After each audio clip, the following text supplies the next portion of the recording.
and I had no intention of being anywhere near that disaster. So yes, keeping Anna alive wasn't some act of kindness. It was insurance, a move to protect my own future in this world. But even as I reminded myself of that, a faint doubt stirred at the back of my mind. If something were to happen to Anna, I suppose there'd be one upside. It would make my plan easier.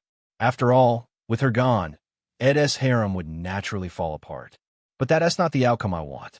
What I truly want is for Ed and Elena to have their perfect storybook ending, a pure love that stays untainted. I don't wish misfortune on anyone else, not even the people who might stand in the way of that ending. I just want to stop things before they spiral into the chaotic mess I remember from the original story. That's why I decided to interfere to make sure Ed's harem never takes shape in the first place. Still, I'm not sure how things will unfold from here. The story has already started to diverge. Ed and Elena haven't developed any relationship yet, and this version of Ed, he is not the overpowered protagonist I knew from the original. He is strong, yes, but not invincible. Not yet. Just thinking about all the upcoming events, all the crises that could happen differently now, made my head ache. As I stood there lost in thought, Anna, who had been quietly watching me, suddenly tensed up. Hey, I blinked, pulled out of my thoughts. What? I think something moving over there, she said, her voice low but sharp with alarm. I followed her gaze. In the corner of the room, half hidden in shadow, stood an old wardrobe, its wooden surface cracked and faded with age, and saw nothing. Chapter 78. Pharaoh. At first, I saw nothing. But then, creak, the wardrobe door trembled, moving just slightly, as if something inside was pushing from within. Every instinct in me went on alert.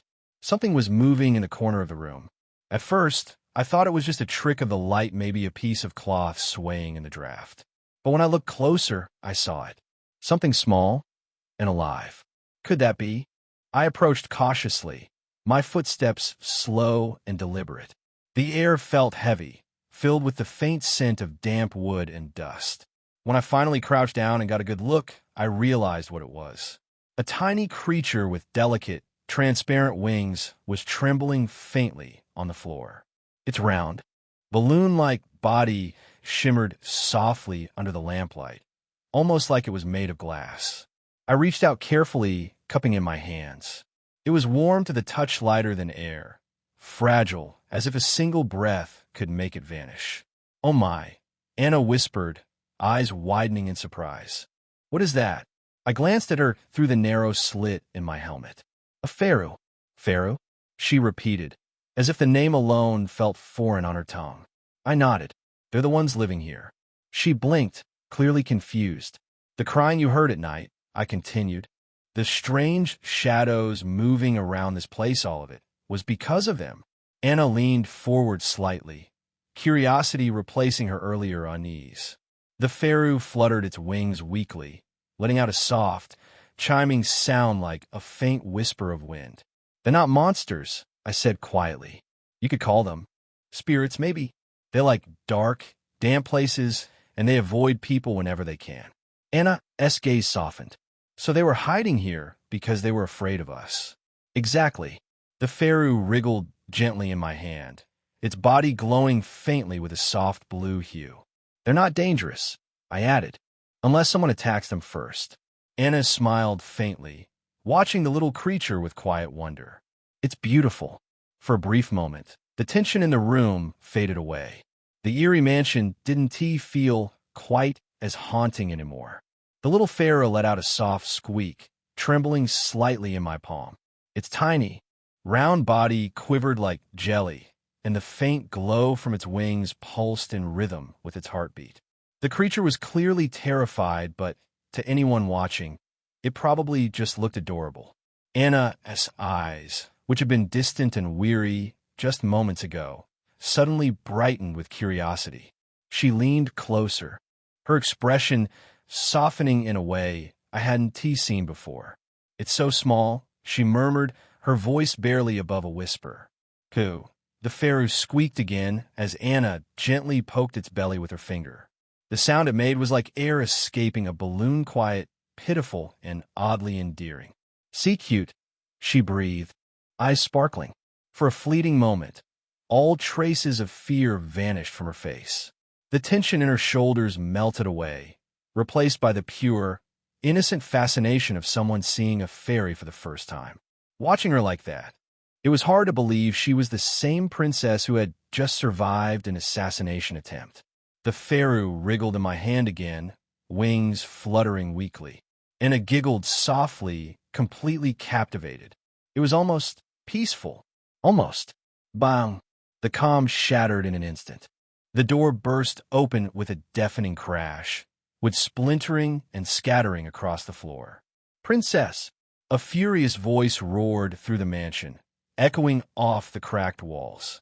Anna flinched, her hand freezing mid-motion as the Faru squeaked in alarm and darted into my sleeve. My eyes narrowed. That voice I'd heard before. The sound of those footsteps, that sharp, commanding tone. I didn't need to see his face to know who it was. The man who had attacked the academy. The one behind all of this chaos. The man with the red wolf tattoo. And now, it seemed he had tracked us all the way here. I clenched my jaw, feeling the faint hum of mana stir beneath my skin. He is really persistent. I have to admit, though his tenacity is impressive. Most people would run the moment they realized they were outmatched. But not him. He is still standing there, glaring daggers through the shadows like he is ready to take on the world. "Are we going to fight?" Anna asked suddenly. A faint glimmer of fighting spirit flickered in her eyes. Her fingers twitched as faint sparks of mana began to gather around them. She was ready to unleash her magic at a moment's notice. However, no. I shook my head slowly. There was no need to make the first move. Not yet. This place wasn't chosen at random. The reason I brought her here wasn't just because it was an old, forgotten mansion far from prying eyes. There was another reason. A small, almost inaudible sound echoed through the air. Pu. Then again. Pu, Pu. The faint cries multiplied, bouncing softly through the shadows. Anna's head turned slightly. The man across from us froze mid-step, his expression twisting in confusion. What the hell is that sound? He muttered, glancing around nervously. And then the air shifted. From the cracks in the walls, the corners of the ceiling, and even from beneath the dusty floorboards, dark shapes began to emerge one by one. Ferris. Hundreds of them. Their gleaming red eyes lit up the gloom as they slithered, crawled, and scuttled into view, surrounding the intruder from every direction. The sound of their movements filled the air wet, clicking, and uncomfortably close. The man's breathing hitched. His bravado cracked in an instant as he realized just how many there were. Too many. Even I couldn't count them all. Standing silently beside Anna, I couldn't help but smile faintly beneath my helmet. "You really shouldn't have come here," I thought, watching the color drain from the man's face. "You just poked the sleeping lioness whiskers, my friend. And now, you're about to find out why that's a mistake." Chapter 79. A dragon one. They say the quiet ones are the scariest when angered. And right now, that saying couldn't be more true. The fairest, normally gentle, timid little creatures were changing before my eyes. The same beings that used to tremble at the sight of predators now trembled for an entirely different reason. Fury. Even the meekest creatures have their limits. And for the Ferris, that limit was clear. Their home. This abandoned mansion wasn't just a hideout to them, it was their sanctuary. The one place they could exist without fear. And now, someone had dared to destroy it. Their delicate, glowing eyes, usually filled with curiosity and shyness, had turned sharp and burning red. But if you looked at them without context, small, fluttering, almost fairy-like creatures making soft balloon-like Pu sounds, you'd never think they were dangerous. Vermin. The intruder spat, sneering as he raised his weapon. Just a bunch of bugs. See that? He still didn't get it. He had no idea what he just provoked. Because you can mock their size all you want, but you never, ever make the Ferris angry. Pu. That single cry echoed like a spark hitting dry leaves. Then another, and another. until the sound filled the air hundreds, maybe thousands of overlapping cries. The Ferris began to gather, their tiny bodies swirling together in a strange, mesmerizing dance. At first, I didn't understand what they were doing. They looked like a chaotic swarm, spiraling and fusing in midair, light bending around them. But then the air shifted. The ground trembled. A shape began to emerge. A massive head formed first, followed by an enormous mouth lined with razor-sharp teeth that gleamed like silver. Then came the body long, coiling, layered with scales so black they reflected the faint light like glass. Powerful limbs took shape, claws digging deep into the floorboards. Wings unfurled from its back, stretching wide enough to fill the room. And finally, eyes open, glowing, eerie, and intelligent. A low rumble filled the air, shaking the entire mansion. I could only mutter one word under my breath. A dragon. The Ferris had merged together, hundreds of them, maybe more, forming a single colossal being. A dragon that shouldn't exist. What is that? Anna's voice trembled as she stared at the creature towering before us. Her earlier confidence had vanished, replaced by awe and disbelief. I couldn't blame her. Just moments ago, they were palm-sized creatures that fit easily in my hand, soft, harmless, adorable. Now, they were a roaring embodiment of fury, a guardian born of wrath and unity. It was enough to make anyone's heart stop. But since I already knew about the Pharaoh's abilities, I simply stood there, watching quietly. They weren't predators, they were prey. In nature, it's always the smallest, most fragile-looking creatures that develop the most terrifying ways to survive. A tiny snake carries venom that can kill an elephant. A chameleon bends light around itself to disappear from sight. And the Pharaoh, they evolved in their own way too. Their power transformation. That is how these fragile, palm-sized creatures endure in this brutal world. When faced with danger, they don't run. They gather. Dozens, hundreds of them merge together, their mana weaving into a single shared form. And that form becomes reality. This wasn't some trick of the eye or illusionary magic. Those scales, that tail, the glowing eyes, and fanged maw, all of it was real. Of course, it was a true dragon. It wouldn't breathe fire or carry the overwhelming aura of an ancient beast. But the body it created, the mass, the pressure, the sheer presence, that was no illusion. Still, I couldn't help but raise a brow. A dragon. Though, seriously? In a manga, they'd only ever managed to turn into something like a wyvern. A respectable imitation, but nowhere near this. For them to take on the form of a dragon now, that meant something. The Pharaoh were angry. Really angry. The ground trembled faintly as the dragon's massive body shifted, its golden eyes narrowing at the man across from us. The color drained from his face. He stumbled back a few steps, his earlier confidence crumbling. And then, as if only just realizing who was behind the creature, his eyes locked onto Anna. The princess. He spat, his voice full of desperation. I met his glare from behind my helmet. His killing intent was palpable but completely pointless. What are you going to do with that glare? To even reach us, he'd have to get past the Pharaoh first. And right now, the Pharaoh weren't letting anyone get close. Their hostility radiated through the air like heat from a forge. And the man froze, unable to take another step forward. I hadn't exactly planned for this outcome, but I couldn't deny the satisfaction I felt.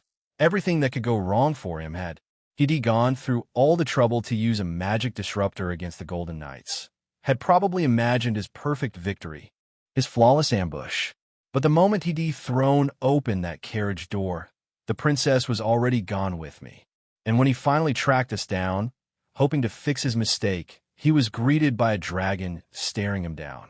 From his perspective, it must be felt like the universe itself was mocking him. But really, what did he do now? Sometimes you dig your own grave without even realizing it. You really should been more considerate. When you break into someone's home, it's only natural for the owner to get a little angry. And looking at those bared, razor-sharp teeth, I'd say angry was an understatement. The dragon's eyes burned like molten gold, its chest expanding as it drew in a deep breath. Then, Crowharara. The roar split the air like a physical force, shaking the ground beneath our feet. Kya, ugh. Anna and Berno both covered their ears instinctively, stumbling backward under the sheer pressure. Even I couldn't help but wince, my helmet doing little to muffle the deafening sound. It was so loud, so overwhelming, that for a split second, I honestly thought my eardrums might burst. Am I actually going to bleed from my ears? That ridiculous thought somehow found its way through the chaos. The roar rolled across the entire cavern like a thunderstorm, echoing endlessly until, at last, it faded into a low rumble. The air felt heavier now, charged with heat and mana. The moment silence returned, the man in front of us moved. Ice Lance. A surge of icy mana erupted from his hands, forming a massive spear of pure frost. Maybe he thought that if he just stood there, frozen in fear, he'd lose his only chance to reach Anna. Brave, admirably reckless, but still not a good choice. Thud. The dragon's massive foot came down, and the entire ground trembled as if the earth itself had groaned in protest. Dust rained down from the ceiling, cracks splintering across the stone floor. Then, with a sudden twist of its enormous body, whoosh crash, its tail swung through the air like a battering ram, colliding squarely with the man who had been charging forward. Gah! The impact sent him flying like a rag doll. He slammed into the far wall with a bone-crunching sound before collapsing in a heap of broken armor and blood. Chapter 80. A Dragon 2. I winced instinctively, my body remembering too well what that kind of force felt like. Yeah, that's definitely an internal organ twisting level of pain. A part of me had been worried, what if, somehow, that man managed to defeat the dragon? But seeing him flatten like that in a single hit was strangely comforting. If he went down that easily, I had nothing to worry about. I turned slightly and gestured toward the window, signaling Anna and Berno to move. The dragon's attention was still fixed on the battered man, its nostrils flaring with heat. The perfect distraction. If we were going to get out of here, now was the time. But cough. Where do you think you're going? The voice, hoarse and trembling, came from behind. I froze. Slowly, I turned my head and there he was. The man was standing. His body was a mess of blood and torn fabric, his armor dented beyond repair. Yet somehow, impossibly, he was still on his feet, even after taking a direct hit from Dragon. My lips twitched beneath the helmet. You gotta be kidding me. I couldn't tell what kept him going. Hatred, duty, obsession, but whatever it was, it burned fiercely enough to drag him back from the edge of death. Stop right there. Princess, he rasped, his voice hollow, his eyes unfocused as if caught between consciousness and delirium. Anna turned sharply, her tone cutting through the air like a blade. Why are you doing this? She demanded, her voice laced with anger and disbelief. Why are you trying to kidnap me? Twice now you've risked your life for this madness. Why? The man's head tilted slightly, and a faint, eerie smile tugged at his bloodied lips. This is... he muttered, barely holding himself upright. All for the change of this world. His words hung in the air, heavy and unsettling. Even the dragon seemed to pause, its golden eyes narrowing at the broken man who dared to stand before it. Change of the world? What does that even? You wouldn't understand. What is it that I don't understand? Someone like you. The man's voice cracked as he screamed, his words dripping with hatred. Veins bulged across his temple, and his eyes turned bloodshot, spiderwebbed with broken capillaries. Born noble, served well your entire life. His voice shook, trembling between rage and despair. People like you looking down on commoners like us, as if we're insects, ignoring us, oppressing us, smiling with that fake kindness while trampling us underfoot. Each word came out like venom, aimed directly at Anna. You act like some merciful saint, but it's all lies. Hypocrisy. And the fools who believe you, those idiots who cling to your fake compassion, they re the reason this world will never change. The room fell silent for a moment, except for the faint hum of mana in the air. His anger wasn't just blind hatred, it was something deeper. Wounded pride. Powerlessness.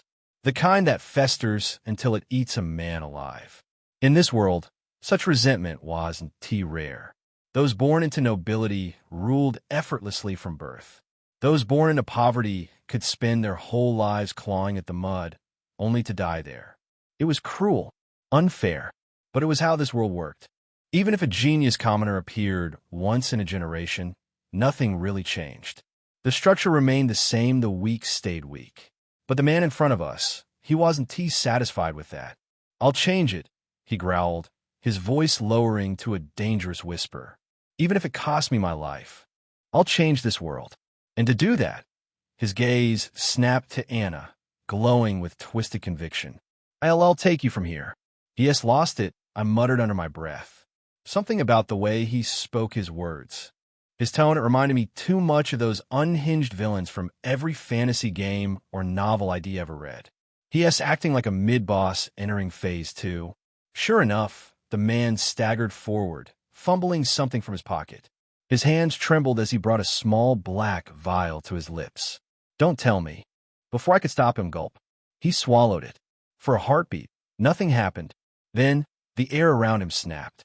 A violent surge of mana exploded outward, shaking the ground. His veins turned black, spreading like ink under his skin. His body convulsed, cracking, reshaping. His skin split open like old leather, peeling away as a new, darker layer took its place. A twisted, guttural growl escaped his throat as horns began to push through his forehead. His eyes turned crimson, pupils thinning into slits. "Ah, great," I muttered, taking a step back. "Is phase 2. The temperature dropped instantly. The stench of blood and corruption filled the air, sharp and suffocating. Anna's eyes widened, her hand instinctively moving toward her staff.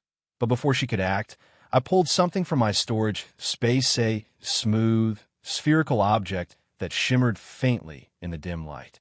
The orb of illusion. No time to hesitate. I surged forward, mana flaring around my legs as I dashed straight toward the transforming man. There's an unspoken rule among mages and monsters alike. Once a transformation begins, you're supposed to wait until it's complete before attacking. A sign of respect, or maybe just common sense. But honestly, what a stupid rule. As if such a thing actually matters, I thought, my lips curving faintly beneath the helmet. The moment the man's body started to twist and bulge, his skin cracking with that familiar surge of dark mana, I moved. Crackle. Blue sparks danced across my fingertips. Electricity weaving through my veins like a living thing. The air hummed, thick with tension. I didn't hesitate. With mana surging into my arm, I clenched my fist tight so tight I could feel the static crawling on my forearm.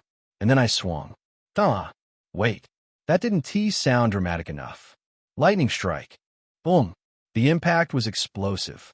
My fist, wreathed in blinding arcs of lightning, slammed into the man's chest with a crack that split the air.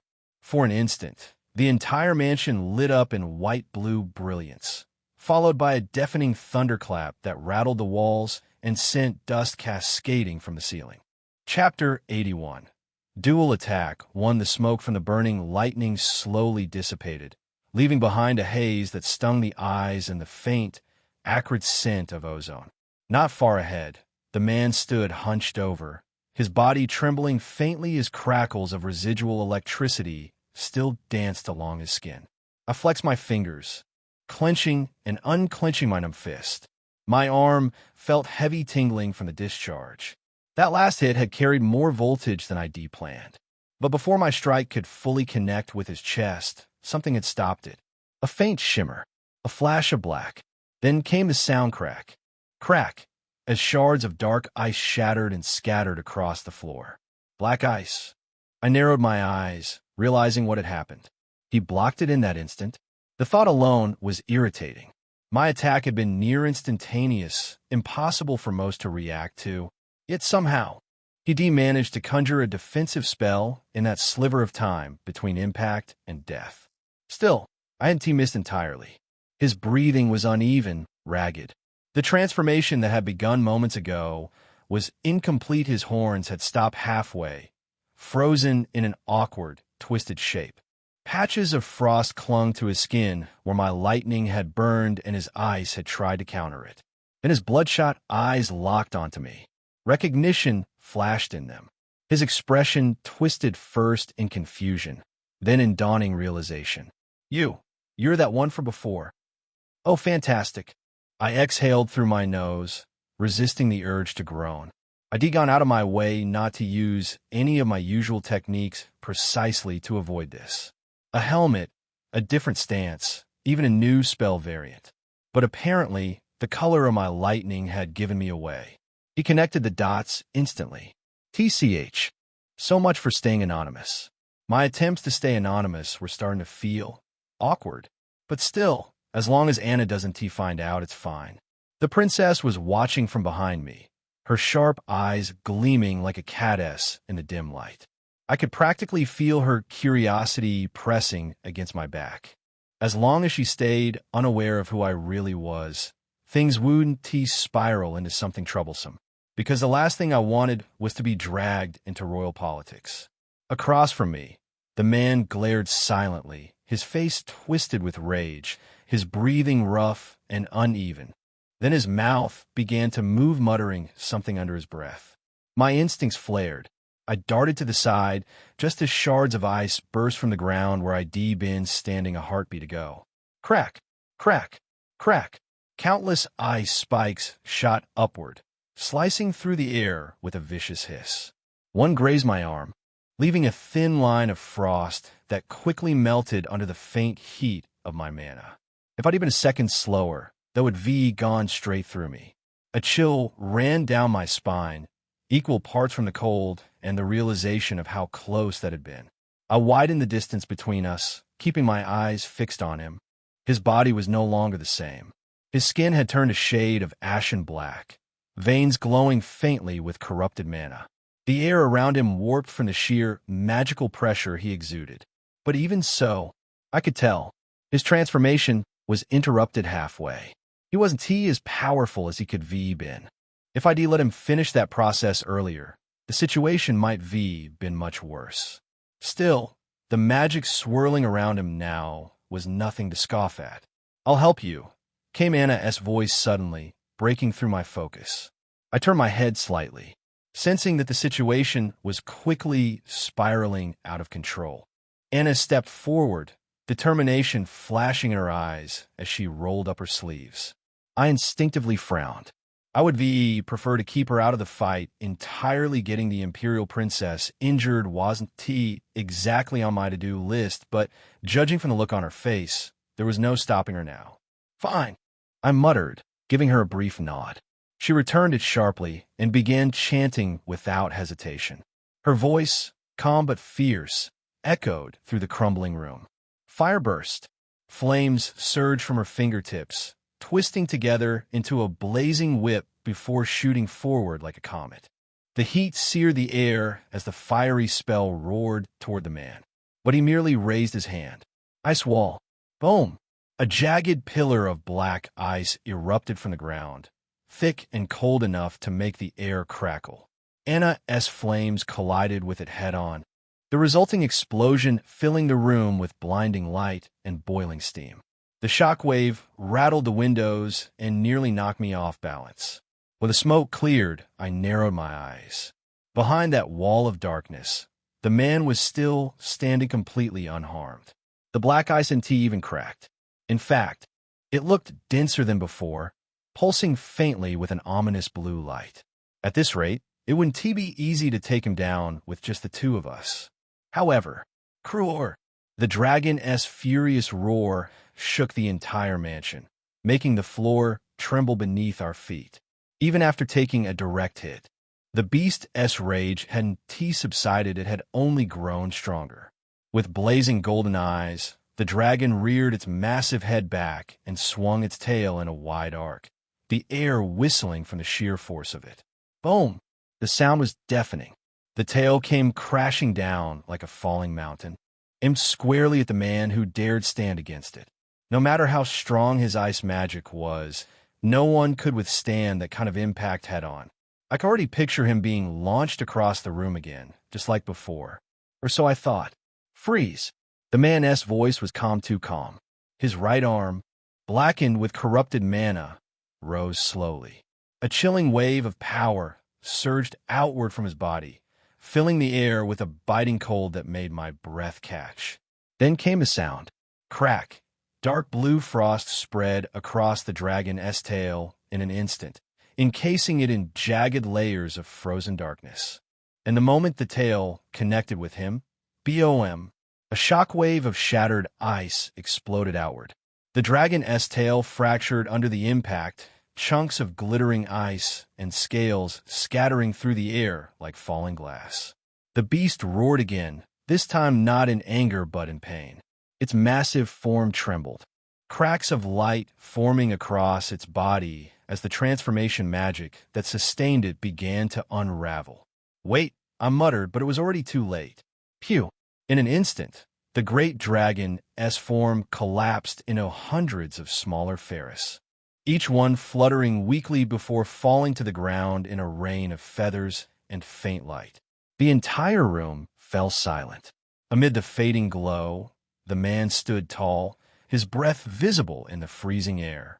He stared down at his arm, now fully blackened with that strange power, and slowly clenched his fist. A faint, almost reverent smile touched his lips. Remarkable, he murmured. So this is the power of that person. That person? The words echoed in my mind, sending a chill down my spine that had nothing to do with the cold. Whoever he was referring to, whoever had given him that strength wasn't someone ordinary. Chapter 82. Dual Attack 2. A phrase I couldn't ignore slipped from the man's mouth, something that made my blood run cold. He wasn't just ranting. He was implying something. That his newfound strength wasn't his own. Someone had given it to him. I frowned behind my helmet, my mind piecing together fragments of what I'd seen so far. The men with the red wolf tattoos had been too organized, too driven, to be dismissed as common criminals. Everything they'd done, from infiltrating the academy to attempting the kidnapping of the imperial princess, was far too bold, far too reckless for a band of ordinary lunatics. Twice now, they'd tried to capture her. That wasn't desperation. That was purpose.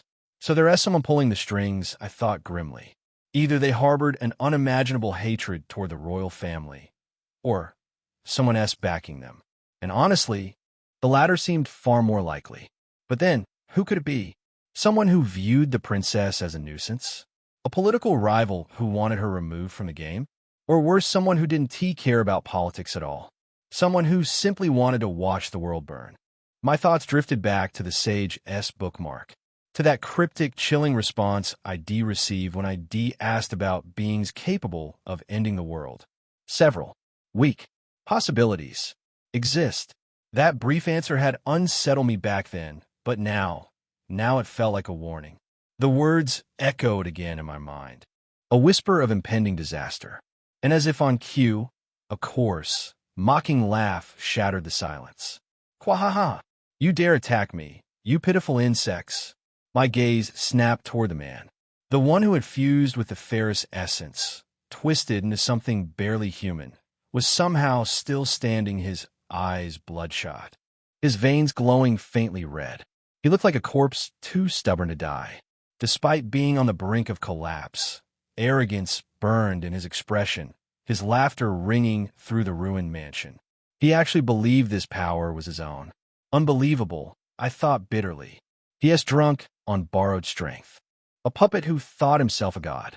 Watching him sneer down at us with that crazed grin, I couldn't decide what was worse, the delusion or the fact that someone wanted him like this. Whoever's behind this, they know exactly what they're doing. I exhaled slowly, tightening my grip around my sword. Lightning still crackled faintly along the blade, eager for another strike. All right then, let us see if there's a way to deal a proper blow this time. Unlike water, which freely conducts electricity, ice is the complete opposite, an insulator. For someone like me, who manipulates lightning, that makes ice magic a natural counter. No matter how powerful my electricity is, if it hits a thick enough layer of ice, it just disperse harmlessly across the surface.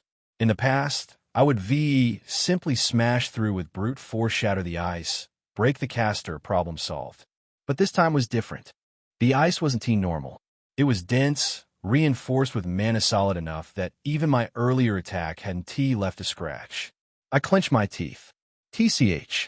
If I kept hammering away recklessly, I'd just waste what little mana I had left. That's when I heard it.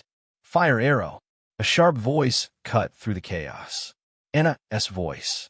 Flames streaked across the room like fiery comets, striking the frozen wall again and again.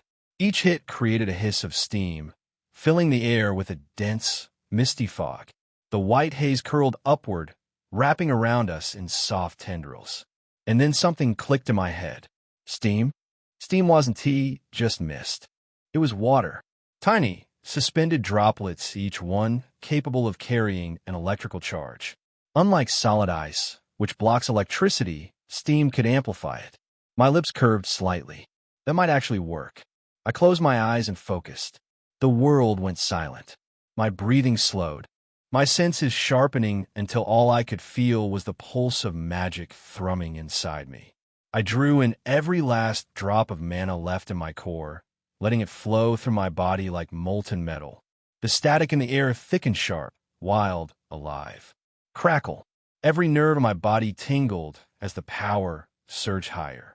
My hair lifted, floating slightly from the charge. The pressure built, and built like the sky itself was holding its breath. Then, crack. A faint sound like something splitting under immense strain echoed in my ears. Why didn't stop? I couldn't stop. Crackle, crackle. When I finally opened my eyes, the air around me was alive with light. Arcs of blue lightning danced wildly across my body, weaving through the mist like serpents made of pure energy. The steam-filled room became my conductor, a living storm waiting to be unleashed. All right, I thought, raising my hand as the air hummed violently around me. Let us end this in one strike. Fire burst. Anna's voice rang sharp and clear, the blast of flame lighting up the ruined hall like a small sun. Kuha! Is that all you've got, princess? The man's voice was loud, almost manic. His laughter echoed through the smoke-filled air, shrill and unhinged. Ugh! Anna grimaced, sweat beading on her brow as she poured more mana into her spells. I'm special. Do you hear me? Special. Still caught in his own delusions, he shouted, as though trying to convince the world or himself. I watched in silence for a brief moment. His arrogance was almost pitiful, but that laughter didn't last long. Huh? His smirk faltered. His eyes flicked toward me too late. Crackle dash. The sound of compressed mana discharging filled the room. A stream of lightning, focused and deadly, shot forward, slipping cleanly into the thick cloud of steam Anna's fire had created. And then, BOOM! A blinding flash erupted, followed by a thunderclap that shook the entire mansion. The explosion of light and sound drowned out everything else. Arg! The man's scream tore through the chaos as the high-voltage current surged through him. The black ICD conjured shattered into fragments, glittering in the air like shards of glass. The storm of light and frost created a dazzling, almost unreal scene. Anna didn't hesitate. Fireball! Flames roared to life in her palms, bursting one after another in rapid succession. Boom! Boom! Boom! Each fireball struck its mark, slamming into the man's body and the wreckage around him. The explosions painted the room in orange and gold, the temperature rising with every hit. When the smoke finally began to clear, the room looked like the aftermath of a battlefield. Walls scorched black, furniture reduced to ash, the floor cracked and smoking. And at the center of it all, a body, charred and motionless, lay crumpled on the ground. The faint smell of burnt ozone and ash hung thick in the air. I exhaled quietly, lowering my hand as the last traces of lightning flickered out from my fingertips. It's over. There was no way anyone could survive that. Thank you. Thanks to you. Anna's voice trembled slightly. Her tone caught somewhere between relief and disbelief. She turned around, brushing a few strands of hair from her face, ready to express her gratitude properly. But the moment her eyes swept across the room, "Mr. Lewis?" Silence answered her. The space where I'd been standing just moments ago was empty. No trace, no sound, only the faint smell of ozone lingering in the air from the lightning strike. Her words faltered, fading into the stillness of the ruined mansion. Chapter 83, An Anonymous Love Confession. 1. This is completely screwed. I muttered under my breath, staring down at the small sphere in my hand. The Dreamscape orb, my most prized artifact, the core of nearly all my combat ability, was cracked. A thin, spiderweb-like fracture ran across its otherwise flawless surface, glinting faintly under the morning light. Last night, while I was training, I heard a faint crack, but I hadn't paid much attention. I thought it was just the sound of mana settling, nothing serious. Apparently, I was wrong. Just great, I sighed, rubbing my temples. The Dreamscape orb wasn't something that could be easily replaced. It was just a magical tool. It was the tool. Everything I'd built up so far, my entire fighting style relied on it. And now it was about to fall apart in my hands.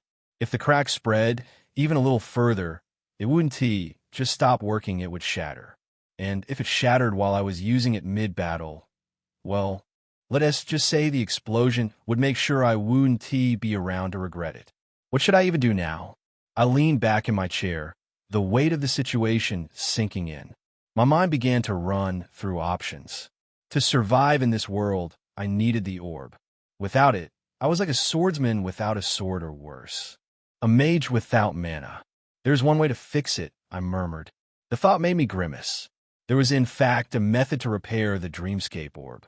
I read about it in one of the Academy's restricted tomes, a forgotten process involving a special kind of crystal found deep inside a particular dungeon. The Labyrinth of Echoes. Just thinking about it made me groan. That dungeon wasn't just any random ruin. It was infamous, packed with traps, mana interference zones, illusion puzzles, and monsters that fed on mental energy. To even enter, I'd need a specific catalyst and a high-tier purification charm, both of which were not exactly lying around in my pockets. Of course it can't be easy, I muttered, dragging a hand down my face. If I were one of those overpowered protagonists from the stories able to crush a wyvern with a glare, just storm through the dungeon, break every gimmick, and grab what I needed. But reality? Reality was annoying. I wasn't invincible. Not yet, anyway. Huh. The sigh slipped out before I could stop it. Why are you sighing like that? Elena's voice came from beside me, light and curious as always. While I looked up, she was standing there with her usual soft smile, tilting her head slightly. "It's nothing," I said, waving a hand dismissively. Morning sunlight filtered through the classroom windows, painting long streaks of gold across the desks. After weeks of chaos and reconstruction, the academy was finally restored to its usual rhythm. The once cracked walls gleamed anew.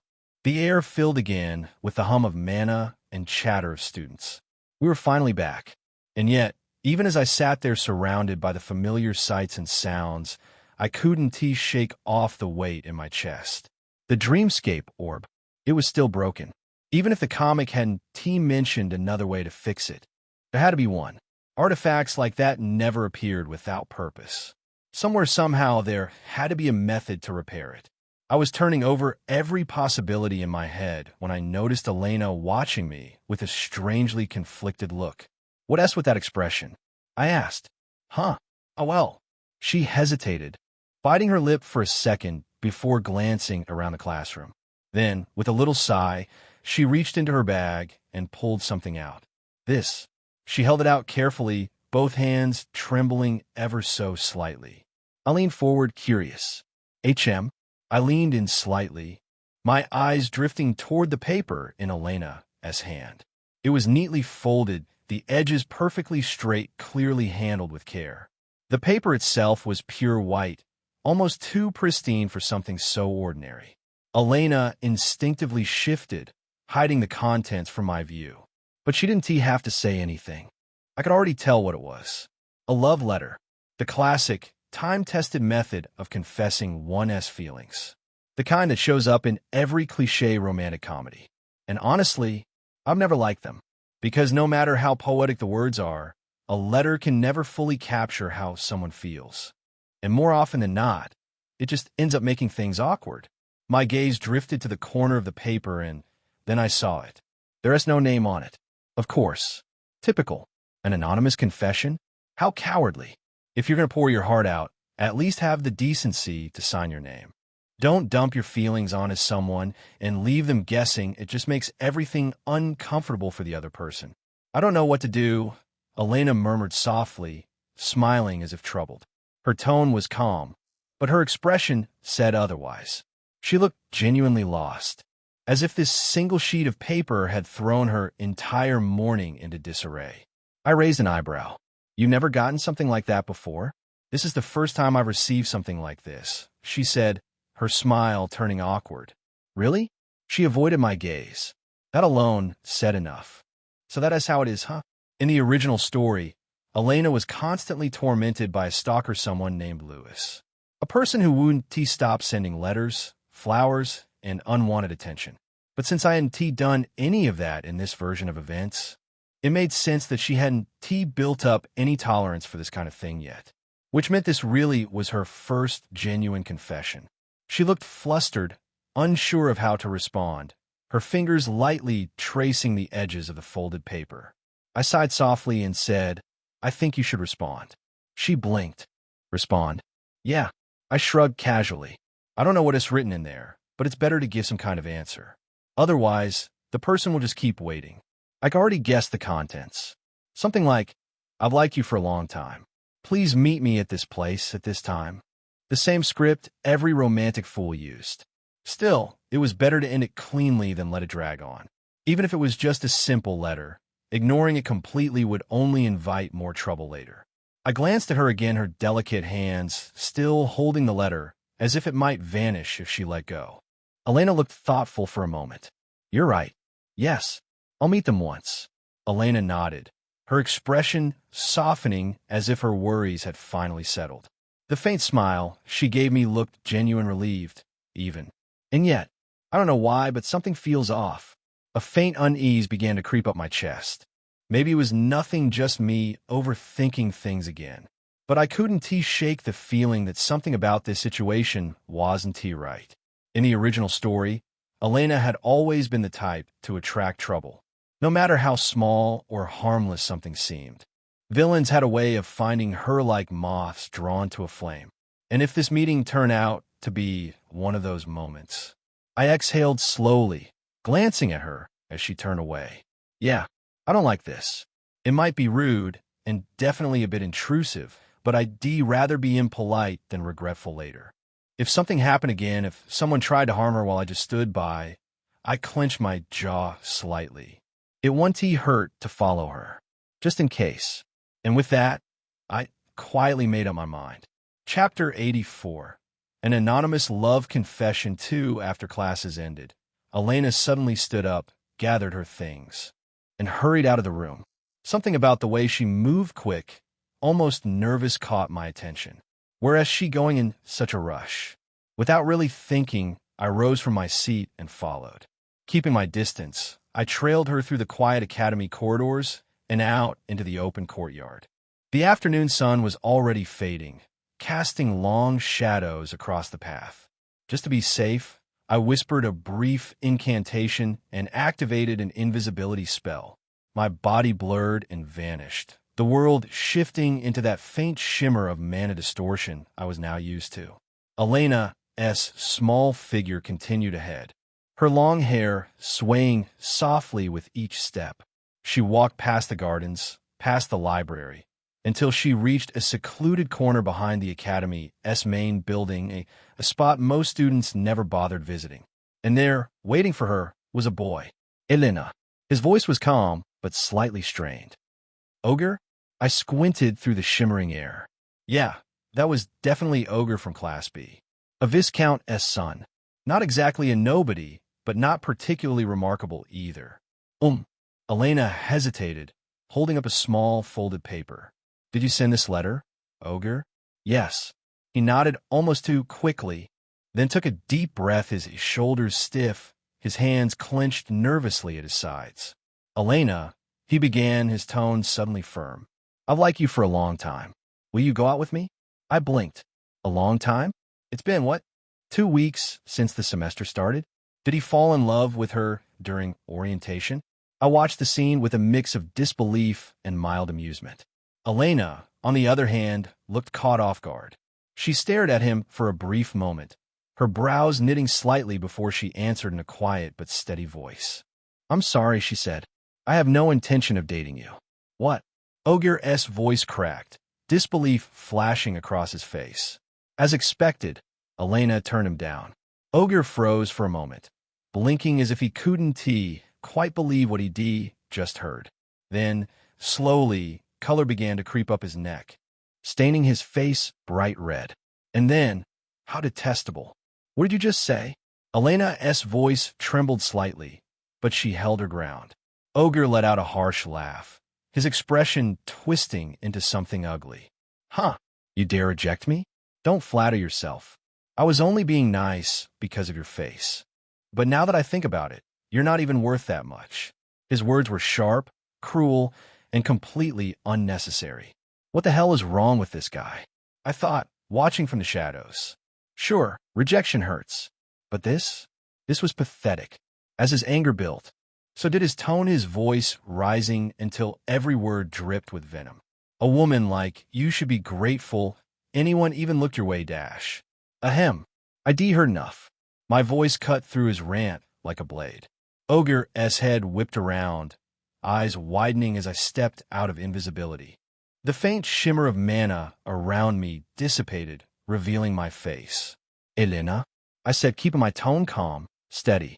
Her eyes widened in surprise, shimmering slightly under the sunlight, filtering through the corridor window. Lui? I ignored Ogre for a moment, focusing on her first. She looked seconds away from tears, hands clenched tightly at her sides. Only then did I shift my gaze back to him.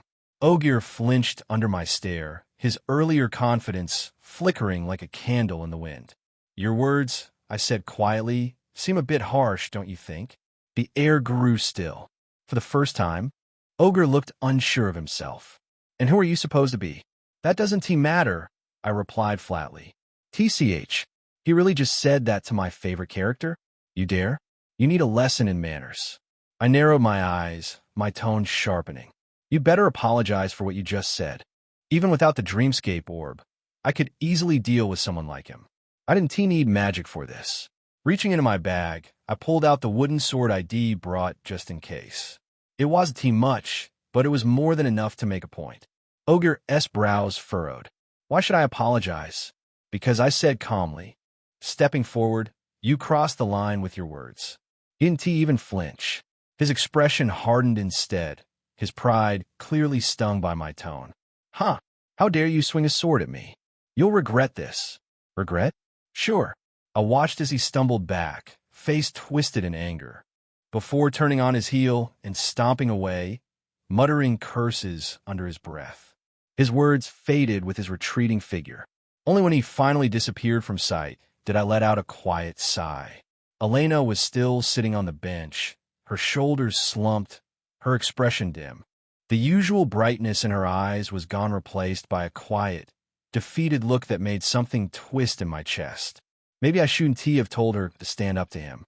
Feeling a pang of guilt, I walked over and sat beside her. For a while, I didn't say anything. I wasn't sure what to say. Comforting people wasn't exactly my strong suit, so I did what I could. Reaching into my spatial storage, I took something out. Here, want this? Elena blinked, glancing at the small bundle in my hand. It's a dessert you like, I said, trying to sound casual.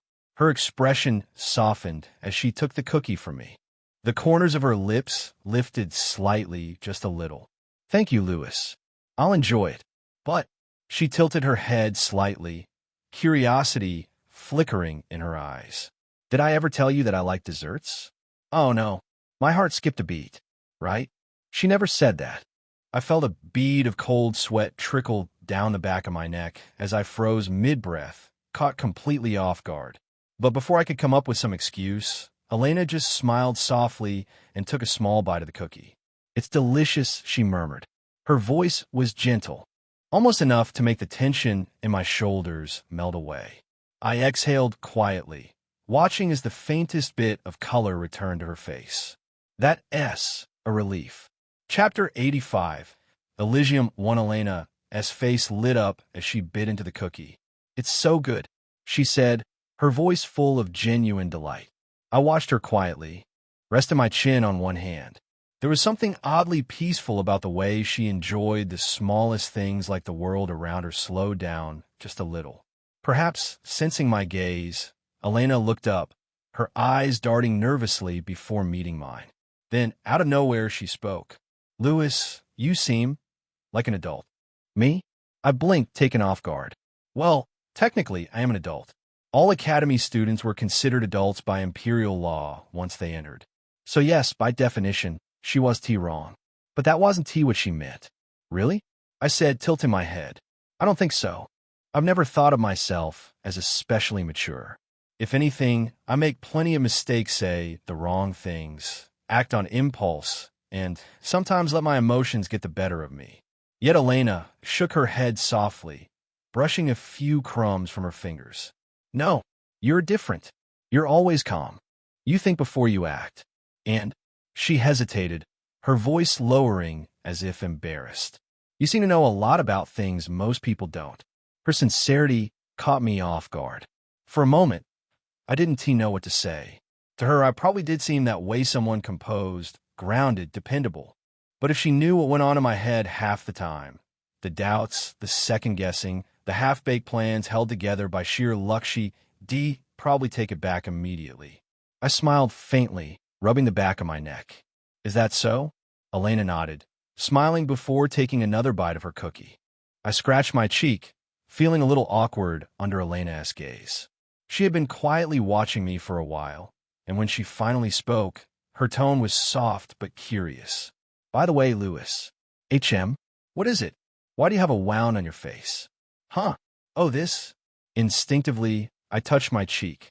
Sure enough, there was a faint sting beneath my fingers. The skin felt rough, a small cut I hadn't even noticed until now. "Did I get that yesterday?" I muttered to myself. Even though I'd been wearing a helmet the whole time, somehow, a small wound had managed to sneak past. Maybe a fragment of debris or just bad luck. Before I could think more about it, Elena reached into her bag. "Wait a second." I blinked as she rummaged through the pouch, and then pulled out a small tin and a roll of bandage. "Here," she said, smiling as she held them up in both hands like a proud nurse. "Stay still." Wait, I could do it too late. She leaned in closer. Her hair brushed my shoulder, and a soft, sweet scent like flowers after rain filled the air. My heart skipped just a little. The warmth of her breath touched my cheek as her fingers gently dabbed the ointment over the wound. It stung for a second, but then her touch was cool and light. "There." She tore off a piece of bandage and carefully pressed it against my skin, smoothing it down with the pad of her thumb. All done." When she leaned back, her smile was bright enough to make the world around her feel softer. I blinked, trying not to look too flustered. My face felt warm. Maybe it was just the summer air. Or maybe not. Looking away, I tilted my head toward the moon hanging above us, glowing pale against the night sky. "Thanks," I said quietly. Elena giggled.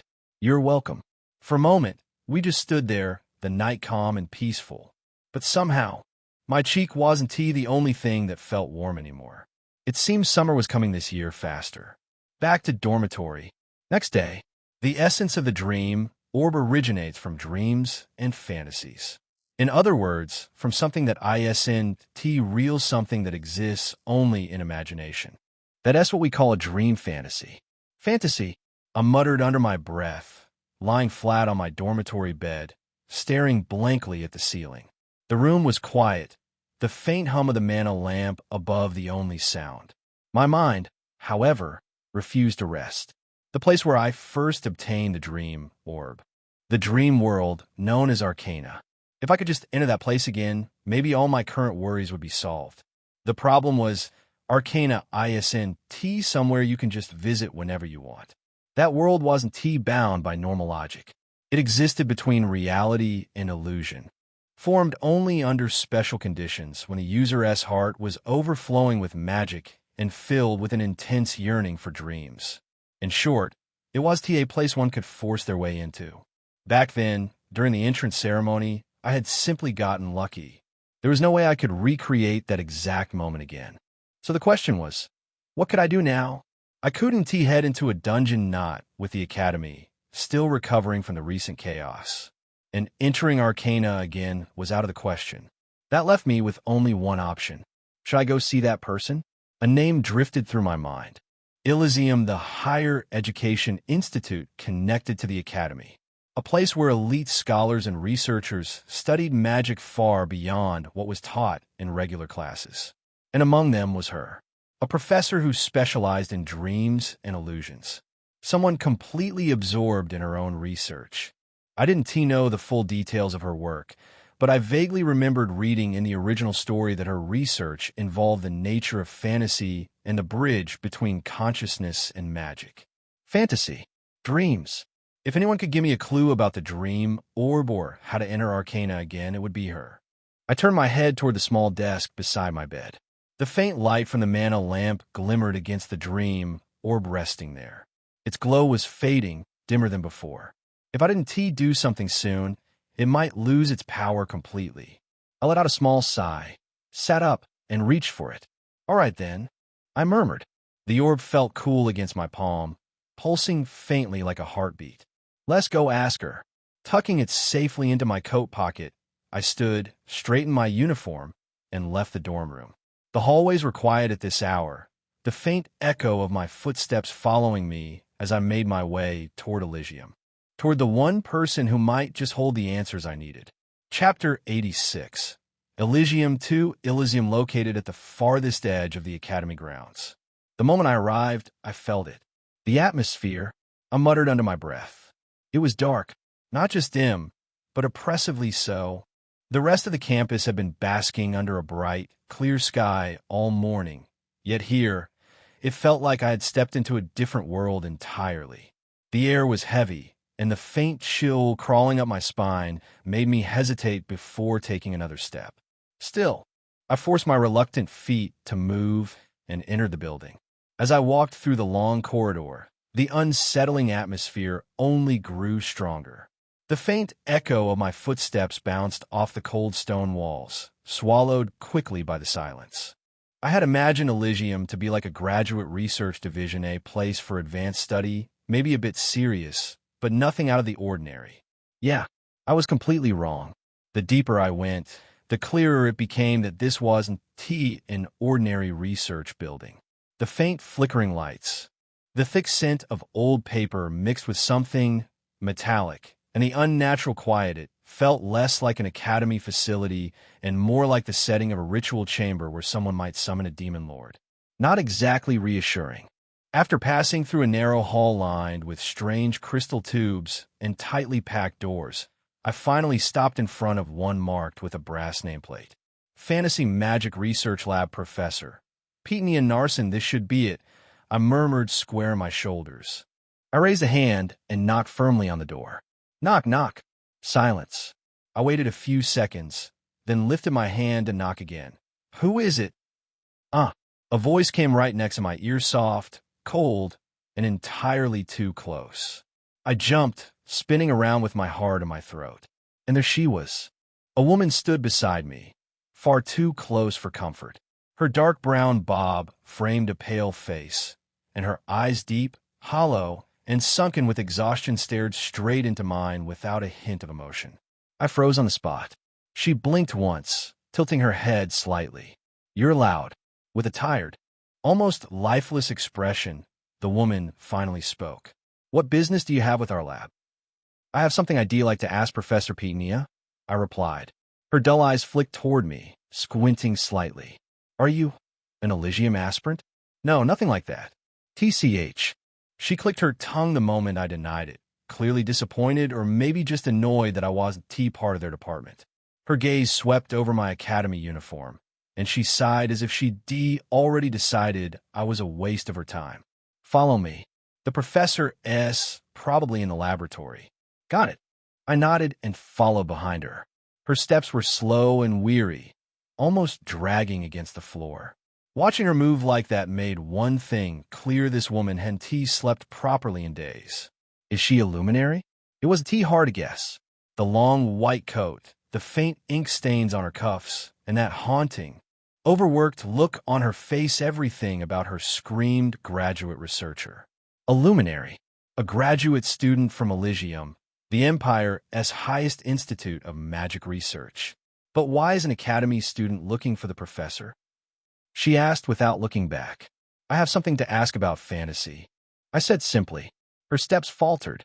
Fantasy? Could it be a new research topic? I shook my head quickly. No, nothing like that. It's for personal reasons. I see.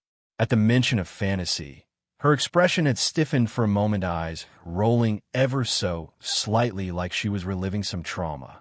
I hurried to clarify before she could have a breakdown. Only then did her face ease a little, though the exhaustion still lingered.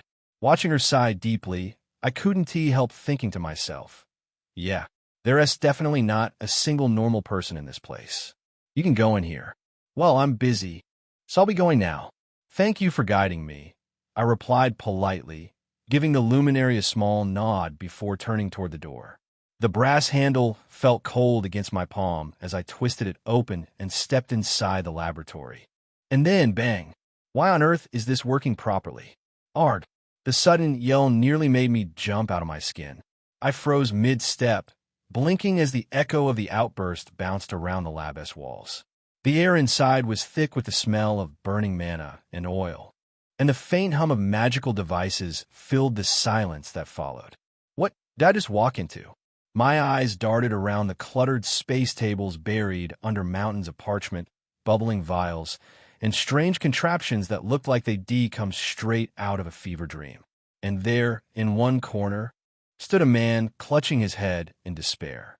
In front of him, a rectangular crystal screen flickered, lines of runic code racing across it in dizzying streams of light. From what he was shouting, it sounded like the machine was working perfectly.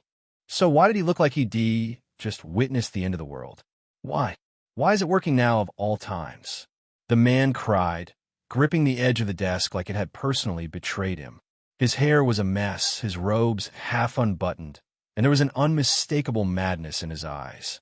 He is definitely happy, just expressing it in the most terrifying way possible, I thought, resisting the urge to quietly back out of the room. Before I could decide whether to announce myself or pretend I'd never been here, a sharp voice cut through the chaos. Who are you? I turned toward the sound. A woman with sharp eyes and sleek dark hair approached, her expression unreadable behind the glint of her thick-rimmed glasses. Her lab coat was crisp and immaculate, a stark contrast to the chaos around her. The moment I saw her face, I felt a spark of recognition. Found her, Peetnia Narson, a researcher renowned for her studies in dreams and the realm of arcana, and one of Elysium's top professors in the field of magical cognition. She was the reason I had come here today, and from the sharp look in her eyes as she stopped in front of me, I could already tell this was going to be anything but a quiet conversation. Chapter 87. Peetnia Narson, are you Professor Peetnia? I asked carefully. She glanced up from her papers, adjusting her glasses with a practiced motion. Yes, my name is indeed Peetnia. But why are you looking for me? Without answering right away, I reached into my pocket and pulled out the dream orb. Its faint, pulsing glow filled the space between us with a soft, bluish light. I was wondering, I said, holding it out slightly, if I could get some help with this. This is... The moment her eyes fell on it, Peetnia froze.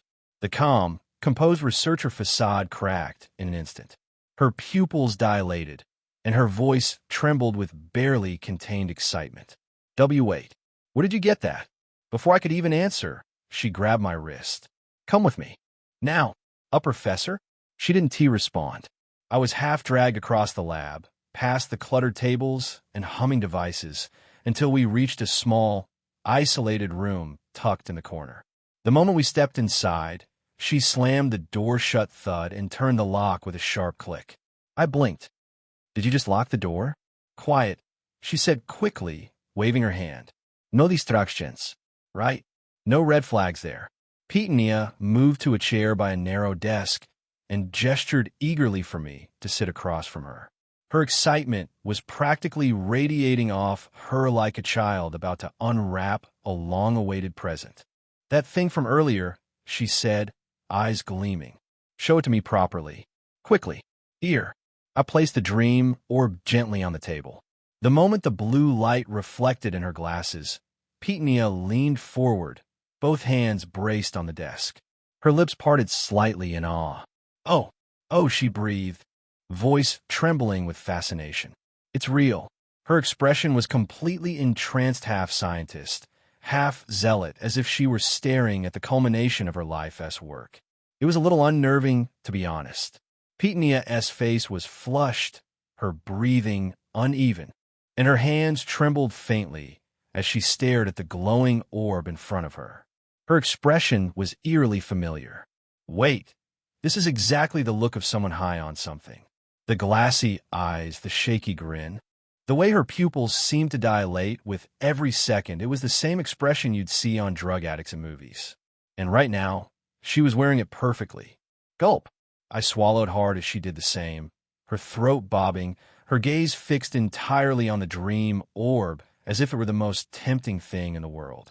Her lips parted slightly, her tongue brushing against them as if she were savoring an imaginary taste. "Why are you looking at it like that?" I muttered under my breath, feeling a prickle of discomfort crawl down my neck.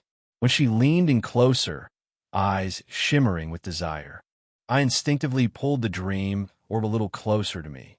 The faint glow faded from her face the moment the orb disappeared from her view. Her expression shifted first to disappointment, then resignation as she finally tore her gaze away from it and looked at me. "Do you even know what that is?" she asked, her tone a mix of curiosity and restrained excitement. "Yes," I said cautiously. "It's a dream orb. ISNT it?" Her eyes widened. "How on earth did you get something like that?" She stopped mid-sentence, probably realizing I wouldn't tell her. With a quiet sigh, she folded her arms and seemed to let it go. "Fine," she said finally. "You're here because you want to fix it, right?" "That's right." "All right. I'll help you, but only on one condition." I tilted my head.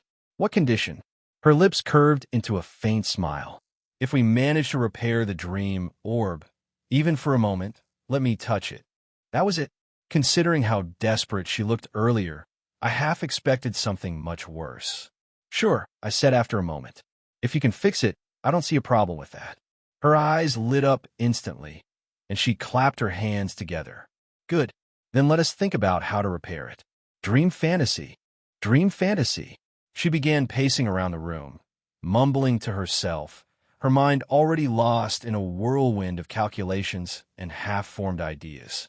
I watched silently as she scribbled furiously in her notebook, pages flipping one after another until she suddenly stopped. Her eyes gleamed with realization. If it's that." She began sketching rapidly, lines and runes spilling across the page, connecting into complex diagrams that only she seemed to understand. After a while, she pushed up her glasses with one finger and turned to me, a triumphant grin spreading across her face. "Hee, I've come up with a brilliant idea." "What is it?" I asked, already half dreading the answer. Her smile deepened. "From now on," she said, voice brimming with excitement, "we're going to enter someone else's dream." Time passed, and night quietly settled over the academy. The corridors were silent, the usual chatter of students replaced by the faint hum of mana lamps. I followed Professor Petunia back to her laboratory, the faint sound of our footsteps echoing off the cold floor. "There," she said, adjusting her glasses as she examined the setup. "All preparations are complete." I glanced around, taking in the strange sight before me. "What is all this?" I asked. Petunia smiled faintly, her eyes gleaming behind the glass. "This is a kind of machine that allows you to travel through dreams. A massive, intricate magic circle covered the floor, drawn in shimmering silver ink. Strange mechanical devices surrounded it, all interconnected by glowing mana cables. The air itself felt charged, humming with quiet energy. Place the dream orb here. She pointed to a small opening in one of the machines. Once it's set, we'll be able to enter someone else's dream using its energy. I nodded and carefully slid the dream orb into the slot. The moment it clicked into place, a soft light pulsed from within, and the runes across the circle began to flicker faintly. The dream orb, an artifact capable of meddling with dreams. It seemed Petunia intended to push that ability to its limits. It was late. Most of the academy had already drifted into sleep. That meant countless dreams were unfolding all around us, scattered across the night, like constellations in the sky. My job was to randomly enter one of them and retrieve something she called a dream fragment. I'd seen things like that before in Arcana. Shards of pure memory and emotion, fleeting, unstable, yet potent. Dreams themselves are fragile things. They vanish the moment a person wakes, leaving no trace behind. So, theoretically, entering them shouldn't cause any real harm. Though if I did take someone's dream fragment, there was a chance they might wake up instantly. I pushed that thought aside. This was about survival. Morality could wait. Now, Petunia said, her voice steady but expectant, focus your mind and slowly infuse your magic into the circle. Sitting in the center of the glowing magic circle, I took a deep breath and began channeling my mana, just as Petunia had instructed. Woong! A low hum filled the air as streams of light rippled outward from the runes beneath me. The symbols etched into the floor responded to my magic, flaring to life one by one like awakening stars. Chapter 88, PTSD Dreamgood. Petunia said from somewhere behind the shimmering veil of light. Now you'll start to feel a pull like you're being drawn in. Don't fight it. Just let it happen. Her calm, clinical tone barely reached me through the rising vibration in the air. And then, just as she warned, I felt it, a strange sensation tugging at my chest, as if invisible hands were pulling me into a current. My surroundings wavered, edges softening, colors bleeding into one another. It was like being caught between waking and dreaming, half asleep, half aware. The hum of the circle deepened, and the machinery around me roared to life. Whirring gears, hissing mana conduits, and the faint static of magic fusing with technology all blended into a single rhythmic pulse. My eyelids grew heavy, the world tilted, and in the next instant, everything went white. The lights swallowed the laboratory. The sounds of Petunia's voice fading into a distant echo, and I felt myself drifting, weightless, sinking deeper and deeper into the unknown. Into someone else's dream. Read with caution. Danger is ahead. You can skip this chapter. A wave of dizziness washed over me, and when it finally faded, I opened my eyes to find myself standing in the middle of a forest. The air was crisp, tinged with the earthy scent of leaves and moss. Above, the sky stretched wide and pale, framed by towering trees that swayed gently in the wind. Shafts of sunlight pierced through the canopy, scattering flecks of light across the forest floor. For a while, I just stood there, blinking in quiet disbelief. This was it. I had half expected to wake up in a nightmare, something grotesque or absurd, the kind of dream where logic twisted itself into madness. But instead, all I found was stillness. A peaceful, almost ordinary forest. So this is a dream, I murmured, glancing down at my hands before looking around again. Despite knowing none of this was real, a faint smile tugged at my lips. The soft rustling of leaves, the smell of damp soil, it all felt so vivid. It had been a long time since I'd felt something like this. The simple tranquility of nature, untouched by noise or danger. Even if it was just an illusion, I could feel the tension in my chest slowly ease. All right, focus. According to Petunia, I needed to find 5 dream fragments, each hidden within a different person's dream. That meant this forest belonged to someone. Whoever's subconscious this was, it looked surprisingly calm. If the rest of the dreams were anything like this, I'd count myself lucky. I could do without running from monsters or watching the sky turn upside down. Still, I needed to find a fragment. I glanced around once more.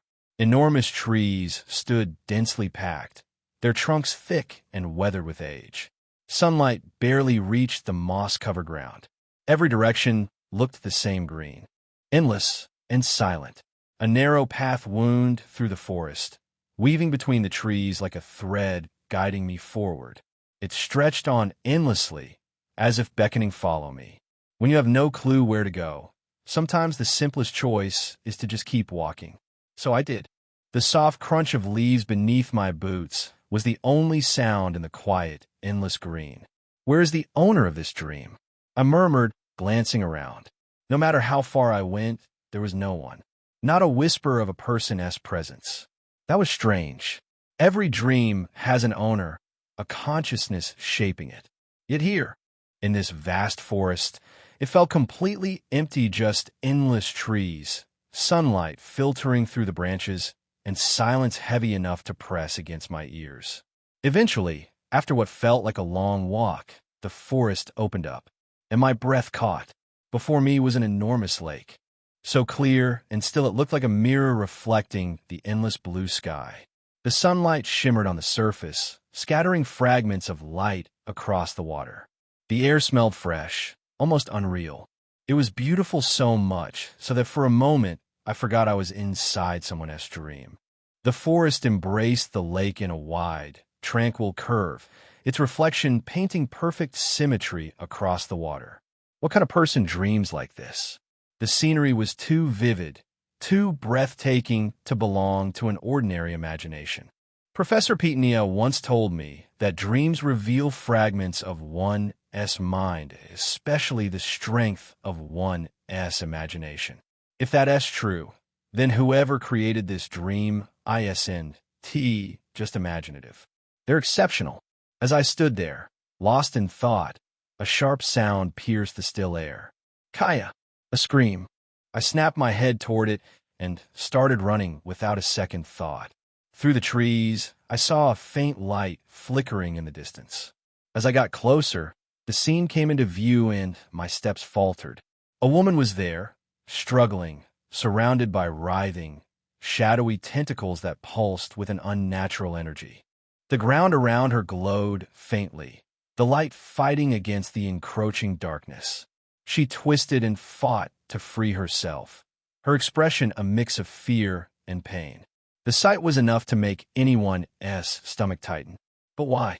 Why is she smiling? I squinted into the dim, trying to make sense of the scene. At first it looked like a horror flick gone wrong.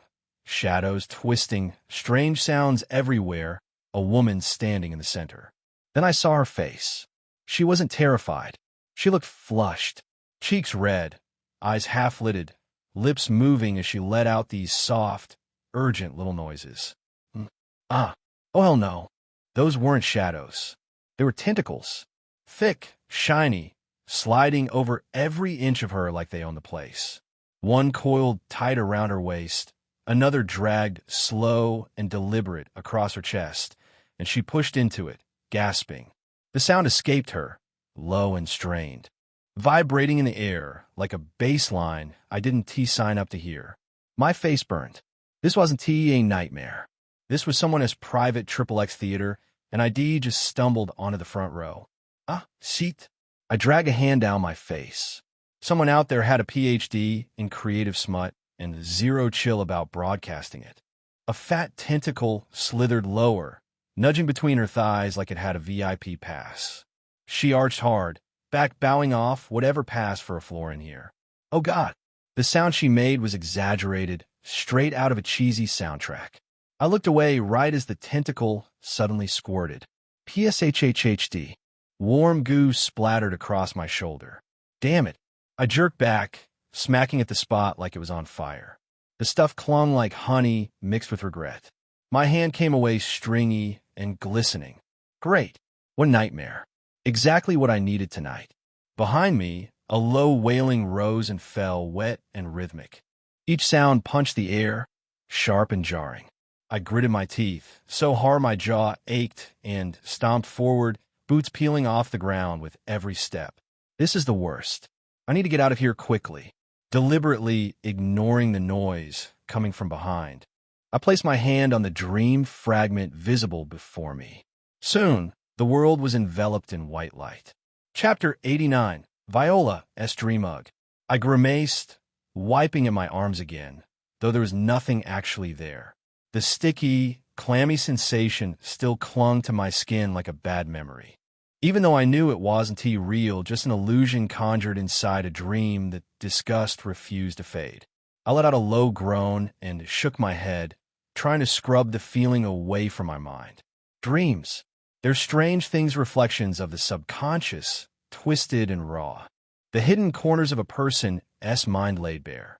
In dreams, people show what they never would in reality. Their fears, their desires, the things they'd rather die than admit aloud. That's why dreams are both fascinating and horrifying. They're the deepest abyss of a person's heart. And staring into someone else's abyss isn't something you come out of feeling clean. Damn it. The word slipped out before I could stop it. The images from moments ago flashed across my mind again, vivid as ever. Something grotesque. I'd heard of that kind of thing before, knew that it existed, and I knew, unfortunately, that there were people out there who genuinely enjoyed it. But seeing it firsthand, in full 3D, up close and personal, yeah, that was a whole new level of psychological damage. I ran a hand down my face, exhaling through clenched teeth. It's my own fault. No one told me to go poking around in someone else's dream. Still, knowing that doesn't make it any less horrifying. Having those kind of tastes isn't wrong, sure. People are free to dream about whatever they want. But next time, I'm triple checking the target before diving in. Because right now, just thinking about it makes me nauseous. I shook my head, trying to shake off the lingering fragments of the previous memory, and slowly took in my surroundings. Where am I this time? The place looked like a garden, lush, elegant, and meticulously kept. Roses climbed marble trellises. Fountains shimmered under soft sunlight, and a gentle breeze carried the scent of blooming flowers. It looked like something straight out of a noble estate. But this was no real garden. This was a dream. And not far away, sniff, my gaze shifted to a small figure sitting on the grass, hugging her knees tightly. A girl. She was trembling, her quiet sobs echoing faintly through the still air. I hesitated. After what I had just gone through, I couldn't help but be cautious even towards something as innocent-looking as a crying child. In dreams, appearances meant nothing. Still, seeing no writhing tentacles or grotesque monsters lurking in the corners this time, I decided to approach her carefully. Could she be the owner of this dream? What are you doing here? I asked gently, keeping my voice low. There are a few unspoken rules when wandering through someone's dream. You don't harm the dreamer, and you never let them realize they're dreaming. If they do, the illusion collapses, and they wake up immediately. Other than that, conversation was fair game. The girl flinched at my voice. Slowly, she raised her head and looked at me, her eyes wide and wary, shimmering with tears. Who are you? Her voice was soft, trembling. She couldn't have been more than 10 years old. She had a small, delicate face framed by light gray hair that glimmered faintly in the sunlight, and her round brown eyes watched me with a mix of fear and curiosity. And then it hit me. Wait, this face. For a moment, I just stared. That gray hair, those eyes, that expression. Viola, the resemblance was uncanny. She looked exactly like Viola, my fiancée, only younger. It was like looking into a memory that wasn't mine. Could this be her dream? I was completely certain. It was possible that this was someone else's dream, and Viola had simply appeared within it. But something deep inside me, an instinct I couldn't explain, whispered otherwise. No, this dream belonged to her. But why is she in the form of her childhood self? And why is she crying? Could this be a childhood memory? The thought crossed my mind as I looked at the small girl in front of me. The air around us felt strangely soft and hazy, like the world itself was wrapped in nostalgia. Everything about the scene, the lighting, the silence. Even the faint scent in the air seemed to whisper that this was a memory, not reality. A single tear clung to the corner of her large eyes before rolling down her cheek. Without thinking, I reached out and gently wiped it away. "Thank you." Viola flinched slightly at my touch, but when she realized what I had done, she blinked and gave me a small, bashful nod. Her voice trembled as she spoke, still heavy with emotion. But then, as she lowered her head, something caught my eye. Bruises? For a brief moment, the back of her neck was exposed, and I saw it clearly. A dark, swollen mark. The kind that couldn't have come from a simple fall. And when I looked closer, I realized it wasn't just there.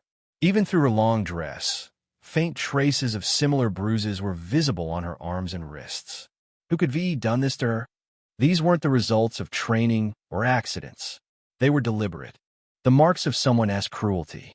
A faint anger stirred in my chest, but before I could say anything, Viola tilted her head, noticing my gaze.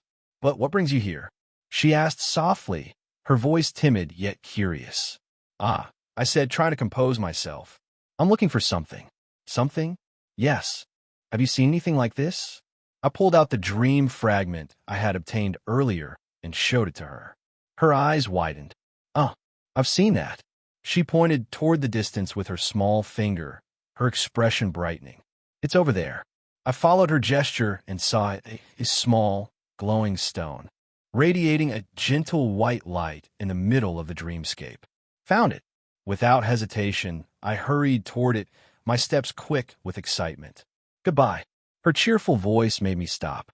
I turned back to see Viola smiling at me, pure, innocent, and bright. It caught me off guard. This was the first time I had ever seen Viola smile.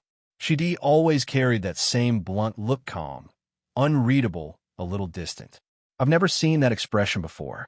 I'd seen Viola smile before, sure, a faint curve of the lips, polite and restrained, like something she offered out of habit rather than feeling. But this was different. Her smile now was vivid and unguarded, bright enough to feel almost out of place on her usually composed face. It caught me off guard for a moment, and I found myself staring without realizing it. She looked genuinely happy. I didn't know why, and maybe I didn't need to. After watching her for a moment longer, I turned my head away, pretending to focus on something else. My gaze fell on the shimmering dream fragment resting in the corner of the room. Reaching out, I brushed my fingertips against it, and instantly light burst forth. The world around us filled with a radiant glow, colors bending and swirling like liquid glass. The air trembled faintly, humming with energy as if reality itself was holding its breath. When the light finally dimmed, I found myself staring down at my hands, two dream fragments glowing faintly in my palms. Chapter 90. Viola's Nightmare, a room filled with stacked books, some open halfway, others piled carelessly beside the bed. Though dawn had yet to break, Viola was already awake. When did she fall asleep? She had planned to stay up the entire night, reading through the mountain of books she'd been neglecting. But somewhere between one paragraph and the next, exhaustion had quietly taken over. Maybe that was why she'd ended up dreaming about that time again. It had been years since that dream last came to her, yet the moment it did, it was as vivid, as ever so real. She could almost feel the cold air of that night on her skin. Viola sat up slowly, pressing a hand to her temple. The remnants of sleep clung to her mind like mist. Her other hand brushed against her cheek, and she realized her eyes were damp. She let out a quiet breath. Those memories, no matter how much she wanted to bury them, they never truly faded. They lingered in the corners of her mind, like scars that refused to heal. A pitch-black room where not even a sliver of light could reach. Her sister's screams, faint but sharp, tearing through the silence from beyond a closed door. She remembered pressing her tiny hands against her ears, desperately trying to block out the noise. But it was useless. The sound crawled through her fingers, clawing at her heart. And then, all at once, the screaming stopped. Silence, followed by slow, deliberate footsteps drawing closer one by one, echoing against the floorboards. Ha ha! Viola's breathing quickened, her chest tightening as the memory clawed its way back into her mind. For a moment, the air felt suffocating. She clutched at her chest, forcing herself to take deep, steady breaths until the pounding of her heart began to ease. "It's over," she whispered softly, as if trying to convince herself. But even as the words left her lips, she knew some nightmares never truly ended. Viola closed her eyes and slowly exhaled, letting her heartbeat settle. Her breathing, once uneven, began to steady. The vivid remnants of the dream still lingered in her mind, an image of her younger self, small and trembling, crying in the dark like she always did back then. But this time, something was different. It was warm, she murmured softly. That touched the hand that gently wiped away her tears still lingered on her skin like an echo. It was just a dream, she knew that. Yet the warmth had felt too real to dismiss. The hand had been rough, yes, but not cruel. There had been a quiet kindness in it, a warmth that seeped past the pain, as if it carried a piece of someone else's heart. If only someone like that had been there for her back then. If only she hadn't faced everything alone. The thought felt foolish, and yet it lingered stubbornly. Even now, after all these years, why was her heart stirring with emotions she thought she had buried long ago? Her mind tried to make sense of it. Why had the dream changed so suddenly? What had triggered it? Could she really be feeling lonely? Even now, the face of the man in her dream was hazy, obscured as if hidden behind a veil of static. But one detail refused to fade. Hair as white as snow. And as she sat there, staring absently at her reflection in the glass, a faint smile touched her lips. That hair color reminded her so much of someone she knew. Her fiancé, Louis Vermore. Their relationship had always been closer to a business deal than anything romantic, a union formed by their families, not by choice. There was no warmth, no spark, no shared history that tied them together. It was purely formal, a contract in human form. From the very first time they met, she knew he was interested in her. He had made that abundantly clear when he, of all things, kicked her in the shin. That memory still made her lips twitch, half in irritation, half in disbelief. But lately, something about him had changed. The dark, pessimistic aura that used to surround him had lifted, replaced by a quiet energy, a liveliness she'd never seen before. His eyes seemed clearer, his posture more confident. It was subtle, but enough to make her notice. She found herself thinking about him more often. Not long ago, she'd seen him covered in bandages, looking like he'd come back from the brink of death. Then came the rumors that he'd played a key role in stopping the princess's kidnapping. At first, she thought it was nonsense. But the more she watched him, the more she began to wonder, could someone really change that much? Whatever the truth was, one thing was certain. She didn't dislike this new Louis. Because of that, her own attitude toward him had begun to shift slowly, almost imperceptibly. Unless something extraordinary happened, they would be married eventually. It was a future that had been decided long before either of them had a say in it. But maybe it wouldn't be so bad. Perhaps, instead of being strangers bound by duty, they could learn to be something more, if only little by little. As these thoughts drifted through her mind, fatigue began to weigh on her.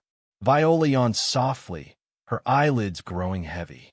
She didn't fight it. With one last faint thought of Louis lingering in her mind, she let sleep take her once more. The night deepened. Moonlight streamed through the half-open curtains, painting faint silver lines across the quiet room. Viola's breathing was steady, her body relaxed, but her mind refused to fully rest. The fragments of her thoughts scattered in reformed faces, voices. The brief smile Louis had given her earlier that day. She turned in bed, the sheets rustling softly. Somewhere outside, the faint hum of magic stones keeping the estate's barrier active echoed like a distant heartbeat. Normally, it was comforting. Tonight, however, there was something faintly unsettling about the air. A whisper of wind brushed past the window. Then another sound. A soft click. Her eyes snapped open. The sound had come from the corridor. For a moment, she lay still, listening carefully. Silence. Then, faintly again, a shuffle of footsteps, light but deliberate. Her heartbeat quickened. The servants had all retired for the night. No one should be walking the halls at this hour. Carefully, she sat up and reached toward her bedside table. Her fingers found the slender wand she kept hidden beneath a handkerchief. "Who is there?" she whispered, her voice trembling just slightly. No answer, only the steady creak of the old wooden floor outside her room. Viola's breath caught. She could feel the faint surge of mana forming at her fingertips. If this was one of those noble brats playing a prank, she would tap. The sound stopped directly in front of her door. Her grip tightened. Then, before she could react, knock, knock. 3 quiet knocks echoed through the still air.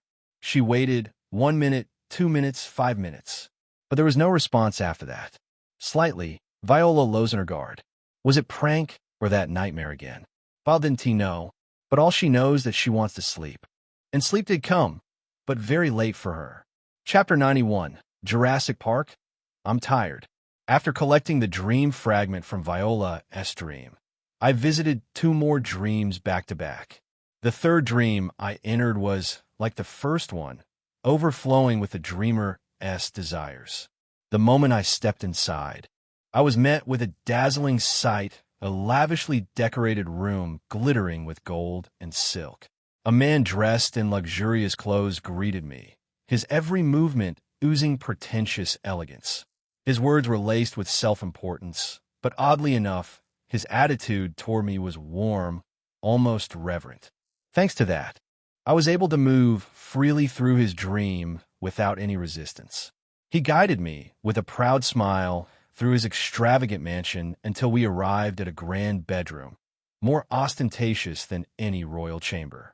Velvet curtains, gold-trimmed furniture, a chandelier sparkling like a crown, and on the enormous bed lay the man himself, smiling blissfully, lost in his perfect little world.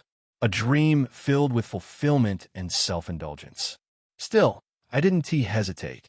I quietly stepped toward the corner of the room, where the dream fragment glimmered faintly like a shard of moonlight. "Em sore, murmured." Then I reached out and took it. Light burst out instantly, swallowing the man's peaceful expression as he continued to laugh, unaware that his paradise was fading. I didn't stay to watch. As the light wrapped around me, I left that dream behind and stepped into the next. And immediately, I regretted it. Shit, why are there dinosaurs here all of a sudden? The fourth dream was chaos. An open plain stretched endlessly beneath a blazing sun, the ground trembling under the thunderous steps of massive creatures. Dinosaurs, actual dinosaurs, were everywhere. Towering tyrannosaurs roaring in the distance, agile velociraptors darting through the grass, and even stranger beasts I couldn't name, with horns and crests unlike anything I'd seen before. The dreamer must have been a hardcore dinosaur enthusiast. I barely managed to dodge a swinging tail the size of a carriage as I ran for cover behind a fallen tree.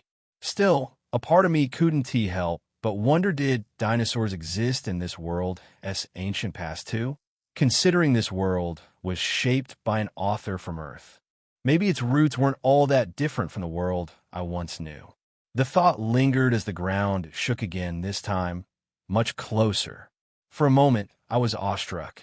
Dinosaurs, creatures I'd only ever seen through CGI on a screen, were now thundering across the ground right in front of me, every movement vivid, every vibration real. But that didn't last long, because when a creature the size of a building turns its head toward you and starts running, fascination quickly gives way to pure, unfiltered terror. Arg! Right now, I'm sprinting for my life, chased by a full-grown Tyrannosaurus.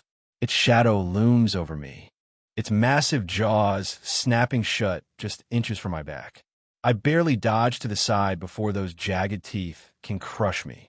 I know it's a dream at least. That's what I keep telling myself. Even if I want to die here, I'll definitely feel it. And I really, really hate pain. So naturally, I'm running like my life depends on it. Kayo-yo-yo. I almost tripped mid-sprint. What would that sound? The T-Rex roars again, and I swear the noise sounds less like a terrifying prehistoric beast and more like someone strangling a seagull through a broken speaker. Kayo-yo-yo. Yeah, definitely not what I expected. The creature is terrifyingly realistic. The texture of its scales, the heat of its breath, even the glint in its eyes looks too real, but that cry ruins everything. I can't help but think the dreamer who created the scene must be known what dinosaurs look like, but not what they sound like. Then again, to be fair, neither do I. Still, I'd really prefer not to find out what kind of sound a Tyrannosaurus makes when it finally catches me. Anyway, where on earth is it? It's like I'm in some kind of Jurassic Park. I muttered under my breath as I sprinted through the vast, shifting landscape. My eyes darted around restlessly, searching for even the faintest glimmer of the dream fragment or its owner. By now, enough time had passed since I entered this dream, yet there was still no sign of either. That didn't make sense. Usually, the dream's owner appeared somewhere within their own dreamscape, whether they were directly participating or just watching from afar.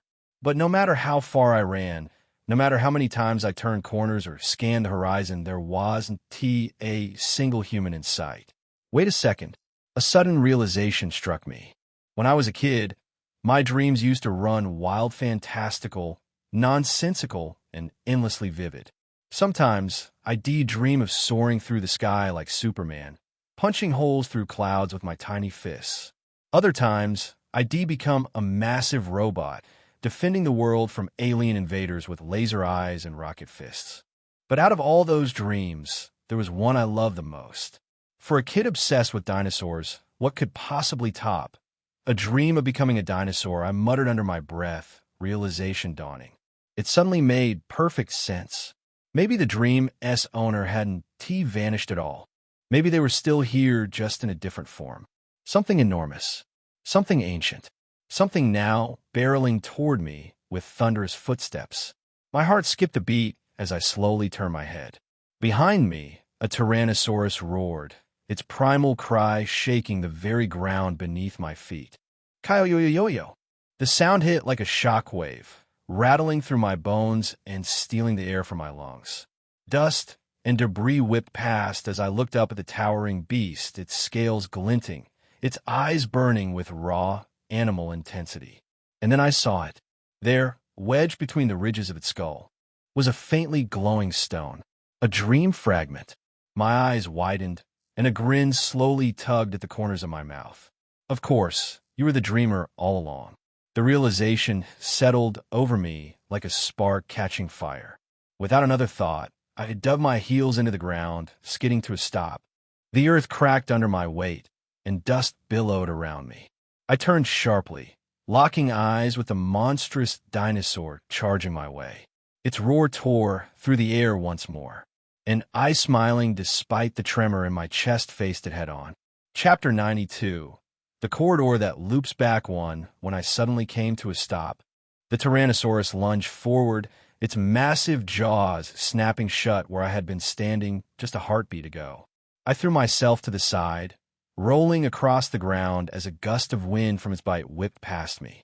Before the beast could turn, I sprinted forward, using the momentum to leap onto its back. My fingers dug into the rough scales as I climbed toward its massive head. Kayo-yo-yo-yo.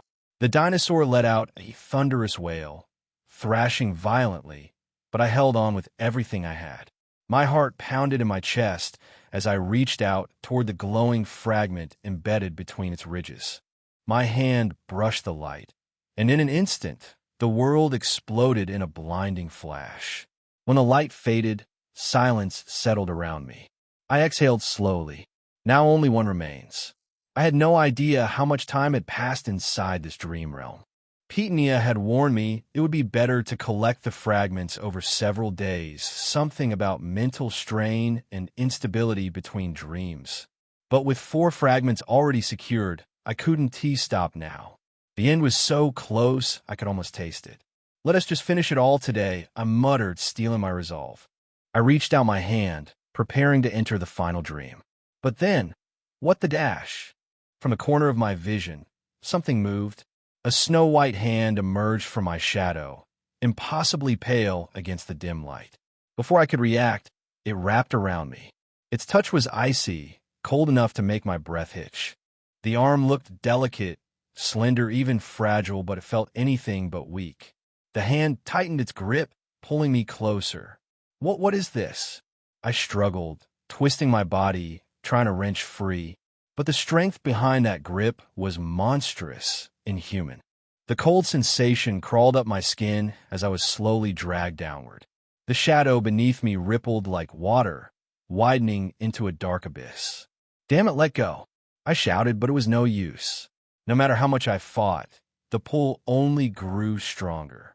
And then, with a final, forceful tug, the world tilted. I was yanked into the darkness, swallowed whole by my own shadow. The last thing I saw before everything went black was that pale, lifeless hand pulling me into the unknown. It felt like being swallowed whole by a swamp, my body sinking deeper and deeper into a cold, endless darkness. The sensation of falling seemed to stretch on forever until, at last, my feet touched solid ground. A faint tremor ran through me as I steadied myself, disoriented and unsure where I'd ended up. Then, without warning, a brilliant light pierced through the darkness. A dash. I winced and threw up a hand to shield my eyes. The glare was so intense it felt like knives stabbing into my vision. Only after blinking several times did the world around me slowly begin to take shape. A single luminous stone floated before me, bathing the area in a soft, white glow. "A luminous stone?" I murmured. It was a familiar sight, one of the most practical magical inventions in this world. A small mineral that absorbed the mana in the air and converted it into light. In modern terms, it was basically a magical fluorescent lamp. Convenient, efficient, and long-lasting, but also expensive. Too expensive for everyday use. Even in House Vermore, where I'd grown up surrounded by wealth, luminous stones were rarely used outside of laboratories or private chambers. I rubbed my still blurry eyes and glanced around, adjusting to the dim glow. A deep, unfamiliar stillness hung in the air. The place I found myself in was a narrow, suffocating room built entirely of rough brick walls. It was so small that even as a full-grown adult, I could barely take more than a few steps without bumping into something. A single luminous stone hung from a thin string attached to the ceiling, casting a pale glow that barely kept the darkness at bay. Its faint light made the shadows seem to breathe along the walls. "Where am I?" I murmured under my breath. I turned in slow circles, scanning every inch of the room. But no matter how long I stared, there was nothing, no furniture, no markings, no door. Not even a window. Just me, the stone, and silence. The mysterious, snow-white hand that had pulled me in moments ago was gone, as if it had never existed. A chill crawled down my spine. Did it disappear? I pressed my palm against the cold brick wall, hoping to find some hidden seam or crack. Nothing. Every side was sealed tight. I dropped my gaze to the floor, hard, uneven stone. I nudged it with my boot, then stomped lightly, half hoping for a hollow sound or hidden mechanism. Only a dull, painful thud answered me. Great. Just great. I sighed, rubbing my sore foot. If there was no exit around me, then my eyes slowly drifted upward. The ceiling. Unlike the walls and floor, it wasn't solid brick. It was shrouded in an impenetrable blackness, a darkness so deep it almost felt alive. No light reached beyond that void, and the longer I stared, the more it seemed to stretch endlessly, like the night sky without stars. "Up there," I whispered. That was the only place left to go. I squinted up at the ceiling, or rather, at that gaping void above me. The more I stared, the more it felt like it was staring back. That strange, swallowing darkness wasn't natural. It was too still, too heavy, too aware. I picked up a small piece of loose stone from the floor and tossed it upward. The rock sailed into the air, then vanished. No sound, no impact, no return. It just disappeared, as if the darkness had eaten it. What the hell? I took a step back, instinctively raising my guard. My hand brushed against my waist, fingers curling around my weapon. Not that a sword would help much if the ceiling itself decided to devour me. There is only one thing I can do right now, and that is to check it personally. I have to go up there and check it. Chapter 93. The corridor that loops back to, I dug my fingers into the rough, uneven bricks, and kept climbing. Each movement scraped at my palms, but I didn't stop. The rope tied to the luminous stone hung from my mouth, swinging slightly as I pulled myself higher through the suffocating dark. The faint light from the stone was the only thing keeping the shadows at bay, just a trembling halo of gold against an endless black void. My breathing echoed harshly in the cramped silence. What kind of ordeal is this, anyway? No matter how strange this place was, one thing was certain: it wasn't reality. If it were, my arms would have given out long ago. My legs should have been shaking, my lungs burning. Yet all I felt was a dull, hollow exhaustion, not of the body, but of the mind. A dream. This was someone else's dream. But whose? And more importantly, what kind of dream was this supposed to be? The thoughts circled my mind like a moth to flame as I climbed, hands and feet moving in rhythm.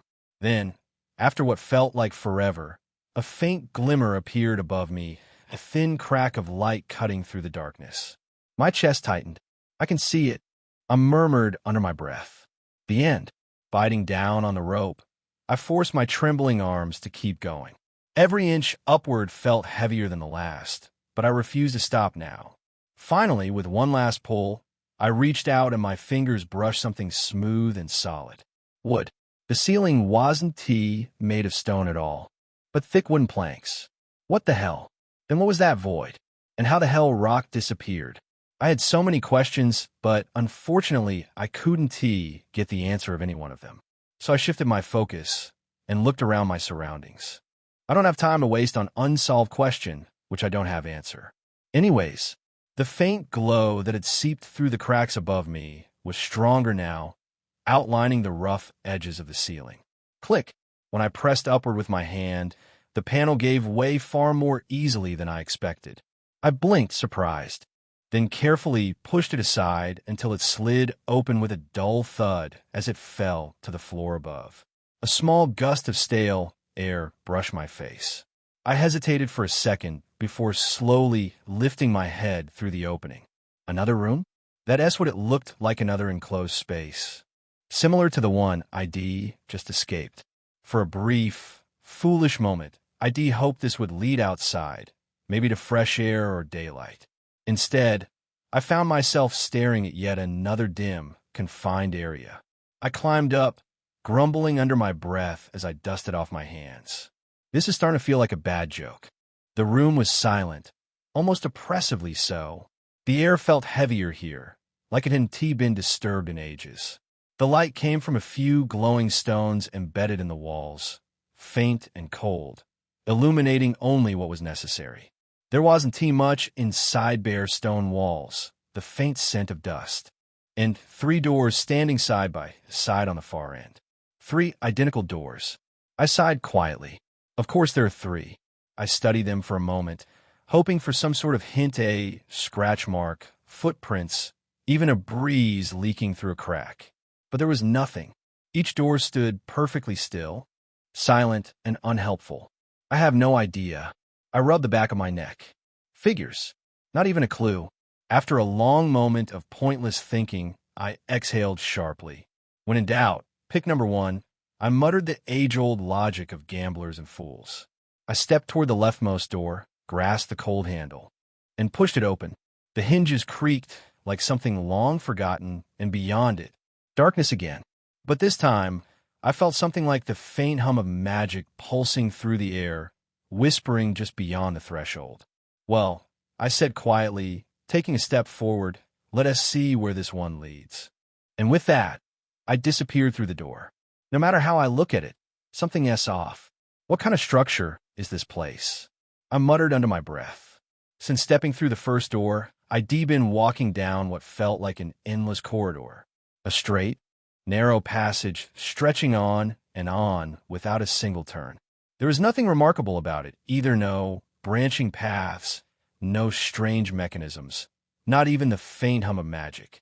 Just the same monotonous stone walls lined with old, faded paintings. The only things breaking the dullness were those eerie portraits' faces half lost to time, yet somehow watching me as I passed. Still, no other exits. No doors.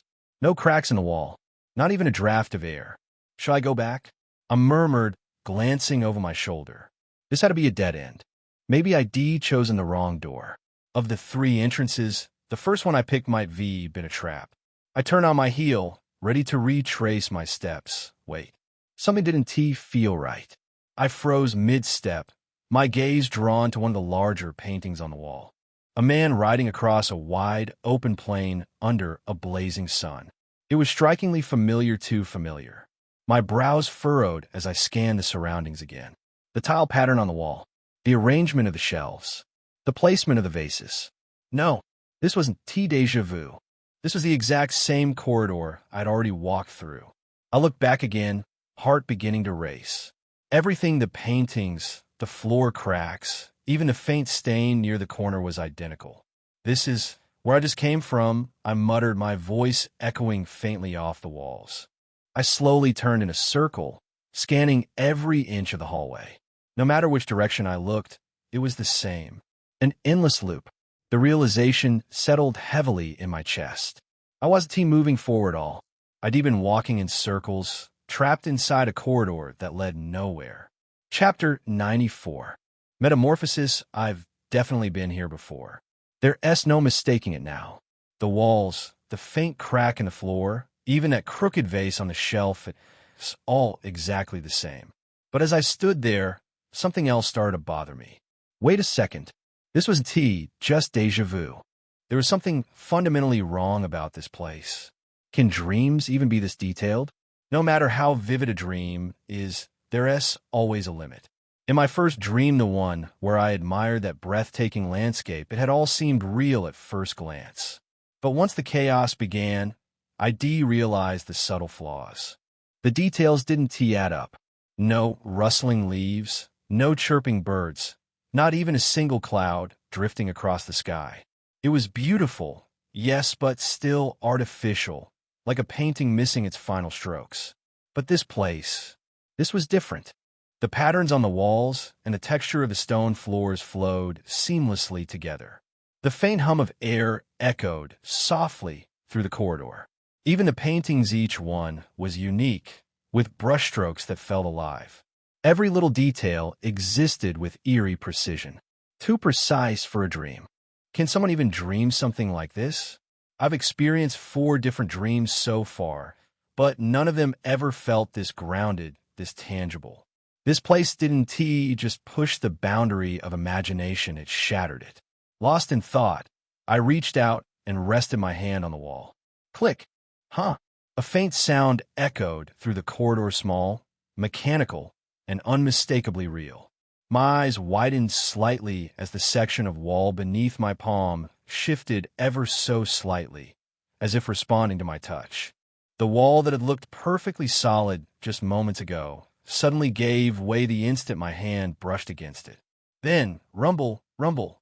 A deep grinding echoed through the corridor as the stones began to shift, sliding against each other like ancient gears coming to life. Dust rained down from the ceiling. What the? I instinctively took a step back, my hand tightening on my weapon as the wall continued to move. After a few tense seconds, the sound stopped. The wall had completely split open, revealing a dark passageway beyond. For a moment, I just stood there, staring warily into the blackness. The silence that followed was almost oppressive. I swallowed once, forcing down the unease creeping up my spine, and slowly stepped forward. The air that flowed from within was cold, unnaturally so. And then, the moment my foot crossed the threshold, the darkness stirred. Flick, flick, one by one. The luminous stones embedded in the ceiling began to glow, chasing away the shadows and illuminating what lay inside. A laboratory? That was the first thought that crossed my mind. Strange magic circles were scrawled across the floor and walls, some glowing faintly, others long faded. Stacks of old papers and shattered glass tubes littered the tables. It looked like someone had been conducting experiments here years ago, maybe even centuries, and then vanished without a trace. I stepped further in, the echo of my boots sounding far too loud in the empty room. In the far corner of the room, something caught my eye, a large iron cage, half swallowed by the shadows. It wasn't empty. Something was inside. Curiosity and unease pushed me forward. My boots scraped against the stone floor as I approached, the faint sound echoing through the silence. When I finally peered through the bars, my breath caught. Inside the cage was a creature, its head that of a serpent, scales glinting faintly under the dim light. But its body was unmistakably canine, its limbs trembling weakly, eyes clouded with a dull, tired glow. The unnatural sight made my stomach twist. I knew exactly what I was looking at. A synthetic creature, a chimera, a forbidden creation born from the fusion of multiple living beings through magic. Unbelievable, I murmured. The process of fusion melding life with life had been outlawed centuries ago. It was just a matter of ethics or faith. It was because such experiments were catastrophically dangerous. A single failure could destabilize mana flows, corrupt nearby life, even twist space itself. It wasn't an exaggeration to say that this was a technique capable of destroying not only the Empire, but the entire world.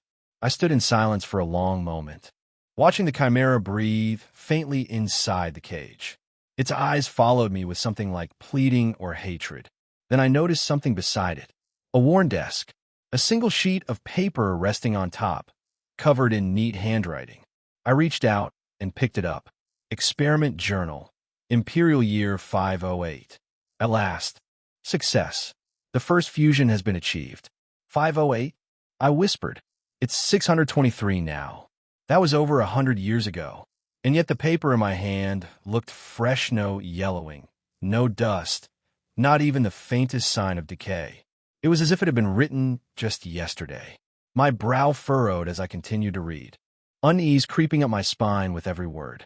Each line was filled with a meticulous, almost reverent tone notes of progress, frustration, obsession.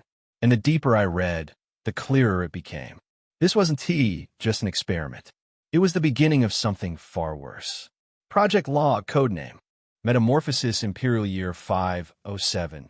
May 24th. Humans, we are too fragile, too slow, too weak. Compared to other races, we're pitifully behind in every way that matters. If things continue like this, humanity will be wiped out. That's why we decided to find a new way to break free from the limits of flesh and weakness. Imperial Year 507, June 7th at last. Permission has been granted from above. The project has a name now, Metamorphosis.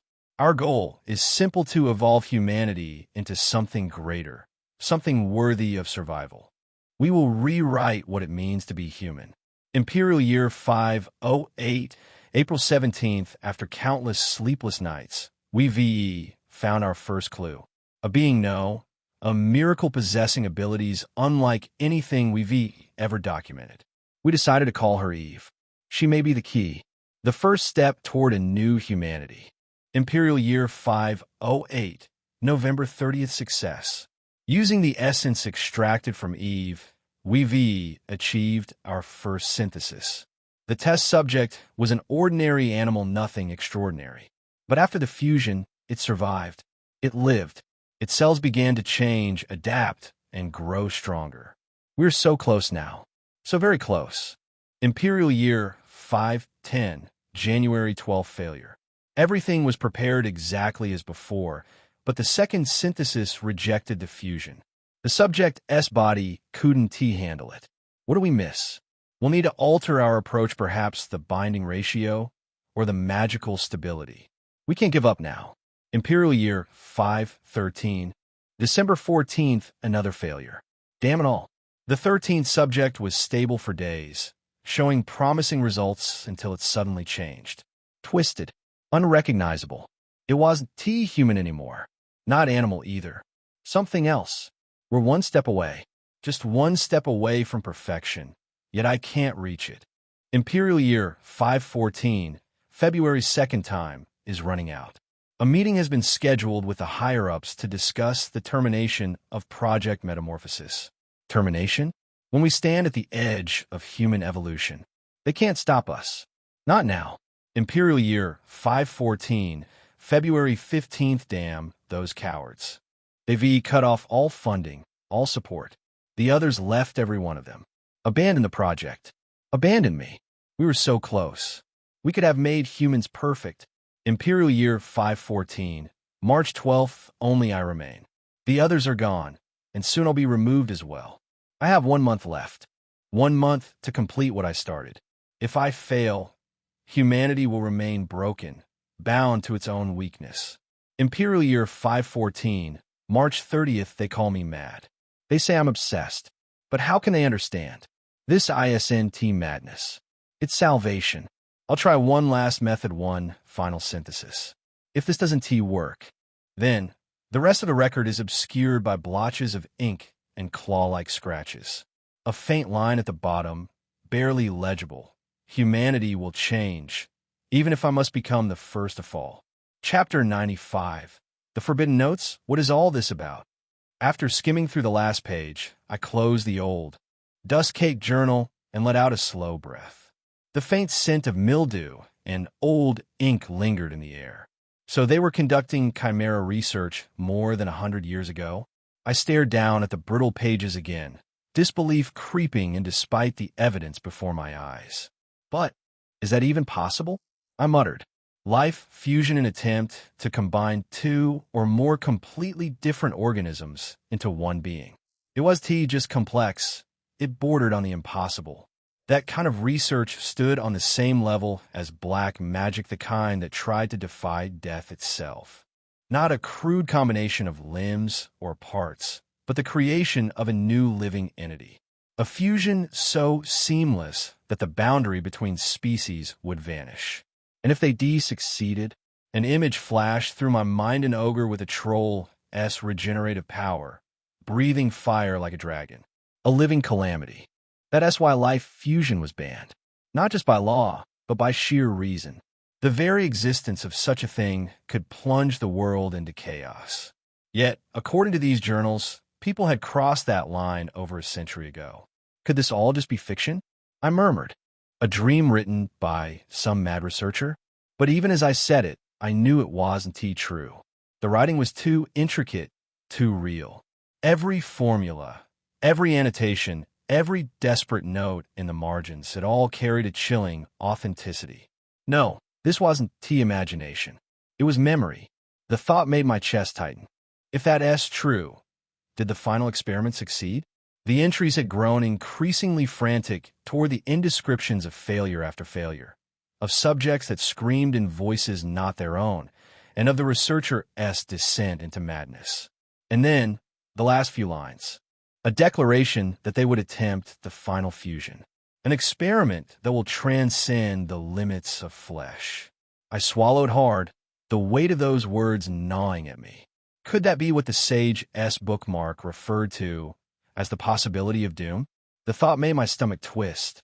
But then I exhaled slowly and shook my head. No, maybe I'm just overthinking it. Still, even as I tried to dismiss the idea, I couldn't shake the faint, lingering sense that something terrible had been left behind here, something that should have never existed. According to the journal, this project took place a very long time ago, so long. In fact, that more than a century has passed since then. If nothing has happened in all that time, then, logically, there shouldn't be anything to worry about. And yet, why do I feel so uneasy? No matter how many times I tell myself it's fine, a gnawing sense of dread keeps growing in the back of my mind. Ever since I first read those records, an ominous feeling has been clinging to me like a shadow.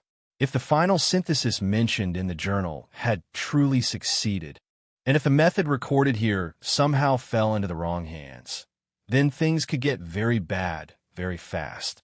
I turned my gaze toward the iron cage in the corner. Inside, a grotesque creature lay motionless, a snake's head grafted onto a dog's body. Its mismatched form was almost painful to look at, a living contradiction. According to the notes, this thing was the first successful result. The prototype. So this is what a chimera really is. A being stripped of its nature, twisted and reshaped into something that defies both beauty and logic. On the front of the cage, a crude metal tag hung loosely. A1, that was all. No name, no designation beyond that sterile code. It seemed whoever conducted the experiment never even bothered to give it an identity. I stared at the lifeless form for a while, a strange pity stirring in my chest. Then, with a quiet sigh, I turned away. The room was silent, no movement, no sound. Only the faint hum of old magic lingering in the air. Nothing else here seemed worth investigating. My attention shifted to the second door, beside the one I'd already opened, the one waiting silently in the dim corridor. A heavy feeling settled in my stomach as I stepped closer. If this was the first one, I murmured, eyeing the sealed door, then what's waiting in the next room? For some reason, I already knew I wasn't going to like the answer. Creak! The old door groaned as it swung open, revealing what lay beyond. A faint, cold light spilled through the gap, illuminating a space cluttered with strange instruments. Shelves lined with potion bottles, and dozens of intricate magic circles etched into the floor and walls. It was unmistakably a laboratory. Still standing at the threshold, I cautiously scanned the room, my hand instinctively hovering near my weapon. Something felt off. Too quiet. Too still. Then my gaze drifted to the far corner. Ugh. My stomach twisted violently. There, in the deepest part of the laboratory, was something. A massive, pulsating lump of red flesh, glistening under the dim light. It writhed faintly, as if breathing. Veins bulged across its surface, glowing with a faint crimson hue. Long, stringy tendrils extended outward, coiling and uncoiling across the floor. Splat! A wet, sickening sound echoed through the air. And then I saw them. Human arms. Dozens of them. Some whole, others mangled, attached to that writhing mass like grotesque ornaments, twitching weakly as though still alive. Fuck! I slammed the door shut, my breath coming out in ragged bursts. The image burned itself into my mind, too vivid, too real. Whatever that thing was, it wasn't just an experiment gone wrong. It was alive, and I'd just seen something I was never meant to see. My mood instantly turned foul. The journal talked about human evolution or whatever. What the hell were they creating? Off a note. Thanks for reading the chapter. I hope you liked it. Chapter 96. Lisa 1. I closed my eyes, trying to steady the frantic rhythm of my heart. But even in darkness, that grotesque scene from the laboratory refused to fade. It lingered behind my eyelids, those twitching arms, that writhing mass of red. I forced a slow breath through clenched teeth. My pulse finally began to ease. When I opened my eyes again, my gaze fell on the last unopened door, the third one. A dry laugh escaped me. Why did I already feel afraid? What kind of nightmare was waiting behind this one? My hands were trembling slightly as I reached for the handle. I hadn't even met the owner of this dream yet, but exhaustion was already setting in, creeping over me like a heavy fog. Still, I couldn't stay here forever. Bracing myself, I took one last deep breath and turned the handle. Creak! The hinges protested as the door slowly swung open, revealing a completely different scene from the previous rooms. Cold air rushed out, smelling faintly of rust and damp stone. It looked like a medieval underground prison. Old, rusted iron bars stretched across the walls, casting long, crooked shadows under the faint glow of my lightstone. Water dripped from somewhere in the darkness, echoing softly against the walls. I lifted the light higher and stepped in cautiously. The further I walked, the heavier the air became, thick with silence, dread, and something else I couldn't quite name. And then, at the far end of the corridor, I saw her. A figure slumped against the wall, her wrists bound by chains that gleamed faintly in the light. Her head hung low, pink hair spilling over her shoulders like a silk curtain dulled by dirt and time. The soft rise and fall of her chest told me she was still alive barely. My breath caught in my throat as recognition struck. Lisa? There was no mistaking her. The pink hair. The familiar mana pouch resting against her chest. One of Edmund's heroines. She was the last person I expected to find here chained up, imprisoned in the depths of this dream. Why are you here? I whispered, my voice barely audible. Lisa's faint sobs echoed through the silence. At the sound of my voice, she slowly lifted her head weakly, painfully. That's when I noticed the bandages. They were wrapped tightly around her eyes, stained faintly with red. She turned her face toward me, toward the direction of my voice, her movements trembling. And then tears began to fall from beneath the bandages. Not the quiet kind either. They flowed freely, as though she'd been holding them in for a long, long time. Then she cried so sorrowfully, so heartbreakingly that for a moment I forgot how to breathe. But what? I couldn't hear her. No matter how much she screamed or pleaded, her voice didn't reach me. It was as if someone had stuffed my ears with cotton, cutting off the world around me. Still, I could see her lips moving slowly, desperately. Save me. I muttered the words aloud, repeating what she seemed to say. And the moment the words left my lips, the entire world exploded into light. I jolted upright, gasping for breath. My heart pounded as the blinding light faded into the dim glow of the real world. You're awake. Are you all right? A worried voice reached me from beside the bed. But I barely registered it. I was still trying to piece together what I'd just seen. Lisa, locked in a dark, prison-like room, crying, calling out to me for help. Why? Why was she there?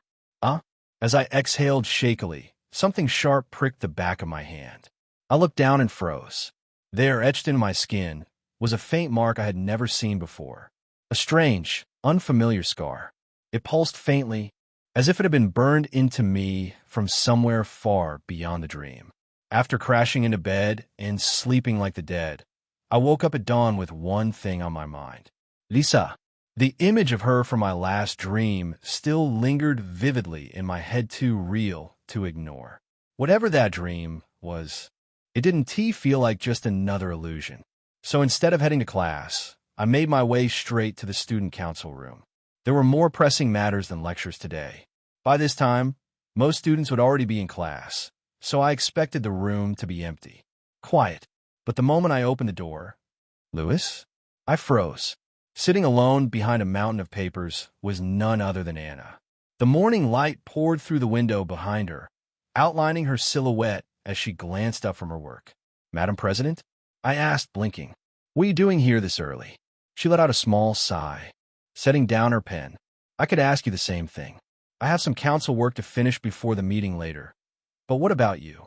Her desk looked like a battlefield stacks of documents, letters sealed with the imperial crest, and half-empty cups of coffee scattered around. Clearly, she hadn't rested much. Paperwork, huh?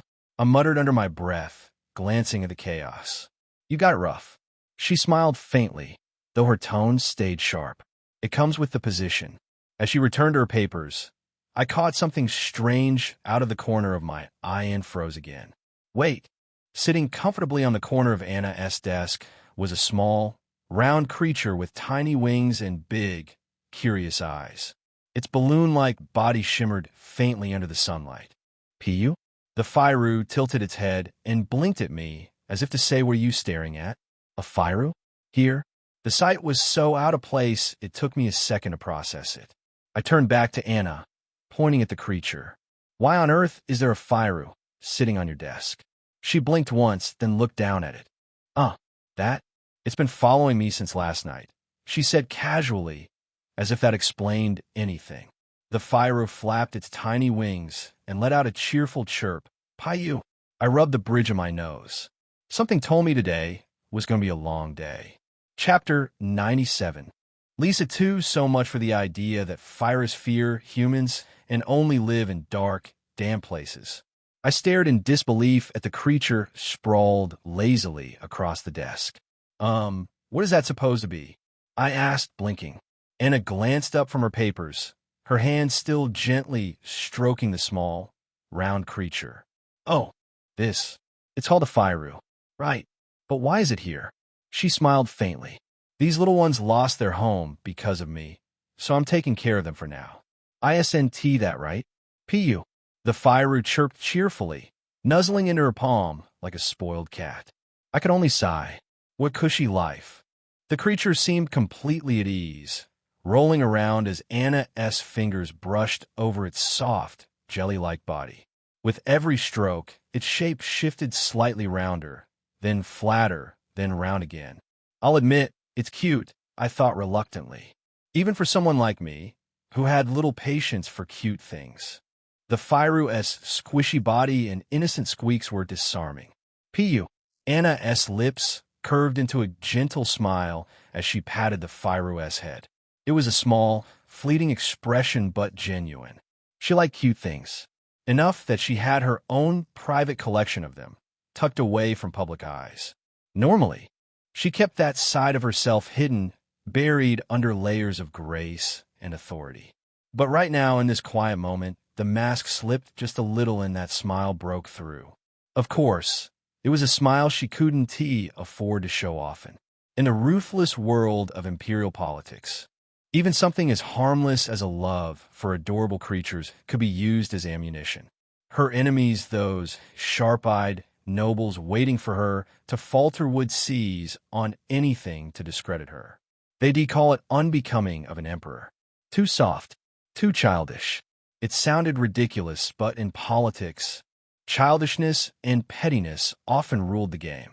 And the more cowardly you fought, the closer you came to victory. Still, seeing her like this, genuinely smiling over something so small, made it hard to imagine that calculating world she lived in. For just a moment, Anna wasn't a princess or a political figure. She was simply a girl who liked cute things. The Firu lay on its back, belly up, purring softly as Anna gently rubbed its round little stomach. It had been like that for a while, eyes half closed, wings twitching in contentment, when suddenly it froze. "What is it doing?" I murmured. The small creature lifted its head, blinking rapidly, then fluttered its tiny wings with surprising vigor. Before I could react, it shot up from Anna's lap and zipped through the air straight toward me. Huh? The Firu stopped right in front of my face, hovering for a moment before landing neatly in my open palms. Chirping softly, Anna blinked in surprise. My, how strange. It's usually so wary of strangers. Why would it approach you first? Have you two met before? Aha, that's impossible. I forced a laugh, doing my best to look casual. This is my first time seeing it. ISNT it? Inwardly, though, I was panicking. It recognized me, even though back then I'd been completely covered from head to toe, helmet and all. How could it possibly know? Maybe Fire didn't rely on sight alone. Perhaps they recognized people by magic, scent, or something else entirely. PU, the little creature, tilted its head, chirping again as if to confirm its thoughts. Anna's eyes sparkled in amusement. It seems to be saying it knows you. You can understand what it's saying? I asked, trying not to sound too startled. Anna smiled faintly, but it was no use. I was surprised. I turned toward her, caught off guard by the sudden remark. Anna tilted her head slightly, a teasing smile playing at her lips. Curious? I shook my head maybe a little too quickly. No, I think I'm better off not knowing. She let out a soft laugh, clearly amused by my answer. That gentle, playful curve of her smile made it impossible to hold my ground. I sighed in defeat and looked away, silently admitting that, yes, maybe I was a little curious. PU, the small Firu nestled in my palm, chirped quietly, its round, feathery body shifting as it settled in. Its warmth seeped into my hand, comforting and strangely grounding. Watching it breathe so peacefully made the world feel calm again, if only for a moment. Anna's gaze softened as she reached out, brushing her fingertips lightly over the creature's head. It's so small, yet it feels so alive, she murmured almost to herself. For a while, we just sat there in that shared stillness. The faint rustle of the Firu's feathers the only sound between us. Then, just as I was beginning to relax, her voice broke the quiet. By the way, HM? I looked up. That mark on your hand, are you injured? Oh, this? I lifted my left hand, turning it slightly so the light caught the faint scar etched across my skin. It was thin and pale, like an old burn that had healed too quickly. The wound from yesterday had closed unnaturally fast, but the mark it left behind didn't feel right. It wasn't painful, just off, as if the skin didn't quite belong to me. Professor Petnia had said it might be connected to what happened in my dream, but even she hadn't seemed sure. In the end, I stopped trying to make sense of it. If even a scholar like her didn't know, then what chance did I have? Still, every now and then, I could feel something faintly pulsing beneath the scar. A quiet warmth that wasn't entirely normal. It's nothing, I said finally. It doesn't hurt. Anna frowned slightly, her brow furrowing. Still, shouldn't you get treated? It looks like it could leave a mark. I already tried healing magic. I replied with a small shrug. Didn't do anything. Guess it'll fade on its own eventually. She studied the scar for a moment longer, her expression unreadable. Then, with a quiet sigh, she looked away. Chapter 98. Lisa 3. I already tried healing magic, I replied with a small shrug. Didn't do anything. Guess it'll fade on its own eventually. She studied the scar for a moment longer, her expression unreadable. Then, with a quiet sigh, she looked away. Professor Petnia had apparently used healing magic on me yesterday, while I was asleep. But for some reason, the wound hadn't improved at all. Not even a little. Her magic was supposed to be top-tier fast, clean, reliable, yet here I was, still hurting. I try not to think too deeply about it. It'll heal eventually, I told myself. 1 or 2 scars shouldn't matter anyway. So I brushed it off. Or, at least I pretended to. Is that so? Anna's soft voice drifted toward me. When I glanced at her, she wasn't looking at me, she was staring blankly at the floor, as if my words had triggered something she couldn't quite put into place. Her brows furrowed in a way that made me pause. What was she thinking about? Before I could ask, Fira, who had dozed off, curled against her, shifted slightly. I gently moved the small creature aside and set it down so it wouldn't wake her. Then I quietly got to work. I walked toward the far wall, the one covered in rows of old documents and neatly pinned notes. Pages full of complicated symbols and unfamiliar handwriting crowded the space. I scanned through them, pulling out stacks of parchment, skimming, replacing, and searching again. Then found it. My fingers closed around a thick register sitting on a lower shelf. The leather cover was worn, and its corners were frayed from use. It was labeled Academy Entrance, current year, exactly what I needed. I opened it immediately, flipping through the pages as quickly as I could, while still reading every name, one by one, line by line. But as I went on, my eyes narrowed. Something was wrong. No way. I read through it again, and one more time just to be sure. But no matter how carefully I checked, one fact remained painfully clear. Lisa's name wasn't there. Not once. Not anywhere. She simply didn't exist on the list. According to the original story, Lisa should have enrolled in the academy the same year as me. No matter how I look at it, her name should have been on the freshman list. But it wasn't not a typo, not an omission. It simply wasn't there. That could only mean one thing. Lisa truly didn't enter the academy this year. Why? Isn't she here? I'd already been thrown off countless times by this world deviating from the original plot.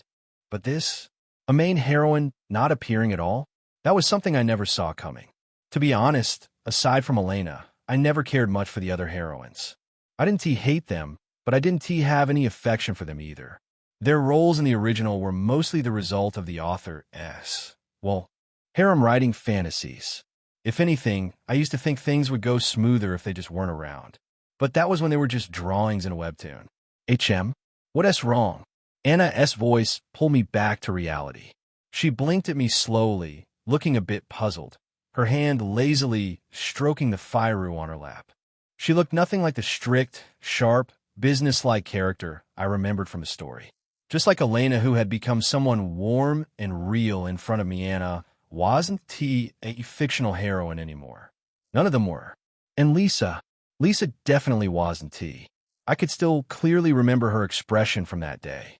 Her trembling lips, the tears gathering in her eyes. Her voice, "Please, save me." That was the plea of a comic character. That was a real girl standing in front of me, desperate and afraid. Ignoring that would be impossible. My chest tightened with unease as the thought settled in. I need to find her, no matter what it takes. The student council room fell silent again after Lewis departed, the door closing with a soft click that seemed to echo longer than it should have. Anna didn't move right away. She sat there, fingertips lightly tapping the polished table steady, controlled, almost as if each tap was helping her sort through the irritation gathering behind her composed expression. Only after a few moments did she finally speak. "Andal, yes, you called for me." The reply came from behind her, smooth and quiet enough to make it unclear if he had walked in or had been there the entire time. The man in the low-pulled hat stepped forward, slipping out of the shadows with an ease that suggested the darkness was more familiar to him than the light. Anna still didn't look back at him. Her eyes remained on the table as she asked, voice cool as glass, "How is the task I assigned you progressing?" "As you instructed, we are currently tracking the remaining culprits." "So you still haven't captured all of them?" "I apologize." A sharp TSK escaped her lips. The group that had tried to kidnap Hurt Weiss. She'd given the order to apprehend them ages ago. And yet, here they were, still being tracked. Not captured, not neutralized, just followed around like a lost trail of footprints. Annoyance prickled at the edge of her expression. "Then what about the information on that man?" she asked. Andal didn't hesitate. "Here it is." He handed her a thin stack of documents. Anna took them and began flipping through the pages. The handwriting was clean. The reports were thorough. Every detail had been neatly compiled. Background records, affiliations, behavior patterns, sightings. Then her eyes caught on a single word. A small word. Easy to miss, but unmistakable. Rebels. Her eyebrows narrowed. So that was it. So that was the connection. She exhaled slowly, her composure intact, but a faint twitch at the corner of her eye betrayed her irritability. "This is getting more troublesome than I thought," she muttered, voice barely above a whisper yet heavy enough to send a chill through the room. Chapter 99. Rebels, rebels. So that was what it was, after all. A conclusion she had half expected, annoyingly familiar, like a shadow that had been trailing behind her all along. Anna leaned back slightly as she continued reading, her fingers tightening just a little around the paper. The man who had chased her down when she'd been hiding with Lewis at that mansion. She remembered the look in his eyes, the anger simmering beneath every word he spat, anger aimed not just at her, but at everything she represented. Privilege, authority, nobility. Of course, it wasn't personal. It was ideological. The ones who had tried to kidnap her weren't just criminals. They were rebels, people who wanted revolution.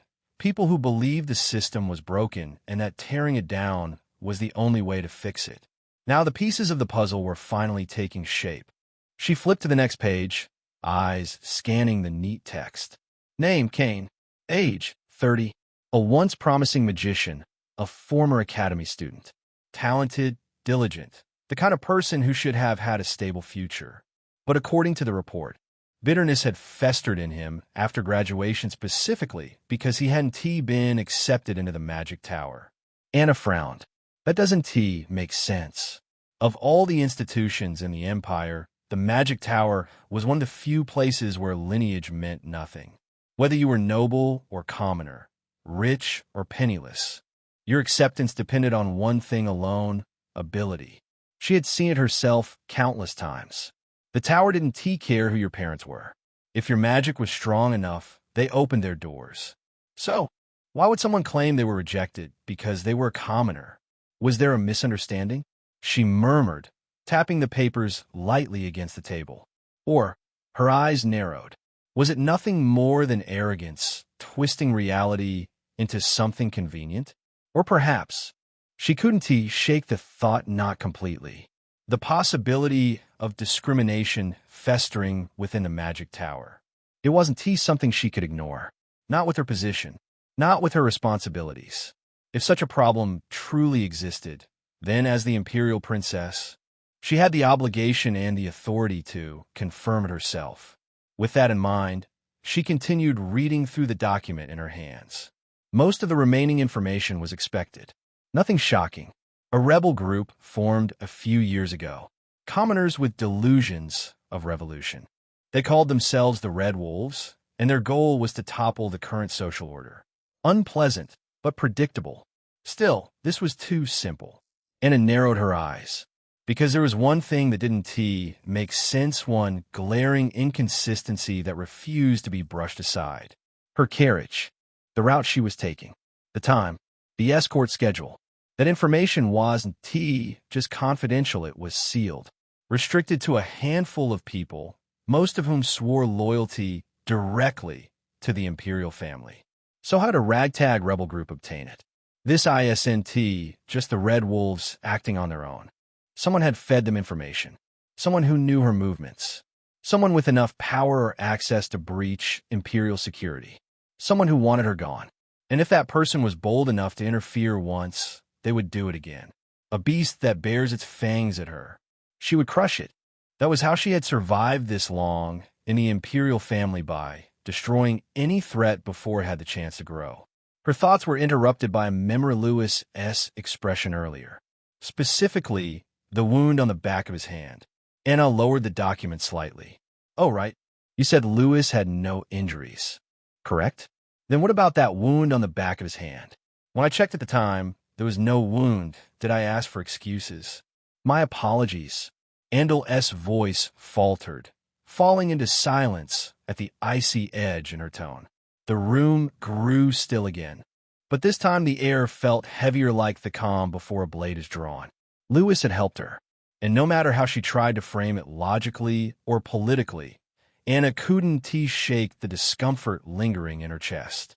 It wasn't a severe injury. Lewis himself had said so with that careless tone of his, but the moment her eyes had caught the wound on the back of his hand, a faint unease began tugging at her. From her position, as someone who owed him a debt, she couldn't ignore it. Even more than that, Lewis had gone to the trouble of hiding his face, clearly hoping she wouldn't realize who he was. But Anna had recognized him instantly. She always did, and yet she acted as though she hadn't noticed, respecting the boundary he was trying to place between them.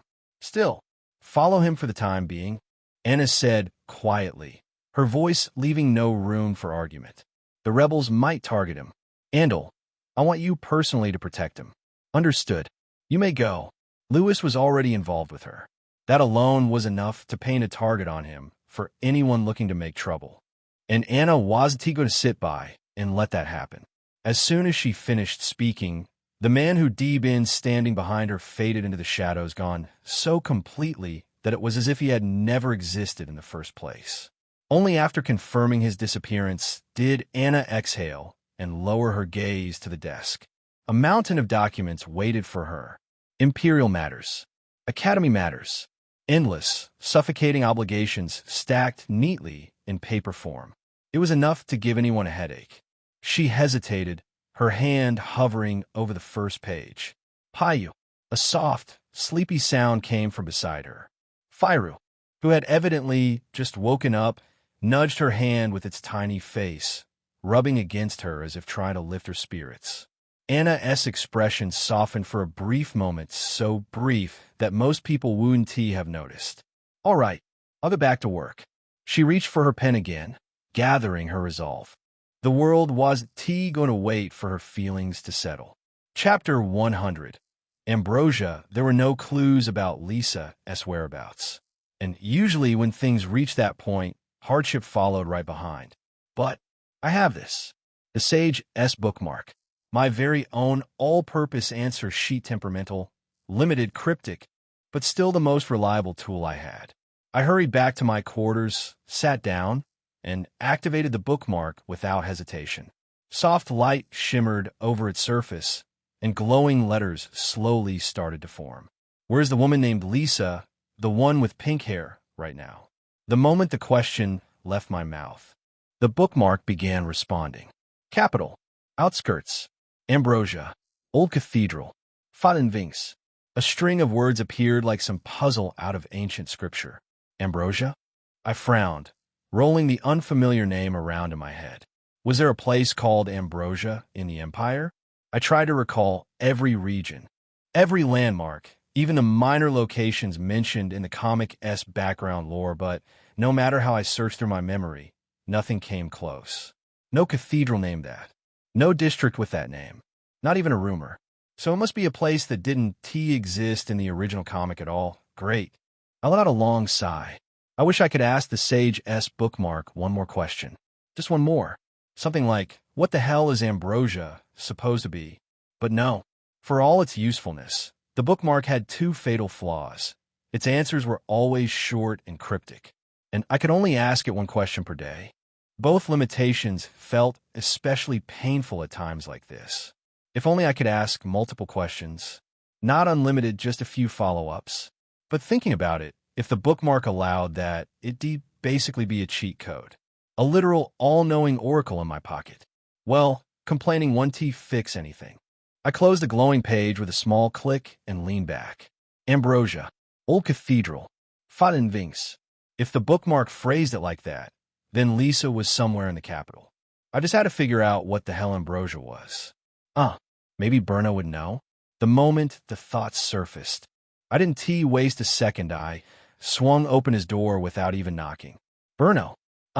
Why, young master? Berno practically jumped out of his skin. He spun around with wide, terrified eyes, clutching something he'd been stuffing into his bag. Suspicious, but whatever he was doing could wait. I had something more urgent to deal with. Do you know where a place called Ambrosia is? Ambrosia? He repeated, blinking rapidly. There is a slum in the western part of the capital called Ambrosia. But why are you asking about that so suddenly, young master? West. A slum. No wonder I'd never heard of it. But young master, why aren't you at school yet? What are you doing here, Dash? If it was in the Western District, it was close enough to the academy. I could go there and come back before classes ended. Young Master Lewis? I'm heading out for a bit. Why, young master? His voice cracked in panic as I walked past him without another word. Ignoring his desperate calls echoing down the hallway, I stepped out of the dormitory and into the fresh morning air, already focused on my destination. Ambrosia. The slums on the outskirts of the capital always felt dim, even in broad daylight. Ambrosia carried a kind of lingering darkness that clung to the air. I moved through the center of it with as much confidence as I could muster. Of course, I wasn't reckless. I kept my head low, a thick cloak covering my face from view. If there was anywhere you shouldn't show your identity, it was here. Ambrosia, the Empire's most infamous slum. A place where the desperate, the dangerous, and the forgotten all blended together. My only clue was an old cathedral. Normally, that would help, but I'd already passed 4 different cathedral-like buildings just on my way here, and none of them had looked particularly promising. If Lisa was in one of these places, I had no idea which. It was frustrating, but not hopeless, because there was one method that always worked in situations like this. The Information Guild, a classic of any fantasy world, a place that existed in secret, yet everyone somehow knew about. And luckily for me, I happened to know one of the more reliable branches. Or, well, reliable by slum standards. Bang! I kicked open the wooden door with more force than intended. Come fort. Dash. What in the dash? The moment I shouted, half the people inside jumped like startled cats, whipping their heads toward me. A dice game halted mid-roll. A man spilled his drink. Someone in the corner actually ducked under a table. Okay, maybe I overdid the entrance. But subtlety was overrated anyway. In an instant, every pair of eyes in the room snapped toward me. Good. I'd gotten their attention, but it still wasn't enough. If I wanted the guild master to show himself, I needed something louder. Something messy, eh? So without hesitation, I grabbed the nearest table and crack-snapped one of its legs clean off. Where's the boss? I shouted, holding the broken leg like a club. Tell the boss to get down here. Is this guy insane? The men scattered around the guild hall, all of them, with rough faces and bad tempers, began closing in on me. Their steps were heavy, cautious, like they couldn't decide whether to beat me up or kick me out. But when I swung the table leg toward the closest one with a loud whack, he flinched back, raising both hands defensively. TCH, annoying. A tension-filled silence spread across the room as they formed a loose circle around me. I wasn't strong enough to beat all of them, but that wasn't the goal anyway. I just needed the right person to show up. And then, what is all this noise? The voice cut through the air like a knife. The guild master was here. Now, I just need to focus on the next part of my plan, and then everything will be in one piece. Chapter 101. Information Guild Master. At the sound of those words, the crowd instinctively parted, and my eyes locked onto the man descending the stairs. His brow was tightly wrinkled, his expression dark with irritation, as if he'd been dragged out of something far more important than dealing with a lunatic with a broken table leg. But I didn't care about his mood. There he was, exactly the person I'd come to meet. There was no way a nobody like me, someone with zero connections and no impressive status, could meet the guild master through normal channels. So I had created my own. That was exactly why I'd chosen this approach.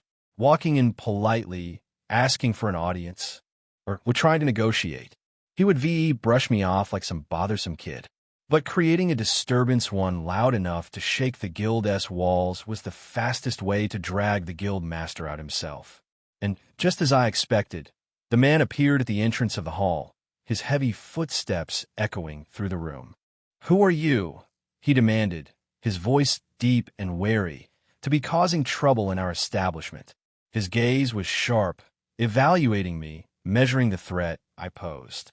If things ended here, I would look like nothing more than an impulsive lunatic who knew how to get attention.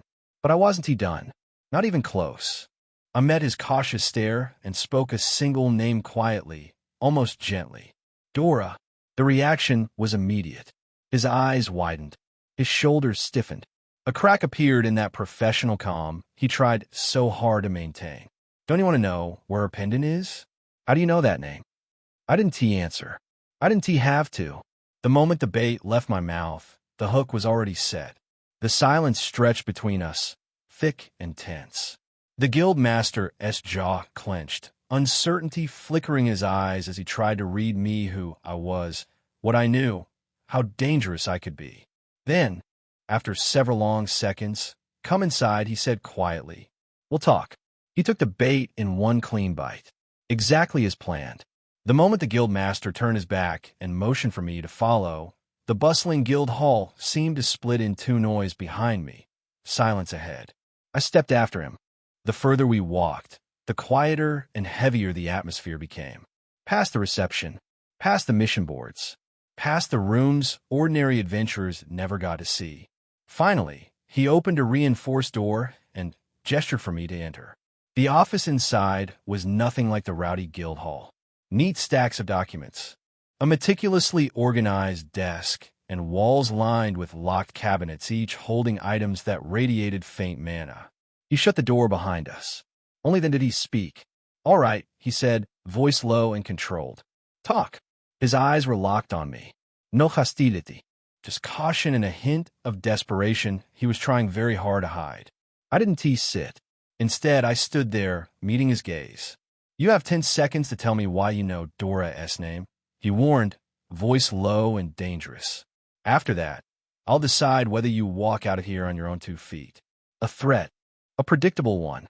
If he actually intended to attack, he would be done so the moment I opened my mouth. This was posturing, a final attempt to assert dominance. Too bad for him. Shouldn't we sign a confidentiality agreement first? I asked casually. The guild master's eyebrow twitched. TCH, how do you even know I have one of those? Fine. Here. Without breaking eye contact, he opened a drawer and pulled out a thin, rune-inscribed sheet of parchment. The moment it touched the table, faint blue symbols shimmered across its surface. A confidentiality pact. A single-use artifact created by the magic tower, pricey enough to empty a noble's purse, strict enough to make even hardened criminals sweat. A binding contract that seals the agreed information within the parties who sign it. Break it, and consequences follow. Painful ones. This man wasn't normal. To survive in back-alley circles this long, you needed more than brute force. You needed instincts, judgment, restraint, which meant I had to treat him more carefully than most. Sign, he said. I pressed my thumb to the paper. Runes blazed bright. A rush of magic surged through my body, as if icy threads were weaving themselves around my ribs and spine, sealing the pact in place. The guild master nodded in satisfaction. Good. Now our conversation stays between us. He leaned back slightly, his eyes narrowing. So what are your terms? You must want something from me. I have 2 conditions. I replied, meeting his gaze head-on. First, find a location with the characteristics I'm about to describe. Deciphering the riddle-like bookmark by myself would be taken days, maybe longer. That is why I came here. The Information Guild had eyes everywhere in the capital. If anyone could point me in the right direction, it was them. And second, I continued, I want you to provide me with Cain Esther. The guild master stiffened. How did you? He stopped mid-sentence, exhaled sharply, and waved a hand. No, never mind. For the sake of my sanity. It's better if I don't question how you know that. I almost smiled. That reaction told me everything Cain Esther was indeed here, just as I thought. The guild master folded his arms, studying me for a moment before finally nodding. Both conditions are within my power to fulfill. Very well. His eyes sharpened. Tell me more about the first condition. I'm looking for an old cathedral, I said. I believe it's somewhere in Ambrosia. Ambrosia has dozens of abandoned cathedrals, he replied. Most of them ruins. Do you have anything more specific? Fallen Wings. That's the only clue I have. I don't know the meaning behind it, but it's probably important. Cathedral. Fallen Wings, he repeated, sinking into deep thought. The room grew quiet except for the faint scratching of quills from guild members in the distance. Chapter 102. The Angel Statue After a Long Moment. His expression shifted, recognition flickering in his eyes. Ah, he murmured, there's one place that fits that description. He turned, rummaging through a drawer before pulling out a worn map. Unfolding it across the desk, he tapped a spot just beyond the main roads. Here, this place. There's a cathedral built before the founding of the empire. Its angel statue collapsed decades ago. He glanced up at me. The locals call it the Fallen Wings. I leaned over to study the marked location. The spot his finger indicated on the map wasn't just far, it was buried deep within Ambrosia, the most secluded district on the outskirts of the capital. A place people avoided unless they had business they didn't want others to know about.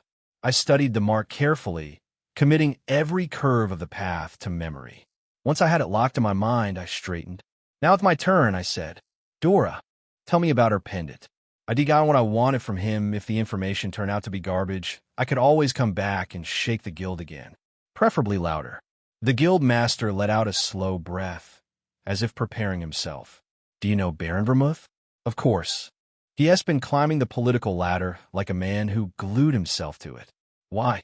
What does that have to do with Dora? The guild master's brows furrowed deeply, as if the pieces weren't quite fitting together in his head. Specifically, I added, look into his second wife. The one he married recently. Look closely, and you'll find something. Silence settled between us as he sank into heavy thought, eyes narrowing as though replaying rumors and reports he'd heard before. While he was busy piecing things together, my eyes shifted to the box in his hands. Our business seems concluded. How about handing that over now? He raised his gaze to mine, studying me one last time, almost like checking whether I was worth trusting. The information is reliable? Of course, I replied without missing a beat. I have no reason to lie, do I? A long exhale. Then I'll trust you. This once. He tossed the box to me.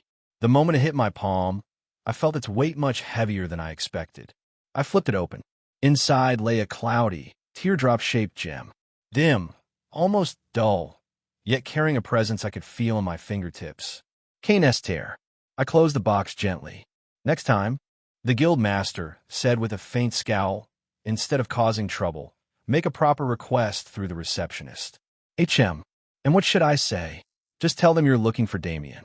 His voice softened not in warmth, but in sincerity as he met my hidden gaze beneath the hood. That's my name. After securing everything I wanted, I stepped out of the Information Guild without looking back. No lingering, no hesitation. The moment my boots hit the street, I slipped into the nearest alley and melted into the shadows. A quiet breath. Then SHRRK.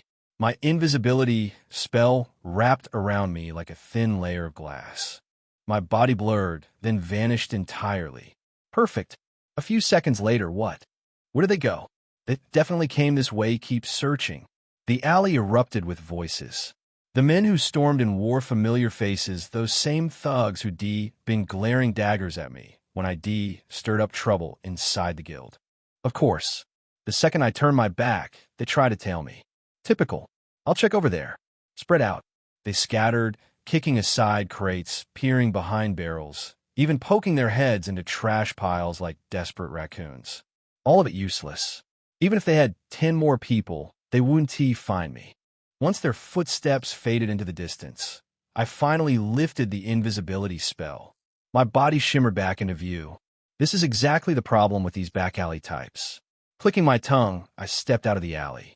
Information guilds were supposed to operate on trust, discretion, professionalism. But these idiots? They tried to tail a client the moment he walked out the door. As expected, Damien must have ordered it. He wanted to scrape together anything he could about me, my identity, where I was headed, what I planned to do next. TCH, if that was their idea of customer service, how am I supposed to trust them enough to do business again? Shaking my head, I tucked the box with Cain Esther deeper into my cloak. With annoyance still simmering, I turned my steps toward Ambrosia the Silent, shadowy district waiting at the outskirts of the capital. If the guild wanted to know who I was, they would get their answer today. But Ambrosia just might. Following the map, I eventually found myself standing before an old cathedral tucked away in the loneliest corner of Ambrosia. Calling it abandoned felt too generous. This place looked like it had given up on life decades ago. Weeds taller than my knees tangled around the stone steps. Cracked pillars leaned at suspicious angles, as if one wrong breeze might send the whole structure toppling. The roof sagged like it had grown tired of holding itself up. No wonder even the homeless avoid this place. Even in Ambrosia the city, where people slept in alleys and ruins without complaint, this cathedral was treated like forbidden ground. Not because it was haunted or cursed, but because it was one strong exhale away from becoming rubble. If someone slept here and the building collapsed mid-dream, instant, guaranteed funeral. I climbed the creaking stairs and reached for the large wooden door, half expecting it to resist or groan ominously. Instead, snap. The handle broke off cleanly in my hand. Seriously? I stared down at the rusted, brittle metal sitting in my palm, speechless. It felt like the door disintegrated from a mere idea of being touched. Just how long had this place been left alone for something this simple to crumble? I exhaled through my nose, set the broken handle aside, and pushed the door with nothing but my fingertips. It swung inward immediately, as if relieved someone else was finally taking responsibility for holding it up. Creak! The door groaned as it swung open, the hinges protesting like they hadn't been touched in decades. A thick sheet of dust billowed outward, rising like smoke. Cough, cough. I instinctively raised an arm over my face, fanning the air with my hand as the dry particles scraped my throat. The dust hung stubbornly for a few seconds before slowly drifting back down. When the air finally cleared, the inside of the cathedral came into view, and it was a mess. Debris littered the floor, chunks of stone, shattered wood, broken ornaments. Several pillars were cracked, some leaning with ominous angles as if one stiff breeze might bring them down.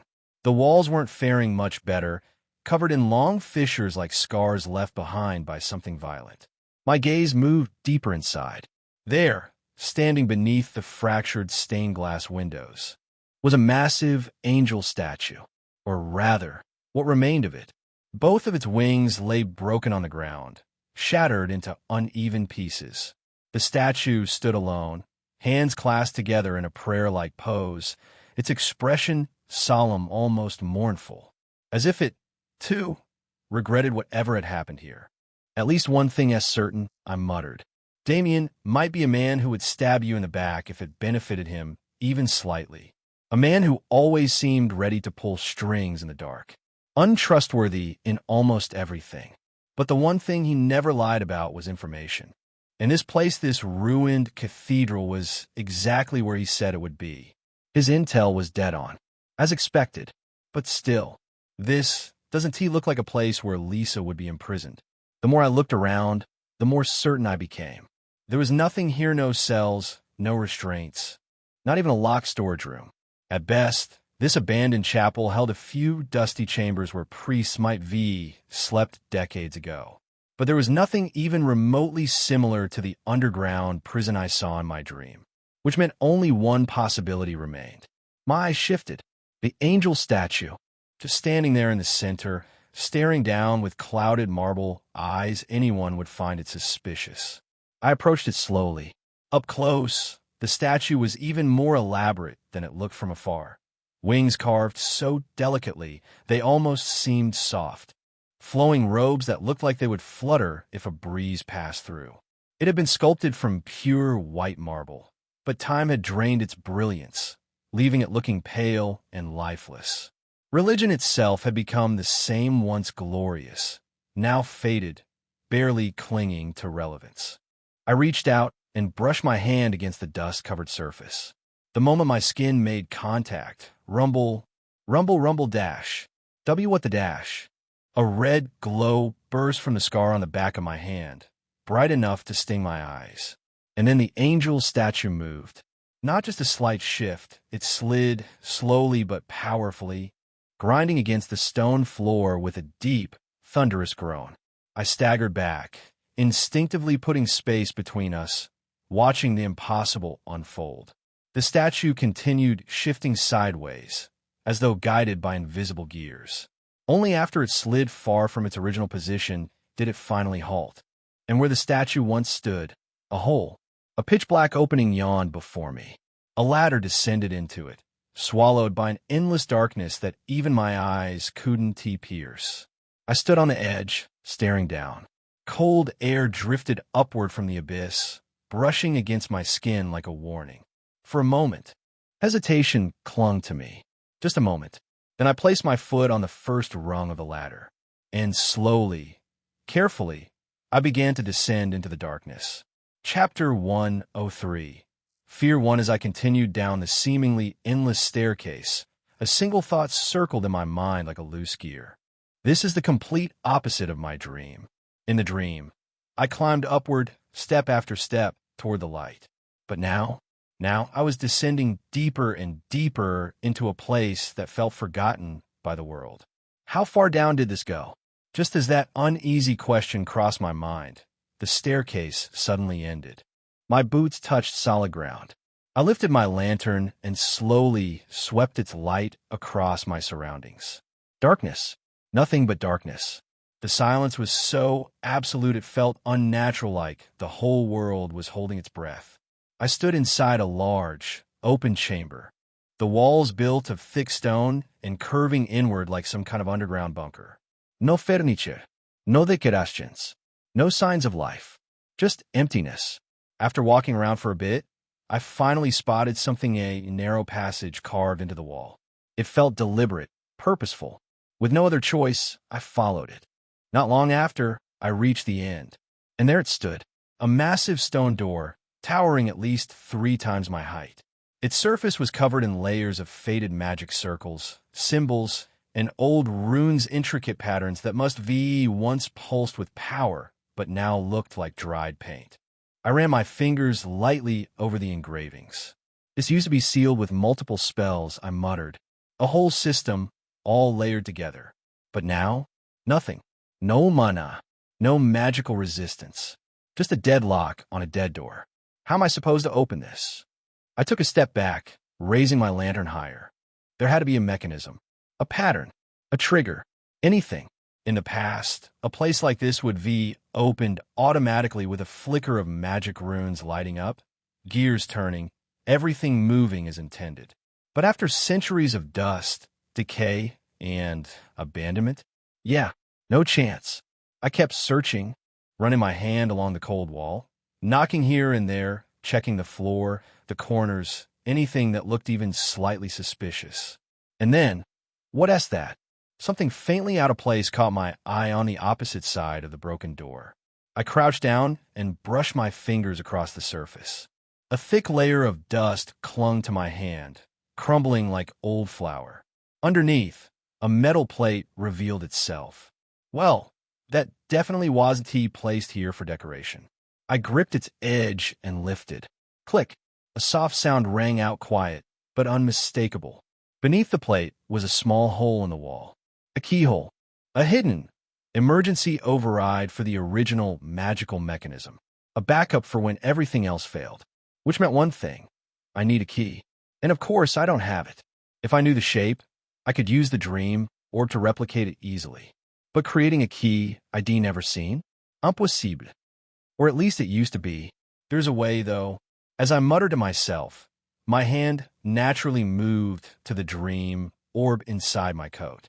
Over the past several days, I wandered through countless dreams repairing this thing.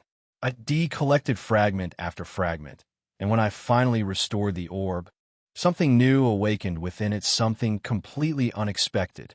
A new ability. A way to slip into the past. Not physically, but into a moment tied to a place or an object, like reading memories embedded in the world itself. Almost like psychometry. It wasn't a combat ability, and it didn't make me stronger. But if used correctly, it could solve problems like this with ease. There was just one catch. I haven't actually used it yet. This was uncharted territory. I didn't know what I'd see, how far back I would go, or if I'd even be able to control what moment I entered. But turning back after all this effort? Yeah, no, not happening. I took a slow breath. Let's try it anyway. Decision made. I held the dream orb in both hands and pushed my magical power into it. Instead of its usual clear glow, a murky, shadowy light began to swirl inside the sphere like ink dissolving in water. The light grew thicker, spreading outward, wrapping around my arms, my shoulders, my vision. And then I felt myself being pulled, dragged, as if someone had grabbed the back of my neck and jerked me through a curtain. The world around me twisted into darkness, and then I was somewhere else entirely. When I opened my eyes, the first thing I saw was a hallway. Not just any hallway, but a strangely familiar one. It took me only a moment of looking around before the realization clicked. I had successfully stepped into a memory. The corridor stretching before me was the same long, sterile hallway I'd walked when searching for dream fragments, but this time, it was alive. People in pristine white coats bustled back and forth, papers in hand, voices overlapping in hurried conversations. Equipment carts rattled. Glass doors hissed, open and shut. The place was overflowing with activity completely different from the abandoned silence I knew in the present. I stood still for a moment, absorbing it all. This was the past, and I was merely a shadow within it. Just like any memory projection, I couldn't touch anything. I couldn't speak to anyone. They couldn't even sense my presence. It felt like I had slipped behind the world as curtain, a spectator in someone else's recollection. A ghost wandering through a time that no longer existed. Good. That meant I could observe everything without interruption. Since I was already here, I made sure to memorize every hallway, every door, every turn. Piece by piece, I engraved the entire structure of the laboratory into my mind. While I walked, listening, something caught my ear. Two researchers stood near a doorway, speaking in hurried whispers. What is the current status of Epsilon? It's stabilized for now. Any abnormal symptoms? No. Aside from a slight fever. Nothing unusual. Keep monitoring it constantly regardless. Understood. Epsilon? My steps halted. That name. Why did it sound so familiar? I frowned, sifting through memories. Somewhere at some point, I had heard that term before. And the more I thought about it, the more uneasy I felt. Something told me this wasn't just a random code name. It was something important. Something dangerous. Something connected to why I was here. Chapter 104. Fear 2. A middle-aged man and a woman in glasses were standing side by side, both dressed in pristine white lab gowns. Papers were spread out between them, and judging by their stiff expressions and hushed voices, they were discussing something important. Subject Epsilon-S rejection rate is accelerating. If that continues, we'll have to restructure the entire mana conduit. Yeah, definitely something about chimera experiments. Epsilon, that had to be one of the test subjects. They sounded troubled, maybe even desperate, but the moment their conversation shifted deeper into dense technical jargon, I lost them completely. Mana synaptic resonance? Biological arcane backlash? What? Even if I strained my ears, it was pointless. It wasn't information I could use, and honestly, it slipped through my mind as soon as I heard it. I wasn't here to decode complicated research terms anyway. I was here for one thing. A key. So, leaving the two researchers to their intense debate, I moved quietly along the edge of the room, searching every cabinet, every wall hook, every desk, drawer anywhere a key might logically be placed. Minutes passed. Then found it. On the far wall of what looked like a management office, hanging neatly beside several ledger boards, was a single key. A large one, old-fashioned but sturdy. Exactly the size that would fit the heavy metal door I had encountered. I stepped closer and examined it carefully. Every curve of the handle, every notch of the metal teeth, even the faint scratches along the stem. I burned its shape into my memory with absolute precision. This should be it.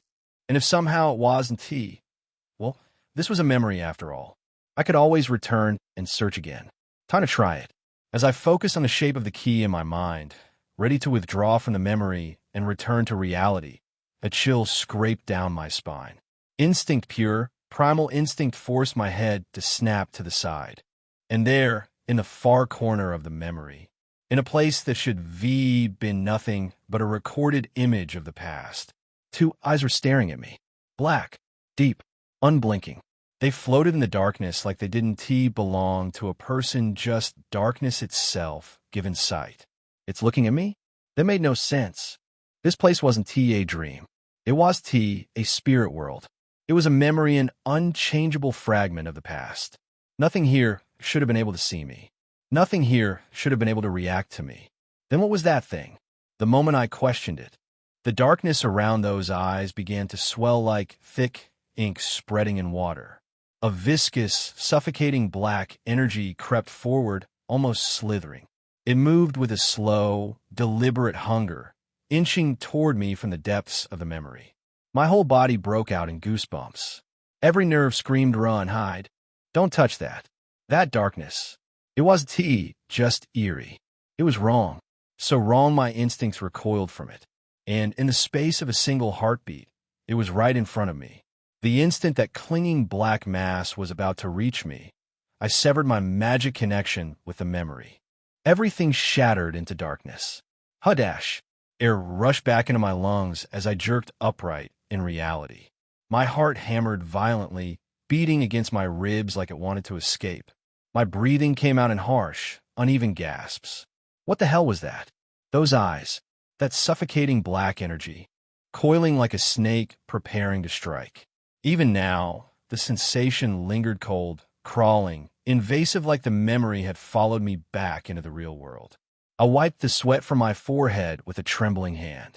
I've never felt anything like that. An emotion I hadn't felt even when standing before opponents far stronger than myself washed over me slowly at first, then all at once. I didn't know what to call it. It wasn't panic. It was shock. It was even the instinctive dread of facing someone dangerous. No, this was something different, deeper, older. If I had to describe it even vaguely, fear. A heavy, suffocating fear. The kind born not from danger, but from standing before something so vast, so incomprehensible, that the human mind simply refuses to process it. That presence, that black gaze I had glimpsed earlier, it wasn't just strong. It existed on a level beyond anything I could measure in existence humans weren't meant to look at directly. Facing it made me feel like a speck of dust drifting in an endless void, crushing me with the realization of how small I truly was. I exhaled slowly, forcing my pulse to settle. I tightened my grip around the key crafted from the dream orb. Its familiar weight grounded me, kept my thoughts from spiraling. Was it really the right decision to open this door? What if something like that, something beyond reason, beyond this world, was waiting inside? My hand trembled, but only for a moment. No, I shook my head. That thing I had seen, the owner of those pitch-black eyes, it wasn't related to this place. I could feel it. It was something that dwelled far deeper, far lower than anything here, something not of this world or the dream world, but a place far beneath both. Ever since I obtained the dream orb, my senses had sharpened in ways I couldn't fully explain.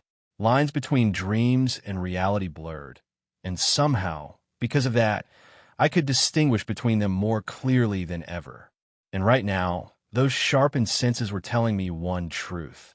What I saw earlier had nothing to do with what lay beyond this door. The fear lingering in my chest. It wasn't a warning, just a memory. Even just now, if this had been the old me, I would been swallowed by that darkness without ever understanding how or why. But I felt it, that split second of killing intent so sharp, so thin, it could been mistaken for a passing breeze. My senses caught it, yanked me back, and I returned to reality before it could consume me. These senses, they've grown sharper than I ever realized. And now they're telling me something very clearly. Those unidentified eyes, the ones that watched me from the darkness, they aren't connected to this place.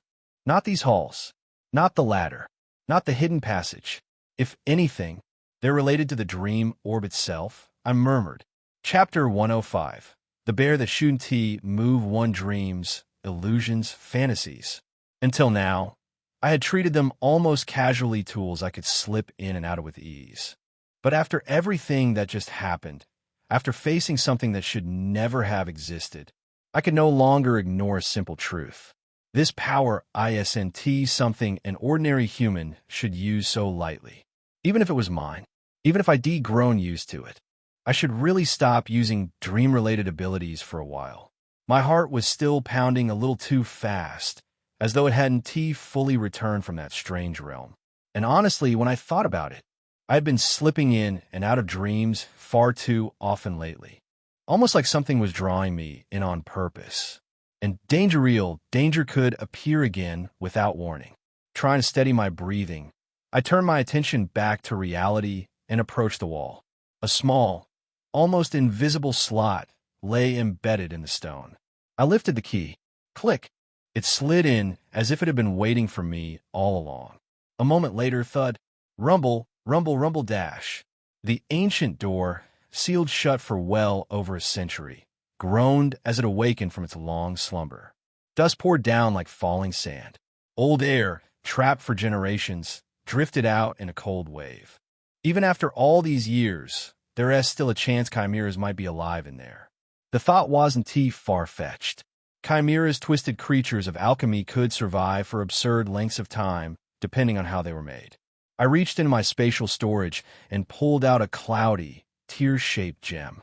Canesterre, a relic capable of harming even abnormal life forms. A necessary precaution for anyone foolish enough or unlucky enough to step inside this place. Holding the gem tightly, I took a breath.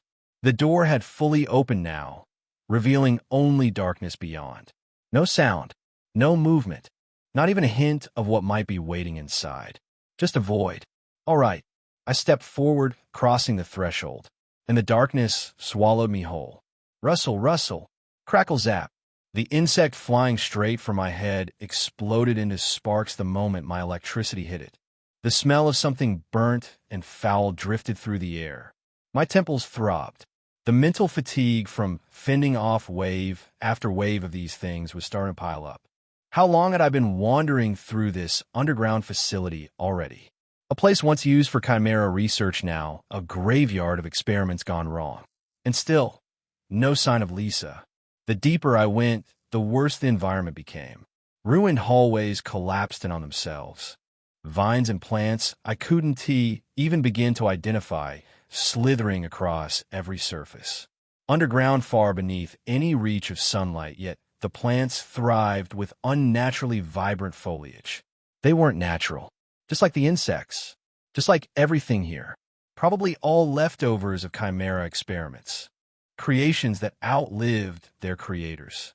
And then, the worst reminder of all, human bones, scattered everywhere, skulls resting against crumbling walls, ribs half buried in moss, a hand clutching the floor as if its owner had tried to crawl away. Some were old enough to have fused with the environment. Others looked disturbingly fresh, as if whatever happened here didn't end 100 years ago. The dim light from my spell flickered across the hollow eye sockets of the skull. A chill crawled up my spine. What on earth happened here? I muttered. But the empty corridors only answered with a far-off echo, one that sounded almost like something breathing in the dark. According to the memories I saw in my dream, every researcher except one had abandoned this place in the end. If that's true, then what explains all of this? These scattered remains, these marks, the lingering traces of something twisted happening here? I wanted to dive into the past again to pull up the memories, to see the truth. But every time I even thought about it, those eerie, unfathomable eyes from earlier surfaced in my mind. And the cold sweat down my back reminded me I wasn't ready for that. Not yet. We're top. As I wandered deeper, sparks occasionally crackled around me, my body reacting on instinct, basically turning me into a walking human bug zapper. Eventually, at the end of the winding path, I finally found it.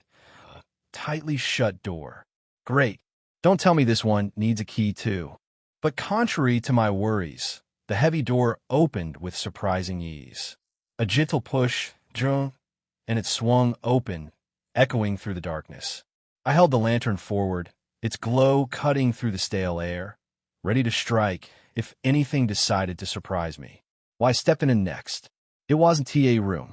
It was a plaza, a massive, circular hall with a ceiling so high it made the shadows stretch endlessly upward. The place felt strangely grand for a hidden research facility. And right in the center, a bear, a giant stuffed bear-like doll, towered over the space, eerily intact despite its size. Around it, several doors were arranged like spokes around a wheel, all leading to different sections of the facility. So this is the central hall, the heart of the Chimera Research Complex. But the design was too elaborate. Why build something like this for research? Why decorate it at all? Why make it welcoming? Unless research wasn't the only purpose. A strange thought crept into my mind. A theme park? It sounded ridiculous, absurd, even, but at the same time, disturbingly plausible. A century ago, there was no magic broadcasting, no entertainment systems, nothing like the conveniences of today. People back then lived with far fewer distractions. And here, in a secret facility capable of creating chimera hybrids, had they intended to turn those creations into attractions? A grotesque zoo? An amusement park of biological nightmares? I exhaled slowly. Or maybe I'm just overthinking it. Whether it was madness or ambition, the result was the same. This place was wrong. I turned to the giant bear doll again, feeling its stitched smile almost watching me. Most of the doors around the hall were bolted shut, their latches rusted tight. Except for one. Just one stood wide open, its darkness quietly beckoning. Of course, the open one is always the creepy one. I tightened my grip on the lantern and took a cautious step forward toward the only door that wanted me to enter. Chapter 106. The bear that Shun-Ti moved to. I decided to check the open door first. With my destination set, I walked straight toward it, the faint glow seeping through the crack, pulling me in like a beacon. The moment I stepped inside, I froze. A control room? That was the only way to describe it. The walls were completely covered in magic circuits, intricate patterns twisting around one another like an enormous spiderweb. Lines of mana etched into stone, glowing faintly, interlinked in ways so complex it felt like I was staring at the veins of some ancient, slumbering creature. Despite 100 years having passed, everything was almost perfectly intact. That was the beauty of magic circuits: durable, stable, resilient. Time eroded buildings, rusted metal, and crumbled stone, But magic circuits? They barely changed at all. Unlike the ancient mechanism by the entrance, this place still had the potential to function. I remembered something Viola had explained to me recently. Magic circuits always have a starting point, a place where power gathers and flows out to the rest. So I traced the lines carefully, following the main branch of mana flow until my hand hovered over a blunt, switch-like device at the end of the circuit. This should be it. I placed my hand on it. A low hum filled the room, and the ceiling lights flickered once before bursting to life. Magic thrummed through the walls as dormant devices jolted awake, gears grinding, crystals humming, mechanisms whirring. For something abandoned for decades, it came back to life almost too easily. Still works amazing. I couldn't help but marvel at it. Magic circuits really were on another level. If this room was working again, then the sealed doors outside. Yeah, I could probably open them now. Feeling unexpectedly accomplished and maybe even a little proud, I turned around and made my way back into the hall. But, the moment I stepped back into the hall, I froze. Something was off. The hall, now fully lit with a warm glow from the activated magic circuits, looked completely different from the dim space I had just left. But that wasn't what caught my attention. The bear-shaped doll, the one that had been sitting right in the center of the room, staring blankly into nothingness, was gone. Completely. Not toppled over. Not moved slightly. Not dragged away. Just gone. I'm sure it was right there. I muttered. A chill crawled up my spine. I slowly scanned the hall, my footsteps echoing sharply in the silence. The room was too clean, too undisturbed. Nothing was out of place except for the missing doll. There was no way it had just gotten up and walked off, right? No, that'd be ridiculous. But the uncertainty in my own voice wasn't convincing. If the magic circuit had activated successfully, maybe it triggered some kind of mechanism. A hidden compartment, teleportation magic, or even a summoning effect. Anything was possible in an ancient facility like this. I took a slow breath and surveyed the room again, this time with more caution. Something had definitely changed. As I was running through a dozen possibilities in my head, a massive shadow suddenly swallowed the light around me. A chill crept up my spine. Something was behind me, something big. Very slowly, I turned my head. And then, GRARGH. What the hell? The giant bear doll, the one that had mysteriously vanished earlier, was now towering over me. Arms raised high, like it was about to crush me in a paste. Its button eyes glowed with an eerie crimson light. Its stitched mouth twisted open in a grotesque roar. Why are you alive now? I barely had time to react. Boom! I rolled just as a massive paw smashed into the floor where I'd been standing a heartbeat earlier. Stone shattered like brittle ice, the impact leaving a crater wide enough to bury a person. Okay. Message received. I scrambled to my feet, summoning the orb of illusion into my hand. Whatever made this toy move, I didn't know. Ghost, curse, dream residue? There were way too many possibilities, and none of them mattered right now. What mattered was that the oversized plush monster was trying to kill me. And judging by how its head twisted toward me again, stitches stretching unnaturally as it let out another guttural growl. Yeah, it was very hostile toward me. From experience, I knew one thing for sure. Attacking first is always better than letting the enemy learn what you can do. So without hesitation, I formed a sword of pure light and swung it at the bear's forearm. Clang! Grr! What the hell? That sound wasn't right. Instead of the wet, slicing noise of flesh being cut, it rang out like a blade striking iron. And for a split second, as the fur parted from the impact, something metallic glinted underneath. Not skin. Metal. So this thing in front of me, whatever it wasn't a living bear. But I didn't have time to think deeply about it, because the creature was already swinging its massive arm down at me. Whoa dash!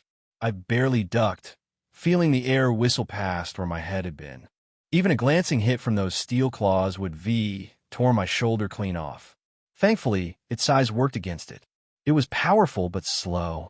If I avoided everything, I'd be fine, in theory. I weaved between its strikes, raising my sword again and looking for any opening. Lightning slash crossed my mind, but using that at such close range would fry me along with it. I was too interested in becoming a roasted human-shaped snack. Instead, I planted one foot firmly, twisted my body, and unleashed a spinning kick right into the bear's jaw. Lightning strike. Crackle ZZZAP. A violent burst of lightning surged from my foot, crackling like a storm compressed into a single spark. Grara. The bear, or whatever it was, screamed furiously as electricity wrapped around its body like writhing white blue serpents. The impact sent it flying backward, crashing into the ground with a heavy thud. I landed on my feet, breathing hard but steady. That attack was more than enough to take down a real animal. But this GRRK, the bear twitched, then pushed itself upright. Slowly, deliberately, its eyes locked onto me, burning with a mechanical fury. It shook off the remaining sparks like they were nothing more than raindrops. You've got to be kidding me. It withstood that? Lightning strike at full force? What kind of monster had defensed this absurd? My grip on my sword tightened as a chill ran down my spine. This was going to be easy. Chapter 107. Loda, even the toughest monsters should collapsed after taking a direct hit from lightning strike. But this one not only survived, it looked annoyed. Grara. Oh great. Now it's angry. The bear let out a roar, so loud the stone walls vibrated. But what came next made my mind go completely blank. That hurt. Human. You hurt Loda. It talked. It actually talked. Human words came spilling out of that giant maw full of steel-looking teeth. And for a moment, I honestly wondered if the electricity had fried my brain instead. Before I could process anything, the metal bear charged at me with a furious expression much faster than before. Human, I want to let you get away with this. W-weight dash. I tried to dodge like earlier, but its speed had nearly doubled. Maybe tripled. There was no avoiding it. Cup. The next moment, its massive front paws slammed into me, lifting me clean off the ground like I weighed nothing. Cold metal claws dug into my sides, sharp enough to slice stone.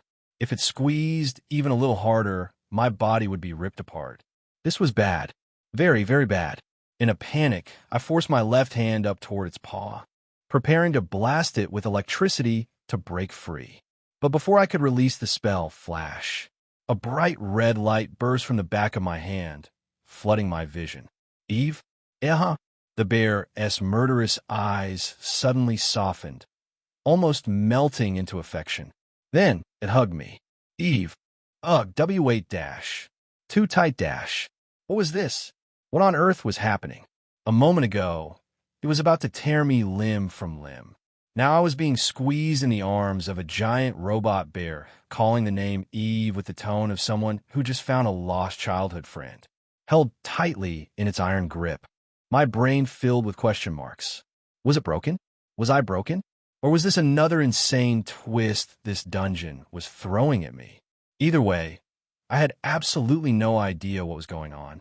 After finally prying myself free from the bear's enthusiastic embrace, I now sat cross-legged on the cold floor, face to face with the creature. The tension from before had evaporated entirely, replaced by something bizarrely domestic. So you're saying there are others like you down here? I asked. Iota nodded so hard I thought his giant head might pop off. That's right. Lots of friends. Friends. Plural. My morale dropped like a stone. More creatures like him? In this creepy underground facility? Wonderful. Just wonderful. Still, at least this one was friendly.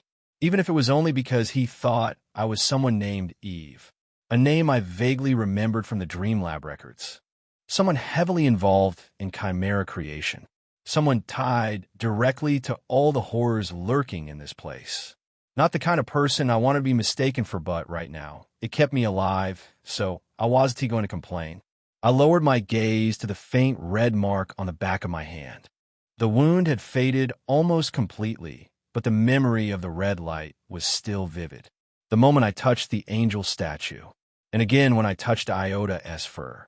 Both times, the same crimson glow had leaked out, as if reacting to something. I knew now this was no ordinary scar.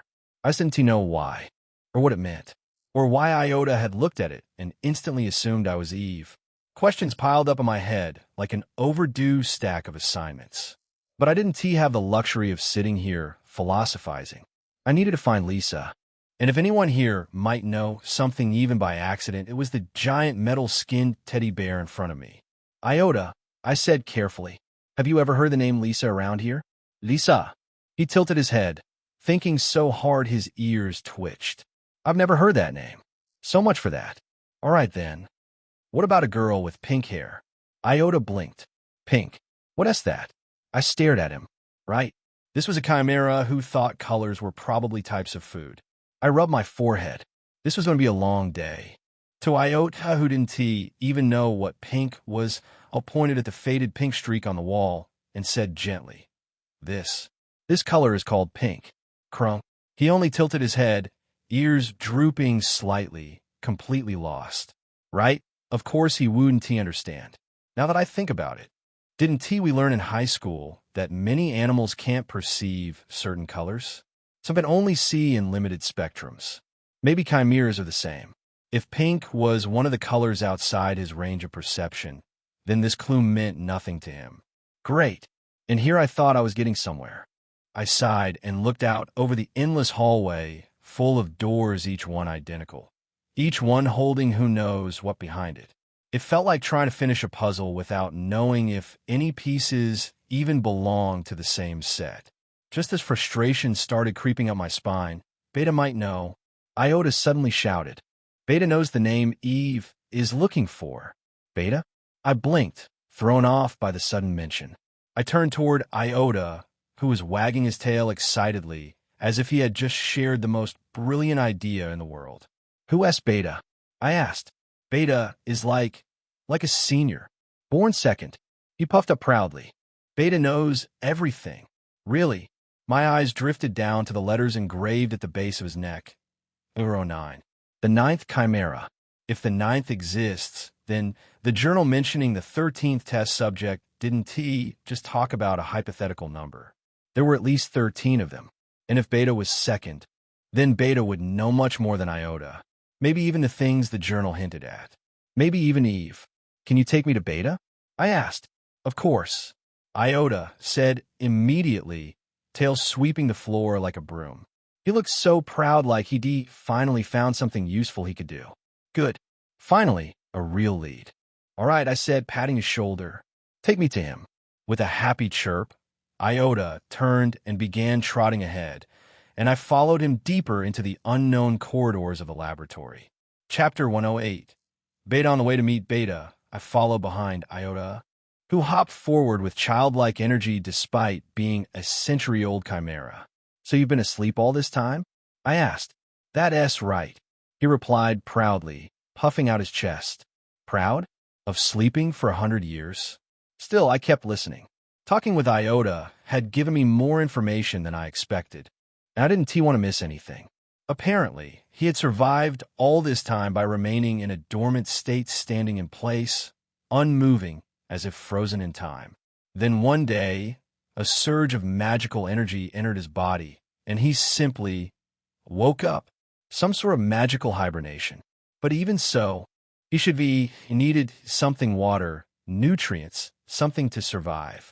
Beta taught me all that too, Iota said, waving his arms happily. He told me what to do, and I did it. Then I just slept. A 100-year nap on command. Like it was nothing. I frowned slightly. Is that even possible? Even with advanced magic? Putting a living creature into stasis like that? If such a method existed, wouldn't humanity already be using it to chase immortality? When I asked Iota how the ritual actually worked, he just tilted his head and gave the most Iota-like answer imaginable. I don't know. I just followed Beta's instructions. Of course, he knew nothing, but Beta clearly did. A chimera who could wield mysterious powers unknown even to modern sorcery. And then another question formed in my mind, one that didn't sit well. These chimeras had the knowledge to hibernate for 100 years. And Iota himself was strong, far stronger than he seemed. If that was the case, why didn't they try to escape? Why didn't they band together, gather their strength, and break free from this underground prison? Why sleep? Why wait?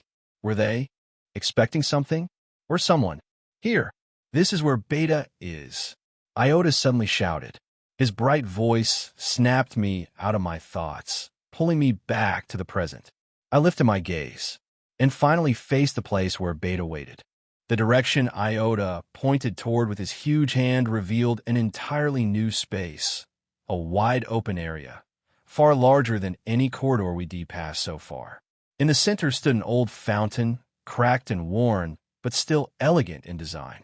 Judging by its layout, this place must have once been a garden, or a resting plaza of some kind, a forgotten sanctuary buried beneath the world. Just as we stepped in, ding, a faint bell-like chime echoed through the air. I instinctively turned toward the sound. From between the pillars, a creature emerged, its snow-white fur shimmering softly, almost glowing. It looked like a fox at first, until my eyes reached the top of its head.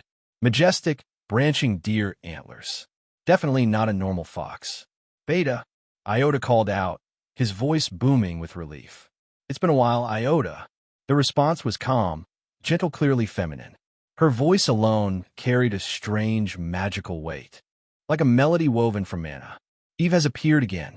Iota, Beta sighed lightly. This person is not Lady Eve. Not Eve, but I felt Eve's energy. So, Iota had mistaken me for someone named Eve. Beta, unlike him, had seen straight through it instantly. Was this bad? I shifted slightly, ready to draw my weapon if things went sideways. Hello, Beta said, smiling warmly as she stopped before us. Thankfully, there was no hint of hostility in her posture or tone. I am AE02. Please call me Beta. Unlike Iota's broken, childlike speech, Beta's was smooth, refined, almost aristocratic. Realizing she was sane and reasonable, I lowered my guard a little and introduced myself. My name is Louis Vermore. Are you a nobleman? Her eyes widened, genuinely surprised. She even recognized noble etiquette and reacted to it. Iota had said she knew everything, and it seemed he wasn't exaggerating. Beta, this man said he has something he wants to ask you. Iota added hurriedly. A question? Beta tilted her head slightly. Please, ask me anything. I didn't waste time. I'm looking for a woman with pink hair. Her name is Lisa. I believe she's south somewhere in this place. Do you know anything about her? Beta's answer came immediately. Yes, she said softly, I do. She really knows? Do you see that door over there? If you go through it and follow the path, you should be able to reach her. Beta pointed toward a small, rust-covered door on the far wall. I followed her finger and stared at it for a moment. It didn't look special, just an unassuming door in an abandoned facility, but the weight of her words made it feel much heavier. But, Beta added quietly, there might be friends who haven't gone to sleep like us. They're still alive? I asked. Of course. She nodded with a faint smile. We are chimeras. We're not quite the same as ordinary living beings. She was wrong. In this world, there are creatures capable of living a century without aging. Monsters who survived decades without a single meal. If any chimeras had inherited abilities from such creatures, it wasn't impossible for them to still be breathing after 100 years. But Beta's tone turned grim. You must be careful. Those who remained awake, they're not like us anymore. Unlike Iota and the others, who chose hibernation, the ones in that area had remained conscious. Awake, starving, enduring 100 years in darkness. If they were still alive, they wouldn't just be hostile. They would be vicious, utterly feral from hunger and pain. I had come prepared. I had countermeasures specifically designed for dealing with chimeras. But even so, I didn't think this many of them would still be alive. Thankfully, these ones, Beta, Iota, and the others were friendly. With their help, everything so far had gone smoother than expected. But then Beta shook her head, already knowing what I was about to ask. We can't enter that area, she said softly. There's a magical barrier. Only outsiders can pass through. So that was why they stopped here. A shame. With them, dealing with whatever was ahead would have been much easier. But I didn't have the luxury of complaining. I exhaled slowly, steadying my heartbeat, then turned toward the old door. I see. Then I'll handle it alone, I said.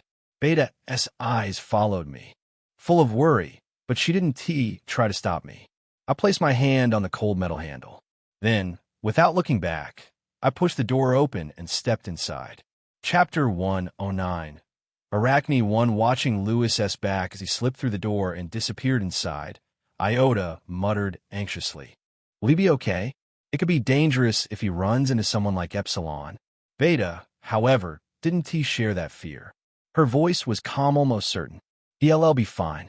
He.S. the one lady Eve personally chose. For them, those words carried weight.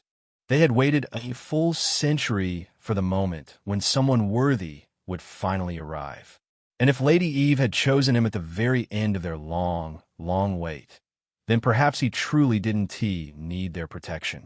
More importantly, Iota, Beta added quietly. HM? Krung? Iota blinked. We have something to do. What is it? Beta turned her gaze toward the dim corridor Lewis had walked through, her expression softer than usual. Before Lady Eve is finally freed, before we meet her again, there is something we must finish. Iota fell silent, immediately sensing the heaviness behind her words. It's time, Beta said, almost whispering, to bring our story to a close. After 100 long years, the tale of the two chimeras was finally preparing to end. As soon as I opened the door and stepped through, a strange discomfort washed over me. It felt like I had pushed through an invisible curtain, something cold and unpleasant brushing against my skin. The space beyond was nothing like what I expected. A long, narrow corridor stretched into the darkness, swallowed by shadows so deep they seemed alive. The air was heavy, quiet, and suffocating, as if sound itself had been devoured by the gloom. The moment my foot touched the floor, I activated my invisibility spell. Since my goal was to find Lisa and bring her back safely, the last thing I needed was a confrontation with starving chimeras that had been awake for 100 years. Silently, I moved forward, hugging the wall. There was nothing particularly special about the structure itself, just an endless hallway.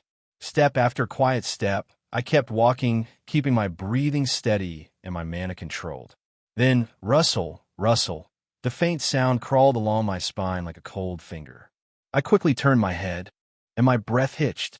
A grotesque spider skittered past my side. And calling it large would been an understatement. Its body alone was easily bigger than my palm, with legs that twitched and scraped against the floor like brittle twigs. For a moment, my fingers tingled with the urge to release a burst of electricity.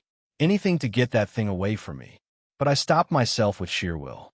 If I made even the smallest noise, if I disturbed even one thing in this place, the chimeras who might be lurking nearby, I did not want them coming toward me.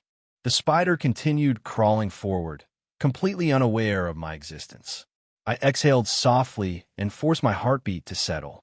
Then, determined, I picked up my pace and continued down the dark corridor. But I didn't get far before I froze again. What is this now? What stretched out before me was a massive spread of web-white threads layered thickly over one another. Countless spider webs stretched from wall to wall, blocking the path like a barricade. I stepped closer to examine them, but the closer I got, the clearer it became that the webs were woven so densely that squeezing through was impossible. Even cutting them down with a sword would take too long, and looking at just how far the webs extended into the darkness, I hesitated before even trying. It felt like I had no choice but to turn back. While looking around for another way, something small caught my attention. A hole barely noticeable sat low on one of the walls, leading to some passage beyond. Was it large enough for someone to pass through? I crouched, measuring it with my eyes. Yes, it looked cramped, but definitely big enough for an adult man like me to crawl through. After glancing inside for a moment, I took a quiet breath, lowered my head, and slipped in. Stale, unmoving air brushed against my face. Pitch-black darkness wrapped around me, making me consider turning back for a split second. But then, a faint glow leaked in from somewhere deeper. Light? I pushed forward, inch by inch, following that sliver of brightness. Emerging from a hole, I stepped into a completely different space. It felt like a maze, an enormous, twisted labyrinth made of overlapping stone walls that stretched far above my head. The walls were thick, uneven, and arranged in a way that made it impossible to tell where one path ended and another began. And everywhere, trailing from wall to wall, sagging from the ceiling, stretching across corners, were spider webs. Thick ones, some as wide as blankets, some trembling ever so slightly, as if something had just scurried across them. Fortunately, it didn't seem as hopelessly tangled as the place I'd been trapped in before. At the very least, there were open paths where I could walk without brushing against the webs. I took a cautious step forward, then another, moving deeper into the labyrinth. Each turn led to another narrow corridor. Each corridor split into 2 or 3 more. The deeper I went, the more it felt like the maze was closing in around me, funneling me somewhere. But whether that somewhere was safety or danger, I had no idea. Rustle. I froze. Not far ahead. Something small skittered across the path. Another spider. This one was about the size of my fist small compared to the monsters I'd encountered earlier, but still disgusting enough to make my skin crawl. I should have ignored it. I really should have. But the moment I saw it sprint across the ground, something in me snapped. Maybe it was the accumulated stress. Maybe it was simple disgust. Or maybe it was because I was still shaken from earlier encounters. Whatever the reason, before I realized it, my foot had already come down. Squish. A sickening, wet crunch echoed beneath my boot. Bits of the spider's body spread out like a burst fruit. I grimaced, not at the mess, but at the feeling that hit me a second later. Keek! A shrill, bone-piercing scream tore through the maze. It sounded less like a cry and more like a furious warning. A message. An alarm. I flinched and looked around wildly. The sound reverberated off the walls, making it impossible to tell where it came from. And then thud. Thud. Heavy. Slow. Deliberate. Each step trembled through the floor, as if something massive was dragging its weight toward me. The air changed. Thicker. Heavier. Like something enormous had entered the maze, and the space itself was reacting to its presence. My breath caught in my throat. Every instinct screamed at me to run, to sprint as far and as fast as I could. But I knew immediately, no, it was too late. The footsteps were already too close. Running would only make noise, only reveal my exact position. And something told me, whatever was coming could already sense me. I slowly reached for my weapon, swallowing hard. Great, I muttered under my breath. Just what I needed. The sound that had seemed distant at first was now all around me. Chapter 1:10.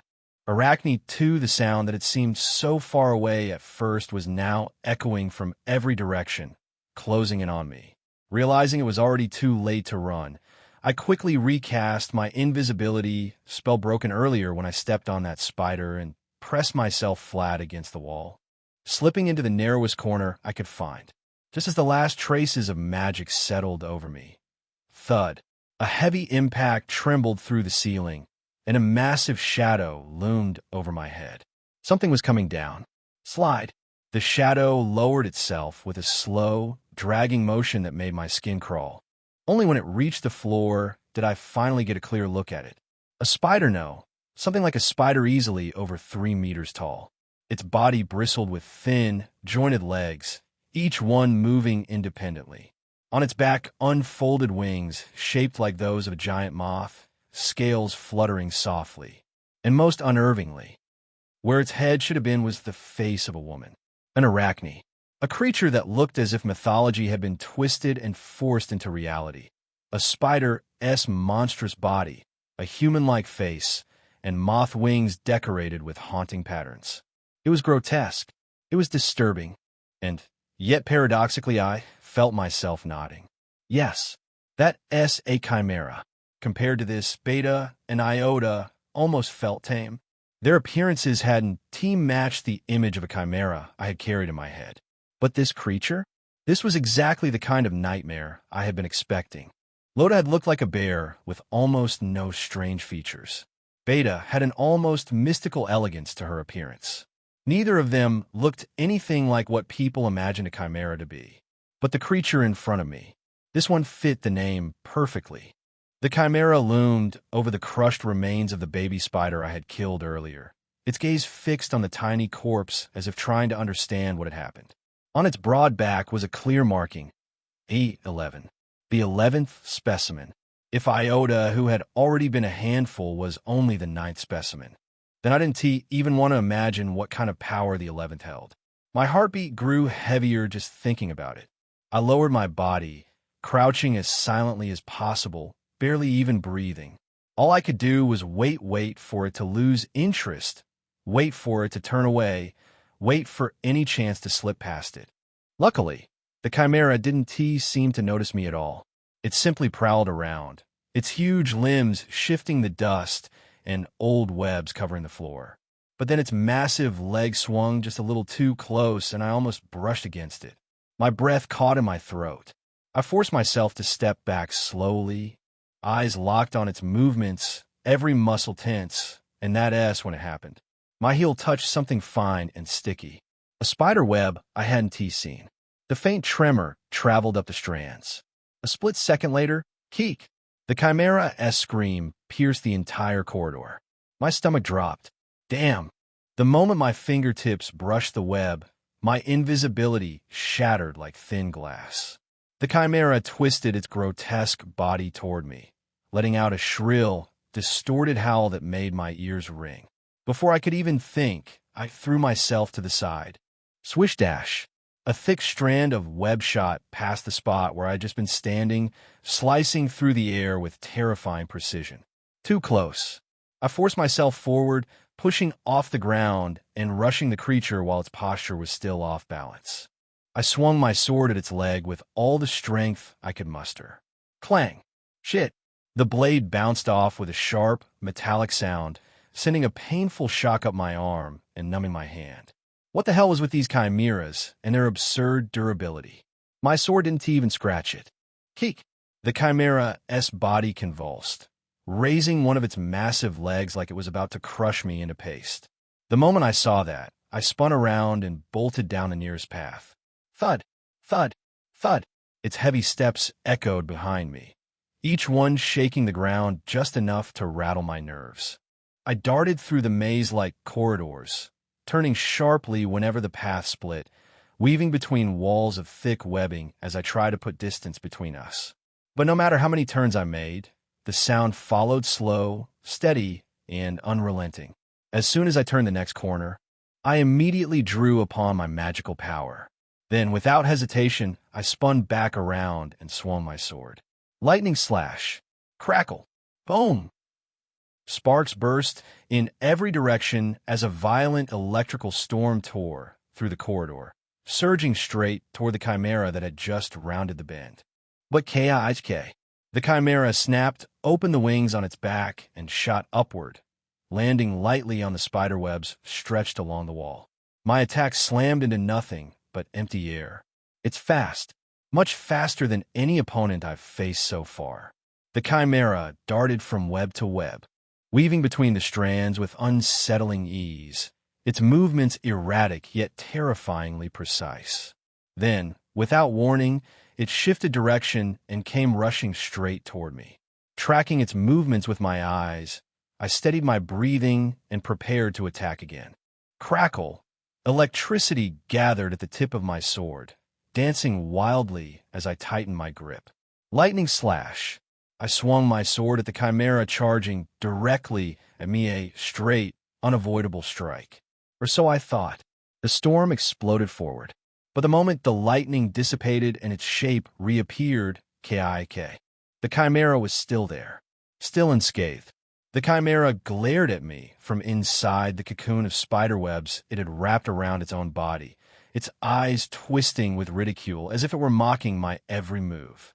In the blink of an eye, it had sealed itself behind layers of thick webbing to block my lightning.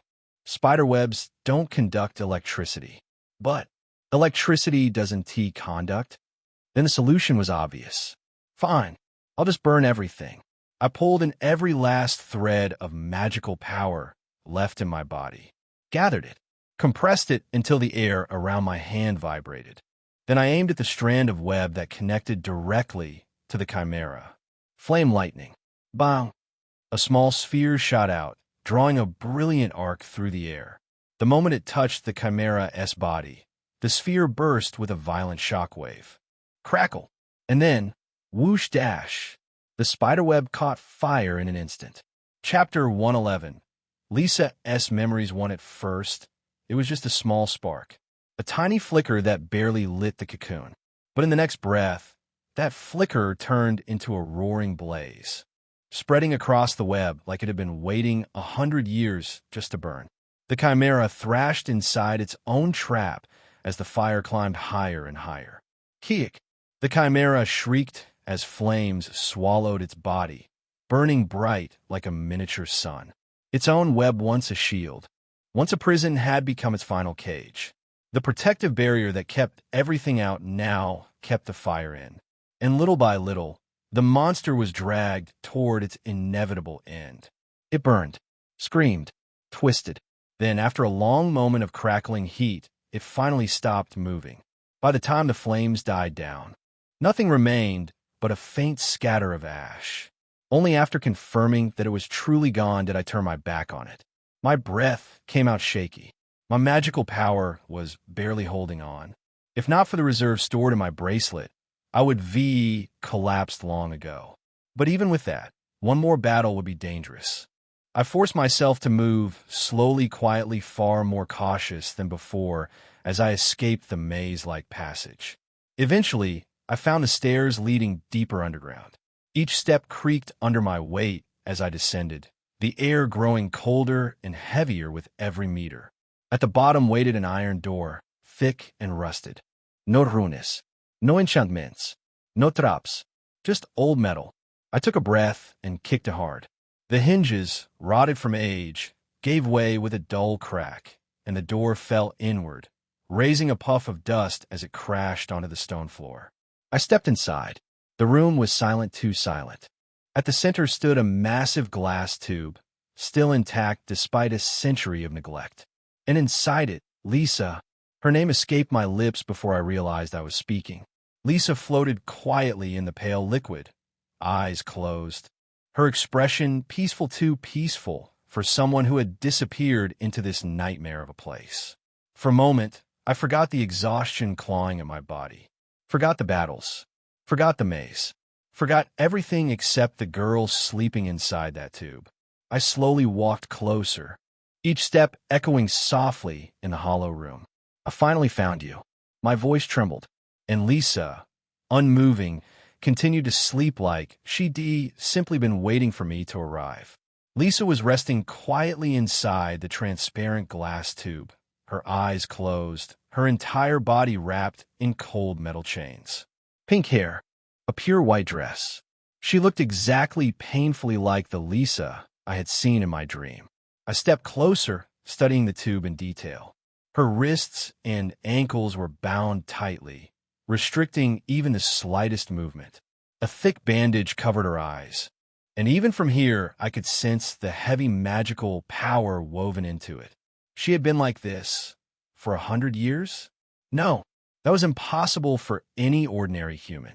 Even chimeras had been forced into deep hibernation just to survive the passing century.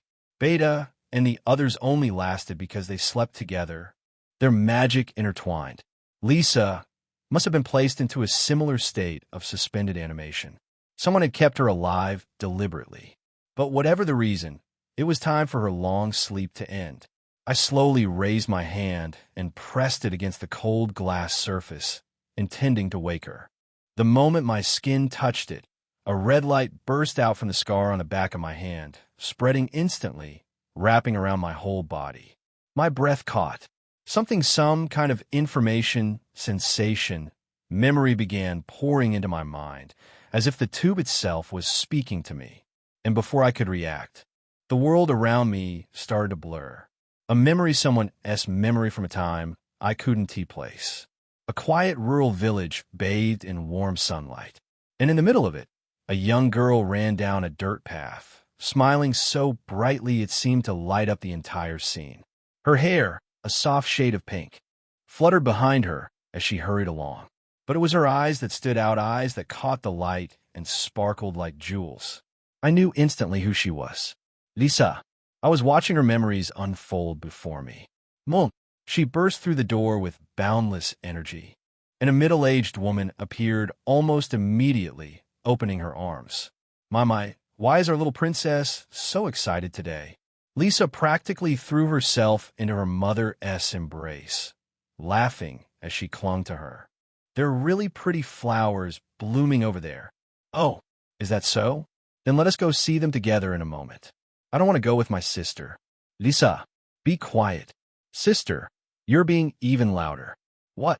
Another girl stepped into view, glaring at Lisa with clear annoyance. Her appearance made me blink. She looked almost identical to someone I knew. Lena? A former rebel.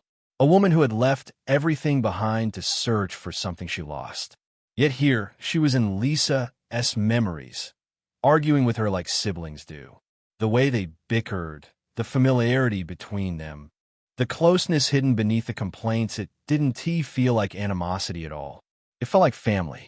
I kept watching, a strange heaviness forming in my chest, as the two girls continued their small, childish quarrel in a world long gone. Wah, Mom, sister hit me. Stop exaggerating. When did I ever hit you? Lena, is what Lisa's saying true? No, I was just brushing something off her clothes. Family members should look after each other. Apologize properly. Fine. Saw the Lisa. A warm scene, quiet, gentle, ordinary. A small family living peacefully. Laughter mixed with mild scolding. Filling the home with the kind of warmth that feels eternal when you're a child. But the memory didn't stay peaceful for long. The vision shifted like a curtain being violently ripped down. Art, find a girl. Please. Spare me. The village was burning. Flames devoured roofs one after another, sending showers of embers into the night sky. Chapter 112. Lisa's memories. Two screams echoed from every direction, shaking the air itself. People ran in panic, stumbling through smoke and fire, desperately trying to flee from the attackers who stormed through the streets. And those attackers, they weren't simply killing. They were searching. They were hunting for someone.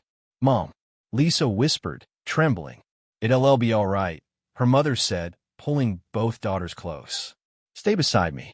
No matter what happens, don't let go. Lena held Lisa's hand tightly. The three of them hid inside their home, praying the chaos would pass them by. But fate didn't show mercy. Found them. They're here. The front door slammed open, splinters scattering across the floor. Shadows entered, several, armed and merciless. The peaceful memory shattered entirely, swallowed by the hell that followed. Capture them all. Children, run quickly. Lisa's mother struggled desperately, even as the attackers pinned her arms behind her back. She fought until her nails split and her voice cracked, doing everything she could to shield her children. But escaping from several fully armed men was impossible. Mom, please, let her go. The children cried, but the attackers didn't budge. Then no, don't hurt our mom. A sharp, trembling voice cut through the chaos. Lisa stepped forward, her small hands trembling but wrapped in a vivid red glow of magical energy. Even the attackers flinched at the sight of the unstable aura. She is a vampire. Everyone, prepare for battle. But before they could move, wait. A calm voice stopped them.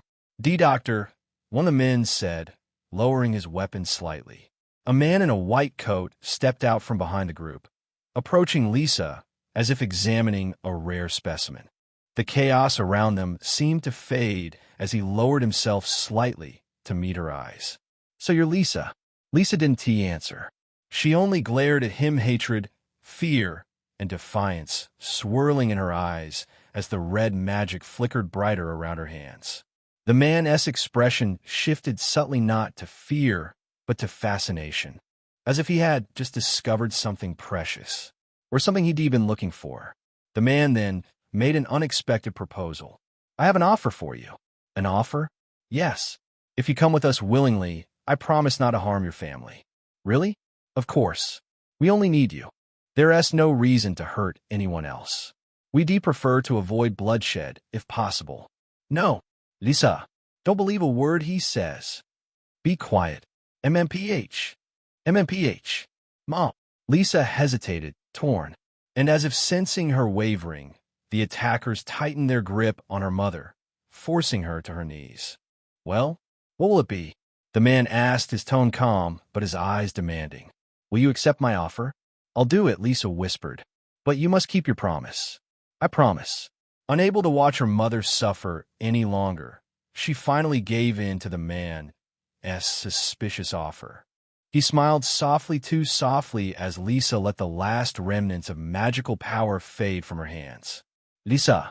Lisa! Her mother screamed, struggling against her restraints, but Lisa didn't look back. She couldn't. She left with the man, ignoring her mother's desperate voice echoing behind her. What happened after should never happen to anyone.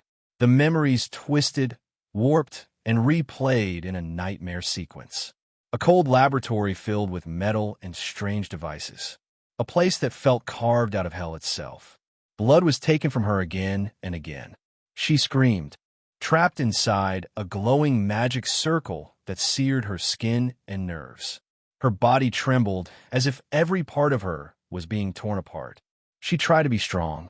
She tried to hold on. But the tears streaming down her face made it clear this was torture. And then, Kaya! Lisa's scream echoed through the memory, shaking me awake as I was pulled back into reality. My heart pounded. My fists trembled. These were her memories, her suffering, and I had finally seen the truth. Terrible. Just from briefly touching Lisa's memories, I could sense a fraction of what she'd endured, and even that was enough to make my stomach twist. The pain she experienced wasn't something mere words could hold. It was torture prolonged for years. Could anyone stay sane after that? I forced myself to shake off those useless thoughts as I returned to myself, blinking away the afterimages of her memories. And then I met her gaze. The glass tube around her had shattered, pieces scattered across the floor. She was free, now standing on unsteady legs, but free. She looked straight at me and quietly said, "You really came. You asked me to save you. I believed you would come to rescue me." I didn't know when she had seen me or how she could speak with such certainty, but the faith in her eyes was unmistakable. I let out a faint smile at her bold, almost matter-of-fact words. It was time to leave. My magical power was already drained to the bottom, but my body was still working. That was enough. Since she couldn't move properly yet, I crouched down and let her climb onto my back. She rested against me, her voice soft. "Thank you." As I walked, I felt something her fingers trembling brush against my back. I pretended not to notice and kept moving, step by steady step, out of the laboratory. We passed the maze where only the ashes of chimeras remained, then crossed the long, dim corridor, until at last the open hall came into view. Eve, Iota, Beta. The moment they saw Lisa on my back, Iota and Beta rushed toward us. A reunion separated by 100 years. Of course, since they had slept through most of that time, they probably didn't grasp the true weight of those years. But even so, watching them cry and cling to one another was unexpectedly moving, even for someone like me. Come to think of it, since both Iota and Beta were born through Lisa's power, they really were something like family. And now, at least, this family had finally found each other again. Chapter 113, Self-Destruction. If we dug into DNA or biological specifics, the truth might be more complicated, but seeing them together now, the word family felt strangely fitting. All that was left was to escape. The end of this long ordeal was finally in sight. "Let's go," I said. "Wait a moment." I thought they had enough time to reunite, but Beta pointed toward a corner of the room. "I've already prepared everything. We can escape through the teleporter over there." Teleporter? My eyes widened involuntarily. There was a teleportation device hidden here? Just how advanced was technology 100 years ago? "It's a one-time use emergency escape device," Beta explained. "But it should still activate." Chimera's artificial life forms impossibly advanced even today, and now a functioning teleporter buried underground. Even if it was disposable, it made the world from a century ago seem almost futuristic compared to now. I shifted my grip to better support Lisa and was about to guide her toward the teleporter when, Karo, a roar echoed through the hall, deep and violent enough to rattle the walls. It was just loud. It carried malice, hunger, rage, and it was coming from somewhere very close. He.S. here. Beta's voice was calm, too calm, as if she had expected this from the start. She glanced toward Iota and spoke gently but firmly. Iota, please hold off Epsilon for a moment. Crumb, got it. At her words, Iota's fur bristled like needles, her small body tensing as she prepared to fight with everything she had. And then, boom! The door didn't simply open, it was torn apart as a massive creature forced its way through. Krarara, a lioness head, jaws lined with fangs sharper than daggers. The body of a dragon, thick muscles twisting beneath its scales, and on its back, enormous wings that scraped the ceiling. Just looking at it sent a cold shiver crawling down my spine. This thing wasn't just wild, it was destruction given form. But Iota didn't flinch. She threw herself at Epsilon with a sharp cry, claws flashing, fangs bared. For a moment, the hall erupted with the sound of their collision. However, after only a few brief exchanges, Iota was violently swatted aside and thrown across the floor. Iota! My heart lurched. This was bad. Very bad. This chimera. It was on a completely different level from everything I fought so far. I reached into my cloak and grabbed the item I had been saving specifically for a situation like this. Canis tear. A small black jewel cold, heavy, and ominous in my palm. No Hosetashchin. I hurled Canis tear straight at Epsilon's head. Still focused on Iota, Epsilon didn't notice it at all. The jewel struck its temple, and then, BOM! A thunderous explosion swallowed the upper half of its face. Krarara dash! Epsilon screamed, staggering as half its head was simply gone, blown apart by the jewel's power. The sound echoed through the hall, a mix of rage and agony, shaking the air itself. Epsilon, with half his head blown apart, was still twitching on the floor, his body instinctively trying to move even though consciousness hadn't returned. Persistent didn't even begin to describe him. To still be moving after taking an explosion directly to the head. I clicked my tongue in disbelief at his absurd vitality. But even so, he wasn't in any condition of fight. Breathing didn't equal danger. He was done. We didn't have to worry about him anymore. All that was left was to get out of this hell. Supporting Lisa, who still couldn't walk properly, I followed Beta toward the teleporter deeper inside the chamber. A capsule-like device stood there, something straight out of science fiction. Magical energy churned inside it, swirling and flashing like compressed lightning. So this was their teleportation device? My heart couldn't help but beat a little faster at the sight. I stepped inside with a small spark of anticipation, my eyes tracing the countless magical circuits lining the interior walls. Each one glowed with intricate patterns, humming softly with power. Finally, we could finally escape this wretched place. But the moment that hopeful thought crossed my mind, slam, the door shut behind us. Beta had closed it, quietly, without warning. Beta? Unfortunately, Beta said softly, "This is as far as we go." Lisa and I both froze. She stood outside the door, separated from us by only a few steps, yet it felt like an entire world had suddenly opened between us. What is she talking about?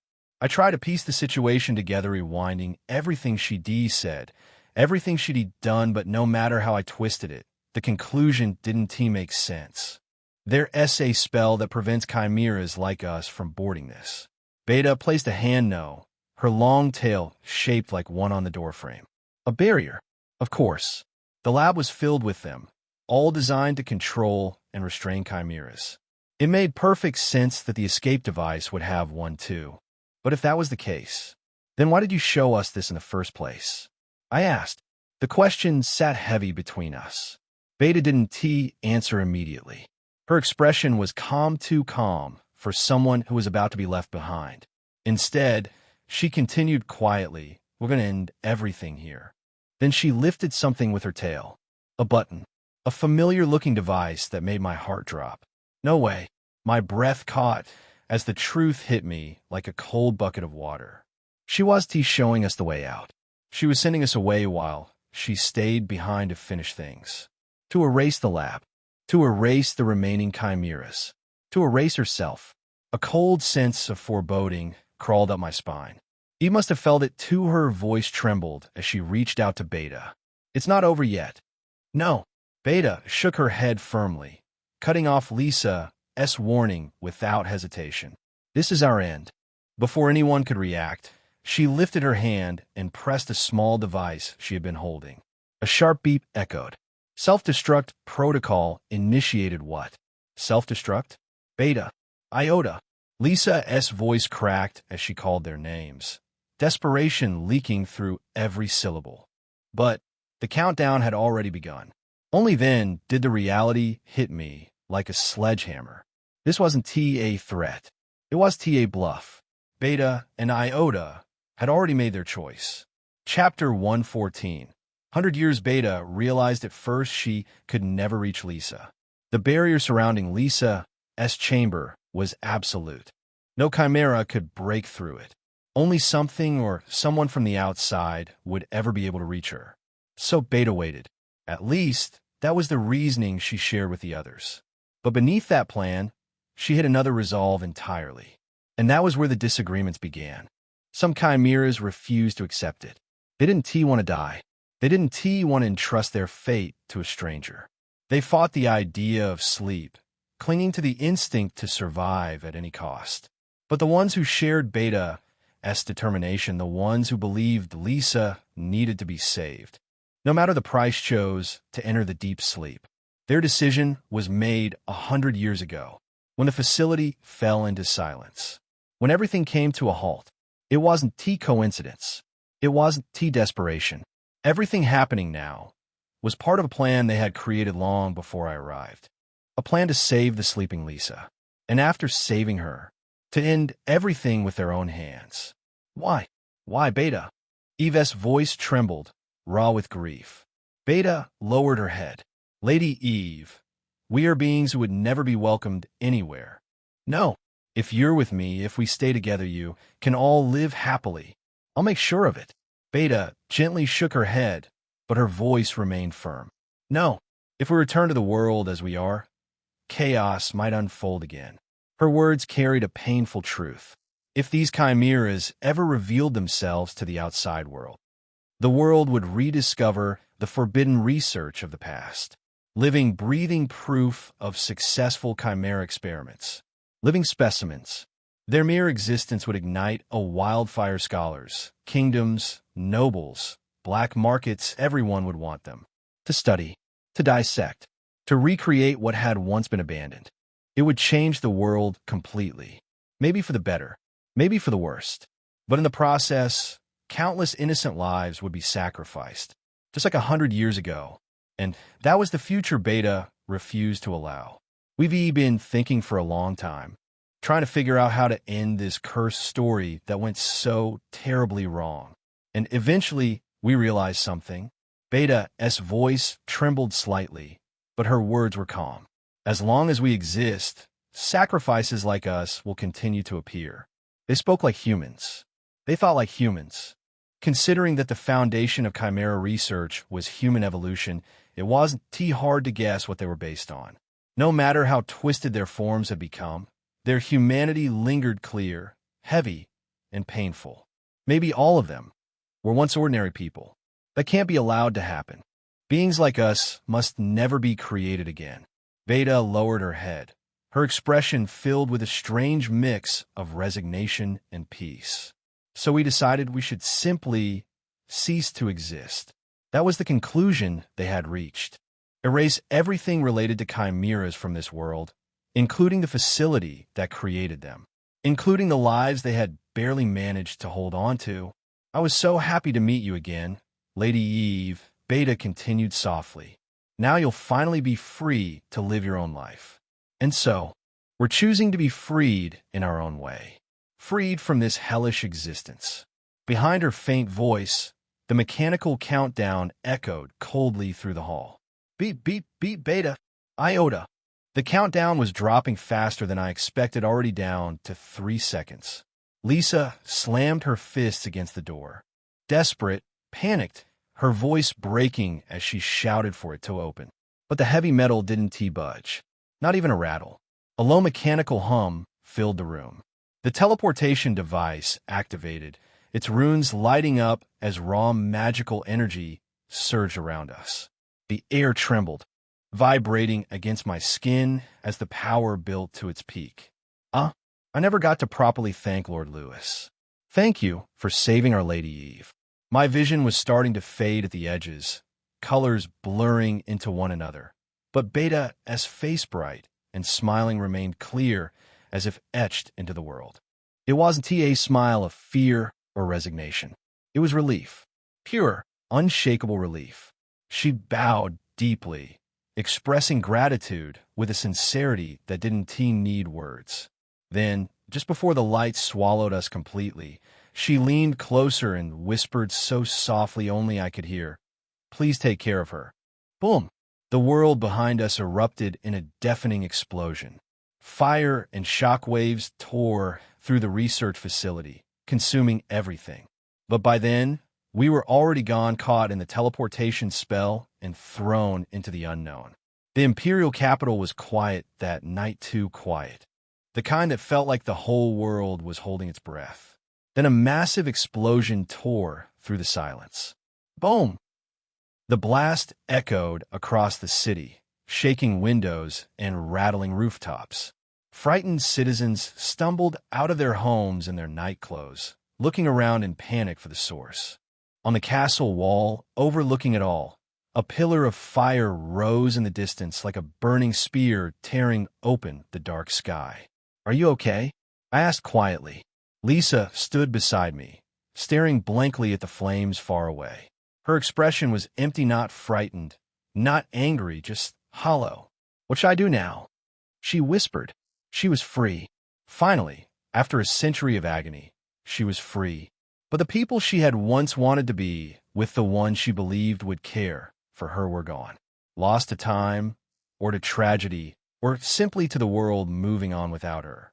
No wonder her eyes looked so distant. I didn't know what she was thinking. I wasn't sure she knew either. "How about trying the things you always wanted to do?" I suggested softly. "Things I wanted to do?" She repeated the words slowly, then nodded. "That's right." She turned to me with a bright smile, so bright it almost looked real. "That sounds good," she said. But as I watched her, I couldn't shake the feeling that a thin layer of sadness lingered beneath that smile, something fragile and quiet, like a crack hidden under fresh paint. And maybe she didn't want to notice it. Chapter 115. Transfer Student 1. After Lisa left to handle her own matters, I returned to the academy. Everyday life unfolded as if nothing had happened. Lectures, chatter, the usual noise, it should have felt familiar. Yet somehow it all seemed distant, almost unreal. But from experience, I knew this feeling wouldn't last. Eventually, everything settles. It always does. Did you see that yesterday? I woke up because of it too. What was that explosion? I heard some magician messed up an experiment. Magicians again? Seriously, this is why magic users are always trouble. The classroom buzzed with speculation about the explosion from a few days ago. With no official explanation, rumors had taken on a life of their own. And I, knowing the actual cause better than anyone, just yawned lazily and looked out the window. I wondered if Lisa was doing okay. After being locked away underground for years, treated like a test subject, now suddenly thrown into a world 100 years ahead of the one she remembered. Would she be able to adapt? To breathe freely? To simply live? I wasn't sure, and that uncertainty lingered in the back of my mind like a weight. "Everyone, take your seats." Professor Dominic entered the classroom, his voice quiet but firm, and the noisy chatter quickly died down. Students shuffled back to their chairs, the atmosphere returning to its usual routine, almost as if the world hadn't changed at all, even though I knew very clearly that it had. We have a transfer student today. A transfer student? Now, at this timing? Sure, on rare occasions, a late-blooming commoner or a non-human gets admitted after their abilities are finally recognized. But this is the nobles class. Class C was practically a gathering ground for nobles who enrolled just to avoid conscription. A transfer student here made absolutely no sense. Kumein, but the moment the door opened, all my doubts vanished in an instant. Lisa? Why is she here? Lisa, pink hair flowing naturally over her shoulders, stepped into the room wearing the academy uniform as if it had always belonged to her. You right, do you see that white hair boy? Your seat is in front of him. After giving a brief introduction, Lisa walked over and sat down directly in front of me. She turned around with a bright smile. Hello. We meet again so soon, Lewis. You two know each other? Elena leaned closer, eyes sparkling with curiosity. Yes, Lisa answered while still looking at me. Then she added, as if it were the most obvious thing in the world, Lewis is the person who saved me. Her voice was calm, but her gaze was unwavering, and in her eyes, a small star-like light shimmered, warm and unmistakably sincere. While I, for my part, had no idea how to deal with the way she was looking at me. I turned my head, pretending not to notice the starlit eyes staring right at me. Why? Why is Lisa here? No, how is she even enrolled in the academy? My thoughts tangled up in confusion. Lisa wasn't just some mysterious transfer student. She was someone who had only recently stepped out of a 100-year-old nightmare. There was no way the academy's strict administration would allow someone with no records, no background, and no verified identity to join so easily. While I was silently spiraling, Professor Dominic addressed Elena. Since Lisa is still unfamiliar with the academy, Elena, please introduce her to the academy's systems. Of course, the class president always got stuck with these tasks. But that title also came with obligations. Professor, I have a student council meeting today, so I don't think I can. Elena shifted awkwardly. It was an excuse every class president had to attend today's meeting.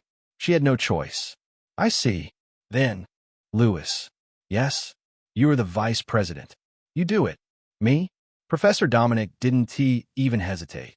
He just smoothly redirected the responsibility like passing a baton. I couldn't help but stare blankly. Was I just done with this? I wanted to protest. I really did. But I had zero legitimate excuses. So all I could do was nod quietly. I'm counting on you, Lewis, he added, absolutely oblivious to my internal suffering. And next to him, Lisa, completely unaware of the chaos she had thrown me into, was smiling at me with bright, trusting eyes. Somehow, that made dodging the task feel impossible. So how did you end up here? The moment we stepped out of the classroom, I immediately started questioning Lisa. No matter how I looked at it, there was no way she had entered the academy through normal official means. And if she did come in some other way, it could easily be something illegal. Curious? Lisa tilted her head, her expression playfully mischievous, like she was deliberately trying to get a reaction out of me. I'm curious, yes. So hurry up and tell me. Even though I knew the broad strokes of the original story, the truth was, I didn't actually know much about Lisa at all. In the webtoon, she appeared only briefly right before I ended up in this world. Her origins, her abilities, her background, everything about her was wrapped in mystery. My eyes are a bit special, she said, tapping lightly under her eye. So I just used that a little. That made the scattered pieces click together. Why her eyes were covered in the laboratory. Why they shimmered like starlight when she looked at me earlier. Magic eyes. Demonic-powered eyes with special abilities. Because of their connection to demonic energy, people had feared and shunned those born with magic eyes since ancient times, calling them ominous. Cursed, destined for calamity. And yet, despite the stigma, the abilities they possessed were extraordinary, sometimes powerful enough to cause entire families or nations to seek revenge. Of course, magic eyes were so rare that only one or two individuals might appear in an entire generation. but that rarity only made them more dangerous. Author note, thanks for reading my novel chapter 116. Transfer Student 2, almost all of them wielded abilities that were absurdly, unfairly overpowered. I didn't know what determined who was born with them. Maybe no one did, but I did know this. Every magic IS ability had its roots in demonic power, and Lisa was one of those few. One of the rarest beings in the world, standing casually beside me, smiling like she hadn't just dropped a massive revelation. I don't know if real demons exist in this world. The comic never explained it clearly, and the story only hinted at possibilities. But after everything I've gone through, it would surprise me if demon-like beings really did exist. My thoughts drift to the rebels I fought not long ago, the man who, when cornered, swallowed something bizarre and transformed. Horns burst out from his forehead, rising upward like twisted branches. His skin darkened, turning pitch black as if swallowed by shadows. There are all kinds of horn species in this world, but those horns, I had never seen that shape before. And that aura thick, murky, and nauseating. Everything about him felt wrong. Those horns, that transformation, they resembled the descriptions of demons written in ancient scriptures. A chill crept up my spine. So what exactly is this ability? I asked. Lisa tilted her head, as if trying to find the right words. The ability to control others as I wish. ISNT, that completely overpowered. If she used that ability on important figures, on people in positions of power, just how terrifying would the consequences be? The Emperor, for example. What do they even call this sort of thing? Hypnosis? Brainwashing? Either way, it was the kind of power that didn't just bend rules, it broke them. And somehow, she possessed it. I didn't know the full limits of Lisa's ability, but one thing was obvious. Even in this world, her power was on a completely different level. I glanced at her with a suspicious look. What? She asked. You're not planning to use that ability on me, right? Hee. She just laughed lightly, vaguely, and absolutely without answering the question. Oh, so she was going to give me a straight answer? I narrowed my eyes and kept staring at her until she finally twitched. All right. I promise. I want to use it on Lewis. It took some stubborn persistence, but in the end, I managed to squeeze a proper promise out of her. But then, can I use it just once? There is something I really want to try. No. TCH. What in the world was she planning to do? I immediately stopped her when she subtly tried to activate hypnosis again, and she pulled back with an expression that could only be described as disappointed. She really wasn't giving up easily. Was this why she had been chosen for her magic eyes in the first place? Her talent wasn't just rare, it was dangerous, especially when she looked at me with that mischievous glint in her eye. That was the most likely explanation, but part of me suspected she might have other abilities hidden as well. Magic eyes, after all, were abilities bound to the original owner. In the comic, there was an arc where someone tried to forcibly harvest a magic eyes user's eyes, literally extracted them and attempted to transplant them into their own. Yet despite all that effort, the eyes wouldn't work properly. In the end, the original owner became nothing more than a helpless blind victim, and the thief gained nothing. That episode made one thing clear. Magic eyes were an ability that belonged solely to their rightful owner. No matter how crazed the scientist or how twisted the attempt, they couldn't use someone else's eyes. Of course, a mad scientist like the one behind Lisa's suffering might have found some loophole. They always do. But why did you come to the academy? My curiosity slipped out before I could stop myself. With an ability like hers, something so overwhelmingly powerful, why take the risk of attending the academy? Why walk straight into a place filled with potential threats? Lisa looked at me, her expression calm. You told me to do what I wanted to do. That is why I came here. Right? I did say something like that. Lisa immediately started chattering the moment we stepped outside, her voice brighter than I'd ever heard. I've always wanted to go to school, wear a uniform, make lots of friends. Studying, not so much. Then you fulfilled your wish, I said. Yes, and it's all thanks to Lewis. Her eyes locked onto me, warm, sincere, uncomfortably earnest. I quickly turned my head away. I've never been good at receiving heartfelt gratitude. Someone looking at me like that. It makes my skin crawl in a way I can't explain. Pretending not to notice the intense stare coming from her side, I kept walking. Finally, we reached the gymnasium. But before we could enter, a sharp exhale echoed through the air. Huh. We stepped inside, and at the center of the gym, two people were sparring. Hard. And one of them had a face I recognized immediately. Clarice, was it? My mood dropped the moment I saw her. Twisted justice. Self-righteous to the core. Exactly the kind of person I can't stand. Lisa no ticket me studying. Do you know her? No, I don't. I had no intention of admitting anything. Just seeing her irritated me enough already. Still, the sparring bothered me a little, not out of concern, but because something felt off. Clarice was getting completely overwhelmed. Her opponent dominated her from start to finish, pushing her back again and again. Lisa hesitated. Shouldn't we help? There's no need. This was a playground fight between kids. Everyone at the academy was an adult, and this was clearly an official sparring session. Interfering would be the real stupidity. So I simply stood still and watched, expression unreadable, as Clarice struggled on her own. Author note, thanks for reading my novel. If there's any grammar mistakes, please tell me. I'll edit as soon as possible. Chapter 117. Irregulars. Though it looked like Clarice was getting beaten one-sidedly, it was, in its own twisted way, a fair fight. Whether it was stubbornness, ego, or sheer pride, Clarice kept gritting her teeth, refusing to back down as she endured each strike. She was the type who'd sooner collapse than admit defeat. Someone with pride that sharp doesn't surrender, they break. And sooner or later, her opponent would realize it too. To end this drawn-out fight, they'd have to be merciless. But still, Lisa murmuret, besíteme. Helping her would only make things worse, I said. We shouldn't get involved. Good intentions don't always reach the person they're meant for. Sometimes, unwanted kindness cuts deeper than any blow. Smack! The sound of a heavy hit echoed behind us, hard, sharp, final. We didn't turn around. Instead, we left the gymnasium quietly.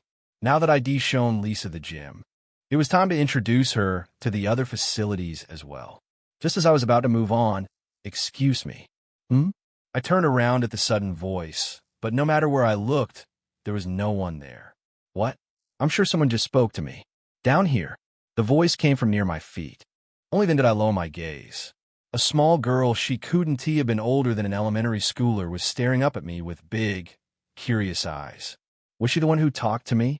Do you know where the administrative office is? Ah, yeah. If you go that way.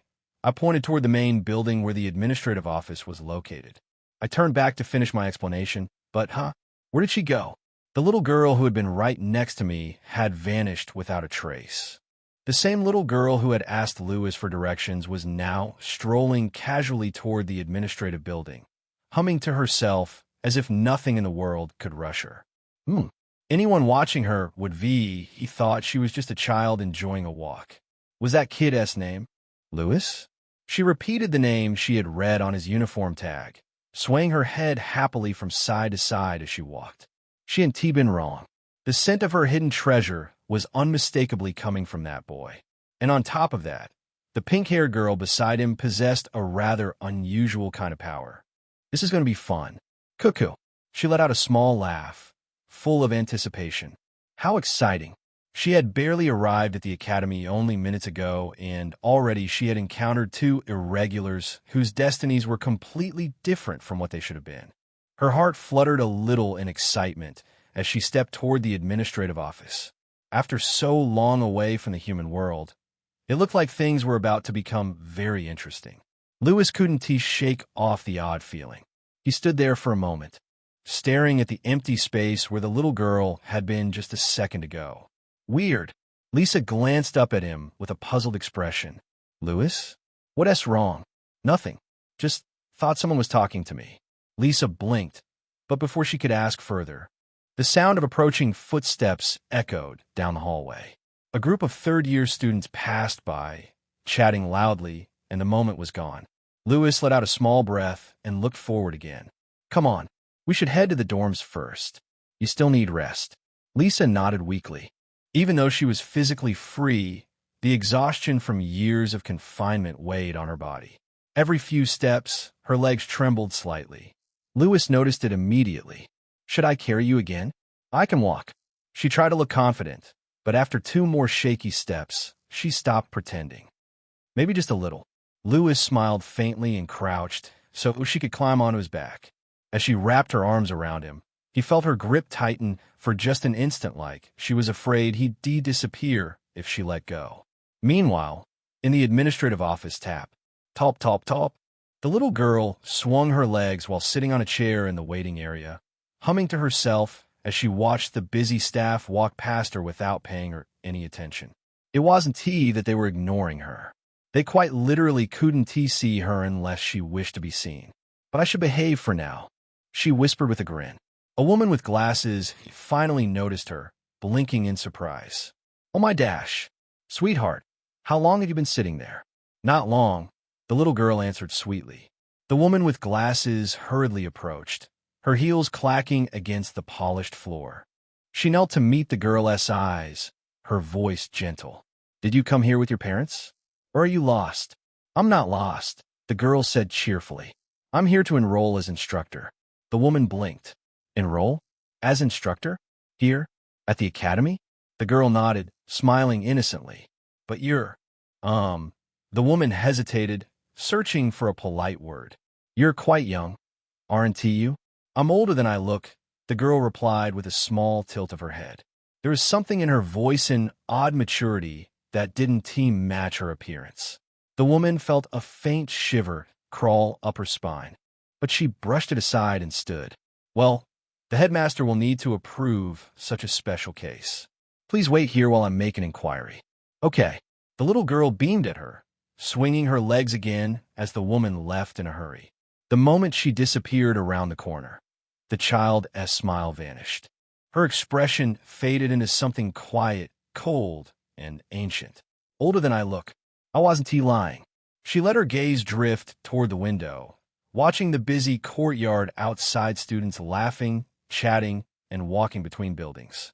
But I wonder, how many of you will survive until graduation this time? A faint shimmer flickered across her eyes like starlight trapped in a void. So many threads, twisted, tangled, and wrong. She thought back to Lewis, to Lisa, to the strange deviations she sensed simply by touching their presence. 2 irregulars already. Her lips curved slowly, like a predator discovering a new playground. She pressed her finger to her lips, giggling softly. This year is going to be the most fun. End of volume 2, chapter 118. Friend, after parting ways with Lisa, I headed back to the dormitory alone. By the time I stepped outside, the sun had already slipped past the horizon. Even though it was late evening, the academy grounds were still bustling with students rushing around like they were being chased. Right? Midterms were coming up soon. Groups of students hurried past me, arms full of books, notebooks, and even borrowed reference materials from a library. Seeing them jog across the campus with that desperate look in their eyes triggered a memory I had pushed to the back of my mind. Exams. The academy's first set of exams. No wonder the place felt like a battlefield. Everyone had their reasons for studying until their eyes bled. Commoners were fighting tooth and nail for scholarships, sometimes the only way they could afford to stay enrolled. Noble students were busy proving their worth, hoping to secure the position of family heir or at least avoid getting scolded at dinner. Meanwhile, me? I wasn't planning to go that far. Studying just enough to avoid expulsion, that was perfectly fine to me. If I got kicked out halfway through the year, the alternative would be immediate military enlistment. The country didn't wait around for dropouts. Well, unless I got lucky and suffered an injury severe enough to make enlistment impossible. But I didn't want to go that far. Avoiding the army was great and all, but not at the cost of a permanent disability. I didn't hate the idea of staying alive that much. So, really, graduating peacefully without causing trouble. That was my one and only goal. A boring, simple dream. But in a world like this, even that felt strangely difficult. On my way back to the dormitory, walking past the streetlights flickering on one by one, I spotted a familiar figure sitting alone on a bench. Elena? She jumped slightly at the sound of my voice. Lewis. Elena had been hunched over, staring intently at something in her hands, clearly deep in thought. When she looked up, her expression softened. "Looks like the meeting is over," she said. "Yeah, I wanted to organize today as discussion a bit before heading in.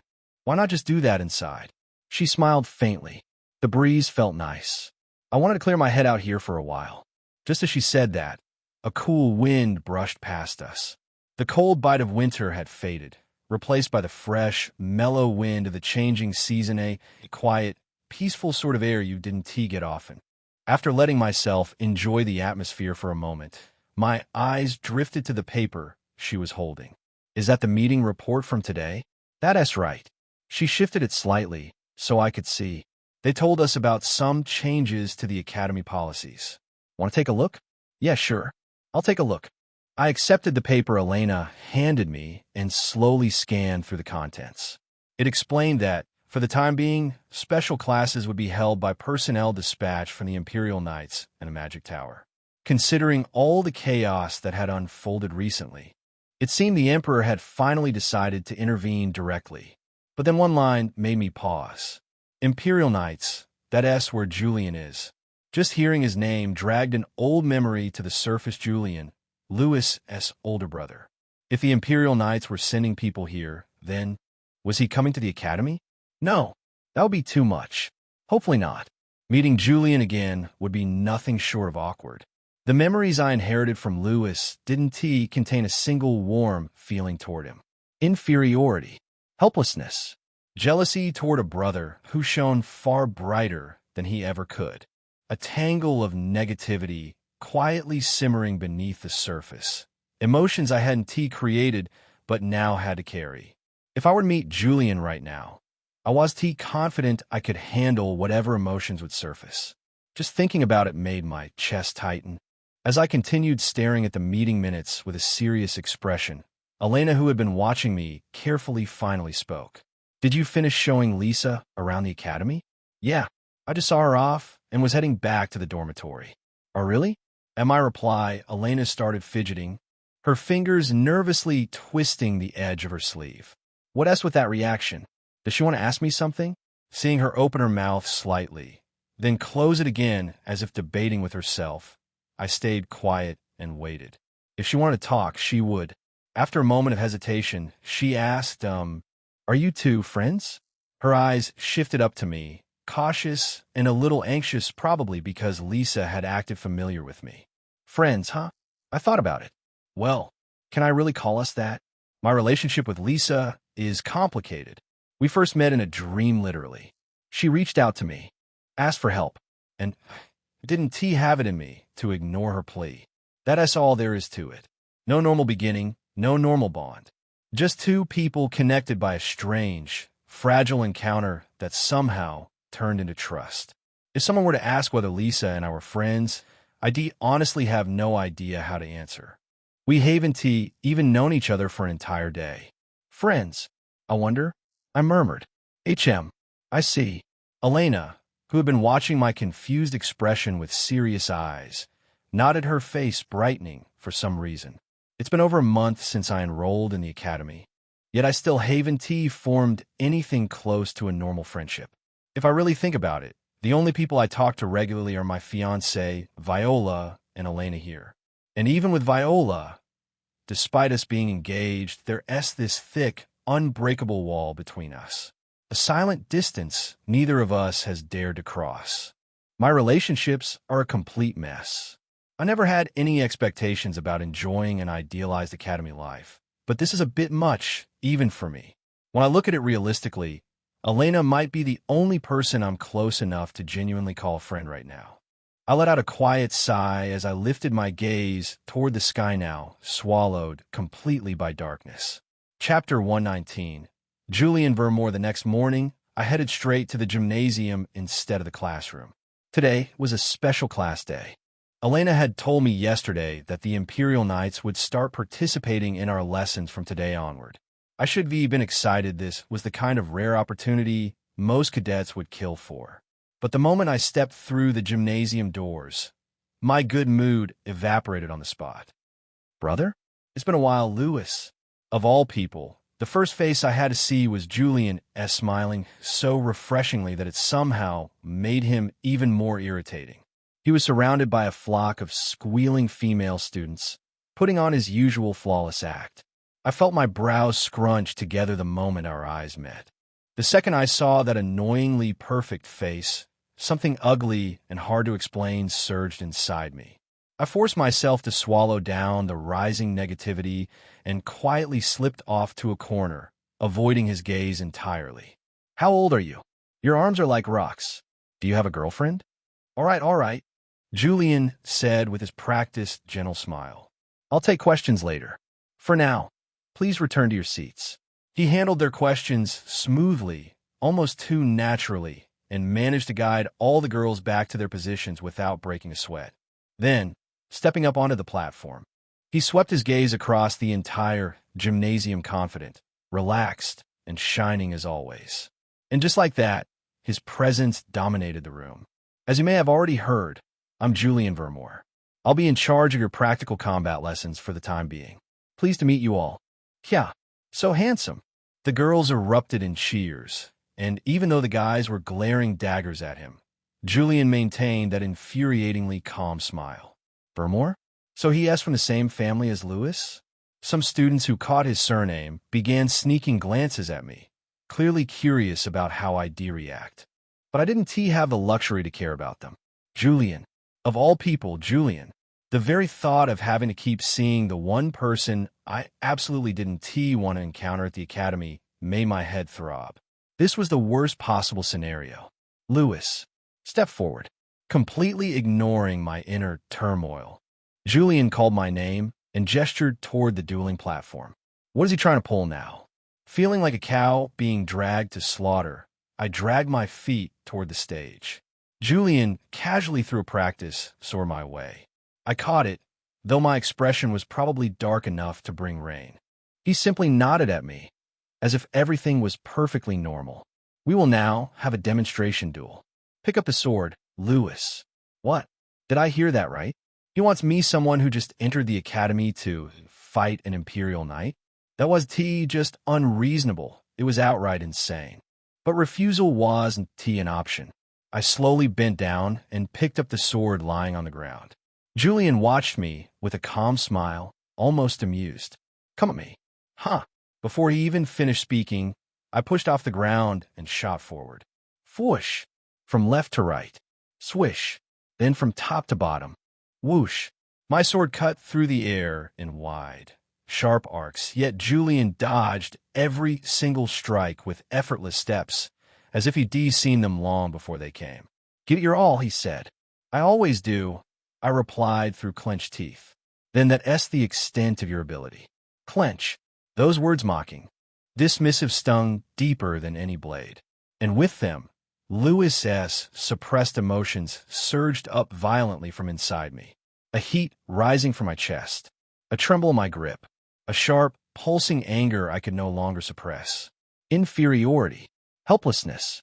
Lewis's poisonous whispers echoed in my head, the same words he always used to tell me I could never defeat Julian. I clenched my teeth and forced the illusion away. Julian stood relaxed, almost bored, as if simply waiting for me to entertain him with another pointless attack. Huh. I pushed off the ground and sprinted toward him, mana rushing through my limbs. I swung again and again. Whoosh dash. Every strike hit nothing but empty air. Julian slipped between my attacks like water, his expression unchanged. Then he raised his fist slowly, almost lazily, and asked, Do you have no intention of defending at all? His fist shot toward my face. Thwack. Ugh. My head snapped to the side. I couldn't dodge, couldn't even react. Pain burst across my cheek, hot and sharp. Damn it. The sting spread, and with it, whatever rationality I had left scattered. Anger swallowed everything. Thinking became impossible. I'll cut him down. I'll cut him down no matter what. Driven only by that single, desperate thought, I gathered the remaining mana in my body. My muscles tightened with a familiar surge as I raised my weapon and hurled myself at Julian once more. Crackle dash. Mana flared violently around me. I swung at him with everything I had. But, thud, Julian easily slipped past my attack, stepped in, and grabbed my collar. Before I even understood what happened, he hurled me upward. My body suddenly floated, my vision spinning wildly. Whoosh, and then thud. By the time my senses returned, I was already sprawled out on the cold floor. Are you back to your senses? Julian's voice came from above me. I opened my eyes and saw him looking down, calm as always. I closed my eyes again, tighter this time. I lost. Only then did the coldness of the ground seep through my back, forcing reality to settle in. A sharp, bitter frustration began to twist in my chest, an emotion I hadn't felt in a long time. Your fundamentals have deteriorated a lot since I last saw you. I knew that. He didn't need to tell me. Until now, I'd been relying on overwhelming firepower to push through everything. But the truth was obvious. My foundation was shaky. And against someone like Julian, that weakness was exposed instantly. Chapter 120. Aura. I clenched my jaw, unable to deny any of it. I knew this weakness would catch up to me someday. And today, it finally did. But I'll commend you for not letting go of your sword until the end. Julian's voice sounded oddly distant. Praise, comfort, none of it reached me. My first defeat. It stung far deeper than I'd imagined. A sharp, heavy ache settled in my chest, bruising my pride more than my body. I realized my hand was still gripping the sword, so tightly my knuckles had gone white. But then, congratulations. Julian's voice changed lighter, almost pleased. I slowly opened my eyes and followed his gaze down to my sword. Zzz crackle. A faint vibration ran through the blade. A soft shimmer, subtle yet unmistakable, began forming along its edge. A faint aura, barely visible but undeniably there. You become an aura sword user, he said quietly, almost reverently. I stared at the glowing line along my blade, breath caught in my throat. I can finally use aura. Fool. The faint aura flickered again, like the first spark of a long-awaited fire. But still I can't believe it. I stared quietly at the faint aura wrapped around my sword. Me? Using aura? That shouldn't have been possible. No matter how desperately I trained before, no matter how many times I tried, aura was something forever out of my reach. With magical power, so low it was practically an insult. I couldn't even dream of touching aura. Honestly, I had given up a long time ago. That was why I turned to items, dream, orbs, enchanted artifacts, anything that could compensate for what I lacked. It was around then that I stopped pushing my swordsmanship any further. I had convinced myself that no amount of effort would change the reality I was born with. And yet, here it was, a flicker of aura, clinging to my sword as if it had been waiting for this moment. I'm a sword user, still in disbelief. I slowly lifted the blade. The aura coating, it was faint, thin, unstable, but undeniably real. I never imagined I could ever step foot on the path of a swordsman who wielded aura.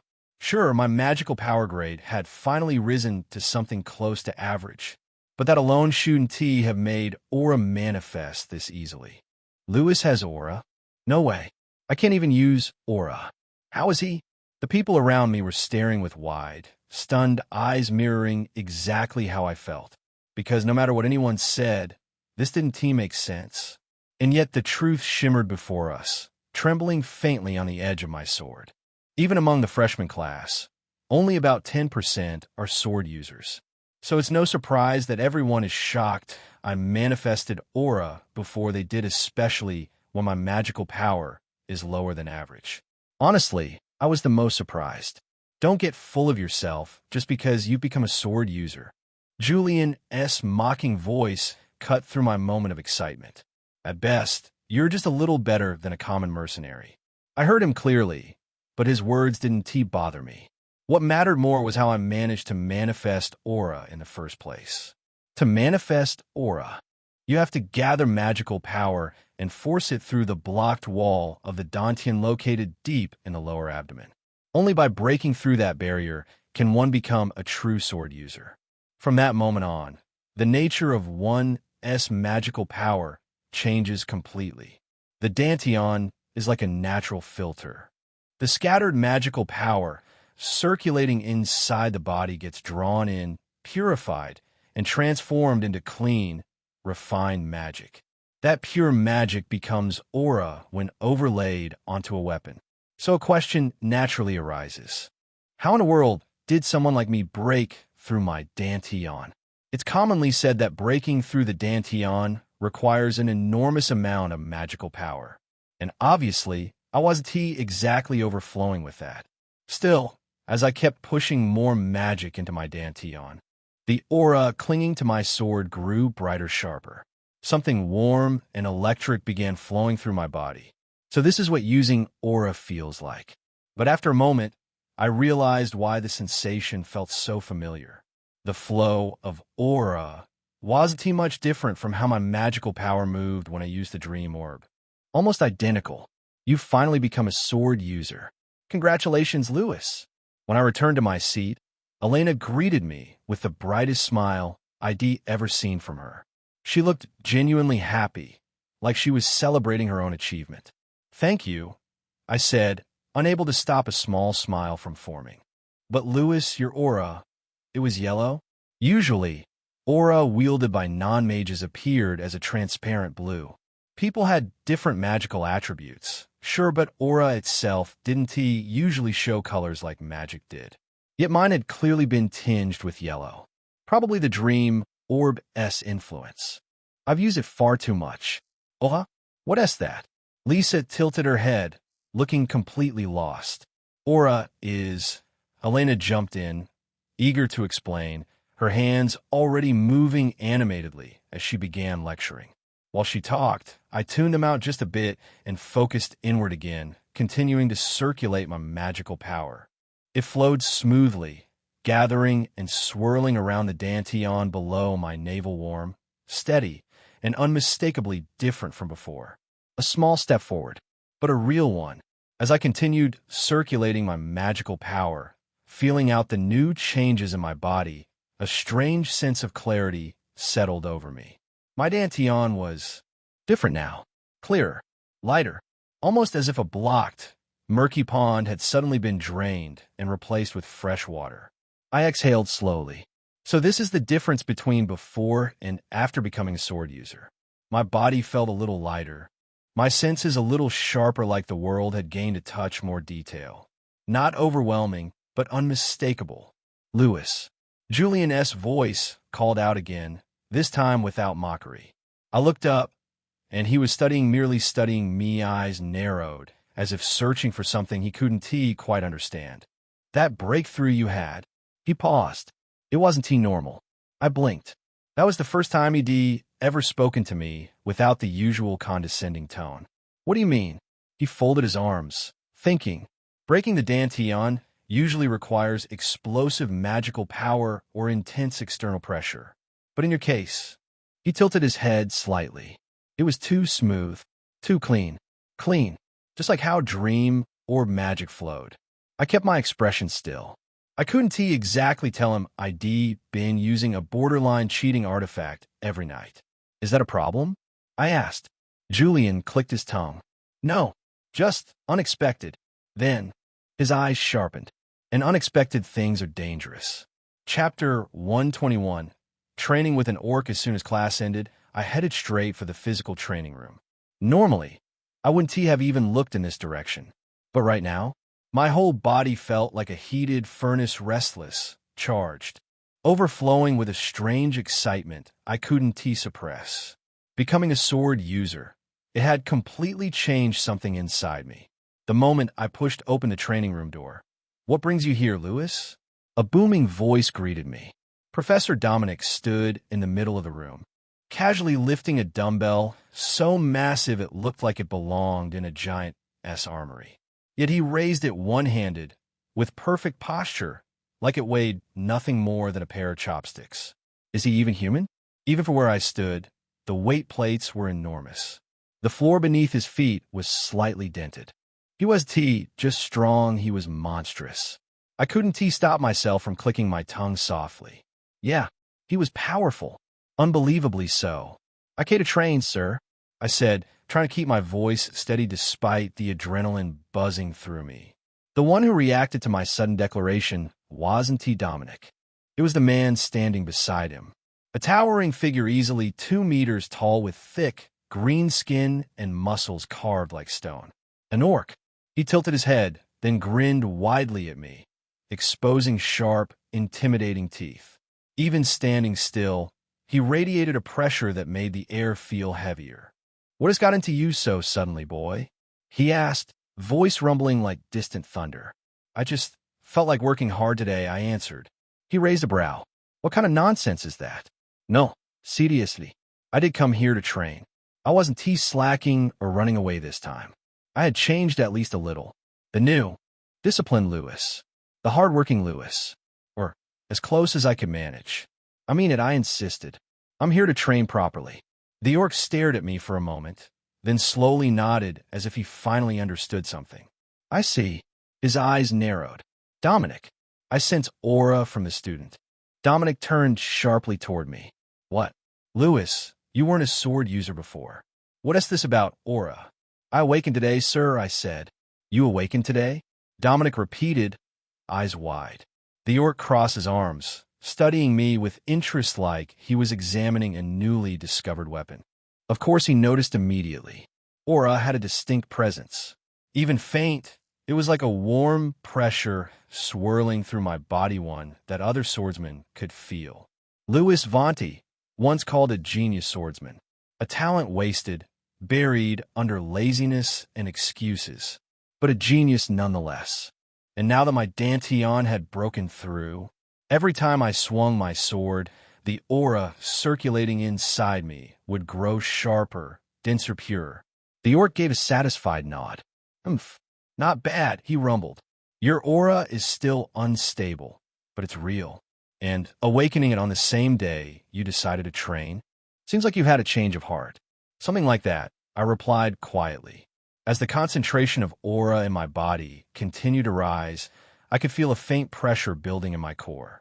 Sooner or later, I would experience the next stage, the expansion of my Danteon. Once that happened, I would begin stepping beyond ordinary human limits. Louis Vermore, a guy who had talent in swordsmanship but no magical potential, now finally able to wield aura, it meant something simple, something undeniable. The talent I had buried all this time, the potential that had been rotting away inside me, was finally beginning to surface. It was exhilarating. I was still lost in that realization when a deep, rumbling voice suddenly broke through my thoughts. "Let me ask you something." I snapped my attention back to the orc instructor, broad shoulders, tusks slightly chipped, eyes sharper than most humans I'd met. "Which do you think is stronger?" he asked abruptly. "Magic or the sword?" My mind paused. A strange question, for sure. Magic was powerful, devastating, even. But if we were talking about potential, about reaching the absolute peak, then there was only one answer: the sword. Because the moment someone became a sword master, that incomprehensible existence who could split mountains and distort space, even grand archmages were hopelessly outmatched. I didn't hesitate. "The sword, of course, sir." For a moment, the orc stared at me. Then, ha ha ha, with a booming laugh, he slammed his massive hand against my back hard enough to jolt the air out of my lungs. "I like you," he roared. "What's your name?" "Louis Vermore, sir." "Well, Louis," he thumped his chest proudly. "E.M. Leakin." Leakin, the orc warrior known for surviving 10 front lines by brute strength alone. A monster rumored to have fought even dragons as an equal. And he was smiling at me like he just found a new favorite toy. "Tell me," Leakin said, leaning forward slightly, "do you want to become stronger?" The question hit something deep inside me. Did I want to become strong? Not just average, not just better, but truly, undeniably strong? The answer rose up before I could stop it. Yes, I want to become stronger. Leakin-esque grin, wide and dangerous and wild. "Good," he bellowed. "Then follow me." "Why, yes, sir." Before I could even blink, Leakin turned around and stomped off with the confidence of someone who expected me to keep up or get crushed underfoot. A chill of anticipation ran down my spine. Following him now meant stepping onto a new path entirely, a path that would either break me or forge me into something far stronger. "What are you two doing?" Dominic's bewildered voice echoed behind us, but Leakin didn't even look back. Like a newly enlisted recruit being dragged by his superior, I just followed him into the training room located beside the physical training grounds. Dominic eventually trailed after us, still wearing that "what did I just witness" expression. "I'll observe you. Swing your sword once." "Yes, sir."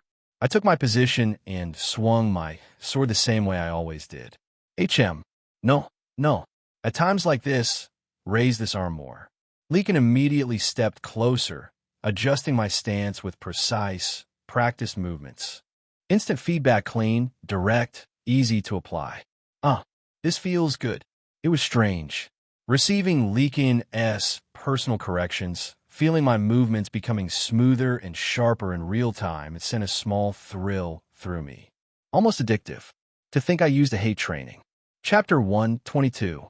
The seed of inferiority. My past self, who despised anything involving sweat and physical effort, would never understand this feeling. But now, I can grow stronger. The thought alone reshaped my mindset completely. Every swing of my sword made my muscles tighten, stretch, respond almost as if telling me they wanted more. And the more they move, the stronger I'll become. It was such a simple, obvious truth, yet only now did it genuinely click inside me. If I put in the effort, I'll grow stronger. If I grow stronger, I'll survive. And if I survive, I get closer to my goals. With each swing, I absorbed every one of Leakin's corrections: posture, angle, weight distribution, even how to breathe. Relax your shoulder. Don't force the blade, guide it. Good. Again, your core isn't engaged. Tighten it. Yes, that's it. My sword cut through the air again and again, sharper and cleaner with every repetition. I didn't stop.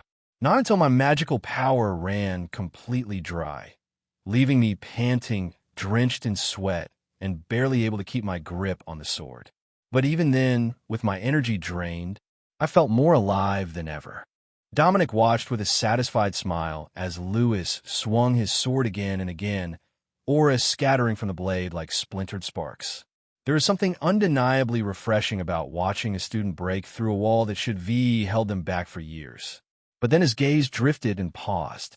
Someone else was watching Lewis just as intently. A girl with sharp red hair tied tightly behind her head. Clarice, Class D, a student whose name had come up more often than Dominic preferred during faculty meetings, never for good reasons. Her swordsmanship lagged behind her peers. Her rigid sense of justice so strong it often twisted into stubbornness alienated her classmates. And her fiery temper made her prone to pushing herself far beyond what her body could handle. Dominic remembered a colleague rubbing his forehead as he spoke of her, a voice full of concern. "She's talented, but she's drowning herself. She doesn't know how to bend. She's going to break at this rate." Dominic's expression softened as he looked at her now. Her lips were pressed into a thin, trembling line. Her shoulders were stiff, as if carrying something unbearably heavy. Her hands, tightly wrapped around her sword handle, were so tense he wouldn't have been surprised if her palms split open. She stood there, frozen, watching Lewis as if she couldn't look away. A moment later, she swallowed hard, the motion barely visible. Then almost reluctantly she stepped back, turned around, and walked away with a face that looked like someone who had made a decision they desperately didn't want to make. Dominic chuckled under his breath. Yes, the passion of youth. He assumed she'd been motivated and encouraged by Lewis's sudden growth. Seeing someone your age do the impossible could light a fire under anyone. It reminded him of his own younger self, watching his seniors with awe and reckless ambition. "I was once like that too," he murmured, a nostalgic smile tugging at his lips as memories flickered through his mind. But Dominic only saw the surface. He didn't see the way Clarice's fingers had trembled. He didn't hear the sharp, uneven breath she took just before turning away. And he didn't notice the hollowness in her eyes, the quiet collapse of confidence beginning inside her. What Dominic interpreted as inspiration was something else entirely. A small, poisonous seed had taken root in Clarice's heart, the seed of inferiority. And now, after seeing Louis, someone who Deben mocked for his lack of magic, reach a place she had failed to touch, that seed was beginning to sprout. Her footsteps echoed dully against the hallway floor as she walked away from the training grounds, each step feeling heavier than the last. She had intended to leave calmly, but the moment she turned the corner out of everyone's sight, her breathing hitched. She pressed a hand against the wall, lowering her head as if the weight of her thoughts was too much to carry upright. Why? Why did it hurt so much? She had told herself countless times that she didn't care, that she walked alone because she chose to, that she didn't need anyone's approval, that justice was more important than anything else. But the truth she never voiced was simple. She knew she was talented, not compared to the others, not compared to him. And yet, when she saw Louis' manifest aura, something inside her cracked. Louis, the boy who struggled with magic, the boy everyone dismissed, the boy who shouldn't have been able to touch aura long before she did. But he did, right there, right in front of her. She could still see the shimmer of it, yellow, bright, and unmistakably real. Why? She whispered under her breath. Why him? Why not me? Her fingers curled until her nails dug painfully into her palms. She had trained until her hands bled, swung her sword until her muscles screamed, pushed herself until she could barely stand. Every day, every night, and still nothing. Clarice lifted her head slightly, staring at her trembling hand. Was all of it pointless? The words slipped out before she could stop them. She hated how small her voice sounded, how defeated. She squeezed her eyes shut. No, she wasn't going to break. Not here, not because of this. Dominic, the other instructors, everyone always misread her. They thought her determination was passion, that her stubborn effort was admirable, that she was the type to be inspired by other success. But the truth was uglier. Every time someone surpassed her, she felt like she was shrinking, like her world was closing in, like she was running a race she was never meant to win. And today, Louis had run straight past her, her jaw clenched. If even he can use aura, if even he can climb upward, if even he, then what about me? What did that make her? Her vision blurred for a moment, and she forced it back into focus with a sharp inhale. Enough. She pushed herself off the wall, standing straight once more. If she couldn't catch up the usual way, she would find another way. No matter how painful, no matter how desperate, no matter what it cost her. Louis's success wasn't just motivation. It was a threat, a reminder that if she didn't change something soon, she would be left behind forever. And Clarice would never allow that. Never. With eyes colder than before, she tightened her grip on her sword and walked forward, this time with purpose burning through the cracks in her heart. The seed had sprouted, and what would grow from it would not be something gentle. Chapter 123. Improvement. Over the past few days, my aura had grown noticeably clearer, so clear that anyone watching me train could tell I was using real, unmistakable aura. Feeling that gradual improvement stirring in my body, I couldn't stop. Every day, I pushed myself harder. Hey, Louis, your sword tip is wavering. Focus. Yes, sir. Leakin's voice snapped like a whip. Ever since the day we crossed paths by chance, he'd been training me relentlessly, almost obsessively. Apparently, he'd taken a liking to me. Or maybe he just saw potential he couldn't ignore. Either way, I swung my sword with everything I had as Leakin observed from only a few steps away. Stop. That's enough. Huff, huff.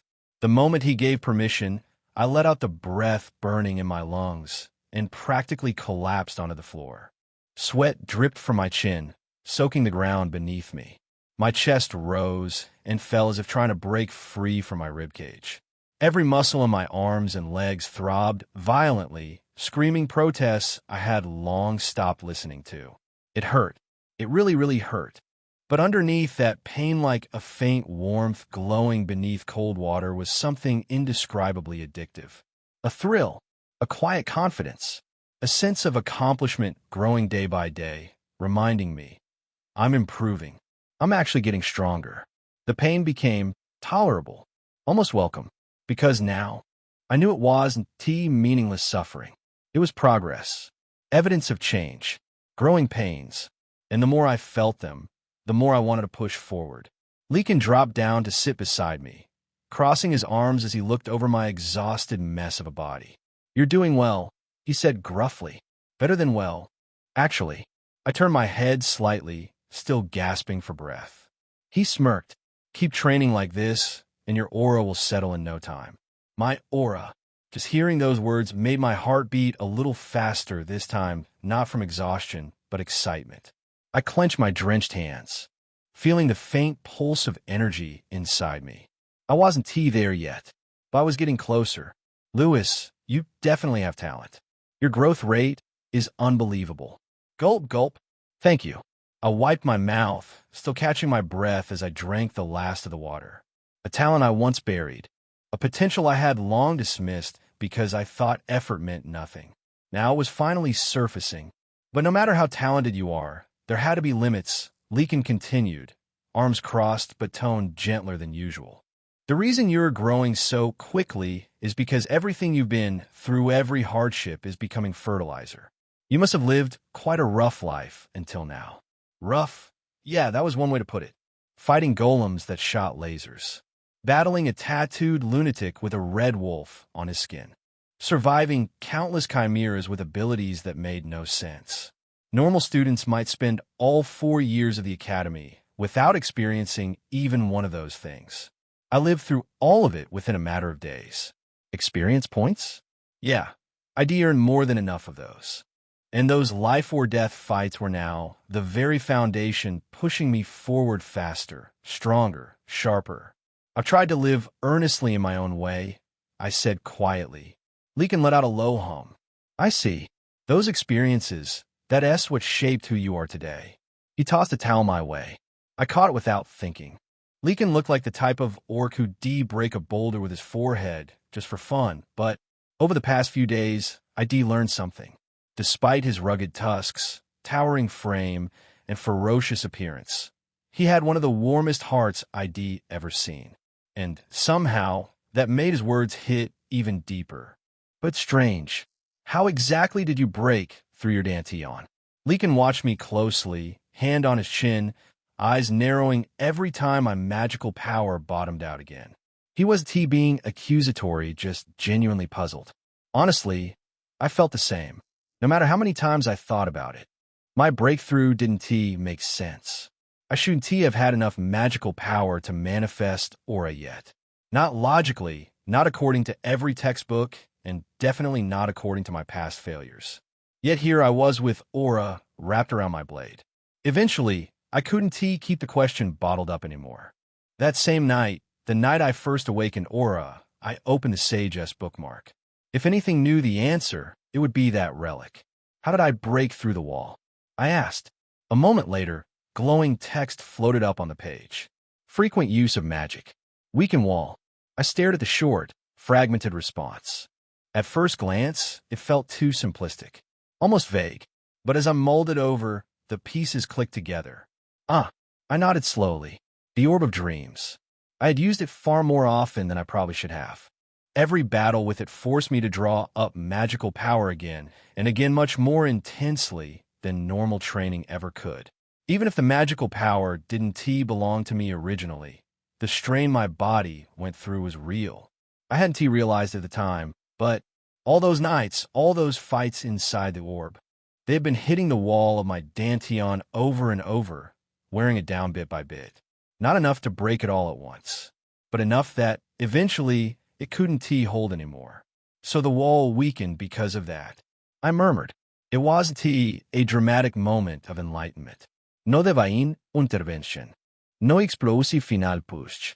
Just repetition. Accumulated pressure. The kind that quietly builds up until the barrier gives way. And without even knowing it, I had been preparing myself for this breakthrough all along. After hammering away at that wall over and over, my tightly sealed dantian finally gave way. It felt as if something inside me, something that had been dormant my entire life, had quietly clicked open. Normally, the only way to awaken the dantian was simple: pour in magic until it burst. But I had taken a different path entirely. A narrow gap, a shortcut, something born from coincidence or luck. Honestly, it was a miracle that it worked at all. Chapter 124. A major event. You've rested enough now. Pick up your sword again, Lewis. Leakin barked the order just as I barely managed to stand upright. Was he serious? Today's training wasn't he over? My arms were trembling from overuse. My legs felt like wet noodles, and my insides were still buzzing from the aftermath of awakening my dantian. Every muscle screamed in protest. Forget walking tomorrow. I wasn't sure I could walk now. My magical power was down to fumes. My physical strength was drained. And he expected me to train more? I opened my mouth, ready to beg for mercy, or at least ask if he was joking, when enough Leakin, a calm yet firm voice, cut in from the doorway. Dominic stepped inside, brow furrowed as he looked between me and the training field. What if the boy's dantian collapses from overexertion? Why are you pushing him like he's made of steel? Leakin scoffed and waved a hand dismissively. That's what training is, Dominic. And a dantian doesn't break from just a bit of effort. A bit? If this was a bit, then I didn't want to know what he considered intense. Dominic shot him an exasperated glare. That's because you're an orc. Humans are different. TSK. Human bodies are fragile. You're just unnecessarily tough, Dominic added flatly. At Dominic's calm but pointed intervention, Leakin finally backed down with a grunt. I let out a quiet sigh of relief. Phew, EM saved. Or so I thought, because the very next words out of Leakin's mouth made every drop of blood drain from my face. Then we'll train the body instead of swordsmanship. Hold on. What? I could barely move right now. And he wanted physical training? I immediately turned toward Dominic, silently begging him to stop this madman from crushing what little remained of my mortal frame. But that's fine. Ah, damn it. I stared at Dominic, betrayed, pleading with my eyes for him to reconsider. But instead, he nodded again, firm. Merciless approval. Follow me, Lewis. I exhaled weakly. Huh. Leakin's ear twitched. Did you just sigh? How insolent. That's one more set. I didn't dare say another word. With the hollow expression of a condemned man walking to the gallows, I quietly followed them into the physical training room. The moment we stepped inside, the thick smell of iron and sweat hit me. Racks of weights, sandbags, chains, and equipment I didn't even recognize were neatly arranged, or rather, ominously displayed. Leakin rolled his shoulders, cracking each joint like thunder. All right, human. Let us see how much your body can endure. I swallowed. Dominic patted my shoulder. Don't worry. We'll go easy. Leakin raised a brow. Easy? I thought you said we were training. Dominic nodded. Yes. Easy by our standards. My heart dropped straight to the floor. Yeah, I wasn't surviving this. Still keeping my mouth shut, I stepped inside, fully accepting my fate. As the midterm exams approached, the Academy's atmosphere settled into an unusual calm. Even in the classroom where ID arrived earlier than usual, students, who normally wouldn't crack open a book unless forced, were now hunched over their desks, muttering formulas or flipping through notes with desperate intensity. Stress had finally united them. Hello, Lewis. Good morning. Lisa greeted me the moment I stepped inside, waving with her usual bright energy. She'd blended into the class so naturally that it was hard to believe she had once been trapped underground in a glass tube. Now she was chatting happily beside Elena, the two of them completely absorbed in something. Have you seen this? It's a new menu item that just came out. What is it? As soon as I sat down, Lisa thrust a piece of paper into my hands. A flyer? I blinked. The paper was filled with colored drawing sundaes, cakes dripping with syrup, parfaits stacked to the heavens. Someone had put way too much effort into this. Let us go eat this together after class today, Lisa said, eyes sparkling.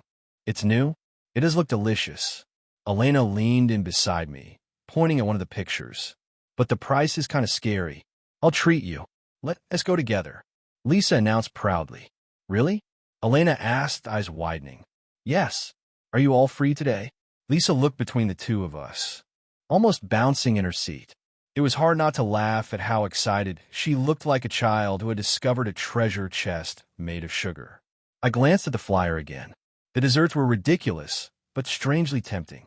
And honestly, after everything that had happened recently, something simple and sweet sounded nice. Seeing Elena's bright smile, Lisa immediately latched on her arm like a baby duck imprinting on its mother. She started whispering and persuading her with that innocent, almost childish enthusiasm of hers. Considering Elena's love for desserts, it's basically guaranteed the two of them will end up in a cafe after school, probably ordering the sweetest thing on the menu, maybe even two, watching the two of them chat and giggle together. Yeah, they look less like elite academy students and more like energetic high school girls gossiping after class. Meanwhile, some of us, namely me, are stuck sweating in the gym with instructors who look like they've been wrestling bears since birth. Not that I'm complaining. I mean, technically I chose this path. It's just, sometimes the difference in our daily lives is too obvious. Even though Lisa and I attend the same academy, it feels like we're living in completely different climates. She's in spring. I'm in manual labor summer. But seriously, where is she getting all that money for snacks and desserts? Her allowance shouldn't be that big. Midterm exams. I muttered under my breath. And then it hit me. In the original story, there was a major event before midterms. A pretty important one, too. But that was an incident centered around Edmund's class. It didn't involve me even in the slightest. I exhaled in relief. Good. Not my problem this time. Work hard, Edmund. You're the protagonist, after all. As for me, I'll be taking it easy until the midterms roll around. For once, it feels like things might actually stay peaceful. Hopefully. Chapter 125. Mischievous Lumen. Just as I finished wishing Edmund well, the classroom door slid open. Footsteps echoed softly across the room. And when Lisa and I lifted our heads to see who had entered, we both froze. Lewis, isn't that person from before? Lisa whispered. Yes, I murmured back. But why is she here? The girl who had stopped me on the academy walkway not long ago, the one who had asked for directions while I was guiding Lisa, was now stepping confidently into our classroom. With a bright smile, she walked straight to the front and turned to face the students. Nice to meet you all, she said with a cheerful wave. I'm Lumen, and I'll be in charge of your practical training from today onward. The class stirred to the word special teacher, but my reaction was far stronger. My eyes widened before I could stop myself. Lumen? That Lumen? My mind immediately jumped back to the comic, those scenes etched clearly into my memory. I look forward to working with you all, she continued lightly, her expression radiating warmth. If you have any questions, feel free to ask anytime. But I barely heard half of what she said. The name Lumen kept repeating in my head like a distant echo. Lumen, mischievous Lumen, a friendly troublemaker on the surface. But behind that bright smile hid her true nature. A legendary creature capable of wiping a kingdom off the map if she wished. A dragon. I swallowed hard. A real dragon was standing in our classroom, casually introducing herself as our practical instructor. And worse, she had spoken to me before. Nothing about today was going to be normal. But Lumen in the comic, didn't he look like this? I blinked several times, trying to process what I was seeing. This Lumen was tiny, youthful, almost childlike. But in the comic, she was a mature beauty with sharp eyes, a refined air, and a figure that would make half the academy stare.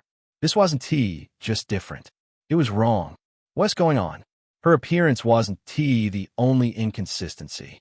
Even the class she was supposed to oversee wasn't ours.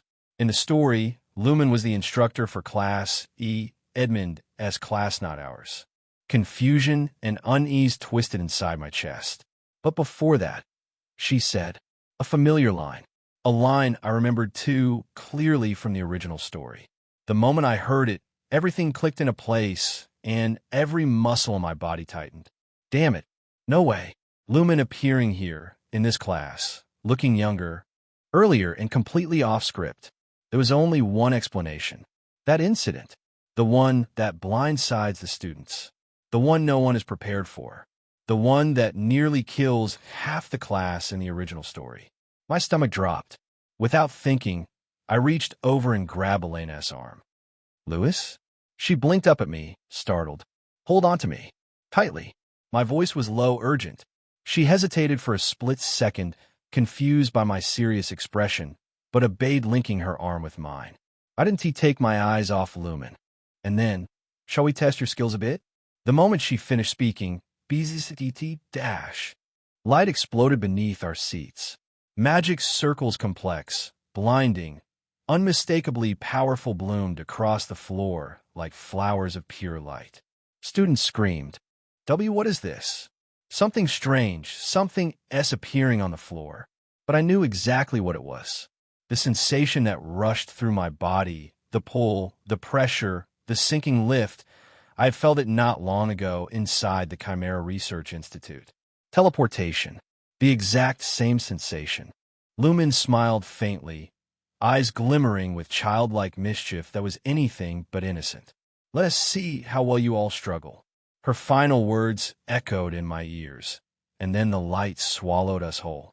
In an instant, the classroom vanished. We were gone. A thick canopy of leaves swayed above my head, blotting out most of the sky. Bird calls I'd never heard before echoed between towering trunks, and the air smelled fresher, denser than anything in the Empire. I slowly opened my eyes, pushing myself up as I scanned the surroundings with caution. This place, it wasn't anywhere in the Empire. The plants, the air, the structure of the forest, everything felt foreign. Gigantic trees stretched upward like pillars holding up the heavens. Their roots twisted across the ground like ancient serpents, and strange flowers bloomed in clusters of colors I'd never seen before. Yet for all its unfamiliarity, the place didn't feel entirely new to me. If anything, it felt déjà vu, because I'd seen this forest before. Not in real life, but in the webtoon. Where are we? Elena's voice trembled as she looked around in confusion. Her eyes darted from tree to tree, searching for anything recognizable. Instead of answering, I lifted my arm and silently pointed toward the hill that rose above the forest. She followed my gaze and froze. That S, impossible. Her voice cracked, because standing beyond the hill, towering into the sky like a living pillar of light and life, was a massive tree of overwhelming grandeur. Its leaves shimmered in hues of gold and jade. Its trunk was wider than a fortress wall. Its branches stretched so far they blended into the clouds. The world tree, Elena whispered, breathless. The sacred tree said to support the balance of the continent. A place where ordinary people could only dream of setting foot, because even finding it was considered a miracle. But we weren't just near it. We were in its forest. The world tree's domain. A location straight out of the webtoon, place only high-ranking elves, spirits, and ancient beings ever tread upon. Then, could this be the Lunaria forest? Elena's voice trembled with a mix of awe and confusion as she stared up at the colossal tree towering above us. Given what she'd seen in textbooks, her assumption made perfect sense. The world tree was said to exist only in Lunaria, homeland of the elves. Anyone would think the same, but she was wrong. I shook my head. No, this isn't Lunaria. Look over there. Elena turned to where I pointed and froze. That's a central tree? Wait, what? Then this isn't the eastern region? The pale bark, the rippling grain-like patterns distinctive and unmistakable. Dozens of central trees stood quietly among the forest greenery, swaying lightly in the breeze. Central trees only grow in the western continent. They're as symbolic to the west as cherry blossoms are spring. And Lunaria? Lunaria sits far to the east, warm and humid, completely unsuitable for central trees. Chapter 126. The World Tree of Dragons. Senral trees only grow in the western continent. They're as symbolic to the west as cherry blossoms are to spring. And Lunaria? Lunaria sits far to the east, warm and humid, completely unsuitable for senral trees. Elena's brows knit together, confusion deepening. But then, where are we? And if that's not the World Tree of the Elves, then what? Her voice trailed off as she looked back up. The gargantuan tree towered so high its peak vanished into the clouds. Its presence alone felt ancient sacred, powerful enough to make your breath catch. The answer was simple. It's another world tree, I said quietly. One that exists in this world besides Eldrian. Elena blinked. Another? But that can't be right. There's only one world tree in existence. That's what people think. I cut in, because that's all they've been told. In truth, there are three.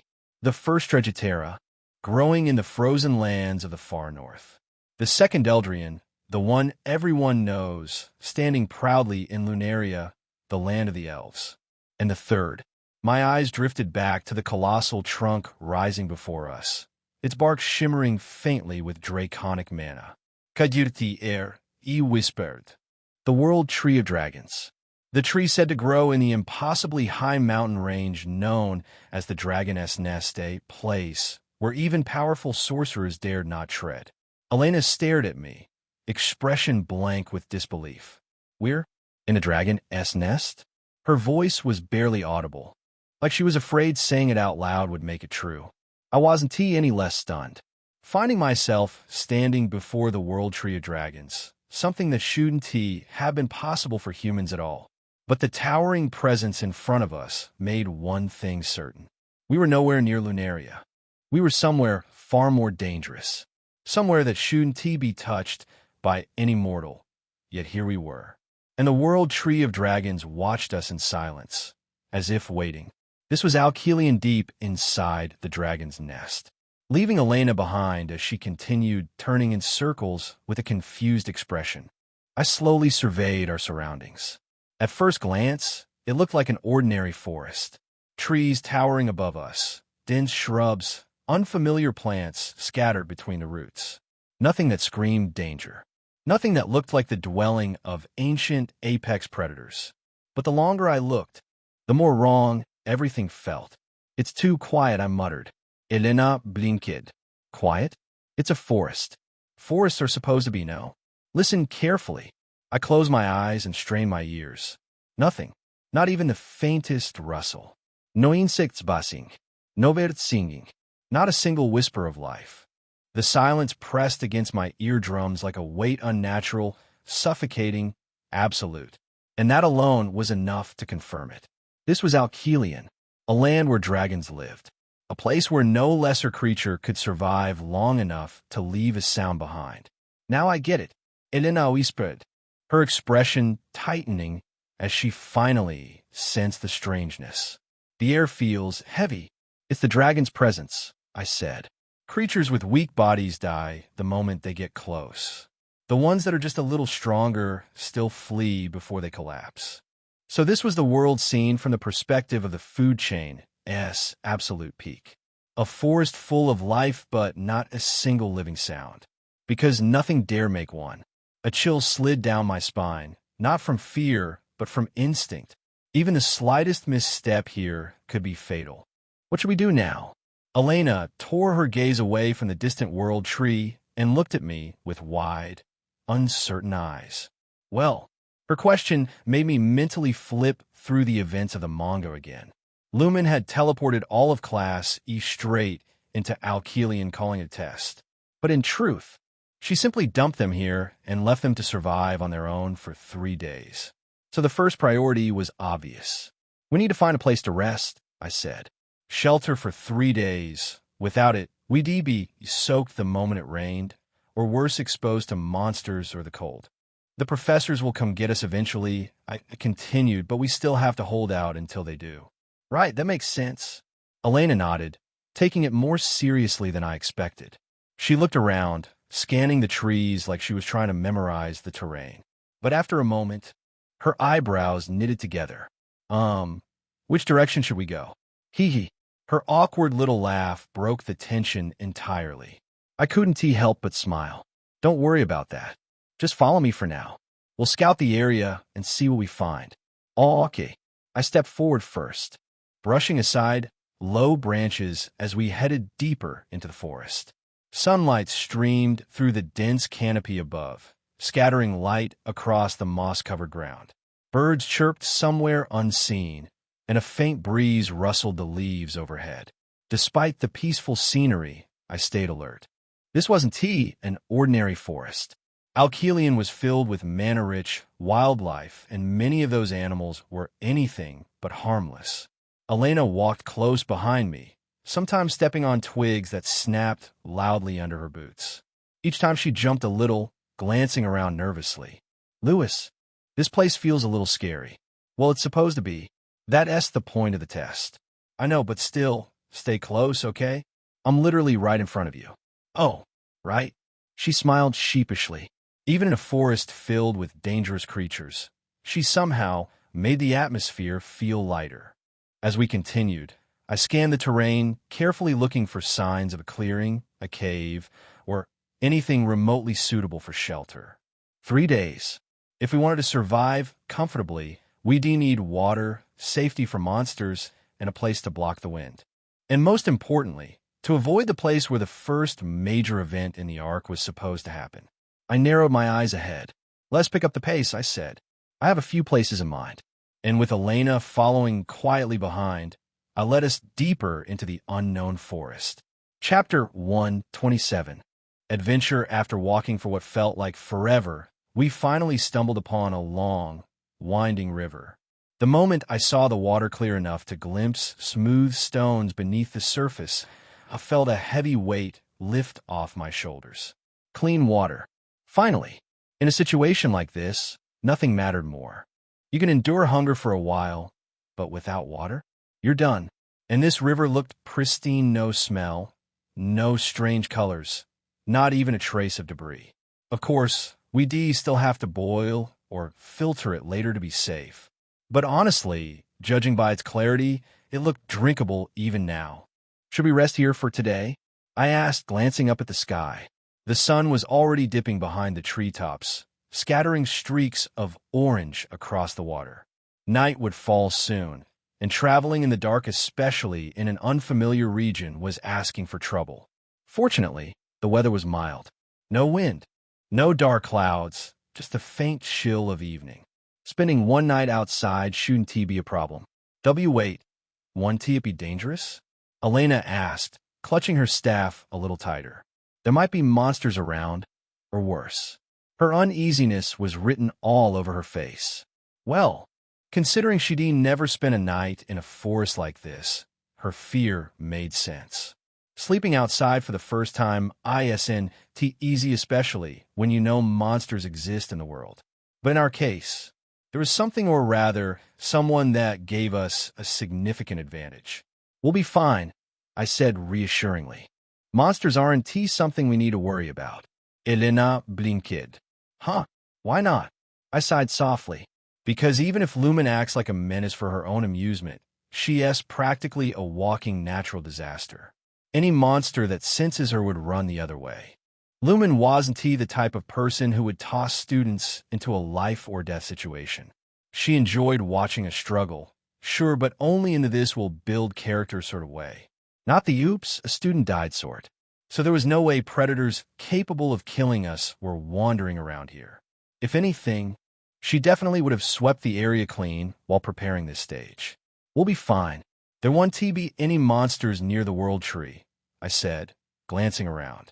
The World Tree's glow was bright enough to wash over everything within our sight, a calm and gentle light that pushed back the darkness. No impure creature would dare approach such a place. They would been purified the moment they stepped near. So, really, there was nothing to worry about. Seeing Elena's shoulders relax just a little, I crouched near the water's edge and began gathering dry branches scattered around. They snapped cleanly in my hands as I stacked them into a small pile. Elena watched for a moment, then quietly joined in, picking up more branches and adding them to mine. Before long, We had a decent-sized heap. Time to make a fire. The temperature had dropped sharply after sunset, the night air creeping under our clothes like cold fingers. Sleep in this condition, and we wake up stiff, shivering, and miserable, not exactly ideal for whatever Lumen planned for tomorrow. I leveled the ground a bit and arranged the branches more neatly, creating a small but steady structure. Then I reached into my pocket and pulled out the dream orb, its surface swirling faintly with stored magic. Let's get this started. Then I drew on my magical power, gathering the current at a single point on my sword. It felt like pulling a thread of lightning tighter and tighter until it finally snapped forward. Whoosh! A thin spark leapt from the blade and touched the bundle of dry branches I had prepared. A moment later, a small flame flickered to life. It grew quickly, spreading across the wood until a proper campfire crackled before us.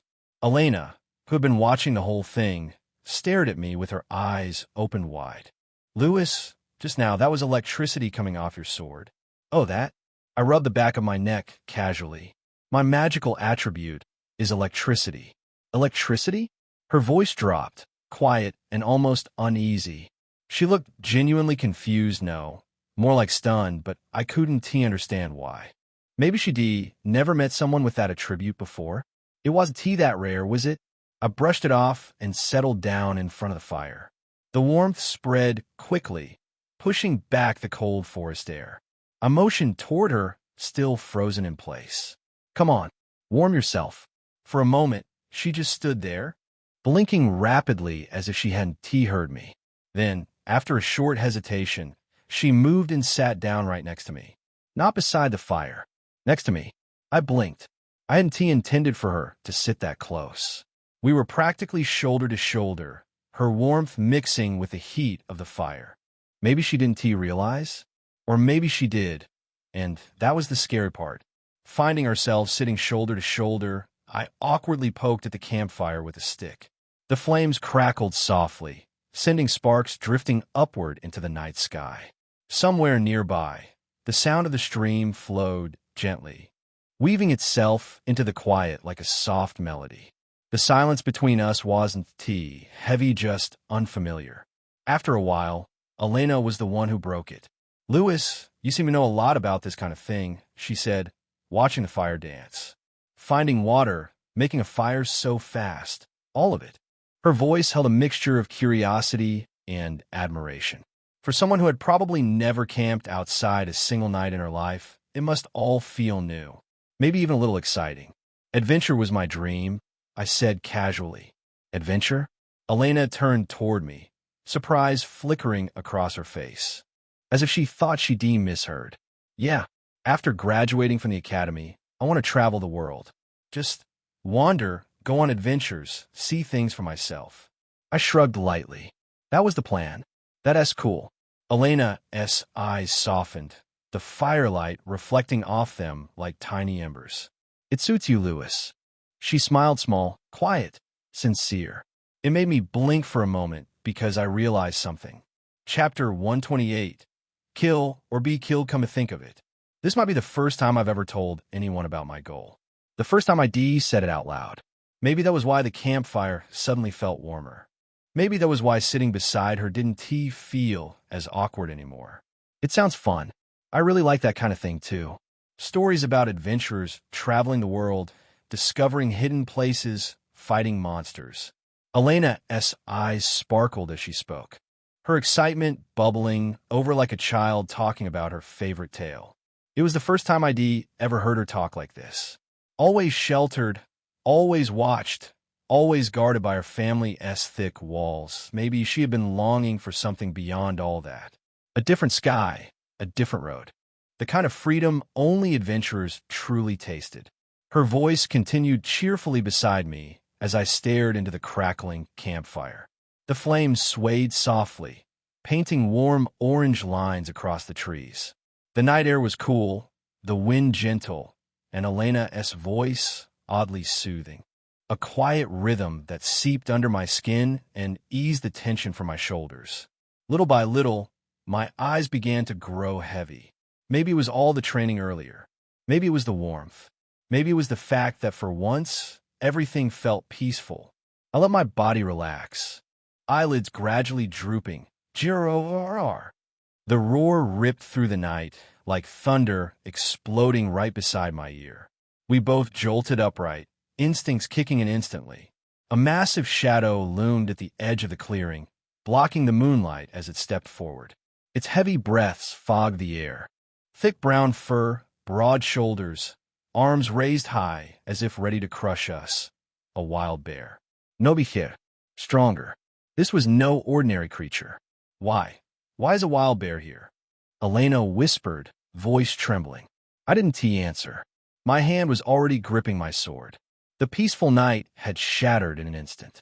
Now, only the sound of leaves trembling in fear surrounded us, and the bear's glaring eyes, reflecting the firelight like burning embers, locked onto us without mercy. The bear towered over us, massive arms raised high, as if ready to rip me in half. Anyone else would be frozen on the spot. But me? I didn't feel a hint of fear. Not after what I'd just been through underground. Compared to a chimera that was part bear, part walking metal factory, this thing was just a normal bear. Big, angry, sure but ordinary. Gruar. Its roar shook the branches overhead, and I felt Elena flinch behind me. I heard her sharp inhale, the rustle of her clothes as she instinctively took a step back. Yeah, a sudden bear ambush would terrify most people. But I stepped forward. The ground trembled under its weight as it lumbered closer. Even from a distance, I could tell this thing was far larger than any bear I'd ever seen. Probably swollen from the dense, magical energy saturating this forest. Its red, gleaming eyes locked onto me, lips curling back to reveal long, wet fangs. Thick strands of saliva dripped down and sizzled softly when they hit the mana-rich soil. Everything about it screamed danger, and yet my heartbeat stayed steady. Kill or be killed. The forest ran on that law. Monsters ran on that law. So did I. I inhaled deeply, pulling magic up from my core. Warm energy flowed into my dantian, surged through it, and then wrapped around my sword like a thin, golden flame. Only once the aura settled along the blade did I raise it. The bear stomped, cracking the earth beneath its weight, muscles bulging as it prepared to charge. Elena's voice trembled behind me. Lewis, be careful. I didn't take my eyes off the bear. Don't worry, I said quietly, steadying my stance. This is nothing. The bear roared again and lunged, and I moved to meet it. Gruar. The massive bear barreled toward me, roaring loud enough to shake the trees. No hosetaschen. No overthinking. I tightened my grip, aura flaring to life along the edge of my sword. And I swung. Slash. Kuh. A wet, heavy sound tore through the night as the bear's thick arm flew off, spiraling through the air. Blood sprayed in a bright arc, painting the ground beneath it. The creature staggered, screaming in agony, its body trembling from shock. I steadied my stance, aura humming loudly in my ears as I readied a second strike. My first attack had been slightly off expected, considering it was my first time using aura in a real fight. But this time I would aim true. I shifted my weight, prepared to step forward, but the bear's eyes widened in pure, instinctive terror, realizing it had charged into the jaws of something far stronger than itself. The beast spun around with surprising speed and bolted into the forest, crashing through branches and undergrowth as it fled for its life. I watched silently as its massive silhouette disappeared into the darkness. When it was gone, I let out a slow breath and allowed my aura to fade, the glow sliding off my blade like mist dissolving into the night. I didn't chase it, not because I felt mercy, but because the forest at night was suicide. An injured animal running into the wilderness only had one ending anyway. I lowered my sword and stared down at my palm. The lingering vibration from cutting through flesh, bone, and muscle remained in my hand raw, electric, unforgettable. It was the first time I'd ever cut something so cleanly. The sword slid through the flesh without meeting the slightest resistance. A clean cut, smooth, effortless, and the feeling that traveled up the blade straight into my hand was insane. I almost exhaled a quiet laugh. It felt phenomenal. The sensation was unreal, like slicing through water or silk soaked in oil. No grinding, no jarring impact. Just pure, fluid motion. It was gruesome to watch. Yes, blood, tissue, the raw inside of a monster. But the sensation itself, it was undeniably intoxicating. Was this what Leakin meant when he spoke about the taste of aura? That subtle, electric thrill that lingered in your hand long after the blade finished its arc? I thought Thunder Slash was the peak of satisfaction, their explosive sound, the surge of power, the shock wave shooting down my arm. But this was different. Sharper, cleaner, almost elegant. An entirely different kind of pleasure. My fingers curled unconsciously around the hilt, remembering the feeling. Then I forced them to relax. Forced myself to breathe out the thrill and clear my head. No, this wasn't something I should get used to. A sword exists to harm. A sword is a tool that cuts, injures, and at its core kills. That sensation I enjoyed just now was the feeling of slicing through flesh, through something that once lived. And I liked it. The realization made something cold settle at the bottom of my stomach. Was that really pleasure? Or was it the thrill of destruction masquerading as something beautiful? I shook my hand once, as if trying to fling off the lingering feeling crawling across my nerves. Get a grip. If I wasn't careful, that thin line between a warrior and a monster, I could cross it without even noticing. And that scared me more than anything I cut today. Chapter 129, Warmth, Confusion. In Wolves 1, I must not be consumed by the sword. That was the first lesson Leakin drilled into me, over and over. A swordsman who forgets himself the moment the blade leaves its sheath is already half dead. I let out a slow breath and raised my head again, repeating his words in my mind to steady myself. The appearance of that bear. It wasn't coincidence. If a monster shows up this close, it means we've wandered into its territory and we're their territory, their den. I scanned the dark forest again, letting my eyes adjust. There, a cliff, barely visible through the trees. Elena, this way, I said, keeping my voice low. We walked toward it slowly, carefully, my aura lamp casting a faint glow across the jagged rock face.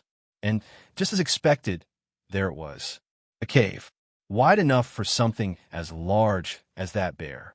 Sheltered, and positioned high enough to avoid ground moisture. Anyone could tell it was a perfect den. Stay close, I whispered. We stepped inside, and I spent a few minutes checking every corner. Nothing. The bear hadn't returned yet. The air carried a sharp, animal scent, earthy, musky, a little overwhelming at first, but not unbearable. And, thankfully, there was a way to make it manageable. I flicked my wrist, releasing a thin trail of purified wind magic to disperse the lingering odor. It was perfect, but the air felt noticeably lighter. How about staying here tonight? I asked, looking back at Elena. She gave the cave a quick once-over, then nodded. Seems fine. A bit cramped, but it'll keep the wind out. Cramped was an understatement. The cave was barely large enough for 3 people sitting shoulder to shoulder. But with just the 2 of us, it'll do, I said quietly. We began settling in, clearing the floor of loose stones and brushing aside old leaves.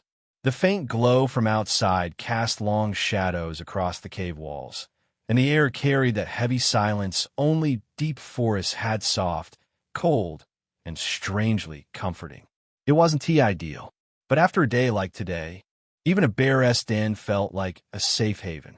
For tonight, this would be our shelter, and tomorrow, we'd be back on the move. But still, I wasn't done yet. There's still some more left to do. I opened my spatial storage and took out a handful of items I'd thrown inside over the past few weeks. What even is all this?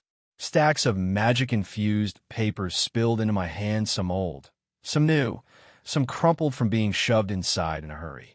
Right? I'd been preparing for emergencies, storing bits of magic into these papers whenever I had the chance, so I could turn them into scrolls later. Not the most elegant method, but practical. I sifted through them, pushing aside attack spells and utility charms until I found the ones we actually needed. Purification magic and alert magic. Perfect. I tore the purification scroll first. A soft, white light rippled outward, washing through the cave like a gentle breeze. Whoosh!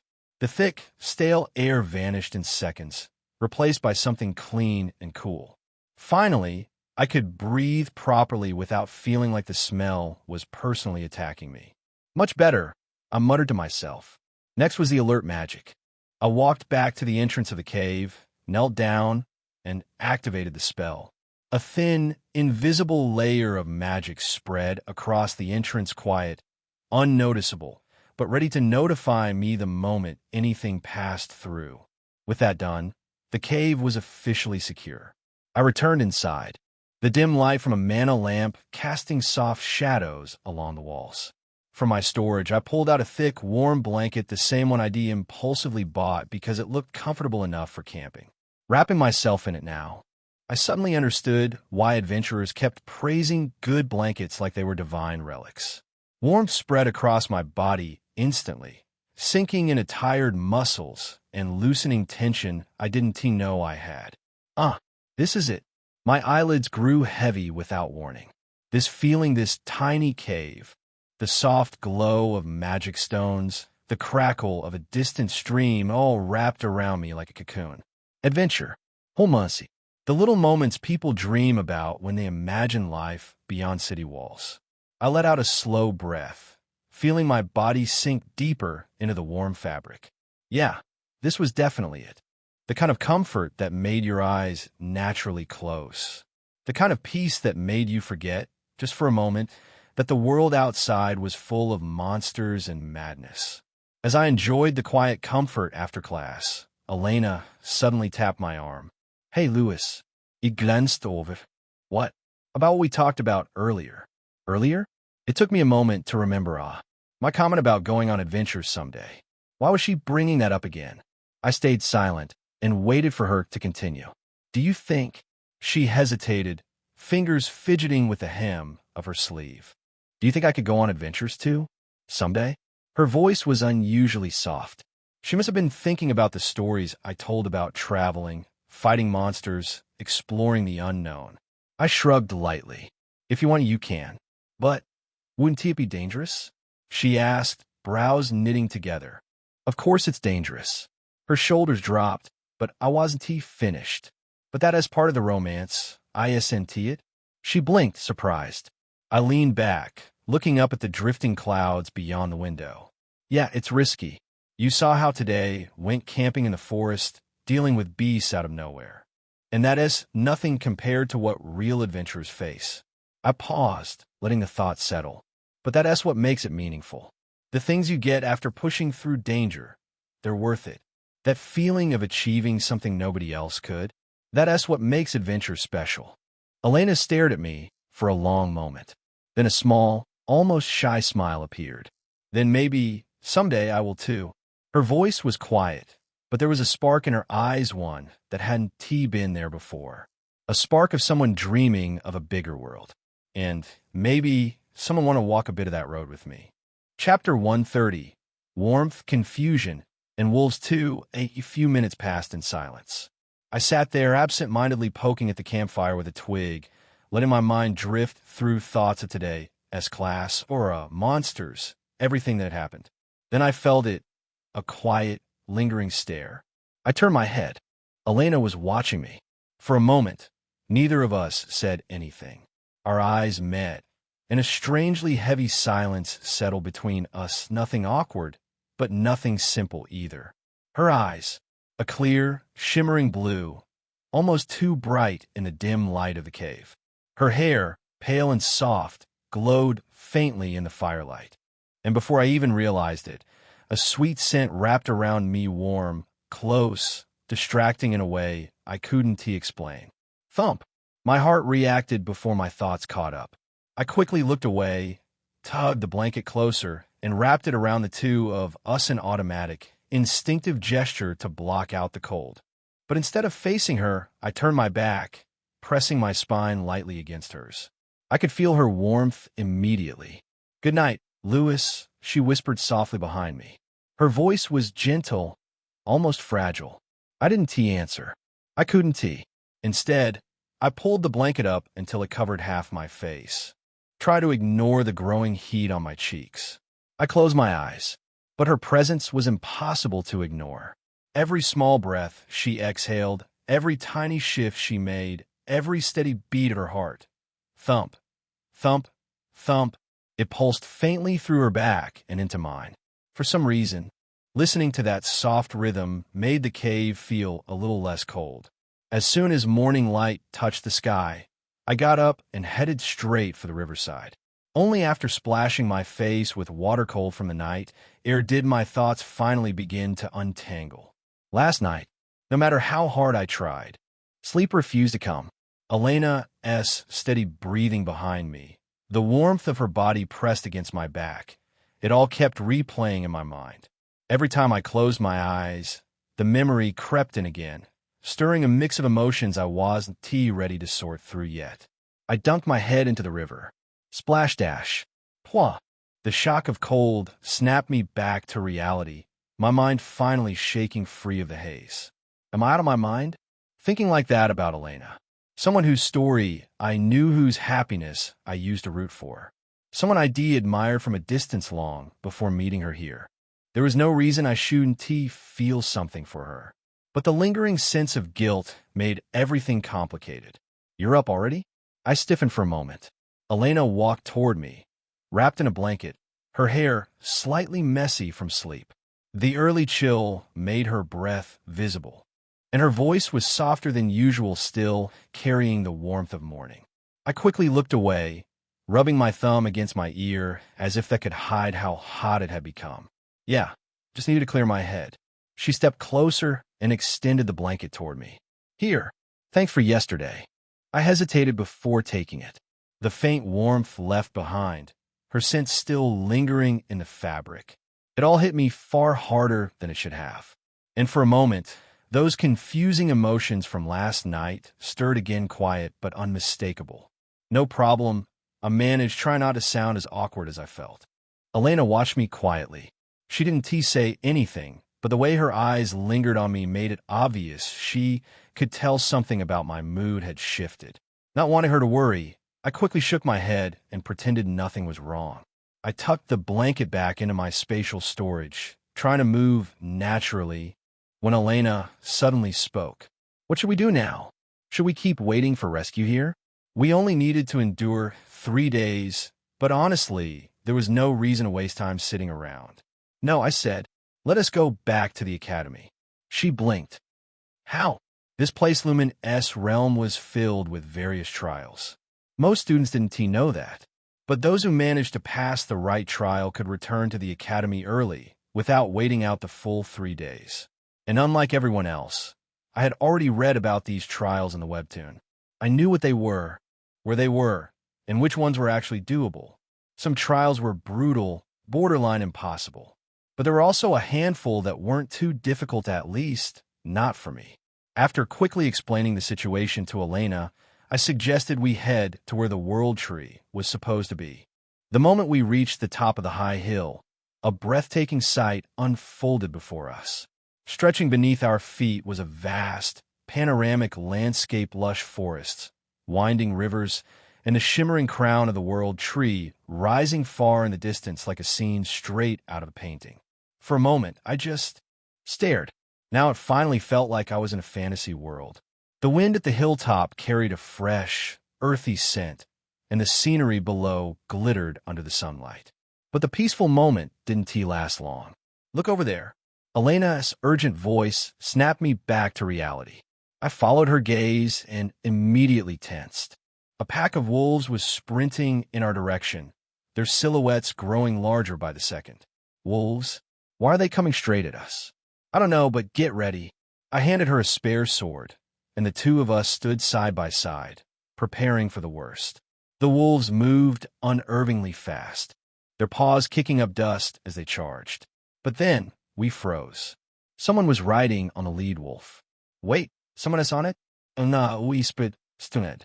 As the figure drew closer, The details became clearer: pink hair, streaming wildly in the wind, bright eyes, and a grin way too carefree for someone charging in a battle on a wolf. Lisa? Sure enough, Lisa was perched on the wolf's back like she'd been born there. "Hey, you guys!" she shouted, waving as if she were greeting us from across the street, and not while riding a wolf straight at us. Elena blinked. I blinked. Even the wolves slowed down like they didn't understand what was happening. Chapter 131. Virgin Obsessed Woo. A wolf's howl echoed across the open hill, sharp and clear against the quiet air. "Louis." "Elena." Lisa's voice followed right after, bright and unmistakably cheerful. When we turned, we saw her waving wildly while sitting on the back of a massive wolf. Of course she was. Her pink hair fluttered in the wind, and behind her, a whole pack of wolves came running in formation, their footsteps rumbling like distant thunder. Elena and I just stared. Wild wolves, infamous for being territorial and vicious, were trotting along behind her like loyal pets. If I didn't know any better, I'd think she'd drag along a parade. Maybe she really had used the power of the evil eye. That was the only explanation that made sense. "You're all safe." Lisa's voice trembled slightly as she leapt off the wolf and ran toward us. She wrapped her arms around Elena first, squeezing her tight. Elena hugged her back without hesitation, burying her face in Lisa's shoulder. It was a genuine reunion, warm, relieved, and long overdue. Behind the two of them, the wolves who had followed Lisa sat down in neat rows, their tails swishing back and forth like overexcited puppies. A few even tilted their heads at us, eyes sparkling with curiosity. I still couldn't reconcile the image. Once the two girls finally pulled apart after what felt like several minutes of clinging to each other, the conversation naturally shifted. "But what are you two doing all the way up here?" Lisa asked, dusting off her clothes. "We were headed toward that tree," I said, pointing into the distance. Lisa followed my finger, her eyes narrowing. "The World Tree? Why?" "Last night," I explained, "I saw a beam of white light coming from that direction. I thought if we went there, we might figure out what caused it." Last night, behind the softly glowing World Tree, an unfamiliar pillar of pure white light had pierced the sky so bright it almost looked like it had split the darkness itself.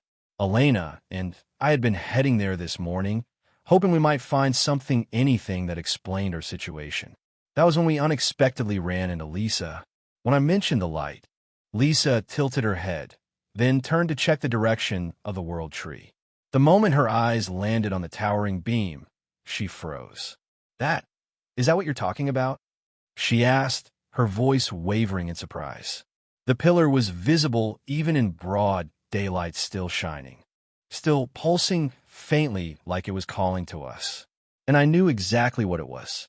A message, a marker, a signal deliberately left behind by Lumen, the one who sent us to this world. For us alone. But I couldn't say that. "Not yet. We're not sure," I said instead, giving her a vague, non-committal answer. "But we think it might be related to how we ended up here." Lisa lowered her gaze slightly, as if deep in thought. "Is that so?" Her expression was unreadable for a moment. Then she quietly clenched her fists, as if arriving at a decision. "Then let us go together," she said with a small but determined smile. After that, she walked forward without hesitation, as though the decision had been obvious from the start, as though she had no intention of letting us go on without her. I exchanged a glance with Elena, who looked relieved, then nodded. And so the three of us began our journey toward the World Tree, toward the beam of light piercing the sky like a divine guidepost. Whatever was waiting at the end of it, it felt like everything was finally starting to move. With Lisa joining us, the atmosphere instantly became lighter, almost too light. She was looking around with bright, curious eyes, reacting to every little thing as if the world itself was new to her. Well, in a way it was. Lisa had spent her childhood confined inside cold laboratories, used as a test subject more than she ever lived as a person. And after that, she had slept inside a glass tube for nearly 100 years. To her, Even the wind brushing her hair must have felt like a brand new experience. So she ran around the hilltop like an excited child, smiling at flowers, poking at rocks, and even trying to talk to the grass at one point. Elena watched her with a soft smile. I watched her with a tired one. Still, it was hard not to feel the mood brighten with her around. Thanks to her enthusiasm, our climb up the steep hill didn't feel as exhausting as it should have. Before we knew it, the world tree so far away just moments ago was now looming much closer, its enormous branches stretching across the sky. Eventually, the slope grew steeper and our stamina ran out. We took a short break on a flat area near the top. The view was breathtaking. A vast, open landscape spread out below us, green forests, shimmering rivers, and the endless sky painted in bright blue. Just staring at it made our fatigue melt away. "It's beautiful," Elena murmured. I nodded in silent agreement. But then something caught my eye. They've already gone down there. Following the line of my gaze, Elena and Lisa looked toward the base of the hill. The wolf pack, the same pack Lisa had ridden earlier, was sprinting toward the world tree. But as they drew closer to it, their movement changed. The wolves slowed, their formation tightening. Their ears pressed flat, their tails lowered.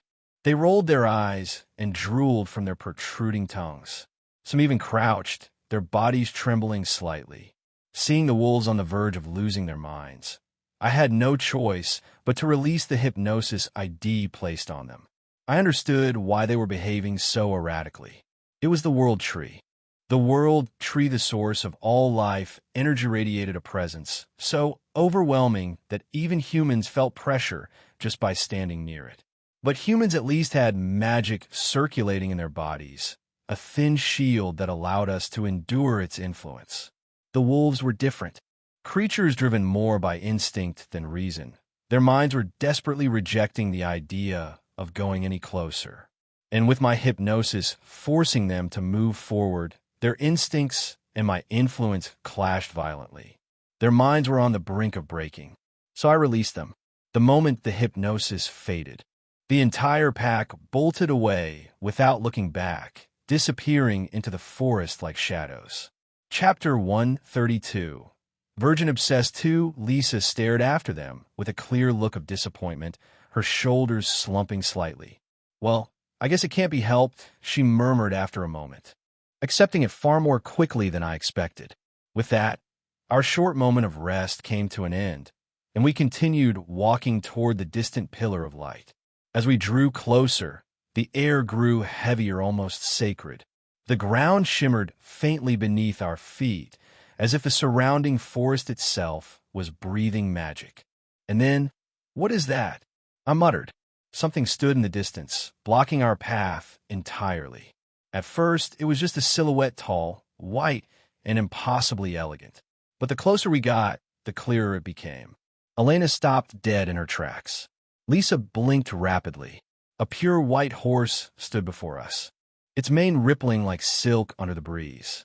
But what drew the eye immediately was the long, sharp horn jutting from its forehead, glowing faintly with holy light. "A unicorn?" Elena whispered.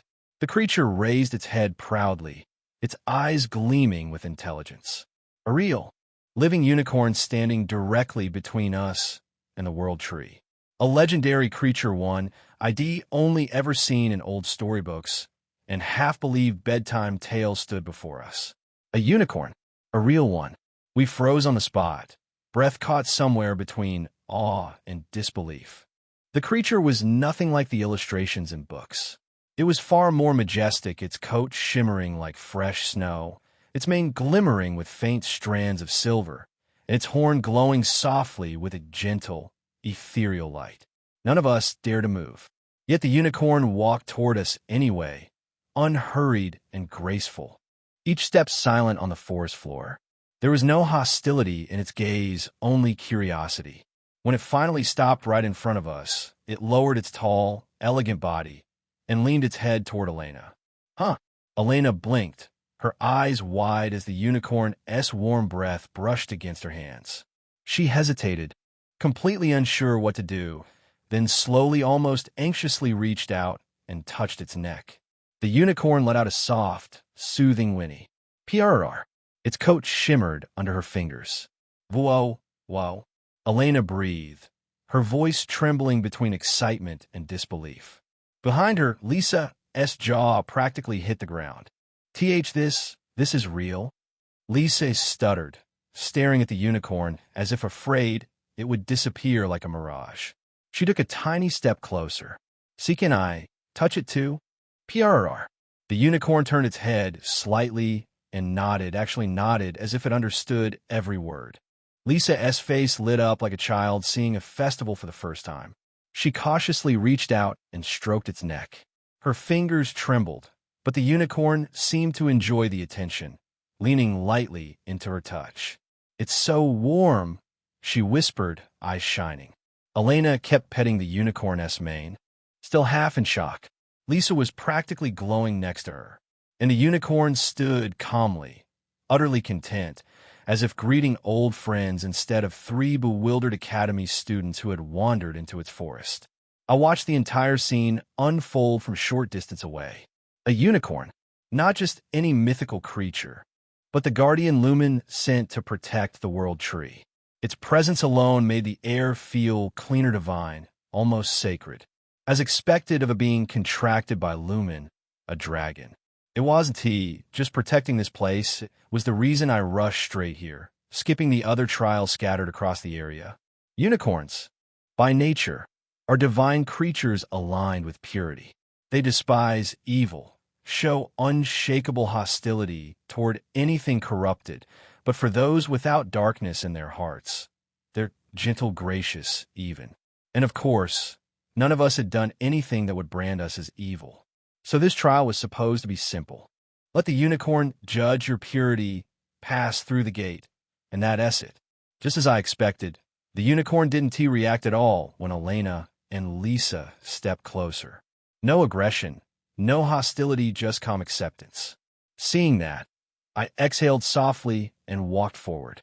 But then, the unicorn's expression twisted the moment it sensed me approaching. Its pure white ears flattened, and it took a step back. Then another. It wasn't he afraid. It wasn't he hostile. It was avoiding me, almost like a person recoiling from something unpleasant. What? I stopped in my tracks, baffled. Why? Did it mistake me for someone evil? But that made no sense. I hadn't done anything remotely bad. Nothing that should trigger a divine beast's rejection. And yet, the unicorn kept backing away, its pristine hooves scraping against the ground as it stared at me with what could only be described as discomfort. Elena blinked. Lisa tilted her head, and I stood there thinking one simple, exasperated thought. What the hell is going on? I frowned as I watched the unicorn continue to avoid me, darting left every time I stepped right, then stepping forward just so it could block my path again. Why? Why did that specific thought pop into my head at a time like this? Unicorns like virgins. Seriously? Is this situation really about that? In a lot of fantasy stories, unicorns are given one ridiculous, borderline insulting nickname. Virgin obsessed. They're famous for showing affection toward pure, beautiful maidens, and for reacting with absolute disgust toward men or anyone who isn't pure. I narrowed my eyes at the unicorn. Is that why you're blocking me? The unicorn snorted loudly, as if offended I even questioned it.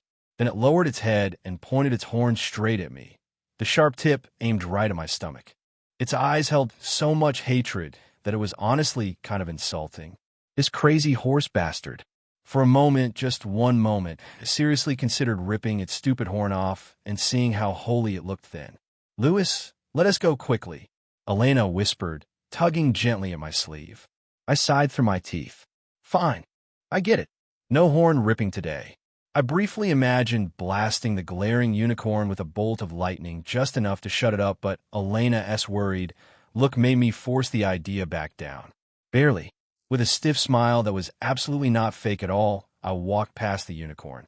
It stepped aside reluctantly, still glaring at me like I had committed some unforgivable sin. We approached the pillar of light shimmering in the center of the clearing. This was it.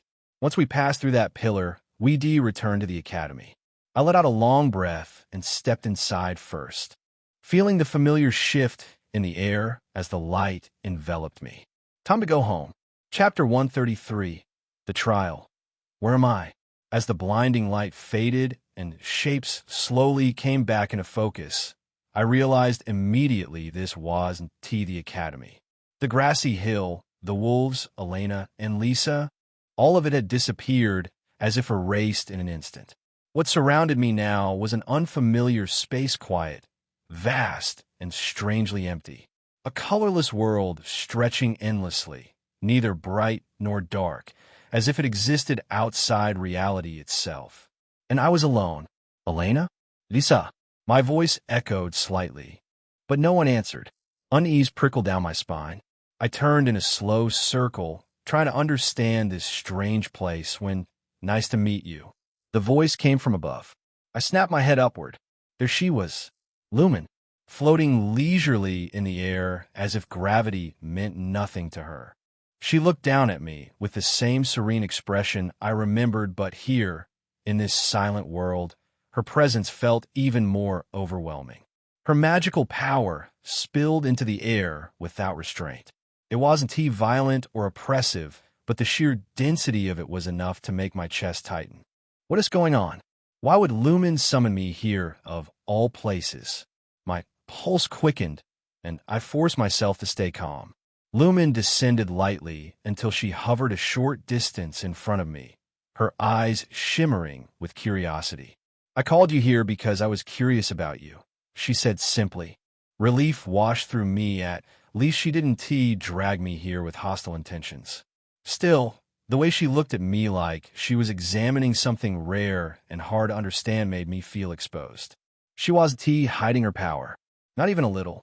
It flowed around her in waves, effortlessly reminding me of the gap between us. I swallowed hard, forcing my voice not to tremble. Curious about what exactly? Lumen didn't answer. Instead, a faint smile tugged at the corner of her lips, gentle, but carrying an edge that made the air feel heavier. Her silence felt far more unnerving than any reply. But her smile faded as she slowly narrowed her eyes, her expression sharpening into something stern, almost accusing. You don't ask about my identity. You're not afraid of me. The moment those words left her mouth, my entire body stiffened. Your eyes. Her voice lowered, almost a whisper. They look at me as if you already know everything. Her golden irises locked onto mine, unblinking bravado. Eyes that didn't gaze at me, but through me. Predatory. Dangerous. Like a beast evaluating whether I was prey, threat, or something else entirely. As if you already know I hurt you, she finished quietly. Shit. I screwed up. My guard had slipped. I reacted too casually, too naturally, because I already knew what she was. Anyone else would be shaking, kneeling, or screaming after suddenly falling into an unknown space and being confronted by someone like her. A dragon. A being that could erase me with a thought. But instead of fear, ID shown familiarity, comfort, and from her perspective, that was abnormal, suspicious. Her gaze sharpened even further. Should I drop to my knees right now? Beg for forgiveness? Pretend to be terrified like a normal person? My mind scrambled for an excuse, any excuse before she came to the wrong conclusion. But suddenly I stopped myself from panicking and took a calm breath. Now I can focus better. Should I make an excuse? No. Lumen hates cowardice.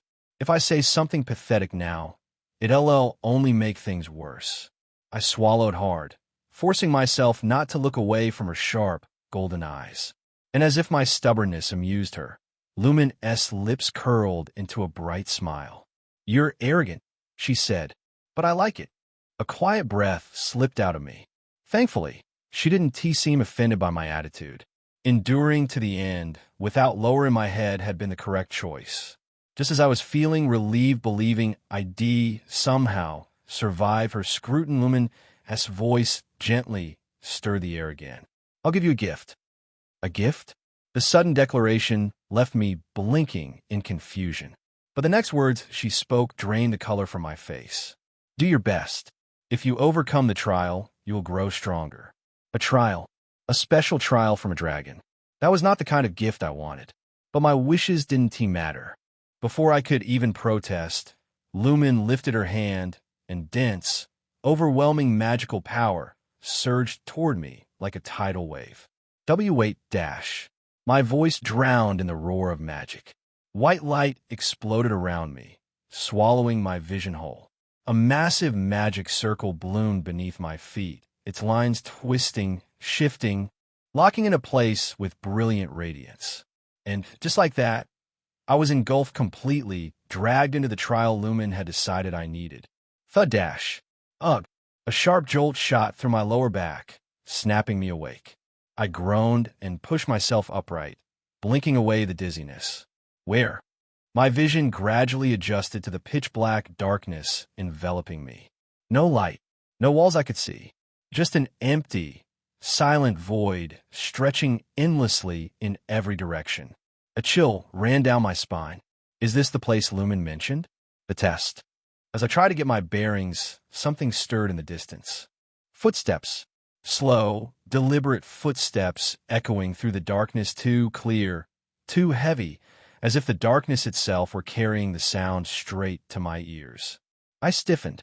The silhouette began to take shape, then grew clearer and clearer, until it finally stood right in front of me, and my breath stopped. Lewis? It was me, not a resemblance, not a copy. Me. Same hair, same eyes, same build, same expression. Even the faint scar along my cheek from sparring with Julian was perfectly replicated. The only difference was the smile. He was smiling slow, crooked, and cold. A twisted, mirror version of myself. Nice to meet you, he said lightly. My mouth went dry. It was tea, just that he looked like me. He felt like me. Every detail was flawless, my posture, my breathing rhythm, even the faint magical flicker around him. How? My mind scrambled for an explanation, any explanation. There was only one possibility. One terrifying question I had avoided from the moment I ended up in this world. What happened to the original Lewis when I possessed his body? I had never dared to look too deeply into it. Never let myself think about it for too long. But now, staring into the eyes of the version of me that shouldn't exist, the answer slowly rose to the surface. And it wasn't T1 I wanted to face. Chapter 134. Doppelganger, were you alive all this time? I asked cautiously. Not exactly that concept, but close enough. Lewis, no. The thing wearing my face answered with an evasive smile. Not that concept. His wording nagged at me. And then it finally clicked. Then, are you a doppelganger? Oh, how did you figure that out? His tone was playful, as if he were genuinely impressed. A memory surfaced in old manga I read long ago. Doppelgangers. In this world, they weren't just legends, they were real. A being that could perfectly copy someone else's face, voice, and even abilities. Not a living creature, more like a spirit taking on form. And now, one stood in front of me. My exact face, my exact posture, even the way it breathed felt familiar. Its gaze locked onto mine, unblinking. Seeing myself look at me like that was unsettling, to say the least. So this is the trial Lumen mentioned. If Lumen had prepared this, then of course it wouldn't be simple. A test against a perfect mirror, one that could use everything I had. My strength, my weaknesses, even my bad habits. Breaking through this wouldn't be easy.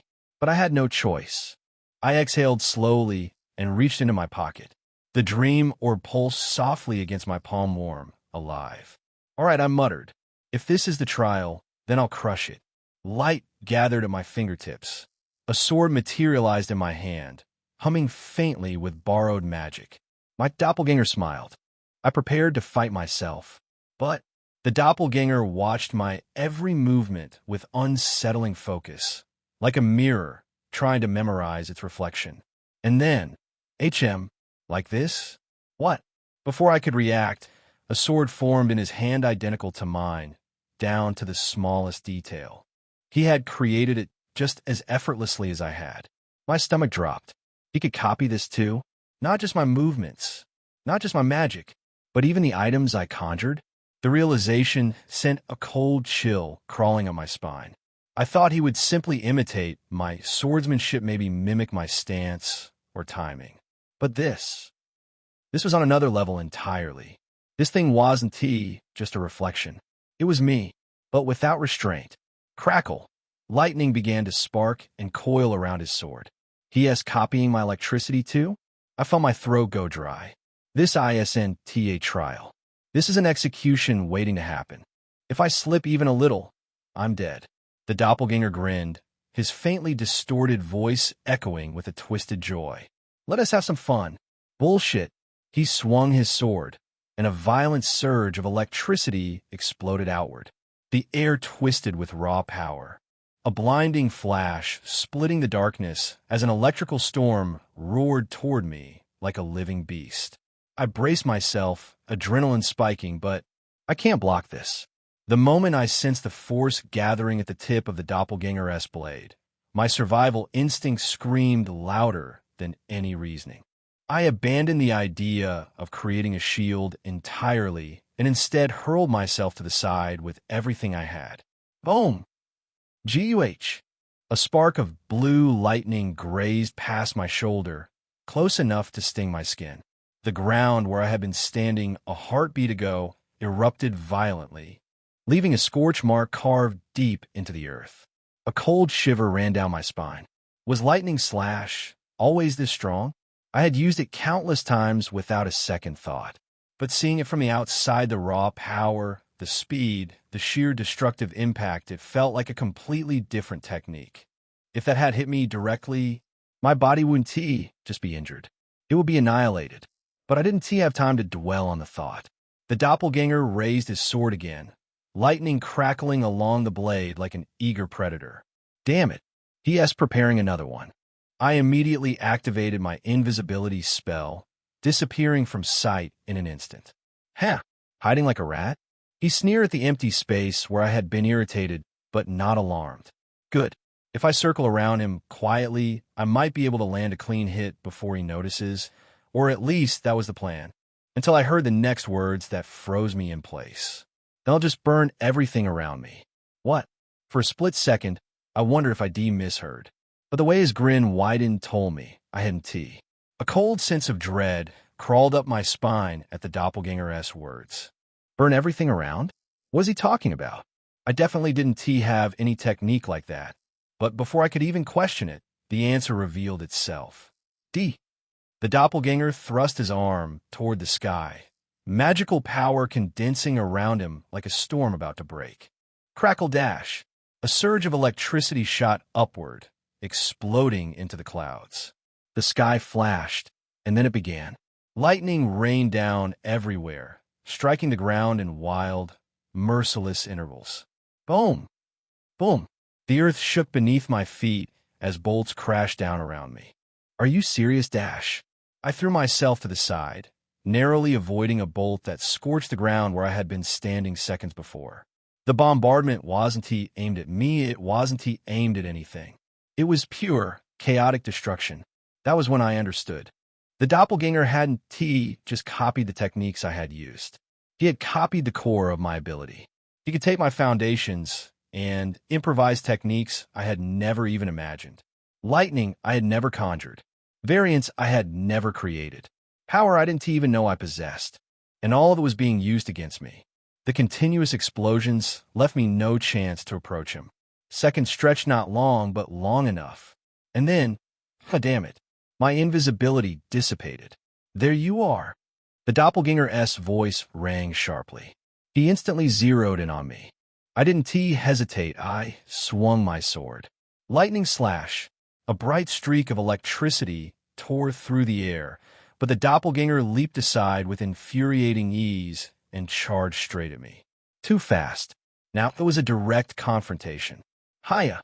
He swung his sword downward with a wild cry. I raised my blade to block, the impact rattling my arm, then twisted my wrist to slice upward. TCH. He jerked his head back, dodging by a hair's breadth. Even so, my blade grazed his cheek, leaving a thin red slash. A small victory, but I overextended. Just slightly. My balance faltered. His eyes widened. He had seen it. Got you. The sword hilt slammed into my face. Kahak dash. I crashed to the ground, air forced from my lungs. My vision blurred for a second. I won. The doppelganger-esque triumphant shout echoed above me, his expression overflowing with exhilaration, too convinced, too premature. Because the battle was far from over. Chapter 135. Trial is over. With my vision blurring at the edges, I glared at the approaching doppelganger, my own face twisted into something cruel and hungry. My mouth tasted like iron. I gathered the blood pooling on my tongue and spat it straight into his eyes. What the? The blood splattered across his face, and he stumbled back with a strangled growl. Clutching at his eyes, he began slashing wildly in every direction, his movements erratic and furious. You dash. You coward. Coward? I let out a breathless, humorless laugh. In a real fight, there is no such thing. When death is staring back at you, only two things matter: who survives and who doesn't. Everything else is meaningless. The doppelganger staggered, blinded and thrashing. That tiny opening was all I needed. Ignoring the throbbing in my ribs, I forced my battered body upright and sprinted toward him. His blade cut empty air a hair's breadth from my cheek. I tightened my grip. One chance. One strike. Squelch. A sickening sound echoed as my sword sank into flesh. Warmth trickled down my hand as my blade drove deep into the doppelganger's chest, straight through the heart. His eyes, identical to mine yet utterly lifeless, slowly widened in disbelief. For a moment, neither of us moved. It was like staring at my own dying reflection. Then his grip loosened, and his sword fell with a dull clatter. The doppelganger looked down at the sword lodged in his heart, his expression surprisingly calm. It doesn't hurt as much as I thought. His voice was faint, almost reflective. As he blinked slowly, his body began breaking apart into tiny particles, scattering like dust in a weak breeze. The fight was over. The outcome was clear. But watching my own face die, yeah, that didn't feel great. Even as his limbs crumbled and his form dissolved, the doppelganger lifted his head and met my eyes. A small, peaceful smile tugged at the corners of his lips. Congratulations. There was no resentment there. No bitterness. Only relief, like he was genuinely happy for me. You won. With those final words, he smiled brighter than I ever had. And then he shattered. His entire body dissolved into shimmering, sand-like motes that faded into the air. And at that exact moment, something invisible surged toward me. A wave of energy, clean, warm, and impossibly dense, rushed into my core before I could even brace myself. I staggered, gasping as the power flooded through me. She had said it earlier. If you overcome the trial, you will grow stronger. So this must be what she meant. The energy from the vanishing doppelganger flowed into me endlessly, settling deep within, expanding my strength in ways I couldn't yet understand. I straightened slowly, gripping my sword as the last traces of light drifted away. The trial was over, and as for that energy, it was a strange sensation and energy unlike anything I had ever felt before. Warm, weightless, and eerily familiar all at once. As I closed my eyes, letting that mysterious power wash over me, a soft white glow rose around my body. It wrapped me gently, almost tenderly, and instead of resisting, I let myself sink into it. I surrendered to the light. When the brightness finally faded, the world shifted. I blinked and found myself standing in the middle of the classroom. The same desks, the same walls, the same stunned faces staring at me. Oh, I had S. Lewis. Lisa shot up from her seat, eyes huge. Where did you even go? I was so worried. I looked around, still not fully grasping what had happened. I wonder where I went. Huh? Lisa tilted her head, completely lost. Honestly, I couldn't blame her. The two of them must have been terrified when I vanished right after we stepped into that beam of light together. Now that I was back, fatigue crashed into me all at once. The exhaustion from fighting the doppelganger, from channeling aura for the first time, from whatever that light was, it all hit at once. My legs wobbled. I staggered over to the nearest chair and sank down heavily. Only then did I really notice the state of the ruined classmates, disheveled, breathing hard, their faces pale with confusion. They seemed just as overwhelmed as I was. And finally, the truth settled in. I'm back, just realizing that made every muscle in my body loosen all at once. The tension I'd been holding finally unraveled, leaving only a quiet, shaky relief. My magical power was completely drained, yet that strange lingering energy inside me continued to pulse quietly as if reminding me it still existed. The classroom was filled with low murmurs and excited whispers. Everyone was exchanging stories about their trials, comparing close calls and near disasters. But the moment Lumen opened the door and stepped inside, the noise died instantly. It was like someone pressed a mute button. With her usual calm poise, she walked to the podium and surveyed the room. Her eyes were sharp, almost evaluating, as they swept over each student. Good work, everyone. At those words, Class C turned their attention fully toward her, some eager, some anxious, some exhausted beyond belief. To overcome the trials within 3 days without a single failure. You're much more capable than I expected. There was still a full day left until the deadline. Yet every seat in Class C was filled. Everyone had returned, meaning every one of them had cleared the hidden trial she assigned. A quiet pride rippled through the class, mixed with relief. Some of you, Lumen continued with a faint, amused smile, were quite interesting. Her eyes landed squarely on me, not briefly, not in passing. Directly, like she was studying me. I forced myself to hold her gaze, though I had no idea why she was looking at me like that. Why? What did I even do? I didn't understand why Lumen was so invested in me. Why she kept watching me, evaluating me, as if expecting something. The lingering energy inside me pulsed again, faintly. Was that why? I didn't know. And somehow, that uncertainty bothered me more than her stare itself. There shouldn't have been any reason for Lumen and me to have any sort of connection. And yet here, she was standing right in front of me as if fate had woven us together on purpose. You can all rest now. Her voice was calm, almost casual, but the effect was immediate. The tension that had been clinging to the students like a vice finally snapped. Someone let out a long, shaky breath. That single sigh was enough to break the dam one by one. Students dropped to the ground, exhausted bodies giving out all at once. Some lay flat. Others curled over their knees, but all of them looked like they had just escaped death. Lumen walked past them without slowing, her steps steady and unhurried as she approached me. "Congratulations," she said with a light grin. "You overcame the trial. Didn't you?" She looked far too amused for someone who had just put us through hell. "Kukik, I look forward to working with you," she added, stretching out a pale hand in my direction. I stared at that hand for a moment. Her fingers were slender, delicate even, but somehow they looked more dangerous than comforting. Still, refusing wasn't an option. With a shaky breath, I lifted my trembling hand and placed it in hers. "Looking forward to it," I replied quietly. Her hand was colder than I expected, cold enough to make a chill run up my arm. Lumen's smile widened, as if she sensed something amusing in my reaction. And at that moment, one thing became painfully clear. My life at the academy was definitely not going to be peaceful from here on out. The class calmed down only after Lumen left the room. A soft murmur rippled through the students again, quieter this time, careful. Everyone wanted to talk, but no one dared to be loud after that presence walked out.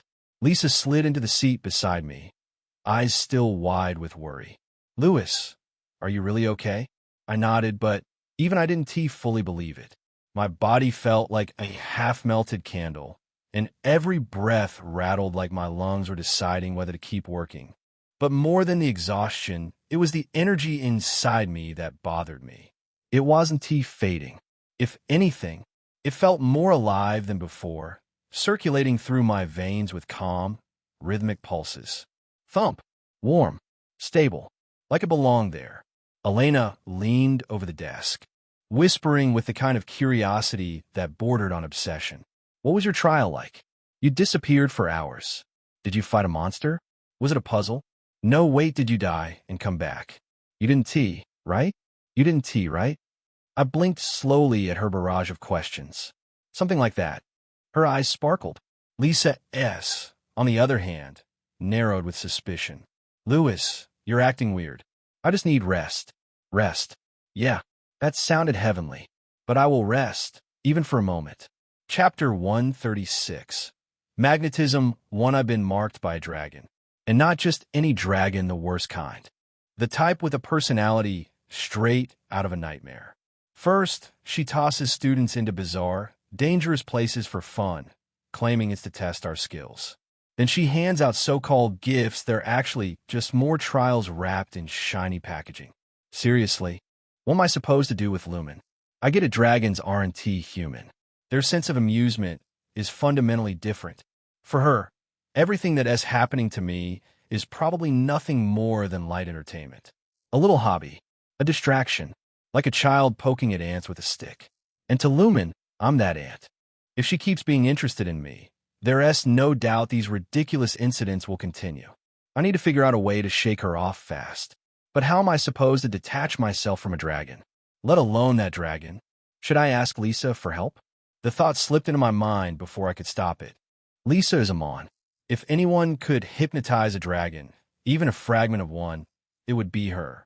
But I dismissed the idea almost instantly. No, too risky. Way too risky. There's no guarantee hypnosis would work on a dragon's mind. And even if it did, what happens if the hypnosis breaks? Or if the dragon notices something off? That would just be a problem. That would be the disaster. A catastrophe that no one would be able to control. No matter how desperate I get, that's a line I shouldn't cross. I sighed and rubbed the back of my head. There has to be another way, but it seems that I can't find answer yet. So, for now, the only thing I could do was pray that Lumen would eventually lose interest in me, and in the meantime, quietly search for a solution on my own.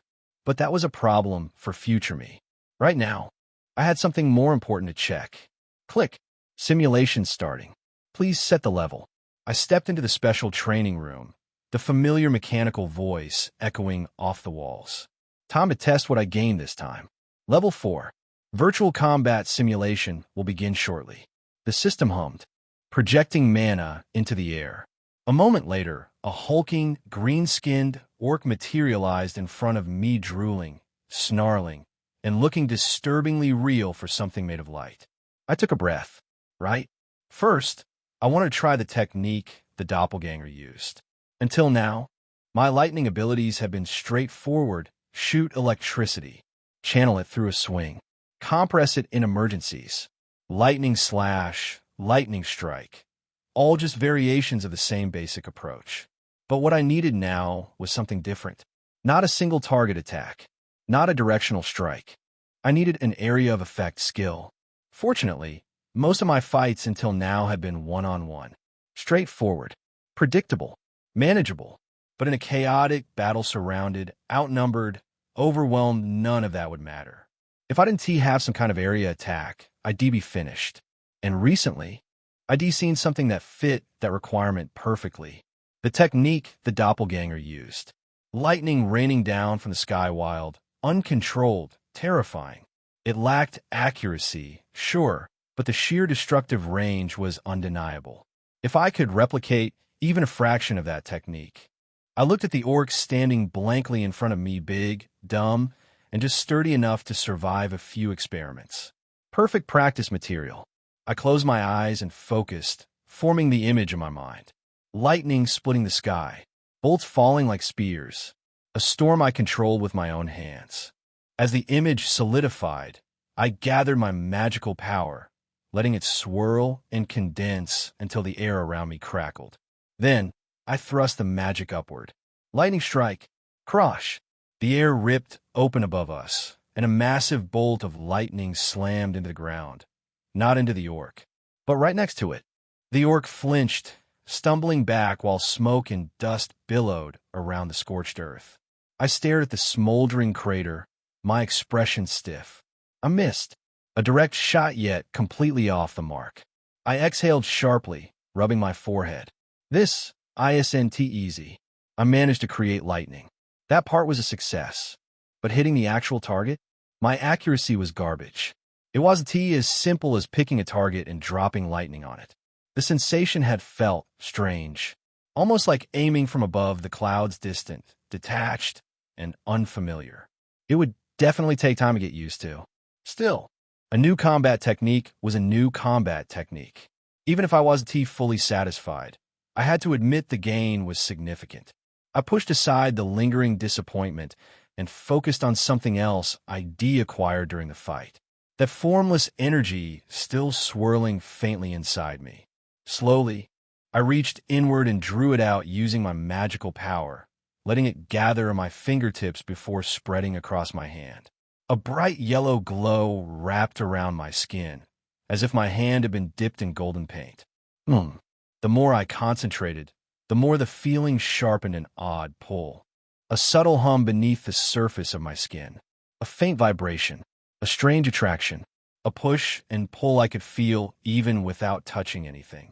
I was starting to understand it. So, it's like my body became a magnet? That was the closest comparison I could think of. The ability I gained after surviving Lumen S trial. The ability to generate magnetic force within my own body. Honestly, it sounded amazing in theory, but putting it into practice was another matter entirely. But what am I supposed to use this for? I frowned, flexing my glowing hand. The magnetic force pulsed faintly, responding to my thoughts and magic. It was powerful. I could feel that much. But I couldn't immediately figure out a practical use for it. Combat? Movement? Support? Something else entirely? Right now, it was like being given a high-end tool without the instruction manual. Thanks for reading Chapter 137.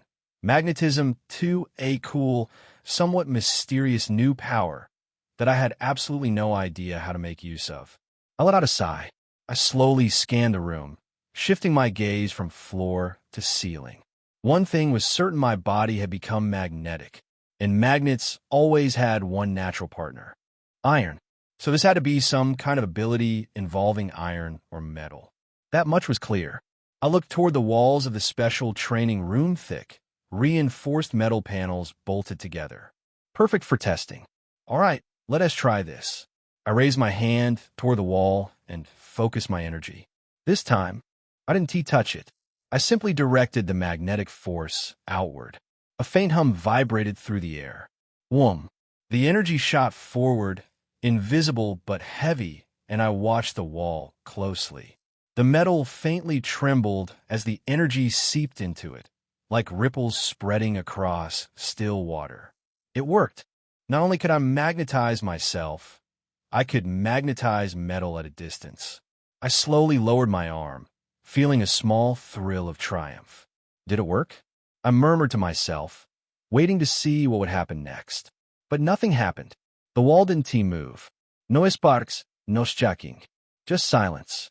I opened my mouth to question the failure, and then my stomach lurched. What? My feet left the ground. Wait. Before I could even process it, my entire body shot upward like I'd been yanked by an invisible giant. Well, what? My back nearly hit the ceiling as I flailed helplessly in midair.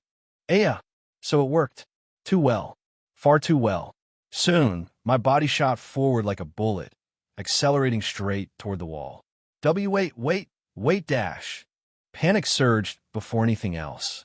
The wind roared past my ears, and the wall was growing larger at a terrifying speed. Cancel the ability. I said cancel, dash. No matter how desperately I yelled at the empty air, my speed didn't slow at all. If anything, I felt like I was going faster. At this rate, I was going to become one with the wall. With the wall only a heartbeat away. I frantically shut off every bit of magical power I was channeling. The moment the flow of magic was cut, the yellow glow coating my body vanished in an instant. And with nothing holding me up, thud, ugh, I crashed onto the floor from midair, the impact rattling through my bones. A dull ache spread across my back, but it wasn't as bad as smashing headfirst into stone. Still, despite the pain, my eyes lit up. This ability, if I properly controlled it, it could become an incredible trump card. The power to give my body magnetic force. If I understood this right, I could manipulate my movement in any direction.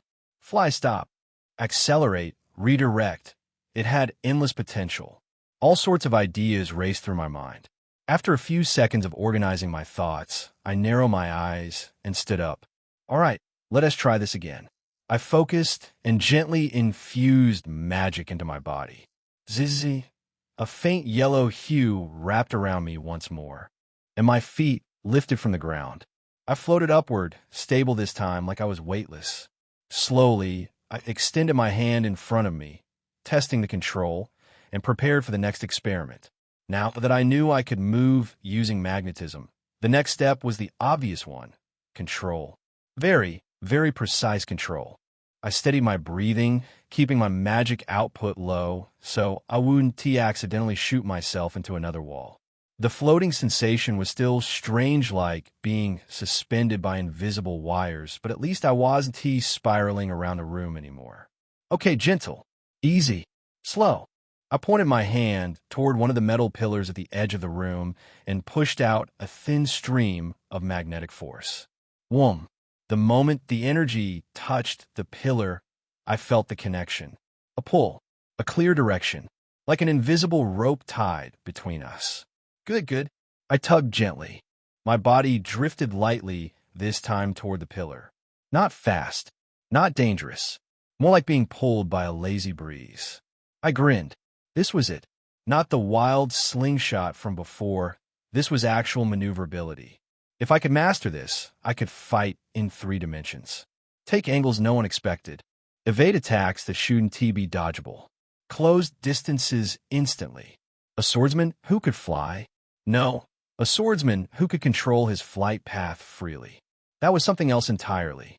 Feeling more confident, I increased the force, and immediately shot forward a little too fast. Nope. I cut the output at once, letting myself drop lightly to the floor. My feet touched down with a soft thud, and I exhaled. Still dangerous. Still unpredictable, but definitely usable. As long as I didn't panic or overload my magic, this ability could become terrifyingly effective. Let us try pulling instead of pushing. The ability wasn't just about attraction. There was repulsion too. Magnets had 2 poles for a reason. I extended my hand to another metal panel, gathering magic in my palm. This time, I willed the force to push instead of pull. Boom! I flew backward so fast I saw my life flash before my eyes. W8 dash. My back slammed into the opposite wall with a loud thunk. I slid down like a dead bug, limbs sprawled across the floor. Ow. Okay. Repulsion is stronger than I thought. So much for gentle. I lay there for a moment, staring blankly at the ceiling. At this rate, I deemed master magnetism at the cost of my spine. Still, even as I winced, I couldn't deny the thrill bubbling in my chest. If I got this under control, forget running, forget dodging, forget conventional movement.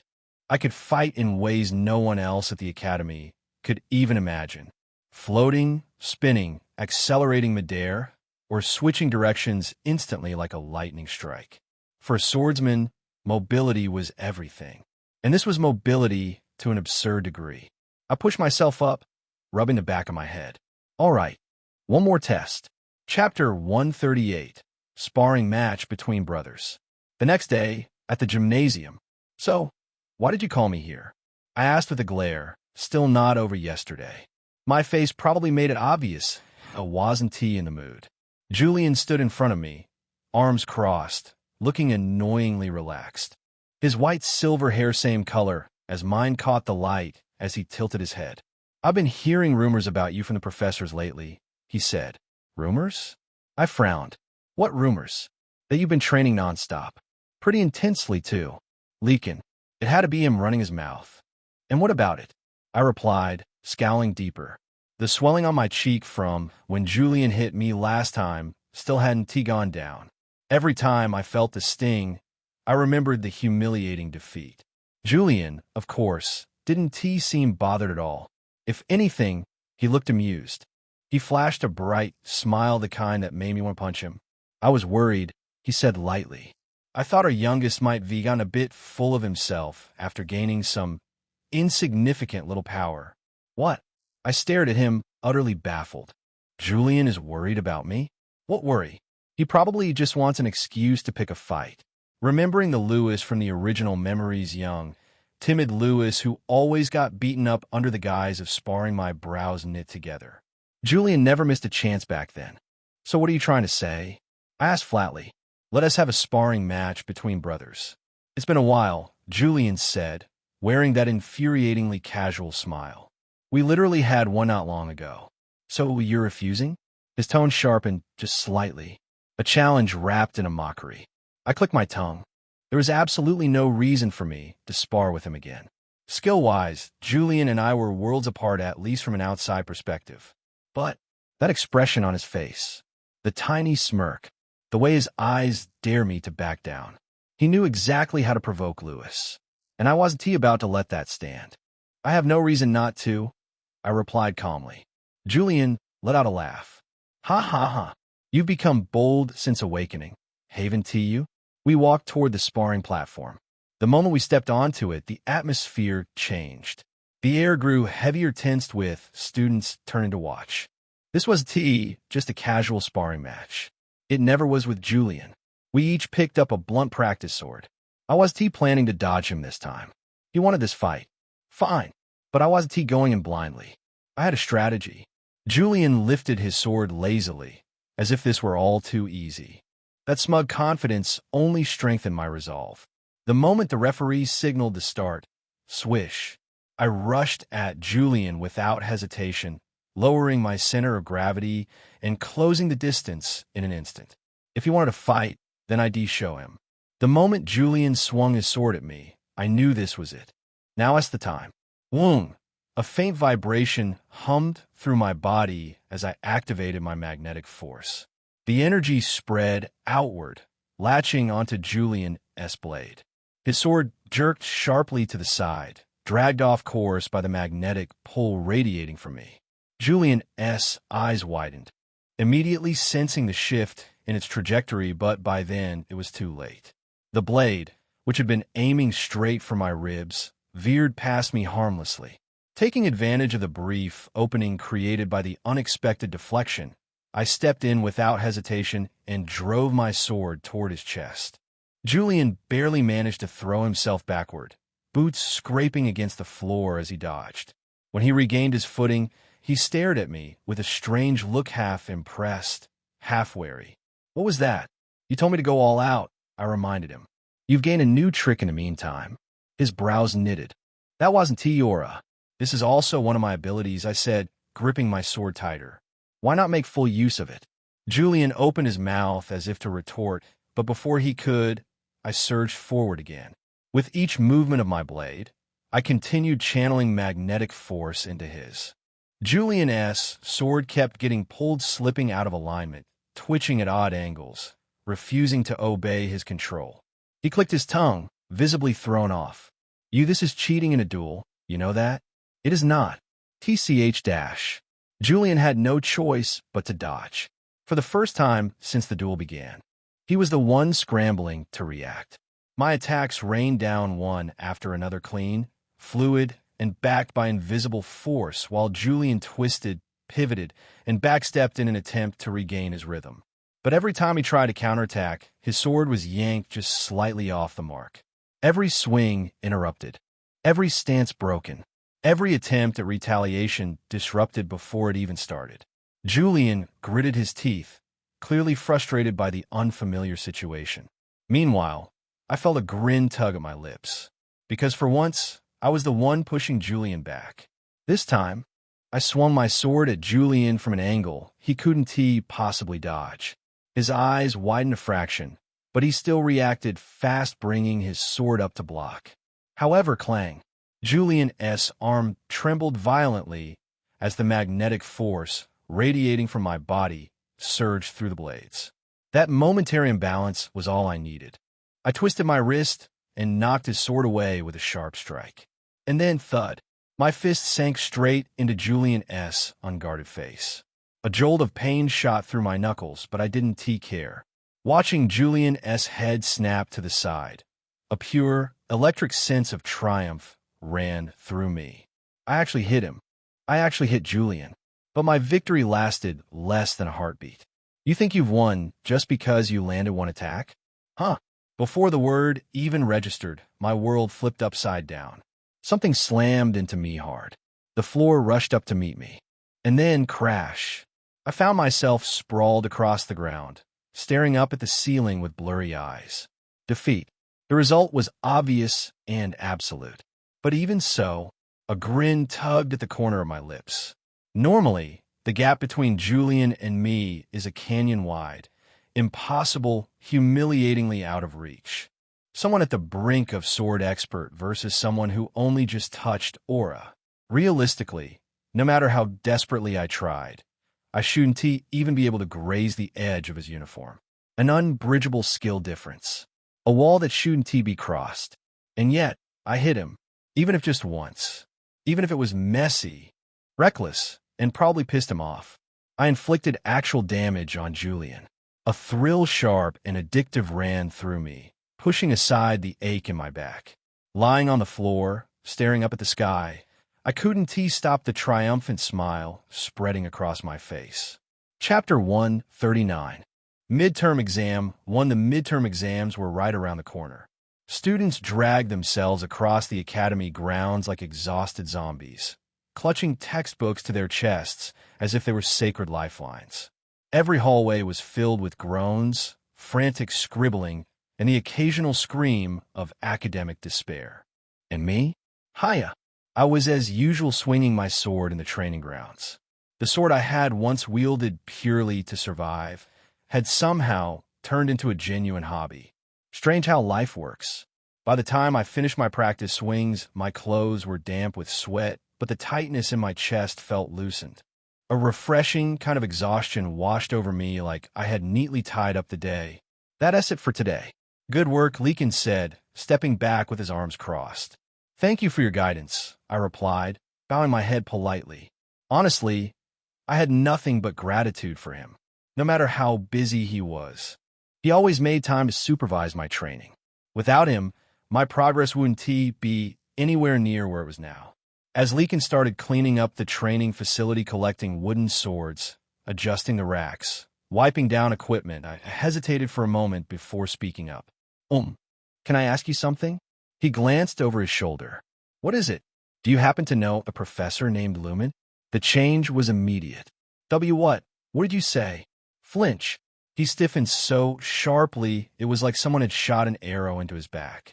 Even his ears twitched a little, which was honestly impressive given how composed he normally was. Professor Lumen? I repeated, confused by his reaction. Leakin swallowed. His expression suddenly complicated somewhere between shock, dread, and the look of someone remembering a traumatizing past life. Watching him break into a cold sweat, I could more or less guess what was going through his mind. Does he know? Well, it wouldn't be strange. I had always wondered how someone with the body of a child ended up as a professor. Apparently, those who know just know, especially someone like Leakin and Orc whose instincts put humans to shame. If anyone could sense it, it'd be him. His pupils were still trembling as he stared at me, frozen stiff. I, meanwhile, drifted off into my own thoughts.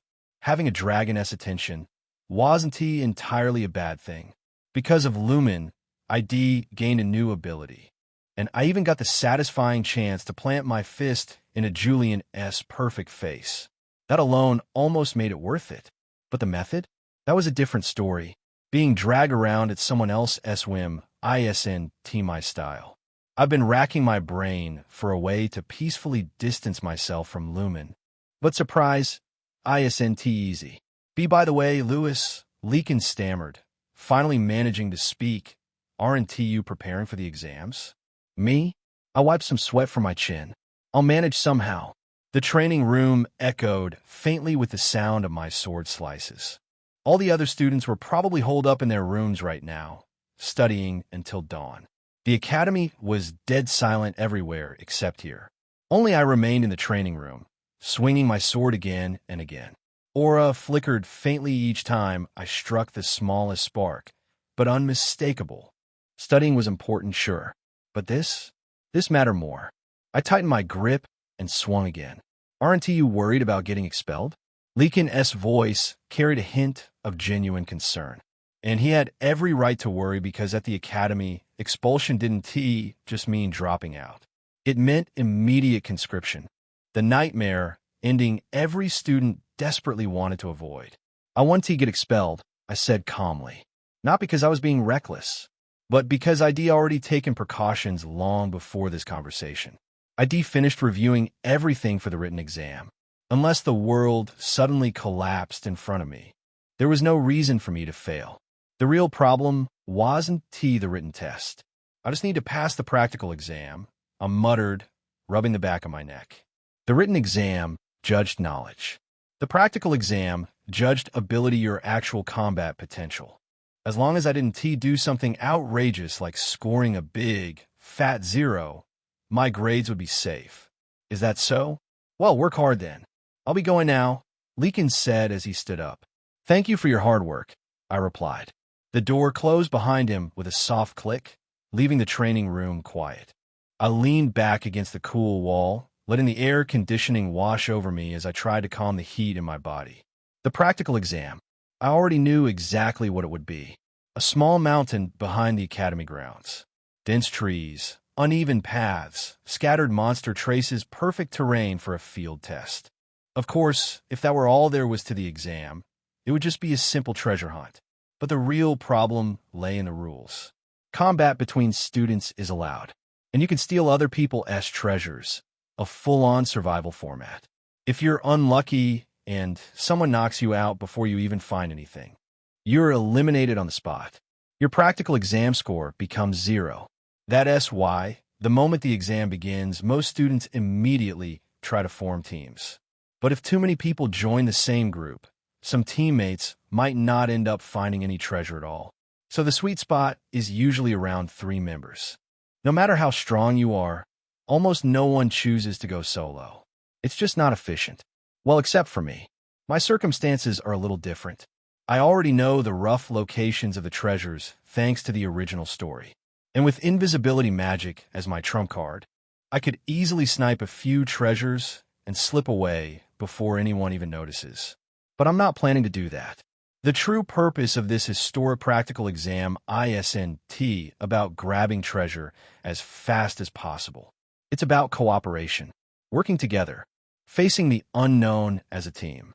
Even if I sweep through the exam and collect multiple treasures on my own, if my cooperation score is 0, my total score will take a heavy hit. And considering I've more or less given up on the written exam, I need to squeeze every last point out of the practical exam. Which means one thing, I need teammates, reliable ones, and I need to start recruiting for the joint practical exam right now. Chapter 140, Midterm Exam 2, so you're asking me to form a team with you? Right after leaving the training room, I went straight to find Elena. Now we were sitting across from each other in a small cafe inside the academy, the kind of place that always smelled like warm pastries and sugar. That's right, I replied. I don't think I can survive alone. To get her here, I promised her sweet desserts. Judging by the way her eyes sparkled at the cake in front of her, it had worked perfectly. But how do you know the exam content, Lewis? She asked, lifting a forkful of cake toward her mouth. Everyone who needs to know already does, I said. The midterm's the same every year. No changes for ages. The freshman practical exam. It had practically become a school tradition at this point, routine, predictable, and easily found in old records if you knew where to look. Elena tapped her fork against her cheek thoughtfully. Then, as if her hesitation had never existed, she smiled brightly. All right, let us team up. Just like that, she agreed. I let out a small breath of relief. One major problem solved. Now all I had left was to worry about surviving the exam itself. But who asked the other team member? Didn't you say teams usually have 3 people? Elena tilted her head, looking genuinely curious. Oh, that? I replied. Actually, here she comes. Hey, you guys. I pointed toward the entrance.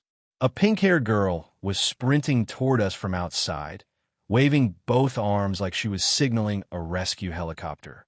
Lisa burst into the cafe with her usual explosive energy, skidding slightly before stopping at our table.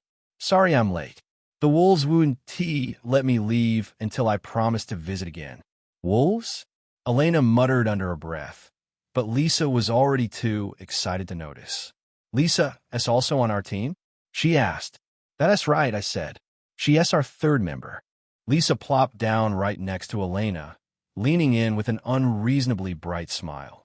Let us do our best together, she said, practically vibrating with enthusiasm. Just like that, our three-person team was complete. And then finally the day of the midterm exam arrived. The academy grounds buzzed with tension.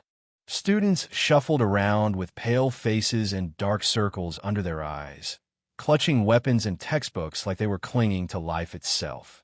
Some were muttering spells. Some were drilling sword forms in a panic. Others looked like they were about to pass out before the exam even started. Meanwhile, I was yawning. A long, drawn-out yawn that made my eyes water. Louis, did you even sleep? Elena asked, staring at me like I was insane.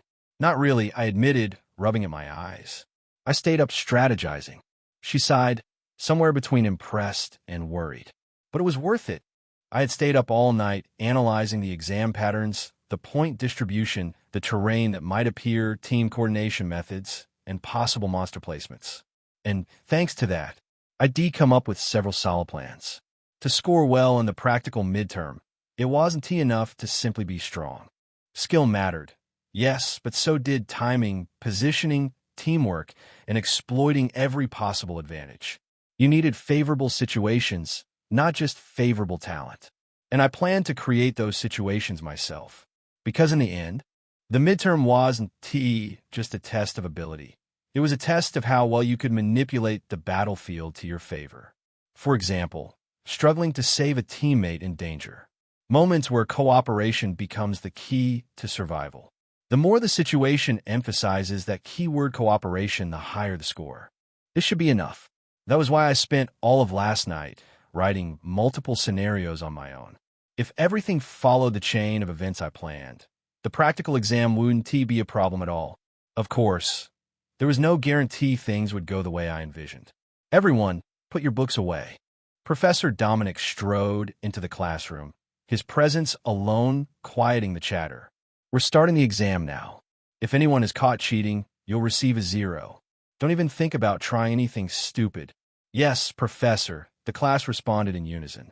I'll distribute the exam papers. Pass them back. The front row students receive their sheets first, then pass the stack behind them in a practiced rhythm. Eventually, the papers reached Lisa, who turned around and handed one to me. She leaned in slightly and whispered, "Good luck." I nodded once, appreciating the small encouragement more than I did admit. Then I opened the exam. The very first line hit me like a punch. 1. Describe the 3 factors that affect the operation of magical power. Seriously? The first question wasn't just difficult. It was the kind of question that made you question your entire existence as a student. Sighs echoed from every corner of the classroom, followed by the frantic scratching of pens against paper. But unlike everyone else, I wrote my answer down without a moment of hesitation. Concentration, cohesion, density. My hand moved smoothly to the next question. Then the next, and the next. I filled in each answer effortlessly while the students around me groaned and clutched their heads. How was I solving everything so easily, especially when I hadn't studied at all? Simple.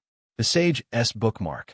Over the past few days, I had quietly used the bookmark to peek at every question on this exam. Of course, the Sage S bookmark can't actually see the future. It can't show tomorrow's events. It can't reveal what hasn't been written yet. But professors always prepare exam questions in advance. They don't wake up on exam day and suddenly decide what to test us on. Most of them finish preparing their questions days, sometimes even weeks before the midterm arrives, which meant only one thing. The questions already existed. And if they existed, then please tell me the answers to the basic magic theory midterm. The bookmark responded instantly. Answers. Question 1, 3. Question 2, 2. And just like that, I had everything I needed. So while the rest of the class struggled, sweating over each question like their lives depended on it, I simply wrote down the correct answers, one after another, as calmly as if I were filling out my name. Honestly, it felt almost unfair. Almost. Before long, I reached the final page of the test. I set down my pen, stretched my fingers, and looked around. The difference was almost pitiful. To my left, one student was gripping his head with both hands like he was trying to squeeze answers out of his skull. To my right, someone was silently crying. In front of me, a guy was staring at question 6 with the expression of a man reliving past trauma. Only 2 people besides me seemed unfazed. Elena, whose eyes shone with pure concentration, her handwriting neat and steady. And Lisa, who was doodling a rabbit on the corner of the page. "Lisa," I whispered. "HM?" She looked up innocently. "Are you done?" "No, but I already put down everything I know." She pointed at her nearly empty sheet with pride. And this rabbit looked lonely, so I drew him a friend. I exhaled slowly. This would be been concerning if I didn't already know Lisa's written test scores were hopeless anyway. The practical exam was where she'd shine. A loud clap echoed at the front of the room. "Time is up," Professor Dominic announced as he collected the papers. Those who didn't finish, tough luck. Groans rippled through the classroom, frustrated sighs, quiet whining, the sound of students desperately scribbling in their final seconds. "Professor Dominic S." I twitched. "I already said it, exam over. Submit all answer sheets to the front." His sharp voice cut through the room like a whip. Pens froze. Chairs scraped. Someone even muttered, "I wasn't done," only to get a deadly glare in return. I quickly wrote my name at the top of the answer sheet and passed it forward to Lisa, who sat just ahead of me. Naturally, I made sure to get a few answers wrong here and there.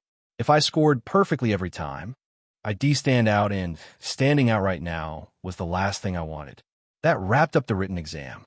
The rest of the tests this week, I already knew all of the answers thanks to my items. 0 difficulty. It almost felt unfair. While my classmates slumped over their desks in regret and despair, I leaned back and let a relaxed smile creep across my face. One hurdle cleared. Now all that remained was the practical exam. Once every written test was finished, all the students gathered at the mountain behind the academy. The air there was clearer, cooler, perfect for the final assessment. Professor Dominic stood before us, hands behind his back, his cloak fluttering slightly in the breeze. "Now," he announced, scanning the group, "we'll begin the practical exam." The students responded with a mix of nerves and excitement. "Is everyone ready?" he asked. Of course, someone said confidently. "This is going to be fun." Another student shouted, practically bouncing.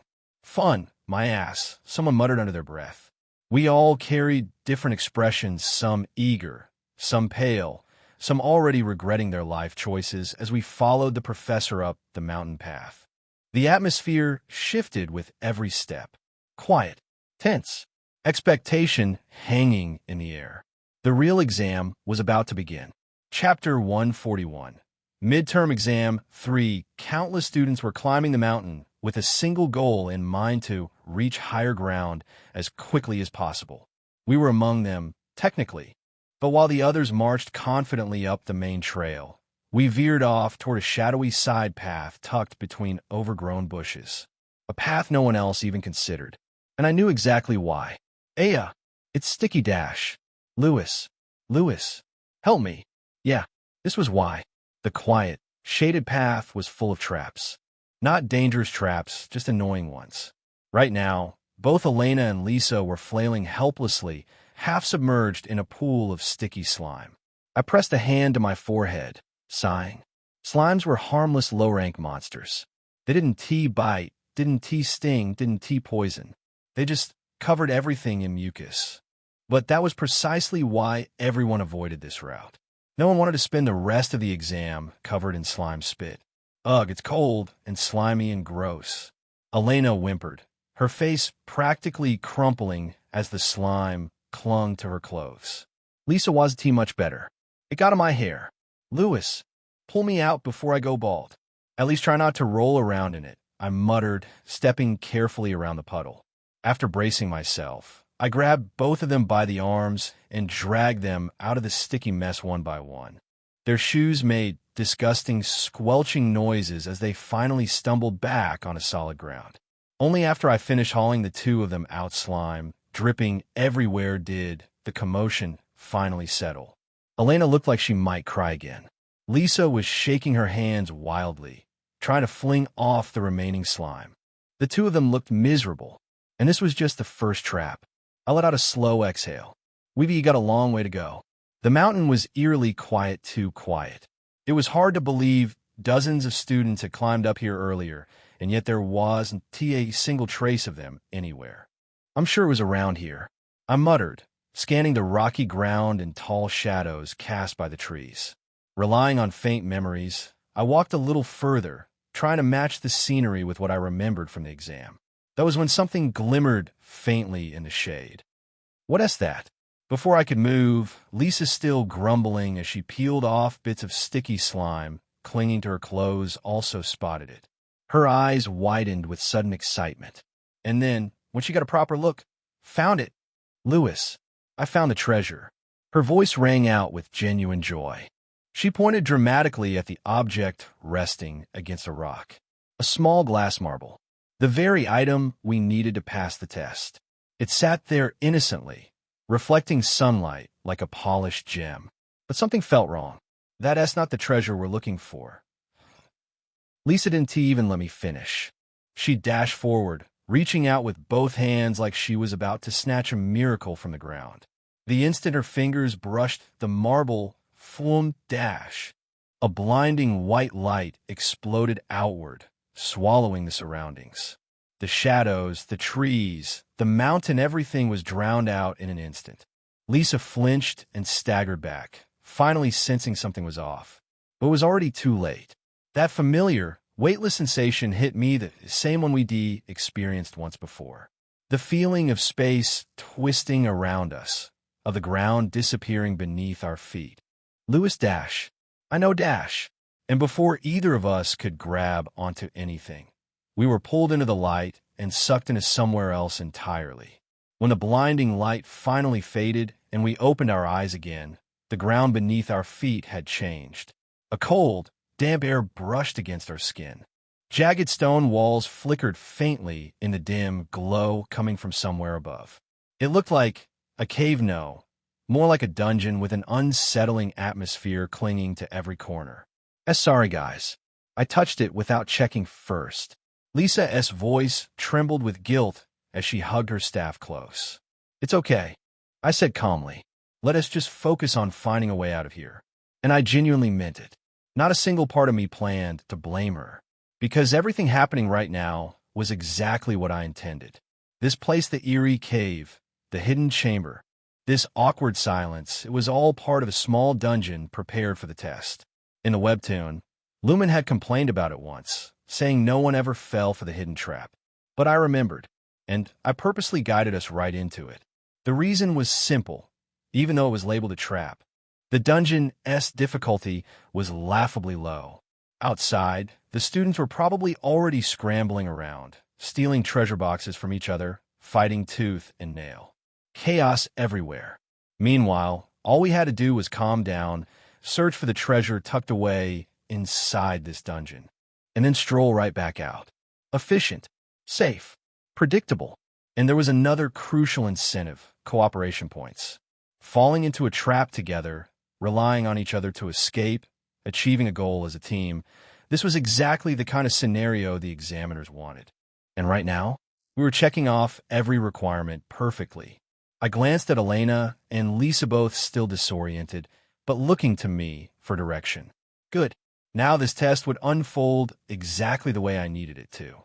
But at that moment, Kirik, a sharp chattering sound echoed from the darkness inside the cave. The three of us instinctively raised our weapons, Elena gripping her sword tightly, Lisa stepping slightly behind me, while her wolf companions growled low in warning. And then, a goblin, a small, ugly creature, waddled into the faint light.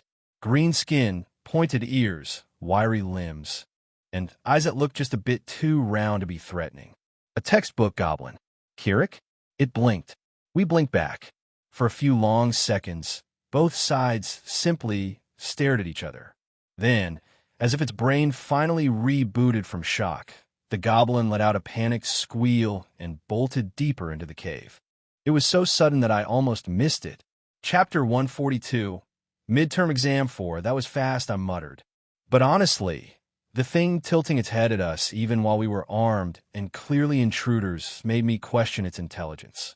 Even for a goblin, that was impressively slow-witted. Elena let out a small, tense breath. Could this be a dungeon? It seems that way, I replied. The moment I confirmed it, both Elena and Lisa's expressions tightened. Their shoulders stiffened, brows furrowed, eyes sharp. They'd heard about dungeons, of course. But hearing about one and stepping into the entrance of a real one were two completely different things. Dungeons weren't simple caves. They were isolated spaces formed by concentrated mana nests where monsters spawned endlessly. Which meant, this isn't the time to freeze, I said quietly. That goblin is calling friends. And probably not just goblins, Elena added, swallowing. Lisa clenched her fists, visibly nervous but trying to appear brave.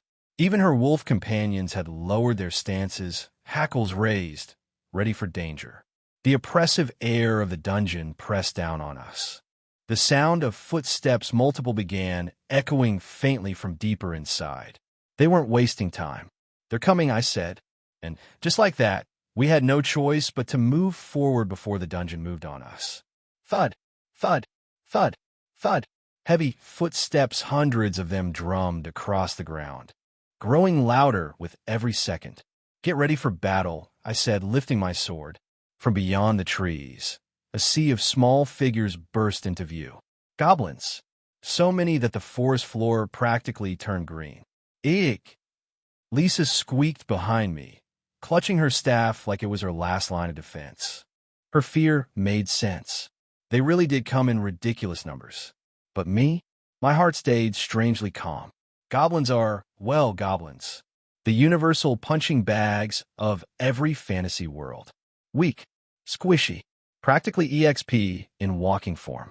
Even if a few hundred showed up, it wasn't exactly life-threatening. Though okay, this was a bit more than I expected. Did they call family reunion or something? Still manageable. Kirik, Kirik. One goblin at the front stepped forward, waving its arms wildly while screeching in its scratchy little voice. It pointed at us, then pointed behind itself, then hopped in place, gesturing frantically like it was trying to deliver a speech. What is it doing? Elena uisped. Try and talk, probably, I said. Not that I understand a word of goblin. The goblin puffed out its chest, slapped the ground with its stick, and kept chattering as if it was desperately trying to communicate something important. But all I heard was Kirik, Kirik kick kick, which roughly translated to gibberish. I glanced at Lisa. She shook her head rapidly. Don't look at me. I don't speak goblin. The goblin's gestures grew even more exaggerated, using its entire body to act out some kind of story, maybe a warning, maybe a threat, or maybe it just wanted food. Either way, the horde behind it was slowly inching closer. Why does it feel like they're surrounding us? Lisa whispered, voice trembling. Elena tightened her grip on her sword. I lowered my stance. Whether they wanted to chat, negotiate, or throw a surprise party. If they rushed in, we'd just have to cut our way out. It waved its arms wildly, hopping in place, pointing at us, then at the ground, clearly trying to say something. But unsurprisingly, I didn't understand a single word of goblin language. If I had to guess, it was probably something along the lines of, "This is our territory. Get out." Unfortunately for them, that wasn't an option.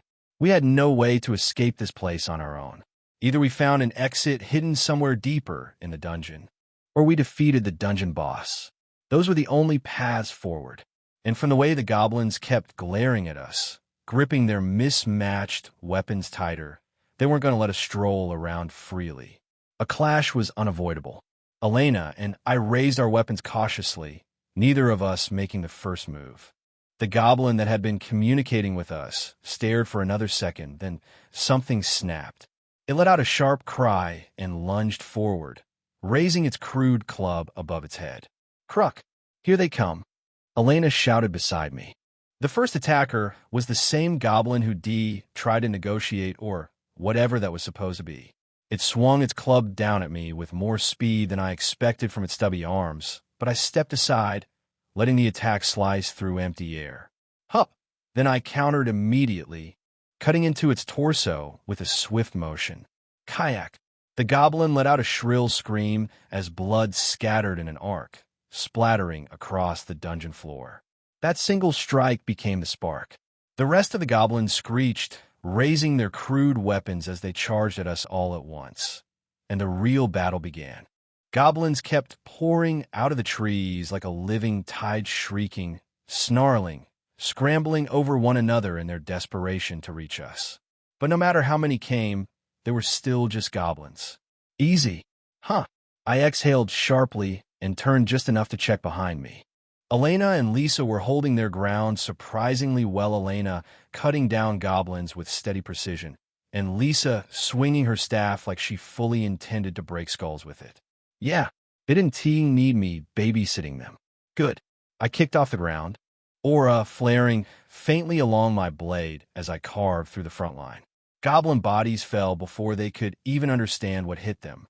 Then, the moment I reached the center of the swarming pack, I gathered every bit of magical power left in my body. My fingertip tingled. My sword hummed. Lightning strike. Kwang dash. A column of blazing lightning erupted outward from where I stood, branching violently in every direction. The sound was deafening, like a chain of explosions going off all at once. Goblin screams filled the air, shrill and overlapping, until they were drowned out by the roar of electricity. And then, silence. Thick smoke drifted around me, the air stinging with the smell of burnt hair and roasted meat. When the haze finally thinned, dozens of charred goblin corpses lay scattered across the ground like fallen shadows. Chapter 143. Midterm Exam 5. Thick smoke drifted around me, the air stinging with the smell of burnt hair and roasted meat. When the haze finally thinned, dozens of charred goblin corpses lay scattered across the ground like fallen shadows. Ha!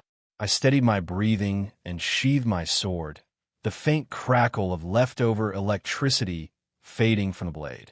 Once I was sure no more enemies were moving, I headed toward the other two. Elena was leaning on her sword, panting. Lisa was wiping sweat from her forehead, her pink hair sticking messily to her cheeks. Both of them looked exhausted but alive. And that was enough. Are you both uninjured? Cough. I'm not hurt, Elena replied, brushing dust off her clothes. Just a little tired. But Louis... What? She didn't answer right away. Instead, her eyes drifted past me to the place where I had been standing only moments ago. Her breath hitched. The ground was torn apart, scorch marks everywhere, and the bodies of monsters lay scattered in grotesque heaps. Blood soaked the dirt, and the smell of burnt flesh hung faintly in the air. Even I had to admit it looked less like a fight and more like a slaughter. Did you do all that by yourself? She asked in a trembling voice. Yeah, I guess. I scratched my cheek, awkward. Elena swallowed hard. Louis, you're incredibly strong. Come to think of it, Elena had never seen me truly fight. She'd only watched a few practice matches back at the Academy Simple Duels, nothing more. She had never witnessed what I was actually capable of now.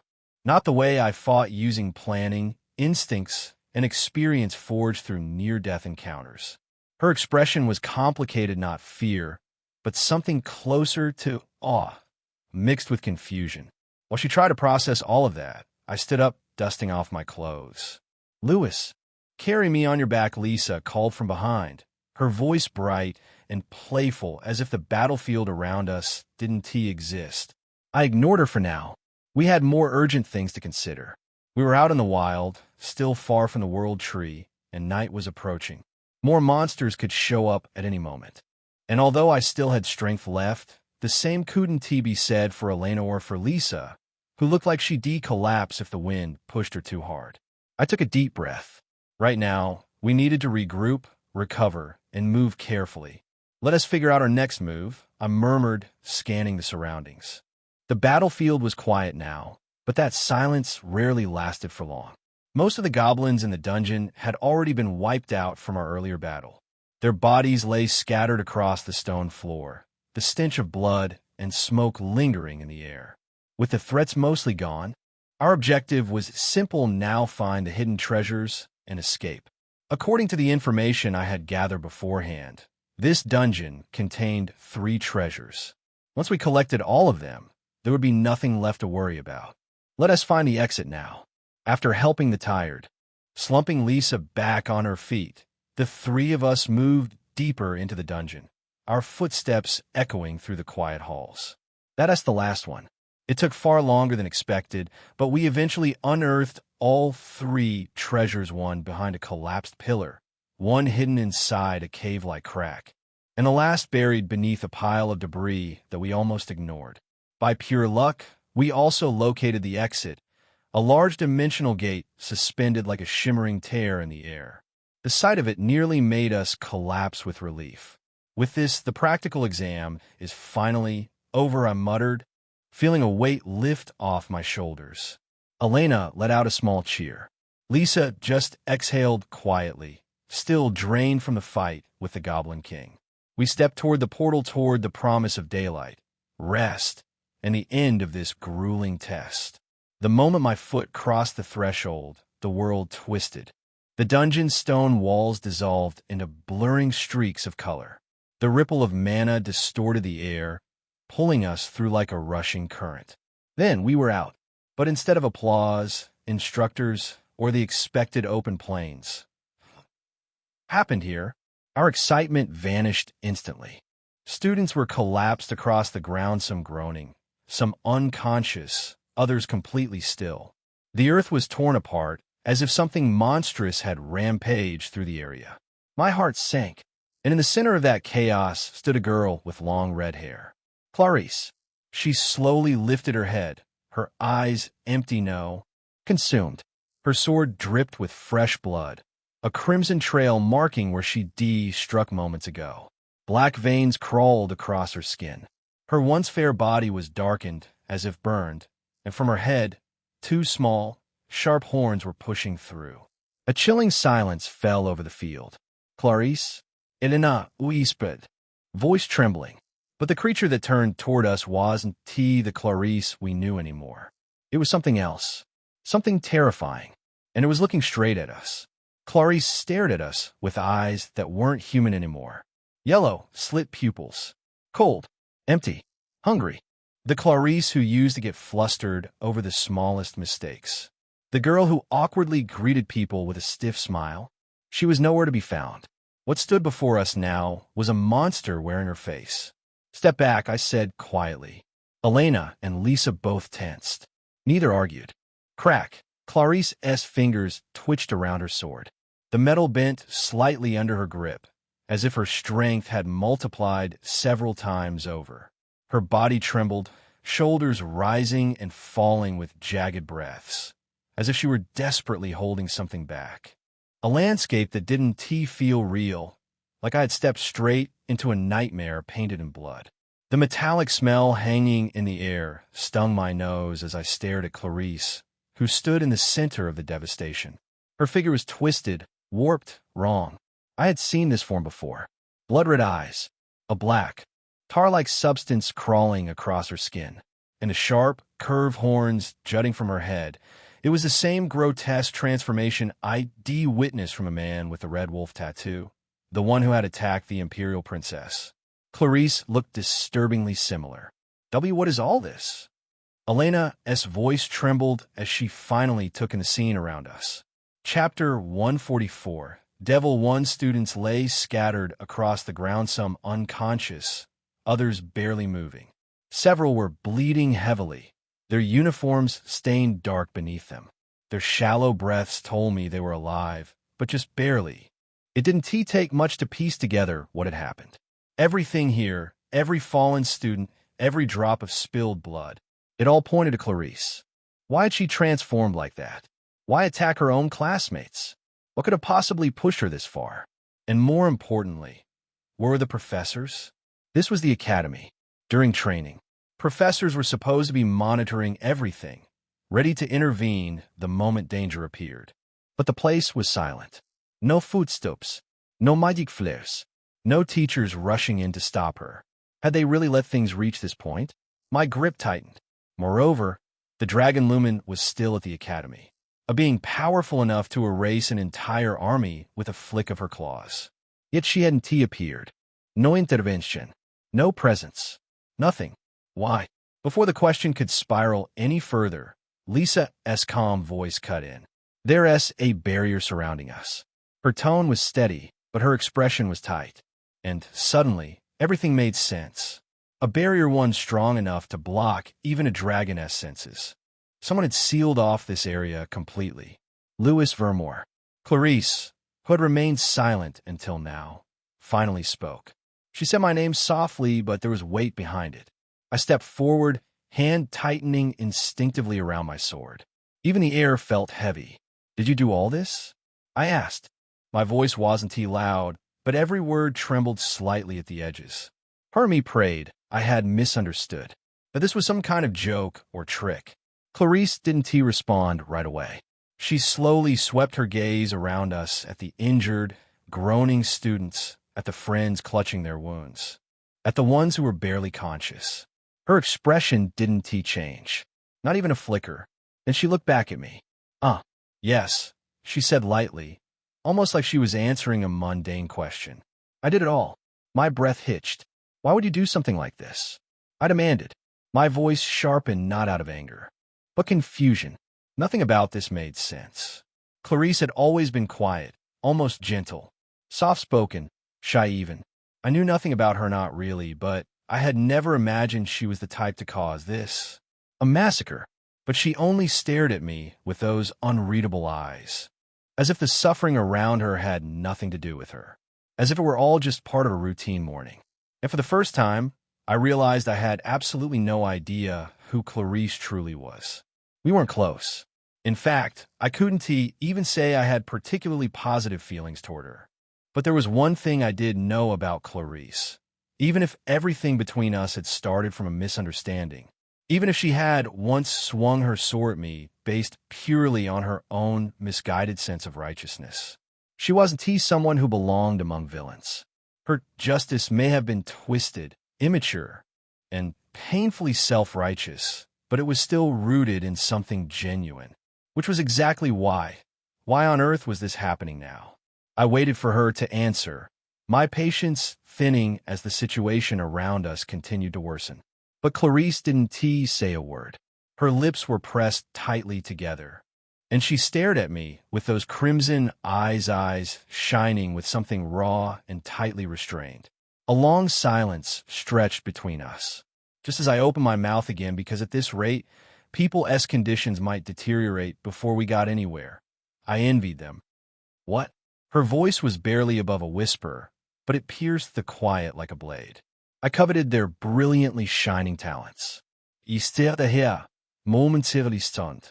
What kind of nonsense? But I shut my mouth. Because despite how absurd it sounded, Clarisse wasn't someone who would say something like that lightly. She continued, her voice trembling faintly. At first, I really believed I could overcome anything with effort.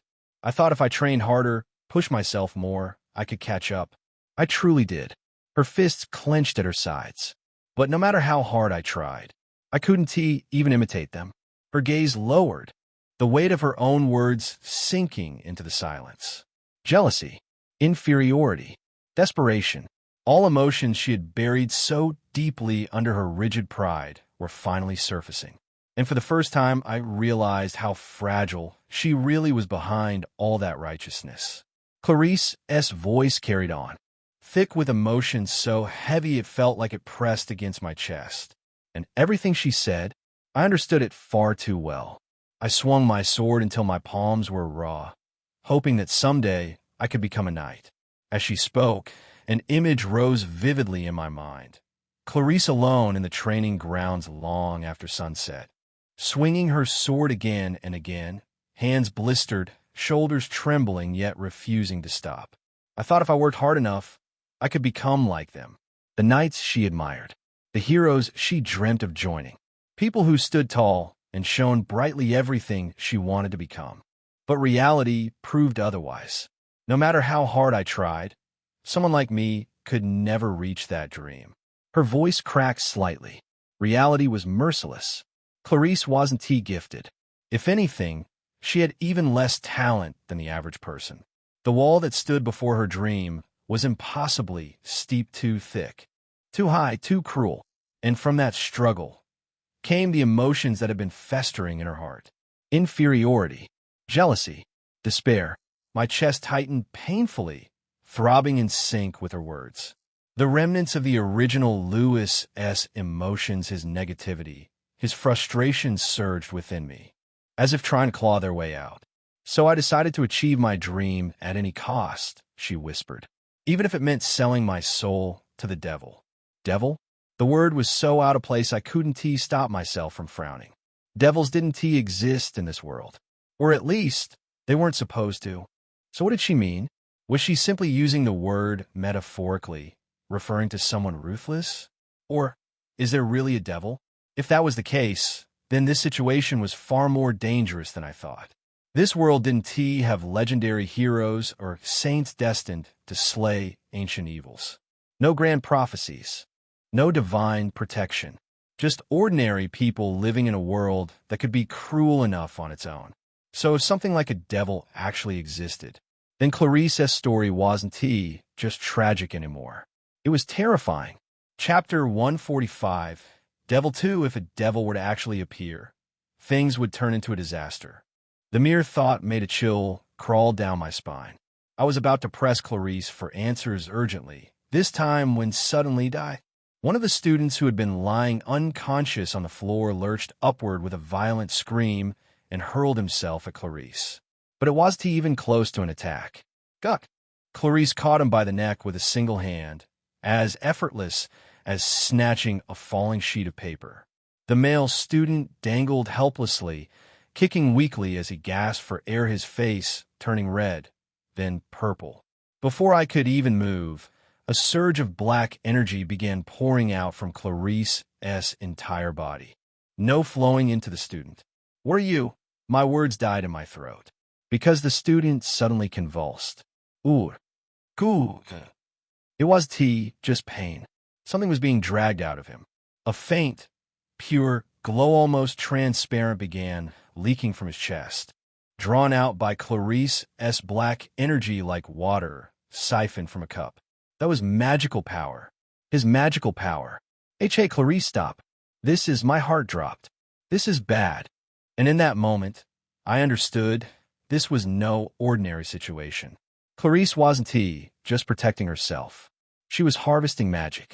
At this rate, that student was going to die. Anyone could see it, the way magical power was being forcefully ripped out of his body. If that continued even a second longer, his life would be in serious danger. I didn't hesitate. I tightened my grip on my sword and sprinted straight toward Clarice. Stop! She slowly turned her head toward me at the sound of my shout. Her expression didn't change, cold, almost emotionless. Don't interfere, she said, raising her sword. Before I could respond, our blades collided. Clang! The impact sent a sharp vibration up my arm. Even though I had coated my sword in aura, I couldn't overpower her. I immediately noticed why.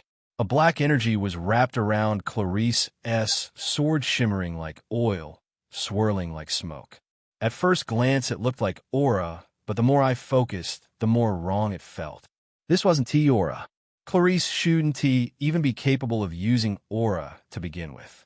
And the something around her blade, it wasn't shaped like my aura, nor did it feel like any sword user's aura should. It pulsed. It writhed. It felt alive. Black magical power. And it radiated a suffocatingly eerie energy, something cold, malicious, completely out of place in the hands of a fellow student. I twisted my sword sharply, letting my body spin in a full circle. The blade swept out in a wide arc, the tip slicing toward Clarice's head. But she simply tilted her head to the side, avoiding it with ease, almost lazily. No surprise, really. Clarice was always fast, taking advantage of the brief opening. I grabbed the male student, still dangling helplessly from her grip, and pulled him back with me. Cough, cough. Thank you. He barely managed the words, his face pale. Clarice watched him with a blank, unreadable expression. No anger, no disappointment, just empty eyes. And she turned those eyes toward me. Why are you interfering with me? The question was so genuine it made me pause. Is she seriously asking because she doesn't know? I can't just stand by while someone is dying, I said simply. It wasn't heroism. It wasn't justice.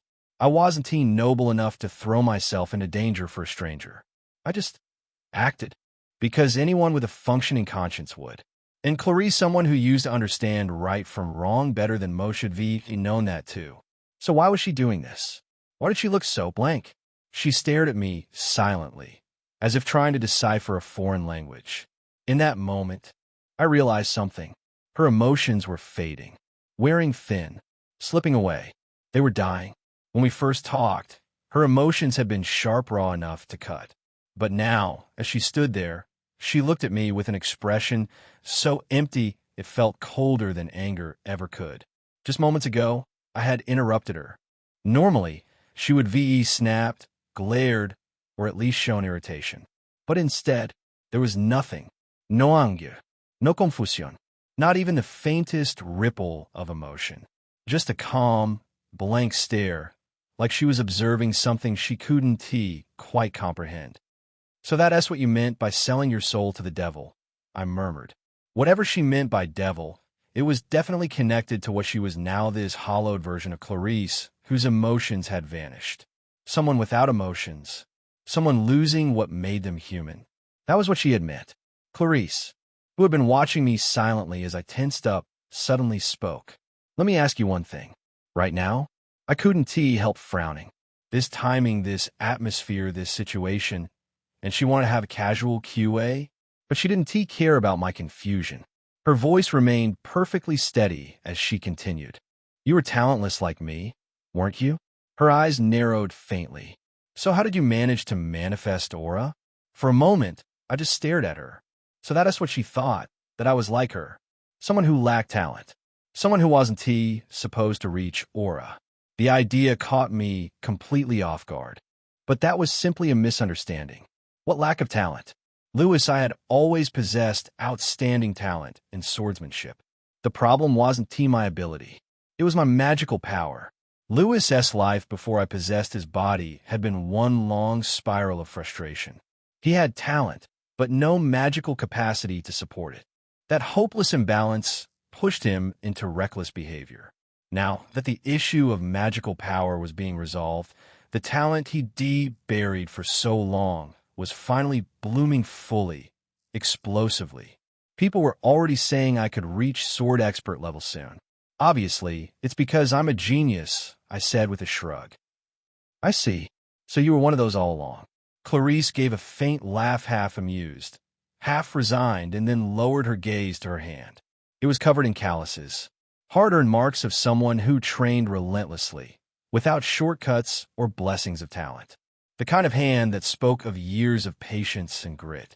Then I don't need to hold back, she said calmly. What? Why dash? It's useless. A chilling vibration spread through the air as soon as she stepped forward. My instinct screamed at me to dodge, and I tensed, ready to leap away, but it was already too late. Chapter 146. Devil 3. A massive shadow surged outward from Clarice's feet, growing like ink spilled across the floor. In an instant, it lunged upward and wrapped around me. The cold touch of the shadow swallowed me whole, and the world disappeared in a single heartbeat. My vision went completely black. The shadow that had risen to my face suddenly surged forward, and in an instant, it swallowed everything. My vision turned pitch black. I couldn't breathe. A cold, suffocating pressure wrapped around my body as if I had been dropped into deep water. No matter how desperately I swung my arms or kicked my legs, nothing changed. My hand sliced through the darkness like it was thick tar, offering no resistance, no hope. Panic hit me hard. A crushing helplessness spread through my chest, something so heavy and absolute that for a moment I truly felt, I might die here. My senses blurred. The world grew distant. All that remained was the suffocating dark. And then Lisa's voice cut through the void like a lightning bolt. A small tear opened in the darkness, and from it, her hand reached toward me bright, trembling, desperate. Her eyes were filled with light, almost shining with a starlight glow even through the gloom. I didn't think. I just reached back. My fingers closed around hers. Ha-dash! Light exploded across my vision. Air rushed into my lungs in a frantic gasp, as if I had resurfaced from drowning. Cough-dash! Huh! Cough! The cold pressure vanished. The ground returned under my feet. Are you okay? Lisa asked, her voice trembling. I'm fine. I managed between coughs, though my legs felt like jelly and my heart wouldn't stop racing. Lisa let out a long, shaky breath. Thank goodness. Lisa, still gripping my hand tightly, rushed over to check me like she was afraid I would crumble any second. Only after confirming that I was merely gasping for air and not fatally wounded did she finally exhale in relief. But before I could even sit up properly, another voice cut through the air. What are you? Clarice's glare was sharp enough to cut. Her expression, usually cold and drained of emotion, now held something unexpected. Unease. Why can you use that power? She demanded, taking a step toward Lisa. What do you mean? Lisa shrank back, clearly bewildered. I blinked, still trying to recover from the suffocating darkness Clarice had trapped me in. That suffocating, chilling void, definitely not normal magic. It felt wrong, twisted, a power granted by something not human. And she was saying Lisa used the same thing? Clarice didn't let up. Don't pretend you don't know. She snapped. What you just unleashed that was demonic power. The same as mine. I really don't understand what you're talking about. Lisa insisted, shaking her head rapidly. Her eyes kept darting toward me, silently begging for help. But even I wasn't sure what to say. As my breathing steadied, I pieced together the fragments. Clarice's darkness, the oppressive void, the strange energy that had wrapped around Lisa just moments ago. If Clarice, who clearly wielded demon-given abilities, said Lisa used something similar, then there was only one conclusion. Lisa could use demon-related power too. And whatever it was almost certainly tied to her magical eye. I slowly rose to my feet, my hand still in hers. Seeing how Lisa kept glancing at me nervously, almost pleadingly, it was obvious what she wanted. She didn't want anyone to know she used demonic power. But I kind of already suspected it. Ever since I discovered she had a magical eye, I had considered several possibilities. And the idea that her power wasn't normal was one of the strongest ones. Her role in creating the Chimera, the unnatural abilities she displayed now, and then something had always felt off. Like there was a force behind her that didn't quite belong in the realm of ordinary magic. Though I hadn't known it was demonic power specifically, it wasn't exactly shocking news. The difference was that now Clarice knew something was strange. Answer me. Where did that power come from? Clarice barked.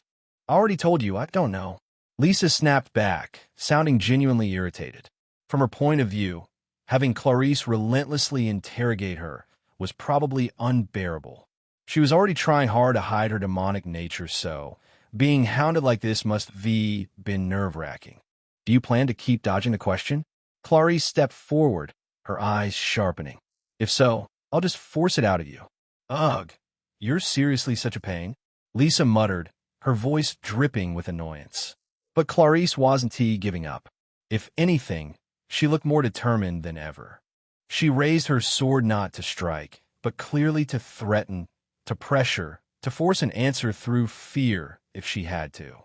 That was when I stepped forward. I tightened my grip on my sword and took a stance. I wasn't going to let the same thing happen as earlier. The humiliation of being caught off guard once was enough. Besides, I had finally begun to understand Clarice's ability. Shadows. When Clarice stole magic from the male student who attacked her, and when she shoved me into that strange, suffocating darkness. Both times I'd seen it. A faint ripple, a drip of something unnatural black and viscous flowing out from beneath her feet. From her shadow. If that's the case, Her shadow, ISNT, just a shadow. It's a conduit, a second body, a weapon. Everyone target Clarice's shadow. I shouted. Elena, who had sprinted over with her sword drawn, skidded to a stop beside me. Her shadow? Why dash? No time. Just do it. Elena nodded sharply and shifted her stance, eyes dropping to the ground beneath Clarice. The moment Clarice heard my order, her expression twisted. You figured it out, she said, voice low and dangerous. Her shadow began to stretch slowly at first, like ink spreading through water. Then all at once it snapped outward, elongating like a living creature. A black tendril shot toward us. Lewis. Elena moved instinctively, slashing downward. Her sword didn't touch Clarice, but the moment the blade brushed the shadow, KRRSSH. A shrill, tearing sound ripped through the air. The stretched shadow recoiled violently, twitching as if in pain. Clarice flinched, her stance breaking for a half-second. So I was right. Chapter 147. The doctor. We all moved at once. Lisa sprinted forward, her demonic aura flickering like unstable flame. Elena swung wide to the left, her mana gathering sharply around her blade. And I charged straight in, my aura-wrapped sword cutting through the air with a sharp hum. 3 angles, 3 simultaneous attacks. There was no way Clarice could handle all of us at once. Not a chance. Her cold voice cut through her momentum like a blade. In the next instant, her shadow beneath her feet rippled. Then burst. Several arm-sharp, long, pitch-black silhouettes erupted from the ground like monstrous roots. Dozens of them, twisting and coiling, moving with impossible fluidity. They intercepted us effortlessly. My blade clashed with one of the shadow arms. Clang! It grabbed my sword perfectly, stopping it dead in its tracks. TCH-. I tried pulling back, but it held on with inhuman strength. The darkness tightening around the blade like a metal vice. Fine. If she wanted a close-range fight, I shifted my weapon into gauntlets through the illusory orb-s power. The transformation instantaneous. Crackle. Lightning crawled up my arms. Lightning strike. Boom. My fist slammed directly into Clarice's face. Or at least, it should have. But right before impact, shadows surged up from her collar, forming a thick barrier over her skin. My fist struck the barrier instead, sparks flying wildly.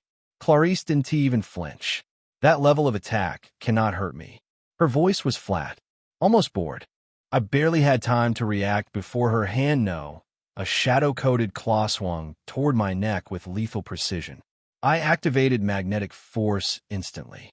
A violent pull snapped through the air my body and Clarice's locking together for a split second as opposite charges collided. Her eyes widened. What dash? Before she could finish, the repulsive force kicked in. Boom! We were blasted apart like magnets forced to separate. I felt my stomach lurch as my body shot backward, skidding across the ground until I tumbled to a stop. I groaned, clutching my back. What was that just now? Clarice muttered, genuinely confused. She looked around as if expecting the culprit to be hiding behind a tree. But there was nothing, no visible magic circle, no spell formation, nothing she could identify. That uncertainty made her irritated and cautious. I forced myself up despite the ache in my spine. Elena and Lisa continued to engage Clarice, but it was painfully obvious they weren't making progress.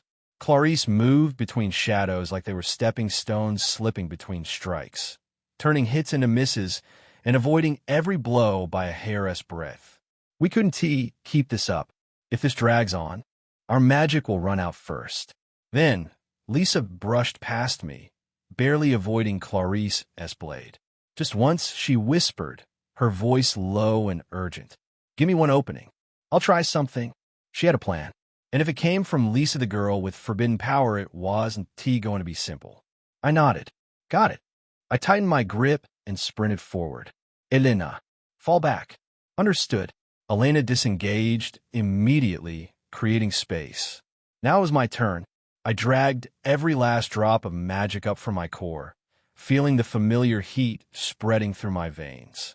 Lightning strike, crack dash. A blinding bolt descended from the heavens, slamming into the ground. The impact shook the earth beneath us.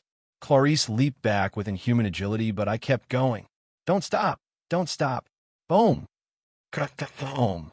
BBBZZZT dash.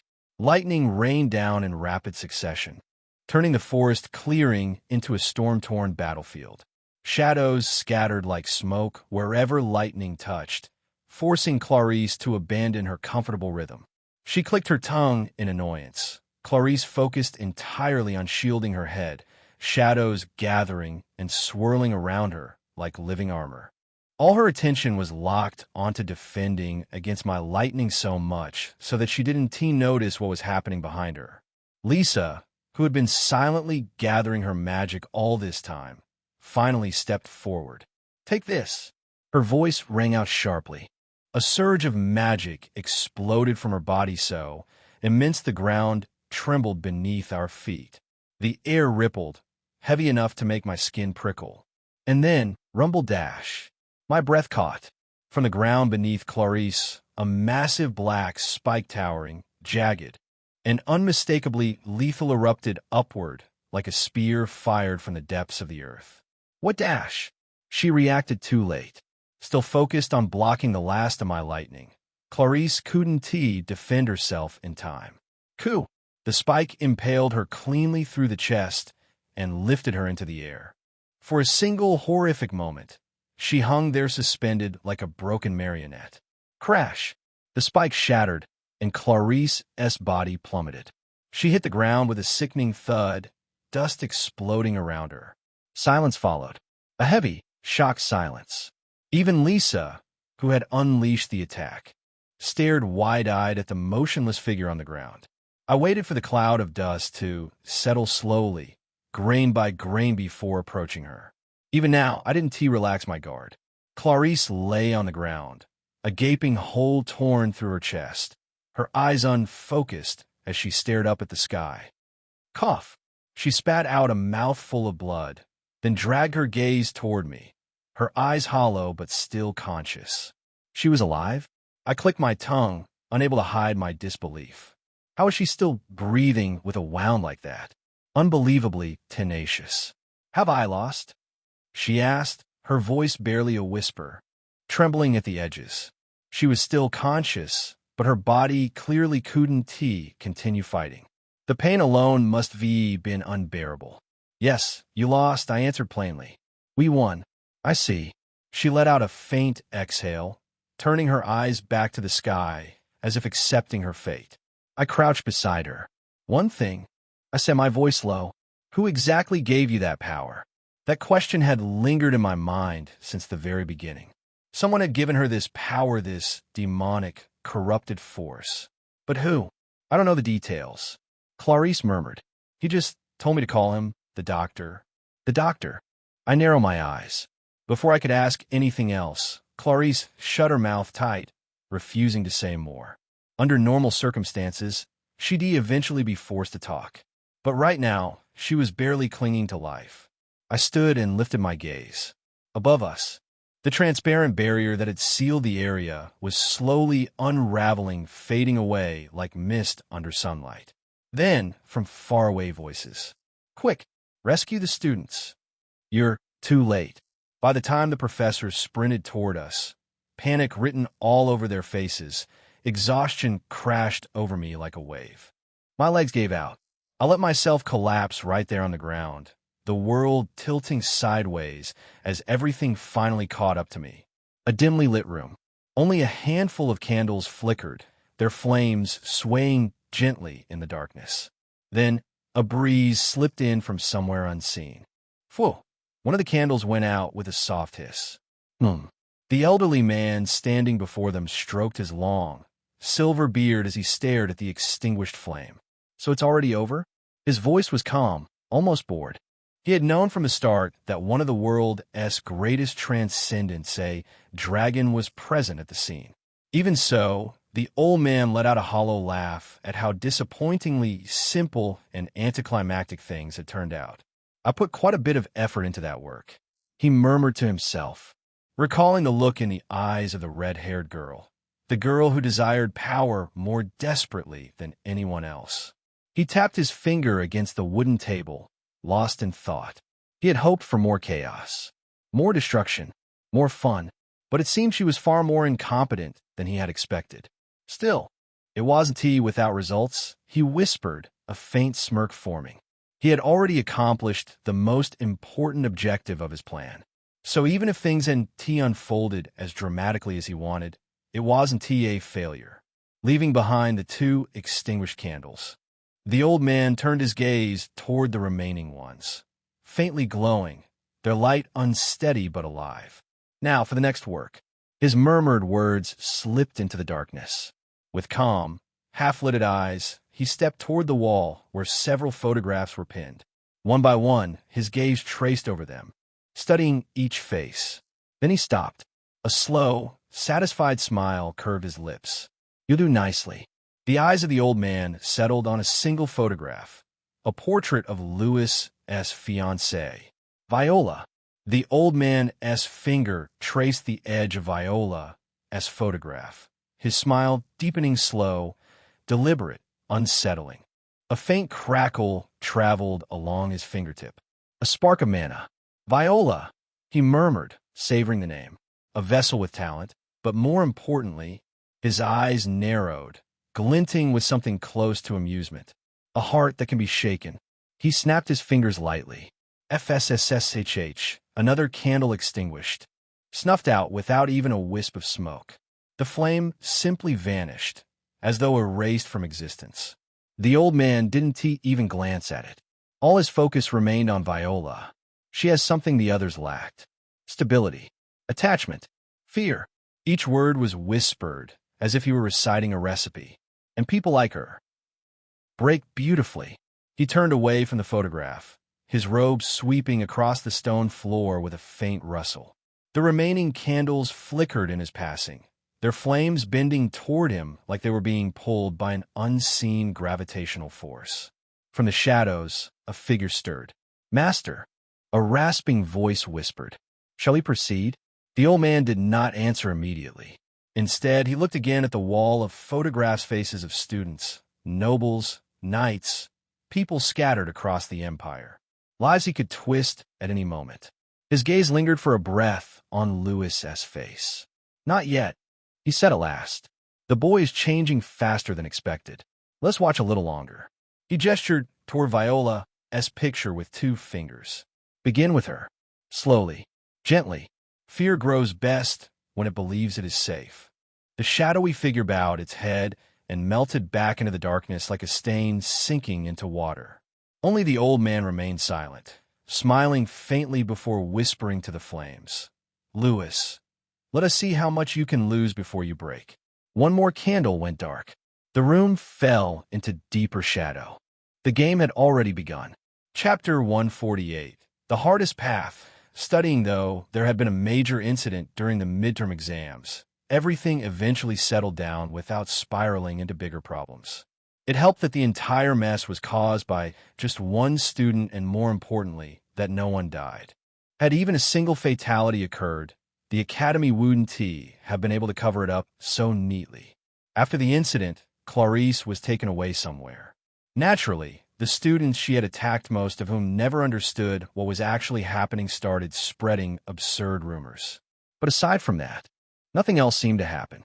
For a while, it looked like the midterm period would end quietly without any more surprises. Until Lisa came looking for me.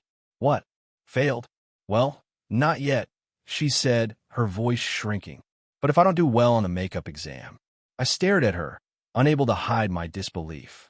Lisa stood there awkwardly scratching her head, looking like a kid who'd been caught stealing snacks.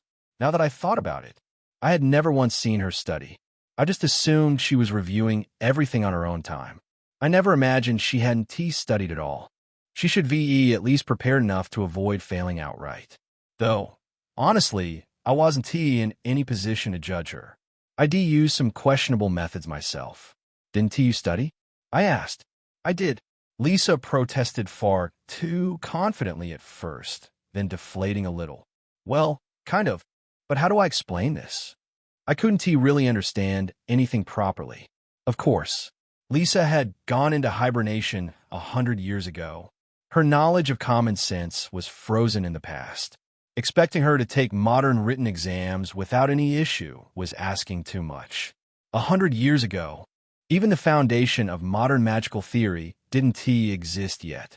Naturally, most of what the Academy taught now was completely foreign to Lisa. What about your demon eyes? I whispered softly to her, keeping my voice low so no one nearby could hear. Lisa fidgeted. Well, that professor is, you know. Her vague answer was all I needed. She must be scraped by the other exams with tricks and intuition, but Luminous exam was a different story. Of course, Lisa couldn't have known Lumen was actually a dragon when the exam started. But after witnessing her casually teleport students away as if it were nothing, even Lisa would realize this was definitely not someone she should try using her demon eyes on. Honestly, it was a wise decision. Trying to mess with a dragoness perception would been suicide. Still, the result was that she failed Luminous exam. And with the Academy's strict rule that even one failed subject immediately triggers a warning, Lisa was now on the brink of expulsion. So how can I help you? I asked quietly. Lisa's dream had always been to attend the Academy. Knowing that, I naturally wanted to help if there was any way I could. Help me study. Her eyes sparkled with hope as she grabbed my sleeve, almost like a puppy begging for treats. However, I can't do that. Why? Her face froze as if I just betrayed her. I shook my head immediately. It wasn't because I didn't want to help. It was because, well, this was Lisa, and tutoring her came with complications. But also there are other reasons as well. Now that the midterm written exam results were out, our class had exploded with a ridiculous rumor. Lewis, of all people, was secretly amazing at studying. I had no idea who started it, but the rumor spread like wildfire. And thanks to that, Lisa had come to me asking for help with her makeup exam. But there was one crucial detail she completely misunderstood. I didn't actually study either. The only reason I got high scores was because I used less than honest methods. Nothing heroic, nothing impressive, just quiet, effective trickery. So the truth was, my actual academic skills weren't all that impressive. If I really tutored Lisa, the results would probably be mediocre at best. Sure, I could rely on the Sage S bookmark to instantly absorb the exam material again, but that wasn't an option this time. Unlike the regular exams, the makeup tests had supervisors watching from just a few steps away. If Lisa suddenly wrote perfect answers without showing the proper steps, it would be suspicious as hell. There was no way to cheat safely under those conditions. So that left us with exactly one path forward: honest, old-fashioned studying. The most straightforward and, ironically, the hardest method. I sighed. Let us ask Elena for help. Elena had placed near the top of the exam rankings, so I figured she'd be the perfect person to help Lisa. But the moment we brought it up, sorry, Lisa. I don't think I can help you. Lisa's expression collapsed instantly. Her shoulders drooped, and even her ears, if she had any, would fallen flat. Are you very busy? I asked. Yes, Elena sighed. Because of the incident during the practical exam. The student council called me in to help with all the work piling up. Right? The student council had been quiet ever since Clarice's case. But of course something else had to happen the moment things looked peaceful. Now that another accident had occurred, they were drowning in responsibilities again. They had to contact the parents of the injured students, handle the damage reports, and oversee the cleanup of the partially destroyed exam site. Naturally, they were short on manpower. I see, Lisa murmured, looking even more pitiful. I felt a twinge of guilt, but Elena wasn't wrong. She really was busy. To be honest, the student council had requested my help too, since I'm a vice president. But I'd been skillfully, shamelessly ignoring every single summons. Not that they could complain. After all, I played the biggest part in capturing Clarice. If I said I was still recovering from the aftereffects of that fight, they couldn't really argue with me. I cleared my throat. Well, it can't be helped. Elena has her hands full. Elena bowed her head apologetically toward Lisa. I really am sorry. If things calm down soon, I'll try to make time. It's okay. Lisa forced a smile, but it was the kind of smile that said it's absolutely not okay. I sighed internally. Now what? Chapter 149. One wish Elena had been with me during the fight against Clarice, so she understood the situation better than anyone. Still, being the responsible student she was, she couldn't ignore the mountain of work waiting for her. Then you'll be pretty busy for a while, I said. That's right. So, I don't think I'll be able to study with you. I'm sorry. No, it's fine. Really. Lisa waved her hands quickly, not wanting to make things harder for Elena. Well, we'll get going now. The moment her eyes drifted toward the towering pile of documents stacked beside the desk, she grabbed my arm and practically pulled me out of the room before she could start feeling guilty. Sigh. We ended up in a quiet park, just a small stretch of greenery tucked away between dorm buildings, with barely anyone passing by. Lisa dropped onto a bench and exhaled deeply, shoulders drooping. At this rate, am I really going to get kicked out of the academy? Her voice trembled just a little, though she tried to hide it with a laugh. To be honest, she wasn't wrong to worry. Studying all the exam material alone in just 3 days was nearly impossible. Even I couldn't think of a realistic solution that didn't involve some sort of miracle. So if we wanted a chance, we needed help. Not just anyone else's help. Someone smart, efficient, and reliable. Someone who actually had good grades. And among the people I knew, there was only one person who matched that description. So what you're asking me is, I found Viola in the library, the same one Lisa and I had been wandering around earlier, and approached her directly. My friend here failed her exam. I was wondering if you could help her.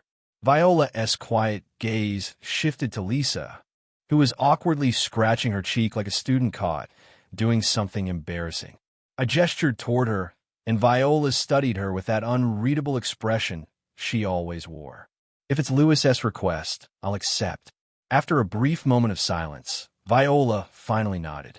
Lisa let out a visible sigh of relief, almost sagging in place from the tension. Well then, good luck, you two. I'm leaving, I said, brushing my hands off like my part in this was finished. As far as I was concerned, it was finished. Viola agreed. Lisa would get help, and now I could return to my quiet dorm and rest. Or so I thought. Wait. Lisa grabbed my sleeve sharply. I stopped and turned around. What? Could you stay with us? She kept sneaking glances at Viola like a nervous rabbit, checking if the predator had noticed. It didn't take a genius to understand. Viola's calm, almost emotionless demeanor could feel intimidating to someone meeting her properly for the first time. Lisa was practically begging me with her eyes. Really? You want me to stay? Lisa nodded so fast it looked like her head might come off. But I didn't hesitate. I don't want to. I had no reason to stay here and study with them. Before she could cling to me again, I brushed off her hand and turned around, ready to leave without looking back. But then, I'll grant you one wish later. My footsteps stopped. A wish? Yes, one wish. Anything you want. So stay and study with us. She puffed her cheeks and crossed her arms as if her offer was the most natural thing in the world. Her words hit a nerve. A wish. Anything. My mind wandered back to what had happened not long ago, the moment I used that strange ability during the fight with Clarice. A power I still didn't understand. A power that felt like something out of nightmare or a blessing. The power of the devil. It was undeniably strong. Dangerous, but strong. If I could control it, no. If I could reliably use it would be an incredible advantage when diving into dungeons to retrieve items later. And Lisa was the one who awakened that power inside me in the first place. If anyone could grant me another opportunity to access that ability, it would be her. My fingers twitched slightly as I looked back at her. She watched me with expectant eyes, nervous but hopeful, like a puppy waiting for approval. A wish. One wish I could ask for anything. Suddenly, staying didn't sound so pointless anymore. After doing some quick calculations, I sat down at the desk. All right, let's start studying. You're such a materialist, Lewis. I'm not a materialist, I muttered. I just make rational decisions. Lisa shot me an annoyed look, but opened her book anyway. As the two of us bickered, Viola, who had been silently observing from the side, finally spoke. You two speak so casually to each other. Because we're friends? I replied. Then Lisa, you must be close with Louis. Yeah, I guess. WL. We're the same age, too, so you could speak comfortably with me as well, Lisa said, sounding strangely nervous. No, I'm comfortable talking this way, Viola answered calmly. Oh, really? Then, Lisa, you can speak informally to me if you want. It's just that I'm not used to speaking that way. Then I'll talk informally. All right. And that was it. The conversation died off in the most awkward way possible. Lisa awkwardly opened her book again, following Viola's lead. The room fell silent, broken only by the soft sound of pages turning. I swallowed quietly, feeling the heaviness in the air. The atmosphere was so stiff it felt like we were suffocating in it. Fortunately, it didn't last forever. You can solve this formula like this, Viola said, pointing at Lisa's book. Oh, I see. Then what about this part? That one works like this. As the two of them leaned closer, their conversation gradually grew more natural. The tension slowly melted away, replaced by the rhythm of explanations, questions, and the occasional small laugh. And just like that, our study session carried on until late into the night. Chapter 150. Not a pleasant dream rubbing the sleep from her eyes. Lisa finally looked up from her notes and glanced around the room. Viola had already fallen asleep, her head resting on the desk at an awkward angle. She lasted barely 10 minutes after saying she'd take a short break. Lisa smiled faintly at the sight.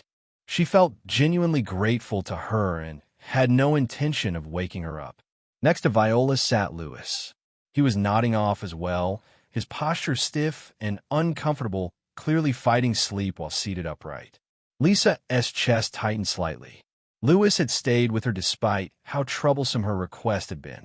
Even if there had been the condition of granting him a wish, she knew that wasn't the real reason he stayed. She already owed him far too much. To her, Louis wasn't just a classmate or an acquaintance. He was her savior, the one who had pulled her back when she'd been on the verge of losing everything.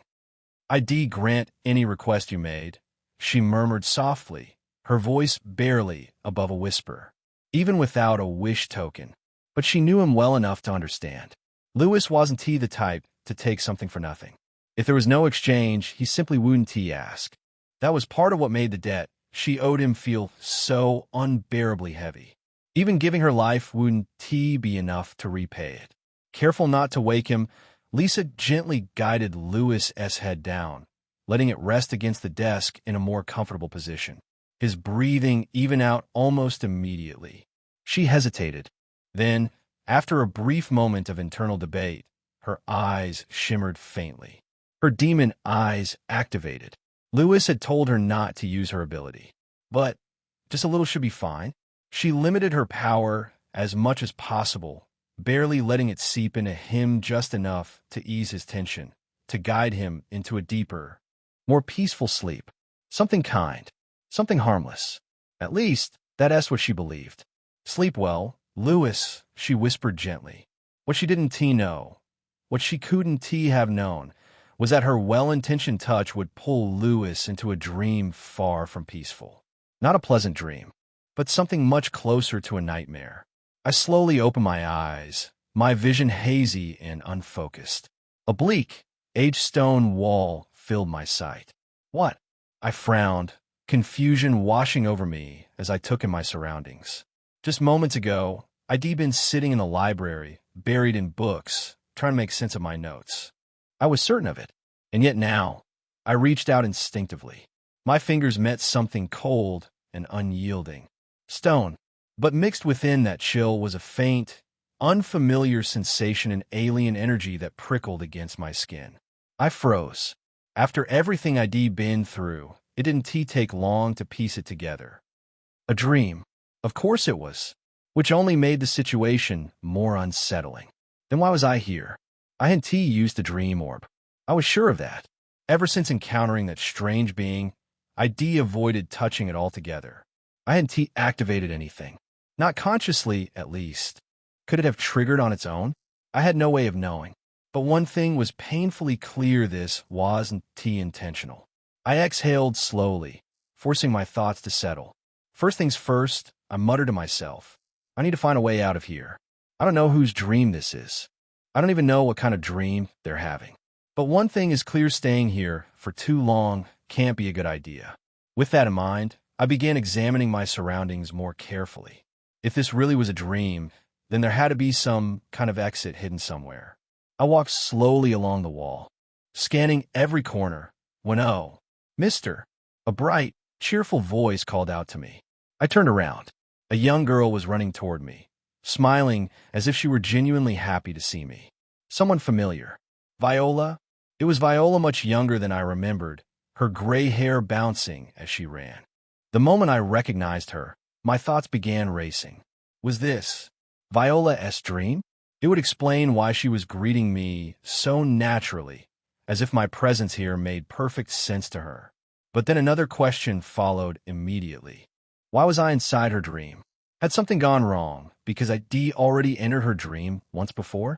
Possibilities piled up one after another as I stood there, lost in thought. By the time I came back to myself, Viola was already standing right in front of me, looking up with an expectant smile. We meet again. Viola's bright eyes lifted to mine as she spoke, her expression as lively as ever. It's been a while, I replied. I missed you. Missed me? Me? I asked, genuinely taken aback. Yes, she said without hesitation, nodding energetically. Her confidence only deepened my confusion. Why was she acting so familiar with me? We'd only met briefly inside a dream, of all places. As Viola circled around me, practically bouncing with energy, my head started to spin along with her. I raised a hand to stop her before I got dizzy. Have you seen that thing here too? I asked. Like last time. That thing? She tilted her head. You mean the ore from before? Yeah, that one. Just like the last time I entered this place, there might be another dream fragment hidden somewhere nearby. At least, that was what I was hoping for. I watched her closely, waiting for her answer. Viola fell silent, thinking for a moment, then slowly shook her head. No, she said. I don't think I've seen anything like that. The small spark of hope I'd been holding on to dimmed slightly. Hearing her answer, my shoulders drooped before I could stop myself. So there really isn't anything like that here? Viola's reaction wasn't what I'd hoped for in the slightest. No hesitation, no secret knowledge, just a clean, definitive denial. When she tilted her head in confusion at my disappointment, I knew it was pointless to expect any hidden hint from her. That left me with only two ways out of this dream.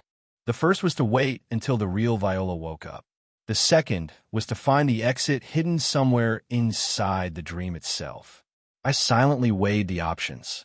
Waiting wasn't realistic.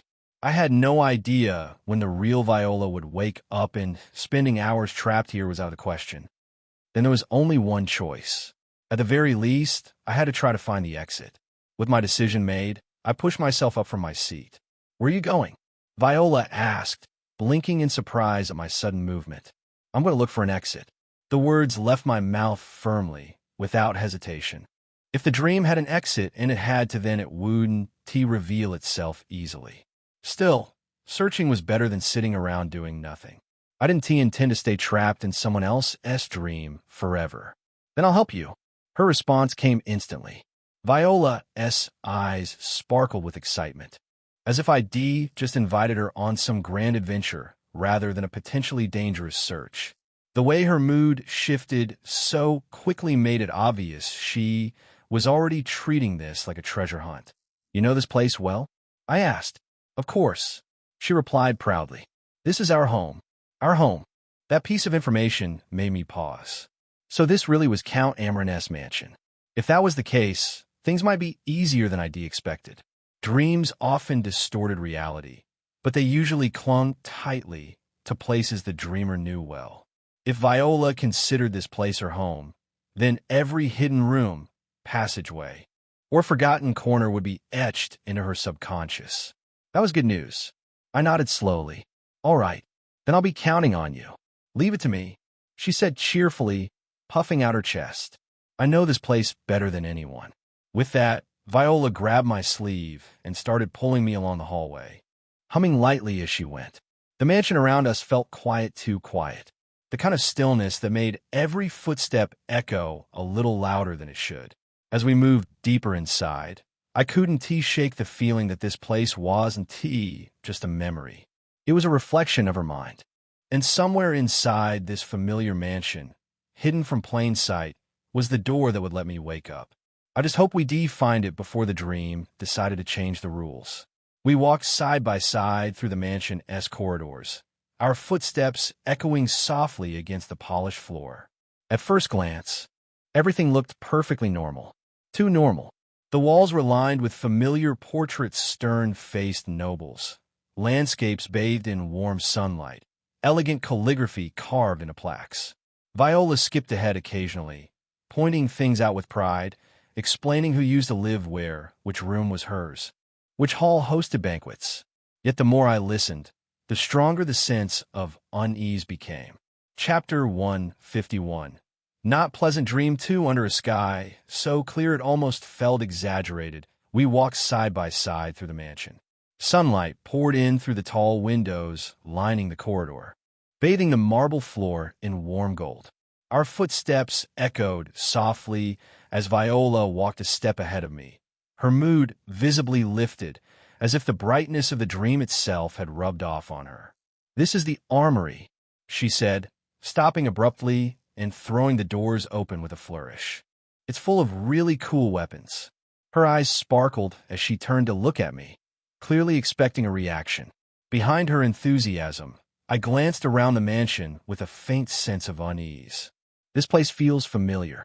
The layout, the spacing between the halls, even the way the light flowed through the corridors, it all reminded me strongly of the Vermore family mansion.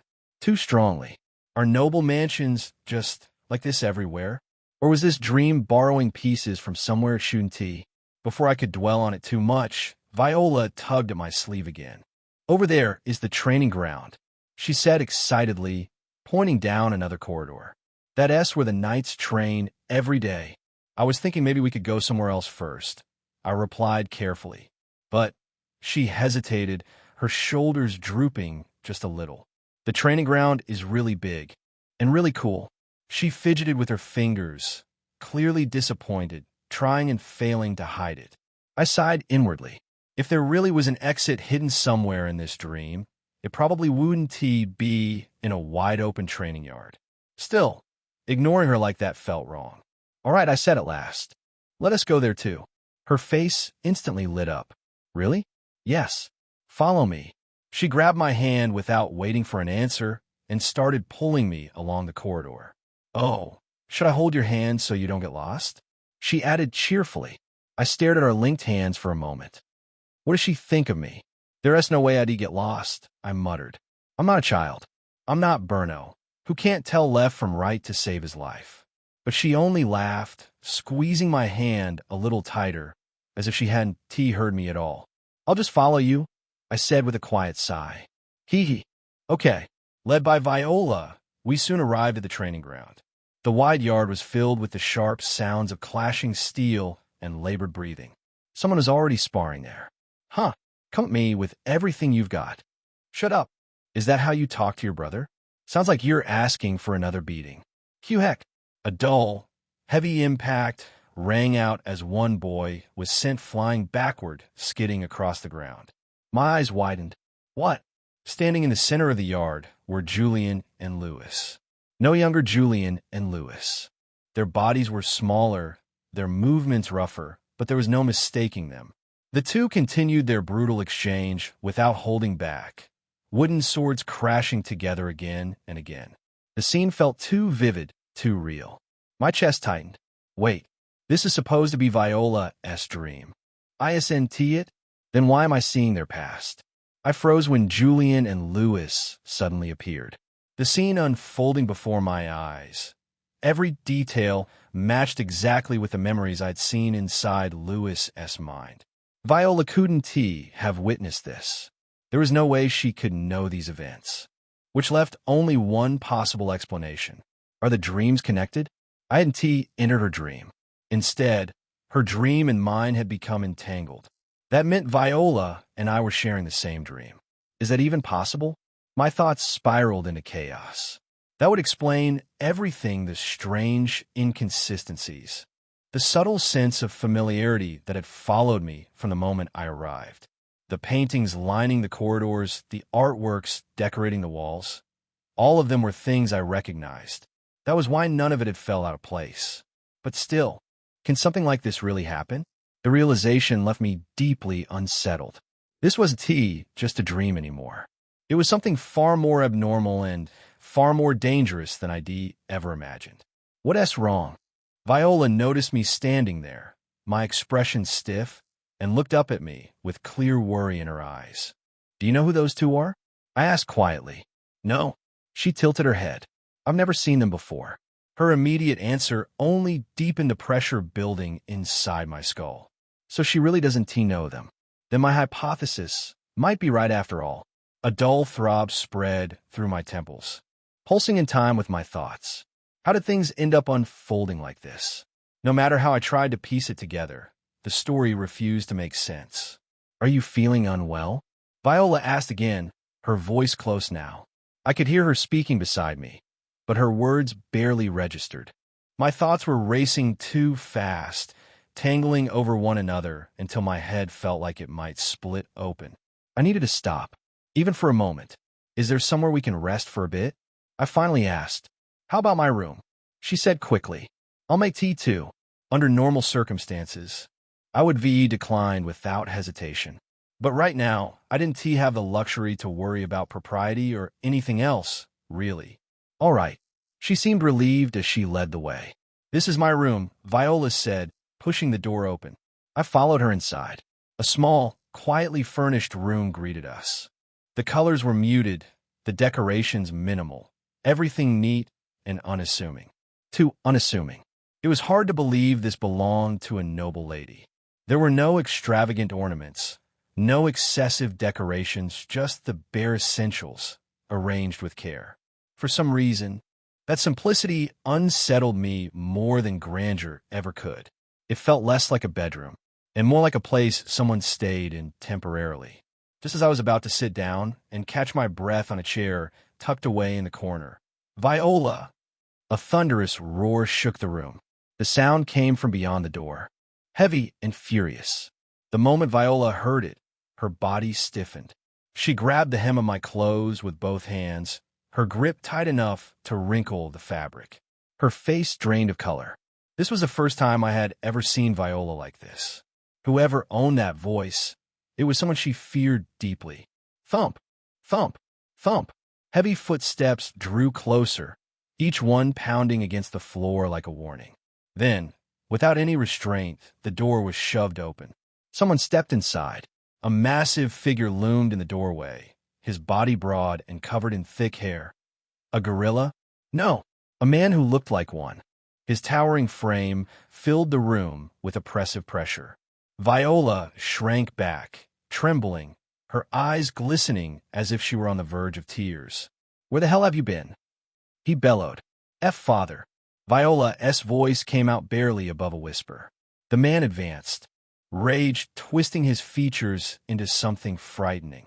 Every step he took made the air feel heavier. I finally understood who he was. Count Amarin, Viola's father. And, judging by the way she clung to me, this wasn't just a strict parent standing before us. It was the source of her deepest fear. Chapter 152. Not Pleasant Dream 3. After getting a clear look at his face, I glanced back at Viola standing beside me. They really don't look alike at all. Aside from sharing the same hair color, the difference between them was so striking it was hard to believe they were related by blood. Their facial features, their presence, everything felt completely different. How could two people from the same family look this unrelated? Though in a way, it was probably a blessing that they didn't resemble each other. I told you not to leave your room. Count Amarin's voice roared through the space.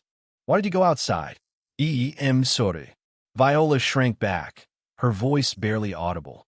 His glare only sharpened. Just like your mother, he snapped. Are you trying to disrespect me as well? And no, that's not silence. He cut her off harshly. When did I give you permission to speak? I stood there, completely frozen. This definitely wasn't something I was meant to witness. Yet Count Amarin showed no sign of stopping. If anything, his anger only seemed to grow more volatile with every breath. I've sacrificed everything for this family, he shouted. For you. And this is how you repay me. His words echoed heavily in the air. Then, as if the last thread of restraint finally snapped, Count Amarin lifted his fist high. For a split second, time seemed to slow, and I realized this wasn't just anger. It was about to become violence. And who might you be? Count Amarin's voice was low and sharp, his fierce glare locking onto me as if he were sizing up prey. The deep lines on his face twisted into a menacing scowl. Good grief. He really is terrifying. Even as I found myself absurdly marveling at just how intimidating his expression was, my body moved on its own. I stepped forward and pulled Viola behind me, placing myself squarely between them. Perhaps you should calm down, I said evenly. What? His brow twitched. You seem rather agitated. His eyes flared. Mind your own business, boy. This is a family matter. I can't do that. Because she is the owner of this dream. Somehow through reasons I didn't yet understand, my dream and hers had become entangled. If something were to happen to her here, I had no idea what the consequences might be. And honestly, even setting all of that aside, I'm not so pathetic that I stand by and watch my fiancée be harmed. I still have a conscience. At the very least, that much. I'm afraid I can't, I replied. Count Amarin's lips curled into a sneer. What an impudent brat. You don't know your place. His killing intent pressed down on the air like a physical weight. Then, he continued coldly, I'll make you pay the price. The atmosphere around us seemed to tighten, the warmth of the dream sun fading as something far more dangerous crept in. I tightened my stance, shielding Viola without looking back. Whatever this dream was becoming, I wasn't backing down. Count Amarin raised his tightly clenched fist high when he realized I had no intention of backing down. This is a dream, I told myself. I can block it easily. But why? Why does this feel like real killing intent? A dense, murderous aura pressed down on me, constricting my entire body. Cold sweat broke out along my spine as I realized what it was. This wasn't something anyone could emit. Only the truly strong possessed an aura this thick, and it was pouring out of Count Amarin. The sensation was unmistakable, like a helpless herbivore standing before a predator.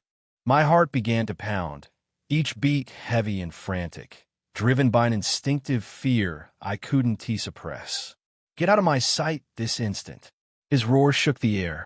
The next moment, his fist came flying toward me, a single punch packed with overwhelming force.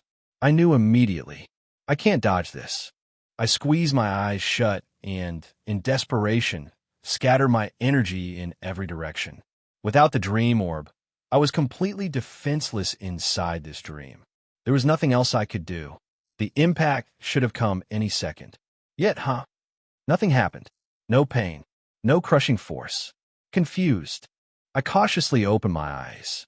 The first thing I saw was a massive fist filling my entire field of vision. Count Amarin's knuckles hovered just inches from my face. I stared blankly at it, my mind failing to catch up with what I was seeing. What? Why, I did stop. As the initial shock faded, understanding slowly set in. Magnetic force. His fist wasn't frozen by hesitation or mercy, it was being held back by my ability. But that only made things worse. This is supposed to be a dream. So how? How am I using my ability right now? The realization sent a chill deeper than fear through my body. If my power could manifest here, then this dream wasn't just a dream anymore. And Count Amarin's killing intent was very, very real. What trick did you use? Even as he poured every ounce of strength into his strike, his fist refused to move forward. Frustration and confusion twisted his expression, and the killing intent radiating from him only grew heavier. But unlike before when that pressure had nearly crushed me, I remained calm, unbothered. Instead, my attention drifted elsewhere. Why can I use my real abilities here? I clenched my hand, then loosened it, watching the motion as if it held the answer. A few seconds passed before realization finally clicked into place. Ah, I get it now. This place wasn't T, just Viola's dream. It was mine as well. That explained everything. Normally, when I entered someone else's dream, I was nothing more than an intruder, a foreign presence. I couldn't use my abilities freely sometimes, not at all. But this time was different. I wasn't T, just a guest here. I was an owner. This dream belonged to both of us. And in a dream that was mine, I wasn't T-bound by reality. I could shape things however I imagined. In my dream, I was invincible, a god. Confidence surged through me. I extended my hand fully, focusing my will. The invisible magnetic force intensified. Count Amaran's body lurched as the pressure wrapped around him, far stronger than before, an overwhelming force that left him utterly at my mercy. And for the first time, I saw something new in his eyes.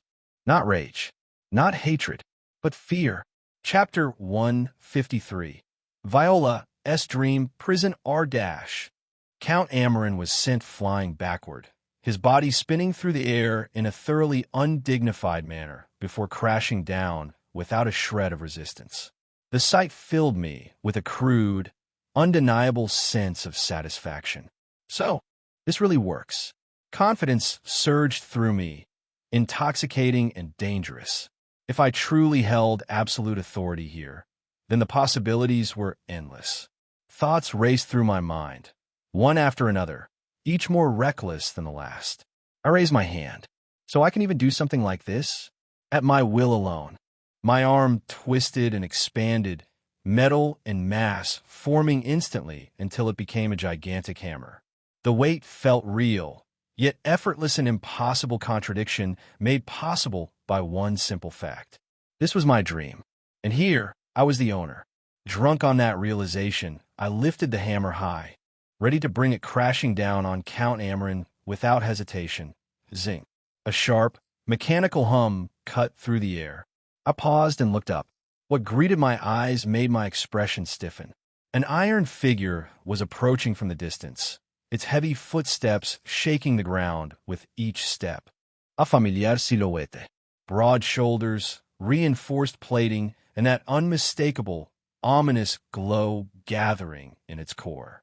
The Iron Golem, the very same one that had nearly crushed me back in the dungeon. Its chest began to shine, energy condensing as it prepared to fire its laser. For a brief moment, memories of that encounter surfaced. Then I scoffed. I tightened my grip on the massive hammer, confidence returning in full force. This isn't the dungeon anymore, I muttered. And you're not the threat you used to be. After all, here, reality itself bent to my will. And this time, I wouldn't be the one running. At this point, a mere iron golem should have posed no real threat to me. And yet, my expression slowly stiffened as the sounds that followed echoed through the space. Thump! Heavy footsteps. Not just one. Many. One by one, grotesque figures emerged from the haze. Ogres. Chimeras. Even Clarice, the same Clarice who had gone berserk not long ago, her twisted form lurching forward with lifeless eyes. This lineup was ridiculous. For a moment, I simply stared, genuinely taken aback. The monsters kept coming, not slowing, not stopping, as if the world itself were endlessly spawning nightmares just to overwhelm us. Wait, no matter how you look at this, I muttered under my breath. That is way too many. Then it hit me. A crucial detail I had completely overlooked. Viola's dream and mine had merged. Which meant it wasn't just our hopes and memories intertwining. Our nightmares had fused as well. A chill ran down my spine as the implications sank in. This wasn't just my worst fears anymore. It was ours. The horde surged forward, their roars overlapping into a deafening cacophony. And as if that weren't enough, Count Amaran, who I had personally sent flying moments ago, slowly dragged himself back to his feet. He let out a bestial roar, veins bulging as his face flushed an unnatural red. His body began to swell, muscles expanding grotesquely, bones cracking and reshaping. In seconds, his form ballooned into something massive, something inhuman. A towering shadow loomed over me, blocking out what little light remained. I instinctively tilted my head back, staring up at the monster he had become. Seriously? Come on, I muttered, bitterness creeping into my voice. That's just not fair. Sure, this was a dream. Sure, I could freely use my abilities here. But even so, this wasn't a normal fight anymore. This was a full-blown nightmare trying to crush us through sheer numbers and overwhelming force. My imagination simply couldn't keep up anymore. So many monsters, each more grotesque and terrifying than the last, kept emerging, piling atop one another like something out of a nightmare. No, this was beyond me. I had no choice left. I had to use my trump card. Viola. Ashu? Viola, who had been staring in a daze at her father now, grotesquely transformed into a towering monster, flinched at the sound of my voice and snapped back to reality. Her wide eyes turned toward me. Take my hand. Ah, Igriegajis. She hesitated when she saw my outstretched hand, her fingers trembling. Then, as if making up her mind, she squeezed her eyes shut and carefully placed her hand in mine. The warmth of her grip sent a jolt through me. I didn't hesitate. I pulled her toward me with all my strength. Eek dash. She stumbled forward without resistance and crashed straight into my chest. I wrapped an arm around her instinctively. And ran. I ran with everything I had, not daring to look back even once. How was I supposed to fight all of that? Be reasonable. The monsters were still multiplying, their distorted forms writhing and expanding, filling the space behind us. Even if I could use my abilities freely, there was no way I could handle numbers like that. Running was the only option. Stop right there. The roar shook the air. I didn't need to look to know who it was. Count Amarin, now swollen to an absurd size. His monstrous form, stretching nearly to the sky itself, loomed behind us like a living catastrophe. Facing the head-on, no, that was absolutely impossible with my power alone. Yeah, his screech. The shrill cries of our pursuers echoed behind us as I sprinted down the wide, empty corridor. This is a dream. There are no physical limits here. I didn't need to worry about my lungs burning or my legs giving out. Still, surely this won't go on forever, right? Just as that uneasy thought crept in, something came into view ahead. A door, a massive iron door, standing alone at the end of the corridor. That's it. If I could get inside and block it, the enemies would be forced to come in one by one. I could handle that. I reached it in a few long strides and pushed it open, Beyond the threshold was nothing but pitch-black darkness. Not dim, not shadowed. Absolute black, like a void that could swallow everything body. Mind, soul. I hesitated. Just for a second. Yeah. The screeches were right behind us now. No time. I grabbed Viola and stepped inside. Creak slam. The heavy door shut with a dull, unpleasant sound. Now the LL come. I waited. 1 second. 2. 3. Nothing. No footsteps. No screeches. No breathing. The monsters that had been clawing at our backs just moments ago had gone completely silent. Why? Why aren't they following us? A chill crawled up my spine. Frowning, I raised my hand and summoned mana. Light. Whoosh. A crimson flame bloomed into existence, hovering in the air and casting its glow across the darkness. And then, my breath caught. Iron bars, chains hanging from the walls, rust-stained floors. Strange tools lined the room, some I recognized immediately, others so twisted I couldn't even guess their purpose. Every single one of them radiated malice. A prison? No worse than that. A torture chamber. Why would a place like this exist in a dream?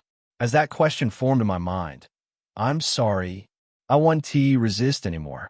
I'm sorry. I'm sorry. I'm sorry. Viola. Her voice was barely above a whisper, but it shook violently. What? She was trembling. Not from cold, her whole body was shaking, as if she were reliving something she desperately wanted to forget. Her eyes were unfocused, her arms drawn in tightly around herself. Sorry. Sorry. Hey, Viola. I didn't think. I just moved. I pulled her into my arms, holding her tightly as her trembling grew worse. It's okay, I said quietly, firmly. You're safe. I'm here. Her body stiffened for a moment. Then, slowly, she leaned into me.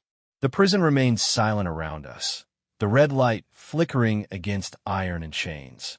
Whatever this place was, it wasn't here for me. It was here for her. Viola's breathing was shallow and uneven, each breath hitching as though her chest refused to remember how to rise and fall properly. Sorry. I won't run anymore, please. Her fingers clenched into my clothes, nails digging in as if letting go would make everything collapse. Viola, I called her name again, more softly this time. No response. Her eyes were open, yet she wasn't seeing me. She was somewhere else, trapped in a memory far older and far darker than this dream. I tightened my arms around her. This isn't real, I said, steadying my voice. This is a dream. Whatever happened before, it's not happening now. The words felt thin, even to my own ears. Dream or not, this place was shaped by something real. The flickering light revealed more details the longer I looked. Faint scratches on the floor, dents in the walls.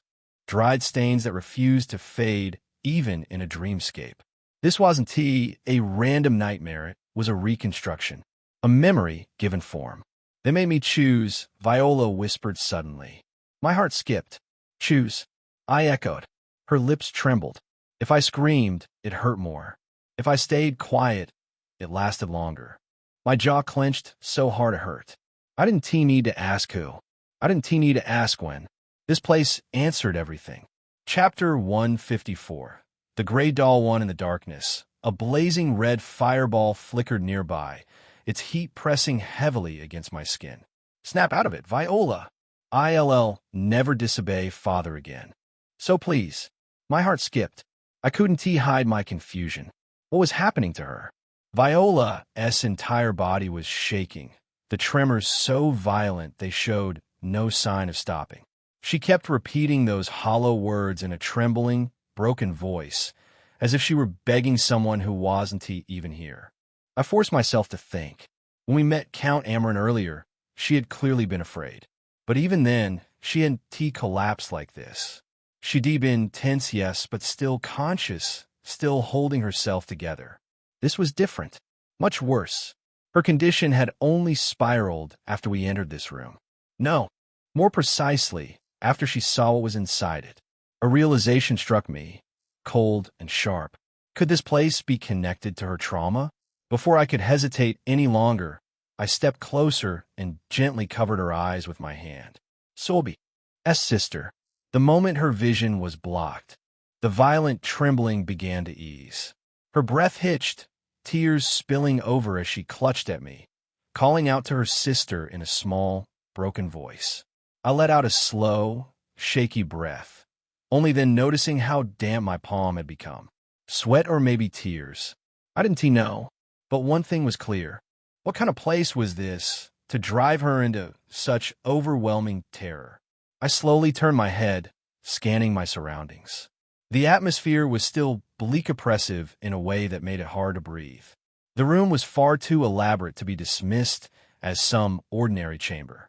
Everywhere I looked, grotesque instruments lay scattered about, each one clearly designed for a single purpose, to cause pain. Blades with unfamiliar curves, spiked restraints, devices whose uses I couldn't even begin to imagine. There were things I had never seen in this world before, which meant only one thing. These weren't real. They were born for Viola's dreams, no, her nightmares. I took a step toward her, about to ask what had frightened her so deeply, when thud, the heavy sound echoed through the room, shaking the floor beneath our feet. Viola! Count Amarin's voice thundered from beyond the door. Viola's body visibly stiffened at the sound. The calm she'd barely managed to regain shattered in an instant, her shoulders trembling as fear crept back into her eyes. Persistent bastard. Even for a nightmare, this was excessive. I moved in front of her without thinking, placing myself between Viola and the door. Then, bang! The steel door didn't simply open. It exploded. Fragments of metal and stone blasted inward as the entire wall caved in, dust and debris filling the air. Through the collapsing ruin, a massive figure stepped forward. Count Amarin. Know whatever this thing had become. His body was even larger than before. Unnaturally so, his frame swollen with grotesque strength. Veins bulged beneath his skin, and his already ferocious face had twisted into something monstrous, horned by rage, warped by obsession.